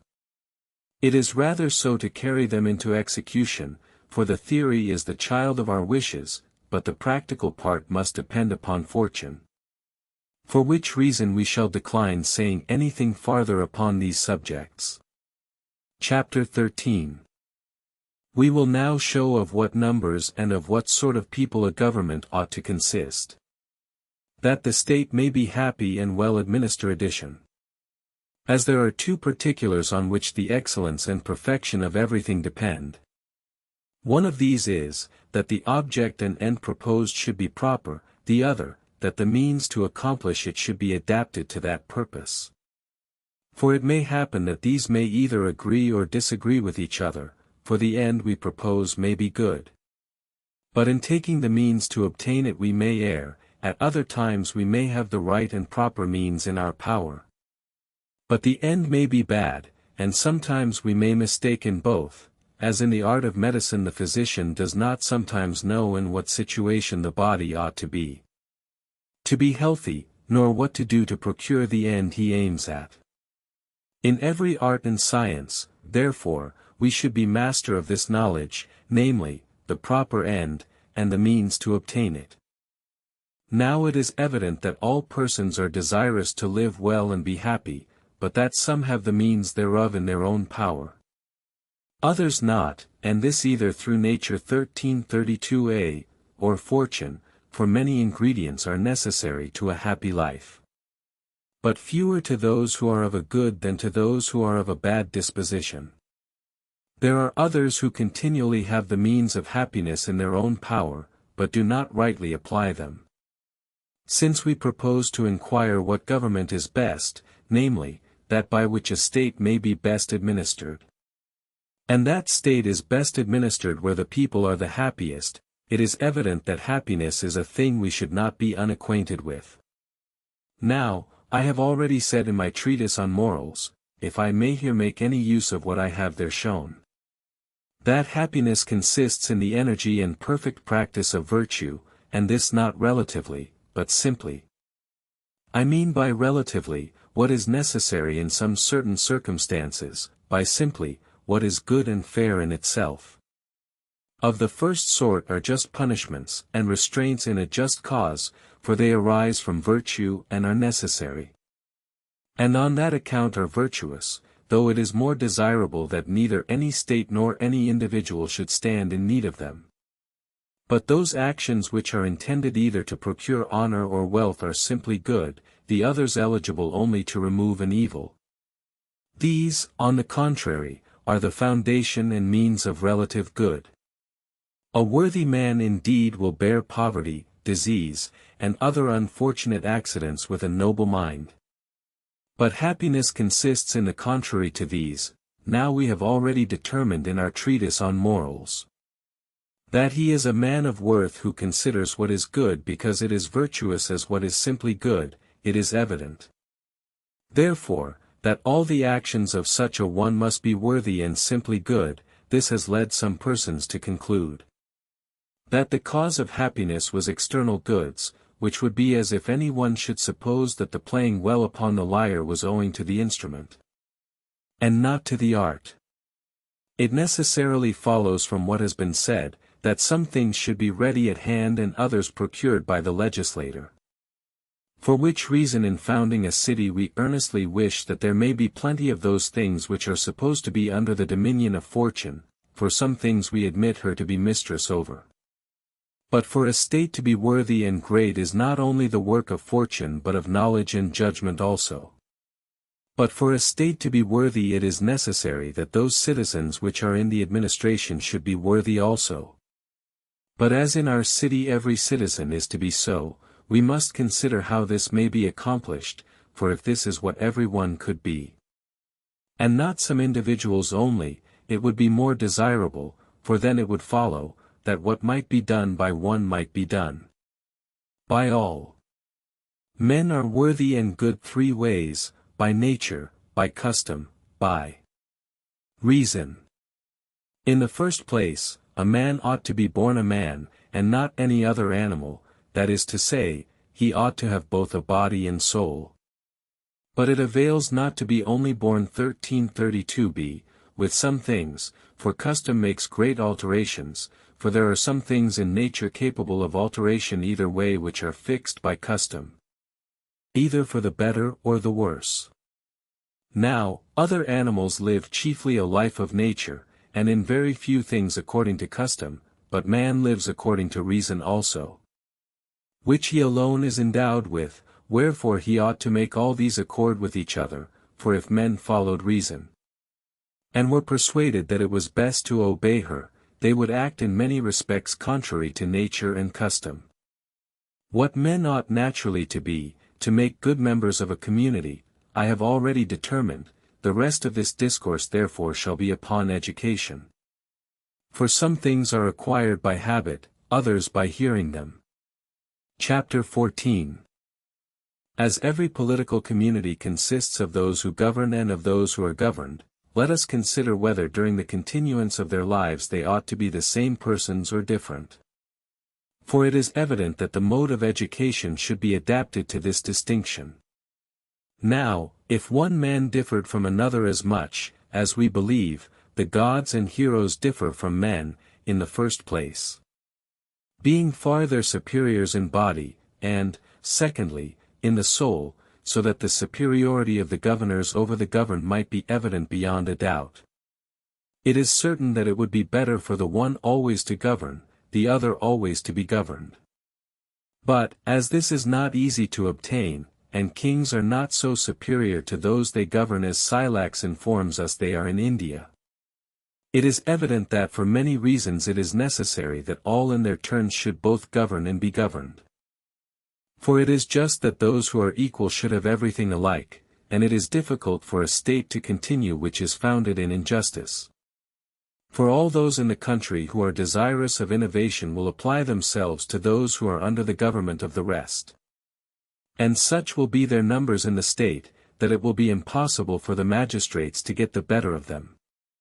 But that the governors ought to excel the governed is beyond a doubt, the legislator therefore ought to consider how this shall be, and how it may be contrived that all shall have their equal share in the administration.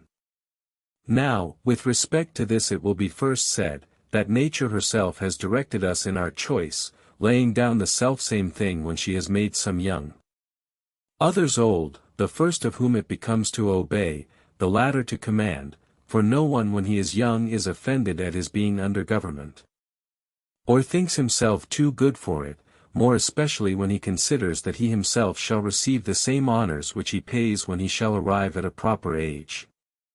In some respects it must be acknowledged that the governors and the governed are the same, in others they are different. It is therefore necessary that their education should be in 1333a, some respect the same, in others different. As they say, that he will be a good governor who has first learnt to obey. Now of governments, as we have already said, some are instituted for the sake of him who commands, others for him who obeys. Of the first sort is that of the master over the servant, of the latter, that of freemen over each other. Now some things which are commanded differ from others, not in the business, but in the end proposed thereby. For which reason many works, even of a servile nature, are not disgraceful for young freemen to perform. For many things which are ordered to be done are not honorable or dishonorable so much in their own nature as in the end which is proposed, and the reason for which they are undertaken. Since then we have determined, that the virtue of a good citizen and good governor is the same as of a good man, and that every one before he commands should have first obeyed, it is the business of the legislator to consider how his citizens may be good men, what education is necessary to that purpose, and what is the final object of a good life. The soul of man may be divided into two parts, that which has reason in itself, and that which hath not, but is capable of obeying its dictates, and according to the virtues of these two parts a man is said to be good. But of those virtues which are the ends, it will not be difficult for those to determine who adopt the division I have already given. For the inferior is always for the sake of the superior, and this is equally evident both in the works of art as well as in those of nature. But that is superior which has reason. Reason itself also is divided into two parts, in the manner we usually divide it, the theoretic and the practical. Which division therefore seems necessary for this part also, the same analogy holds good with respect to actions, of which those which are of a superior nature ought always to be chosen by those who have it in their power. For that is always most eligible to every one which will procure the best ends.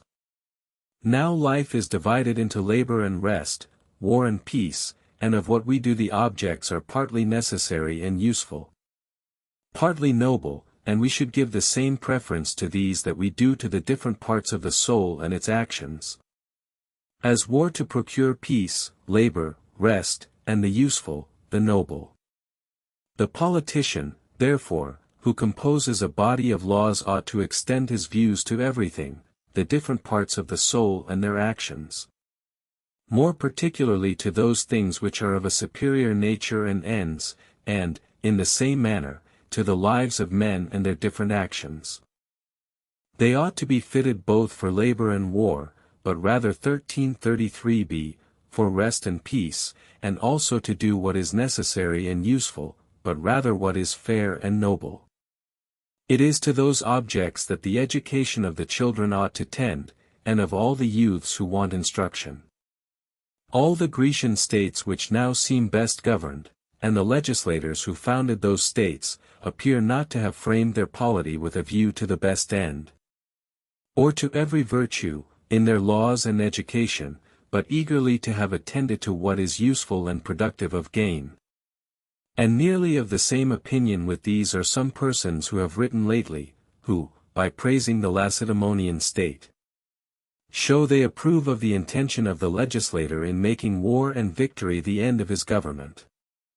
But how contrary to reason this is easily proved by argument, and has already been proved by facts, but as the generality of men desire to have an extensive command, that they may have everything desirable in the greater abundance. So Thibron and others who have written on that state seem to approve of their legislator for having procured them an extensive command by continually inuring them to all sorts of dangers and hardships.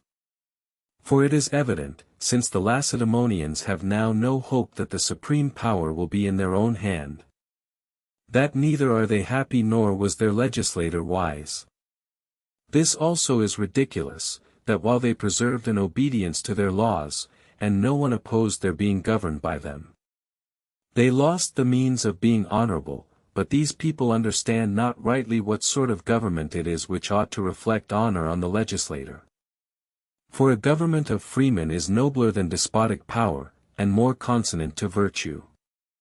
Moreover, neither should a city be thought happy, nor should a legislator be commended, because he has so trained the people as to conquer their neighbors. For in this there is a great inconvenience, since it is evident that upon this principle every citizen who can will endeavor to procure the supreme power in his own city. Which crime the Lacedaemonians accuse Pausanias of, though he enjoyed such great honors. Such reasoning and such laws are neither political, useful nor true, but a legislator ought to instill those laws on the minds of men which are most useful for them, both in their public and private capacities. The rendering a people fit for war, that they may enslave their inferiors ought not to be the care of the legislator, but that they may not themselves be reduced to slavery by others. In 1334a, the next place, he should take care that the object of his government is the safety of those who are under it, and not a despotism over all. In the third place, that those only are slaves who are fit to be only so. Chapter 15. As there is one end common to a man both as an individual and a citizen, it is evident that a good man and a good citizen must have the same object in view. It is evident that all the virtues which lead to rest are necessary, for, as we have often said, the end of war is peace. Of labor, rest, but those virtues whose object is rest, and those also whose object is labor, are necessary for a liberal life and rest. For we want a supply of many necessary things that we may be at our established a city, therefore ought to be temperate, brave, and patient, for, according to the proverb, rest is not for slaves, but those who cannot bravely face danger are the slaves of those who attack them. Bravery, therefore, and patience are necessary for labor, philosophy for rest, and temperance and justice in both. But these chiefly in time of peace and rest, for war obliges men to be just and temperate, but the enjoyment of pleasure. With the rest of peace, is more apt to produce insolence, those indeed who are easy in their circumstances, and enjoy everything that can make them happy, have great occasion for the virtues of temperance and justice. Thus if there are, as the poets tell us, any inhabitants in the Happy Isles, to these a higher degree of philosophy, temperance, and justice will be necessary, as they live at their ease in the full plenty of every sensual pleasure. It is evident, therefore, that these virtues are necessary in every state that would be happy or worthy. For he who is worthless can never enjoy real good, much less is he qualified to be at rest, but can appear good only by labor and being at war. But in peace and at rest the meanest of creatures. For which reason virtue should not be cultivated as the Lacedaemonians did, for they did not differ from others in their opinion concerning the supreme good. But in 1334b, imagining this good was to be procured by a particular virtue, but since there are greater goods than those of war, it is evident that the enjoyment of those which are valuable in themselves should be desired, rather than those virtues which are useful in war. But how and by what means this is to be acquired is now to be considered. Addition we have already assigned 3 causes on which it will depend: nature, custom, and reason. Ere it shown what sort of men nature must produce for this purpose, it remains then that we determine which we shall first begin by in education. Reason or custom, for these ought always to preserve the most entire harmony with each other, for it may happen that reason may err from the end proposed, and be corrected by custom. In the first place, it is evident that in this as in other things, its beginning or production arises from some principle, and its end also arises from another principle, which is itself an end. Now, with us, reason and intelligence are the end of nature, our production, therefore, and our manners ought to be accommodated to both these. In the next place, as the soul and the body are 2 distinct things, so also we see that the soul is divided into 2 parts. The reasoning and not reasoning, with their habits which are 2 in number, one belonging to each, namely appetite and intelligence. And as the body is in production before the soul, so is the not reasoning part of the soul before the reasoning. And this is evident, for anger, will and desire are to be seen in children nearly as soon as they are born. But reason and intelligence spring up as they grow to maturity. The body, therefore, necessarily demands our care before the soul, next the appetites for the sake of the mind, the body for the sake of the soul. Chapter 16. If then the legislator ought to take care that the bodies of the children are as perfect as possible, his first attention ought to be given to matrimony, at what time and in what situation it is proper that the citizens should engage in the nuptial contract. Now, with respect to this alliance, the legislator ought both to consider the parties and their time of life, that they may grow old at the same part of time, and that their bodily powers may not be different, that is to say, the man being able to have children, but the woman too old to bear them, or, on the contrary, the woman be young enough to produce children, but the man too old to be a father, for from such a situation discords and disputes continually arise. In the next place, with respect to the succession of children, there ought not to be too great an interval of time between them and their parents. For when there is, the parent can receive no benefit from his child's affection, or the child any advantage from his father's protection. 1335a, neither should the difference in years be too little, as great inconveniences may arise from it, as it prevents that proper reverence being shown to a father by a boy who considers him as nearly his equal in age, and also from the disputes it occasions in the economy of the family. But, to return from this digression, care ought to be taken that the bodies of the children may be such as will answer the expectations of the legislator. This also will be effected by the same means, since season for the production of children is determined, not exactly, but to speak in general, namely, for the man till 70 years, and the woman till 50, the entering into the marriage state, as far as time is concerned, should be regulated by these periods.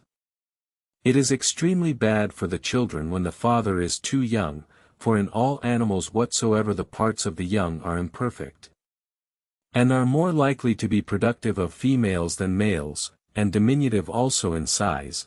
The same thing of course necessarily holds true in men. As a proof of this you may see in those cities where the men and women usually marry very young, the people in general are very small and ill-framed. In childbirth also the women suffer more, and many of them die. And thus some persons tell us the oracle of Trizenium should be explained, as if it referred to the many women who were destroyed by too early marriages, and not their gathering their fruits too soon. It is also conducive to temperance not to marry too soon, for women who do so are apt to be intemperate.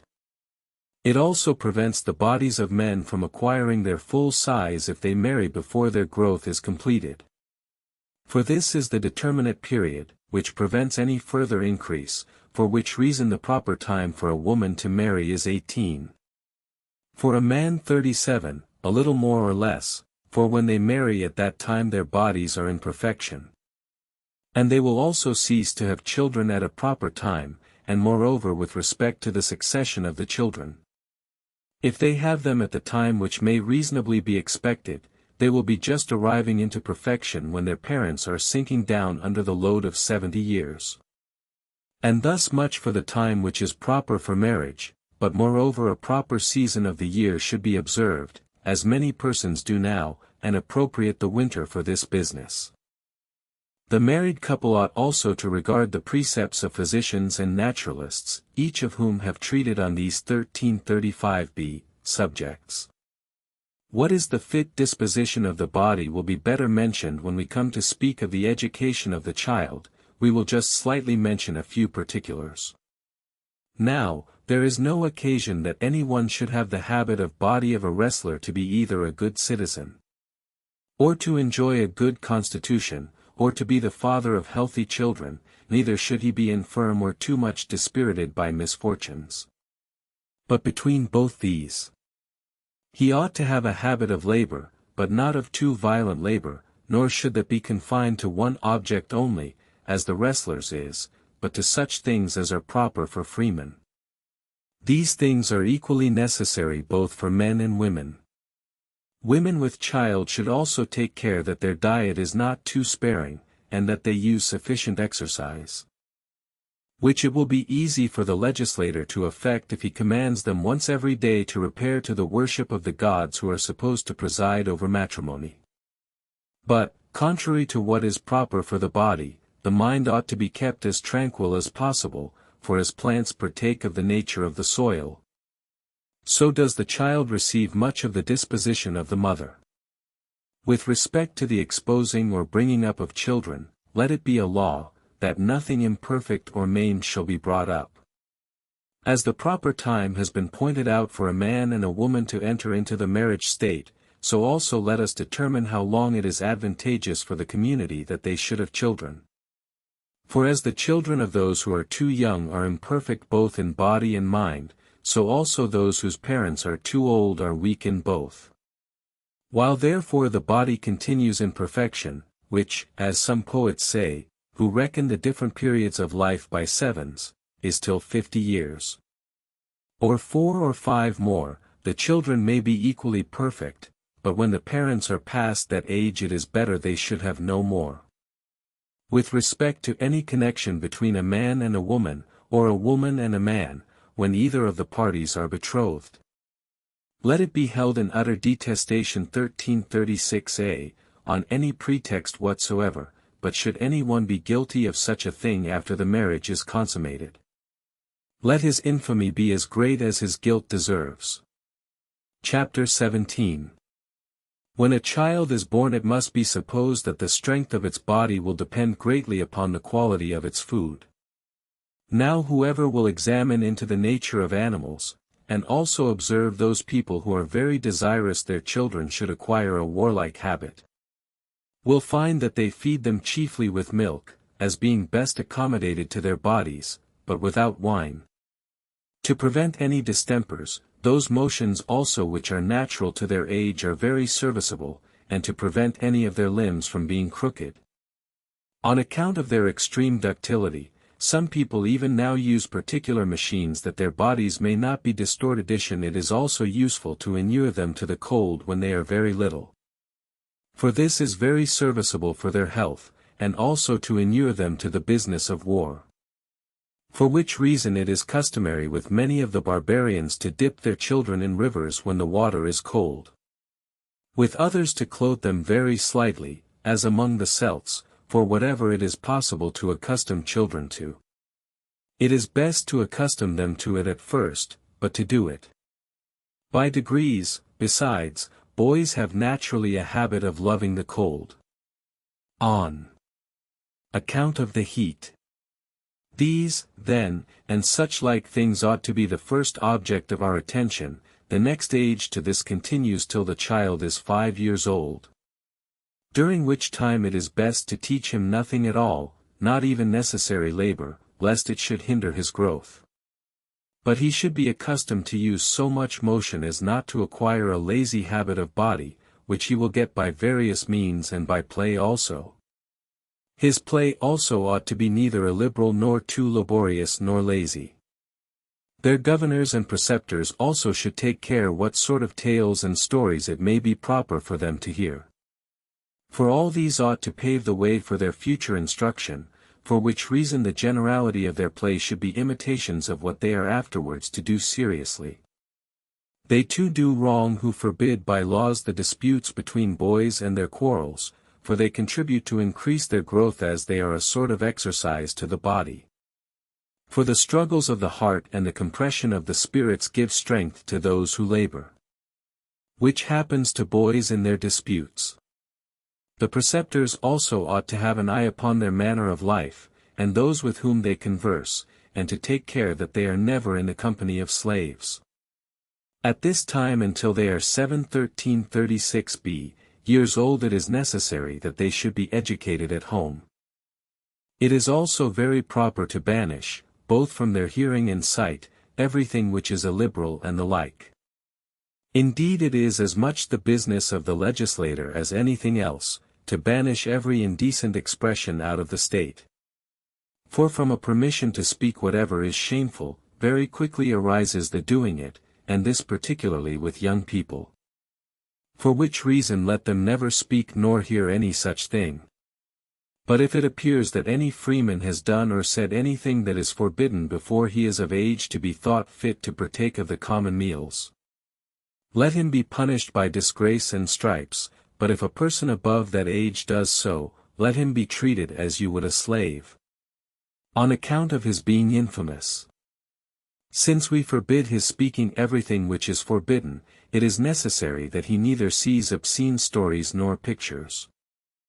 The magistrates therefore are to take care that there are no statues or pictures of anything of this nature, except only to those gods to whom the law permits them, and to which the law allows persons of a certain age to pay their devotions.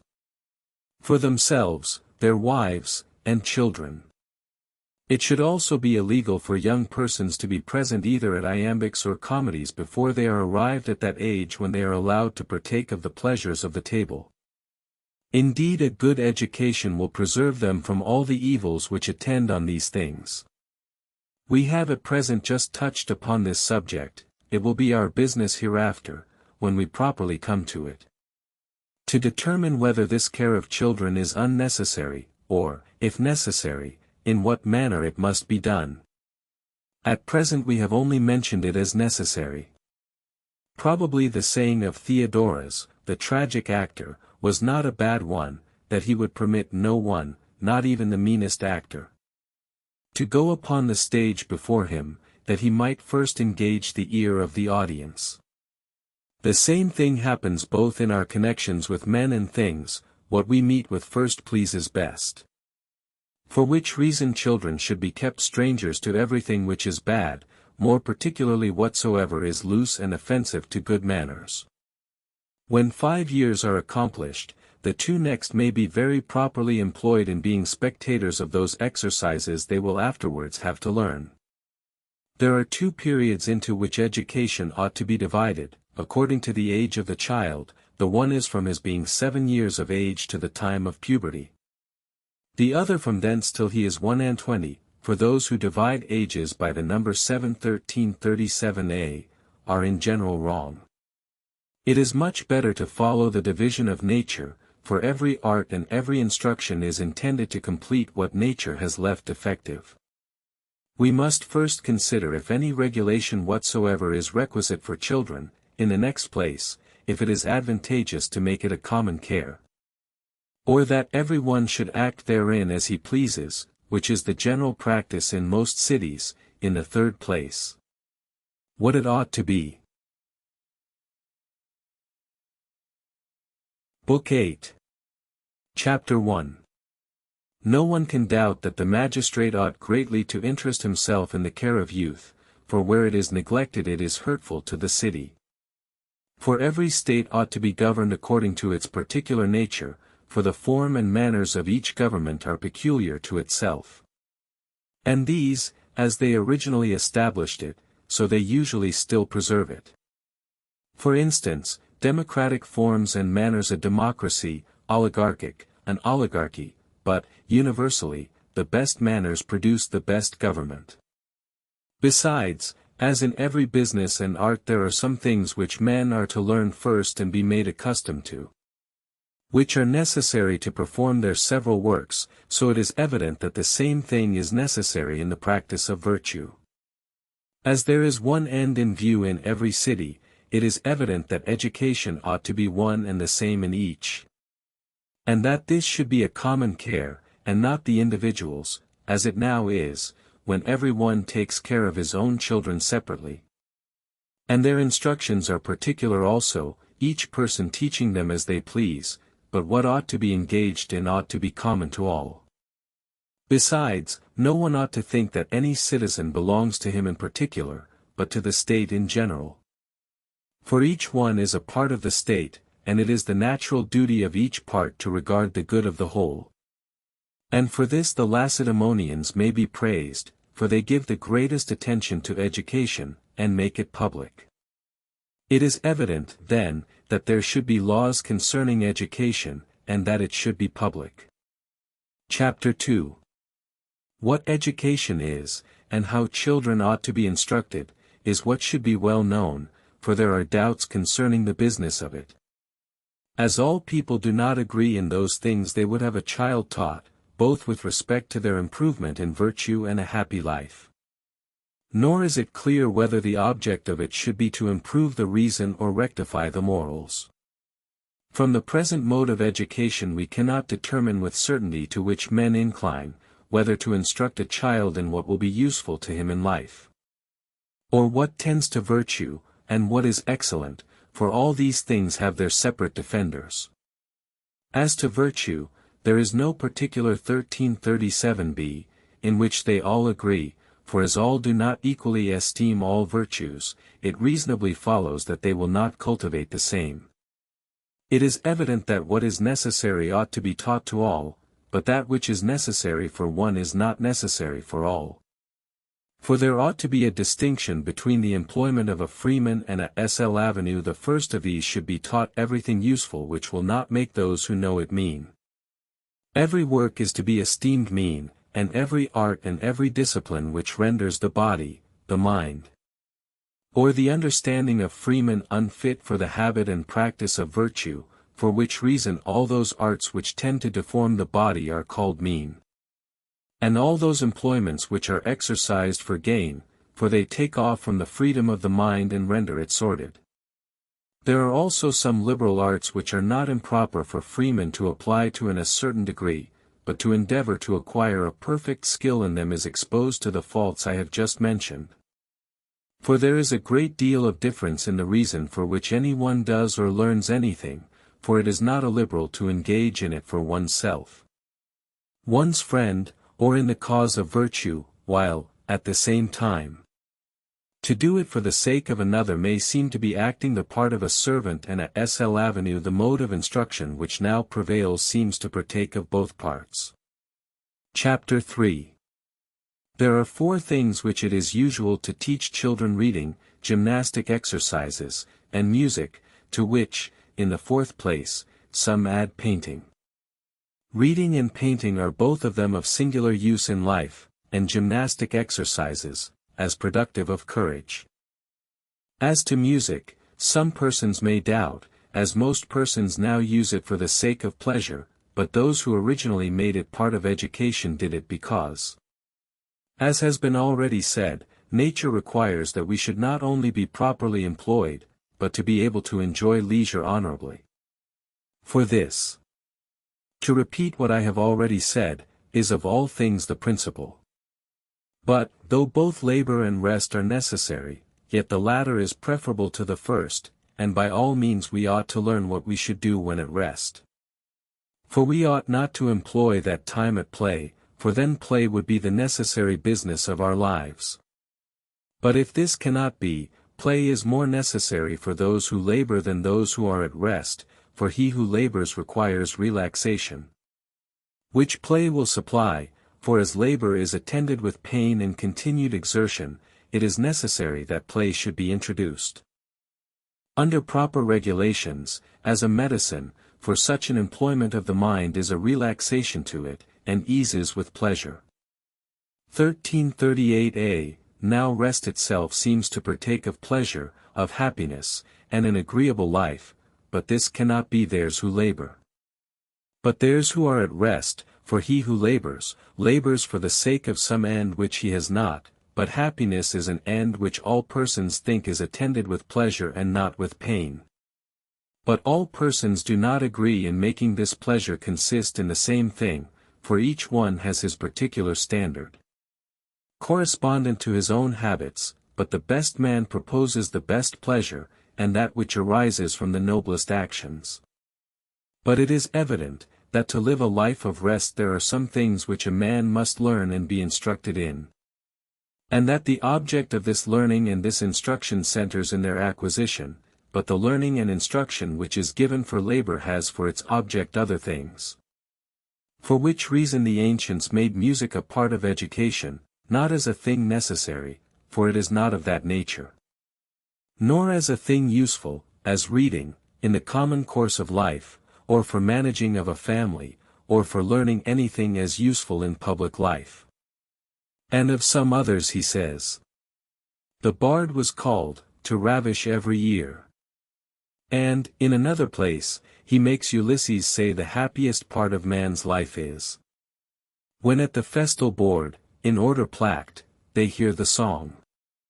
It is evident, then, that there is a certain education in which a child may be instructed, not as useful nor as necessary, but as noble and liberal, but whether this is one or more than one, and of what sort they are, and how to be taught, shall be considered hereafter. We are now got so far on our way as to show that we have the testimony of the ancients in our favor.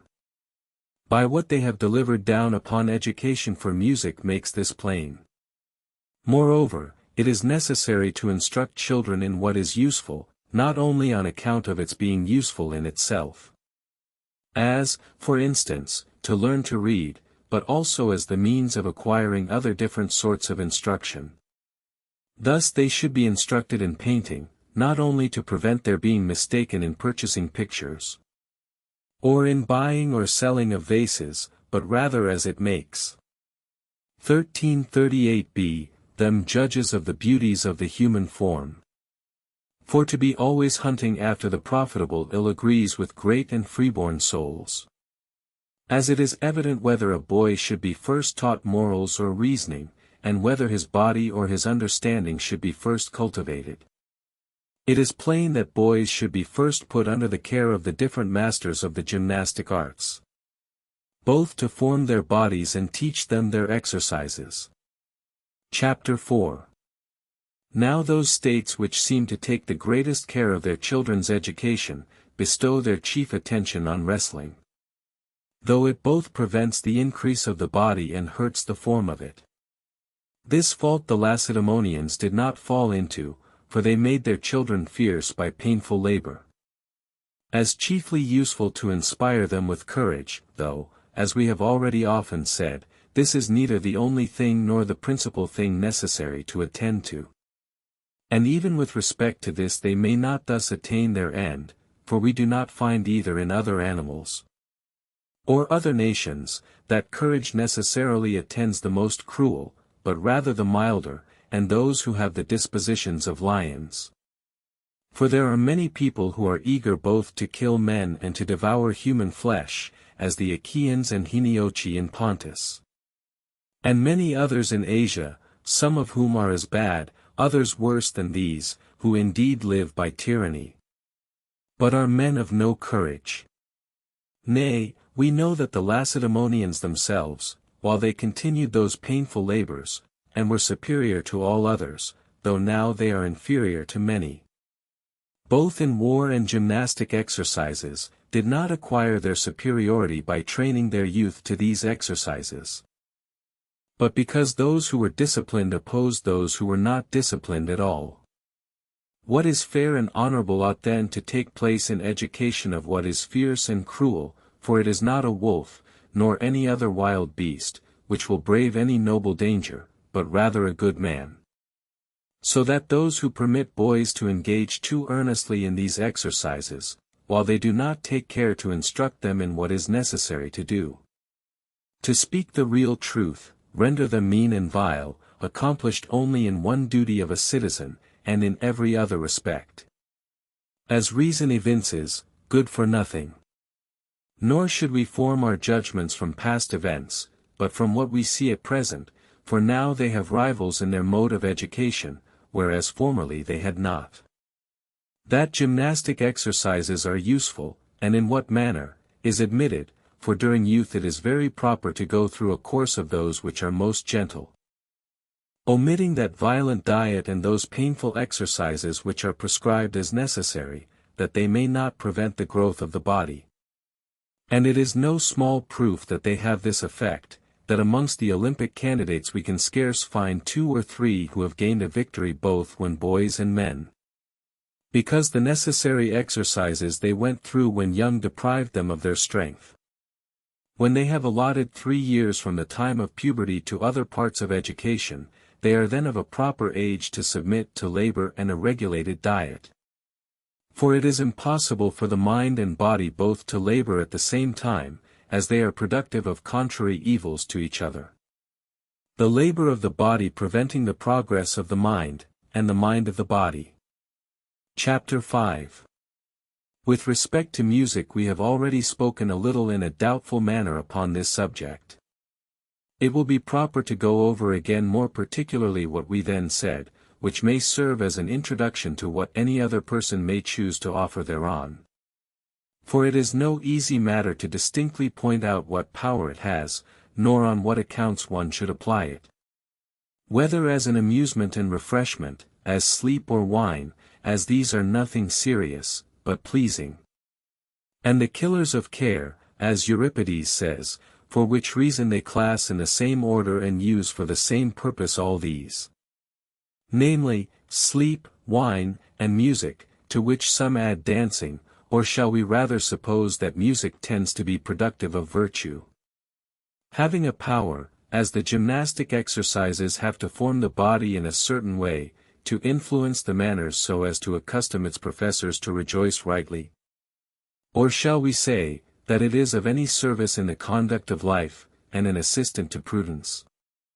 For this also is a third property which has been attributed to it. Now that boys are not to be instructed in it as play is evident, for those who learn don't play, for to learn is rather troublesome.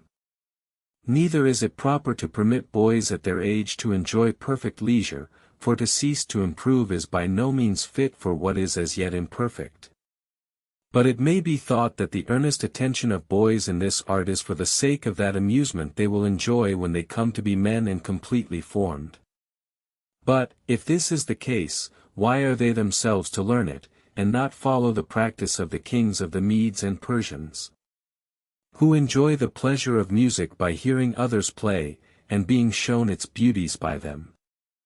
For of necessity those must be better skilled therein who make this science their particular study and business, than those who have only spent so much time at it as was sufficient just to learn the principles of it. But if this is a reason for a child's being taught anything, they ought also to learn the art of cookery, but this is absurd. The same doubt occurs if music has a power of improving the manners, for why should they on this account themselves learn it, and not reap every advantage of regulating the passions or forming a judgment 1339b, on the merits of the performance by hearing others? As the Lacedaemonians, for they, without having ever learnt music, are yet able to judge accurately what is good and what is bad. The same reasoning may be applied if music is supposed to be the amusement of those who live an elegant and easy life. Why should they learn themselves, and not rather enjoy the benefit of others' skill? Let us here consider what is our belief of the immortal gods in this particular. Now we find the poets never represent Jupiter himself as singing and playing, nay, we ourselves treat the professors of these arts as mean people, and say that no one would practice them but a drunkard or a buffoon. But probably we may consider this subject more at large hereafter. The first question is, whether music is or is not to make a part of education. And of those three things which have been assigned as its proper employment, which is the right? Is it to instruct, to amuse, or to employ the vacant hours of those who live at rest? Or may not all three be properly allotted to it? For it appears to partake of them all, for play is necessary for relaxation, and relaxation pleasant, as it is a medicine for that uneasiness which arises from labor. It is admitted also that a happy life must be an honorable one, and a pleasant one too, since happiness consists in both these. And we all agree that music is one of the most pleasing things, whether alone or accompanied with a voice. As Musaeus says, music's the sweetest joy of man, for which reason it is justly admitted into every company and every happy life, as having the power of inspiring joy. So that from this any one may suppose that it is necessary to instruct young persons in it, for all those pleasures which are harmless are not only conducive to the final end of life, but serve also as relaxations, and, as men are but rarely in the attainment of that final end, they often cease from their labor and apply to amusement, with no further view than to acquire the pleasure attending it. It is therefore useful to enjoy such pleasures as these. There are some persons who make play and amusement their end, and probably that end has some pleasure annexed to it. But not what should be, but while men seek the one they accept the other for it, because there is some likeness in human actions to the end. For the end is pursued for the sake of nothing else that attends it, but for itself only, and pleasures like these are sought for, not on account of what follows them, but on account of what has gone before them, as labor and grief. For which reason they seek for happiness in these sort of pleasures, and that this is the reason any one may easily perceive. That music should be pursued, not on this account only, but also as it is very serviceable during the hours of relaxation from labor. Probably no 1340a, one doubts. We should also inquire whether besides this use it may not also have another of nobler nature, and we ought not only to partake of the common pleasure arising from it, which all have the sensation of. For music naturally gives pleasure, therefore the use of it is agreeable to all ages and all dispositions. But also to examine if it tends anything to improve our manners and our souls. And this will be easily known if we feel our dispositions any way influenced thereby, and that they are so is evident from many other instances. As well as the music at the Olympic Games, and this confessedly fills the soul with enthusiasm, but enthusiasm is an affection of the soul which strongly agitates the disposition. Besides, all those who hear any imitation sympathize therewith, and this when they are conveyed even without rhythm or verse. Moreover, as music is one of those things which are pleasant, and as virtue itself consists in rightly enjoying, Loving, and hating, it is evident that we ought not to learn or accustom ourselves to anything so much as to judge right and rejoice in honorable manners and noble actions. But anger and mildness, courage and modesty, and their contraries, as well as all other dispositions of the mind, are most naturally imitated by music and poetry, which is plain by experience, for when we hear these our very soul is altered. And he who is affected either with joy or grief by the imitation of any objects, is in very nearly the same situation as if he was affected by the objects themselves. Thus, if any person is pleased with seeing a statue of any one on no other account but its beauty, it is evident that the sight of the original from whence it was taken would also be pleasing. Now it happens in the other senses there is no imitation of manners, that is to say, in the touch and the taste. In the objects of sight, a very little, for these are merely representations of things, and the perceptions which they excite are in a manner common to all. Besides, statues and paintings are not properly imitations of manners, but rather signs and marks which show the body is affected by some passion. However, the difference is not great, yet young men ought not to view the paintings of Piso, but of Polygnotus, or any other painter or statuary who expresses manners. But in poetry and music there are imitations of manners, and this is evident, for different harmonies differ from each other so much by nature, that those who hear them are differently affected, and are not in the same disposition of mind when one is performed as when another is. The one, for instance, occasions grief 13,406 10-0 and contracts the soul. As the mixed Lydian, others soften the mind, and as it were dissolve the heart, others fix it in a firm and settled state. Such is the power of the Doric music only, while the Phrygian fills the soul with enthusiasm, as has been well described by those who have written philosophically upon this part of education. For they bring examples of what they advance from the things themselves. The same holds true with respect to rhythm, some fix the disposition, others occasion a change in it, some act more violently, others more liberally. From what has been said it is evident what an influence music has over the disposition of the mind, and how variously it can fascinate it. And if it can do this, most certainly it is what youth ought to be instructed in. And indeed the learning of music is particularly adapted to their disposition, for at their time of life they do not willingly attend to anything which is not agreeable. But music is naturally one of the most agreeable things, and there seems to be a certain connection between harmony and rhythm. For which reason some wise men held the soul itself to be harmony, others, that it contains it. Chapter 6. We will now determine whether it is proper that children should be taught to sing, and play upon any instrument, which we have before made a matter of doubt. Now, it is well known that it makes a great deal of difference when you would qualify anyone in any art. For the person himself to learn the practical part of it, for it is a thing very difficult, if not impossible. For a man to be a good judge of what he himself cannot do. It is also very necessary that children should have some employment which will amuse them, for which reason the rattle of Arcadis seems well contrived. Which they give children to play with, to prevent their breaking those things which are about the house. For at their age they cannot sit still, this therefore is well adapted to infants, as instruction ought to be their rattle as they grow up. Hence it is evident that they should be so taught music as to be able to practice it. Nor is it difficult to say what is becoming or unbecoming of their age, or to answer the objections which some make to this employment as mean and low. In the first place, it is necessary for them to practice, that they may be judges of the art, for which reason this should be done when they are young. But when they are grown older the practical part may be dropped, while they will still continue judges of what is excellent in the art, and take a proper pleasure therein, from the knowledge they acquired of it in their youth.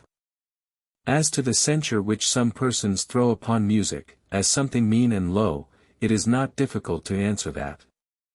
If we will but consider how far we propose those who are to be educated so as to become good citizens should be instructed in this art. 1341a, and what music and what rhythms they should be acquainted with, and also what instruments they should play upon. For in these there is probably a difference. Such then is the proper answer to that censure, for it must be admitted, that in some cases nothing can prevent music being attended to a certain degree, with the bad effects which are ascribed to it. It is therefore clear that the learning of it should never prevent the business of riper years, nor render the body effeminate and unfit for the business of war or the state, but it should be practiced by the young, judged of by the old. That children may learn music properly, it is necessary that they should not be employed in those parts of it which are the objects of dispute between the masters in that science. Nor should they perform such pieces as are wondered at from the difficulty of their execution, and which, from being first exhibited in the public games, are now become a part of education, but let them learn so much of it as to be able to receive proper pleasure from excellent music and rhythms. And not that only which music must make all animals feel, and also slaves and boys, but more. It is therefore plain what instruments they should use. Thus, they should never be taught to play upon the flute, or any other instrument which requires great skill, as the harp or the like, but on such as will make them good judges of music.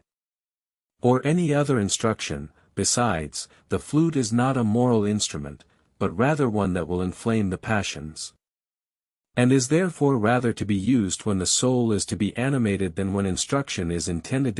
Let me add also, that there is something therein which is quite contrary to what education requires, as the player on the flute is prevented from speaking.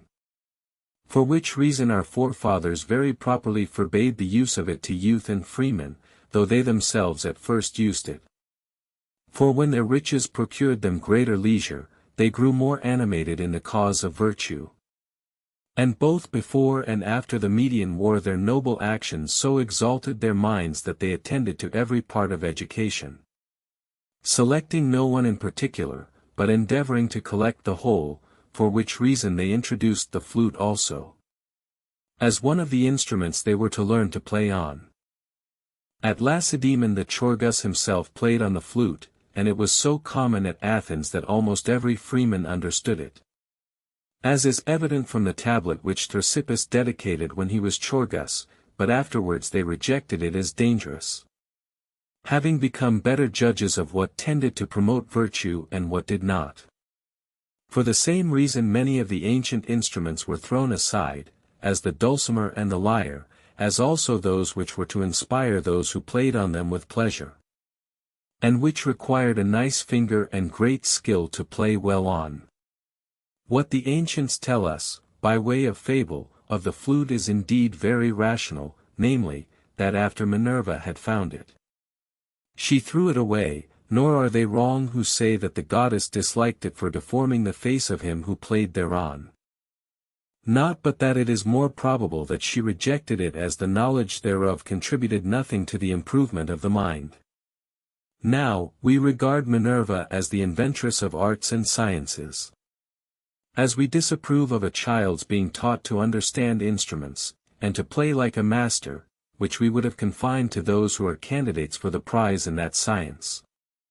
For they play not to improve themselves in virtue, but to please those who hear them, and gratify their importunity.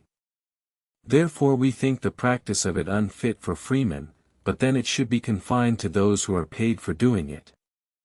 For it usually gives people sordid notions, for the end they have in view is bad, for the impertinent spectator is accustomed to make them change their music, so that the artists who attend to him regulate their bodies according to his motions. Chapter 7. We are now to enter into an inquiry concerning harmony and rhythm, whether all sorts of these are to be employed in education, or whether some peculiar ones are to be selected, and also whether we should give the same directions to those who are engaged in music as part of education, or whether there is something different from these two.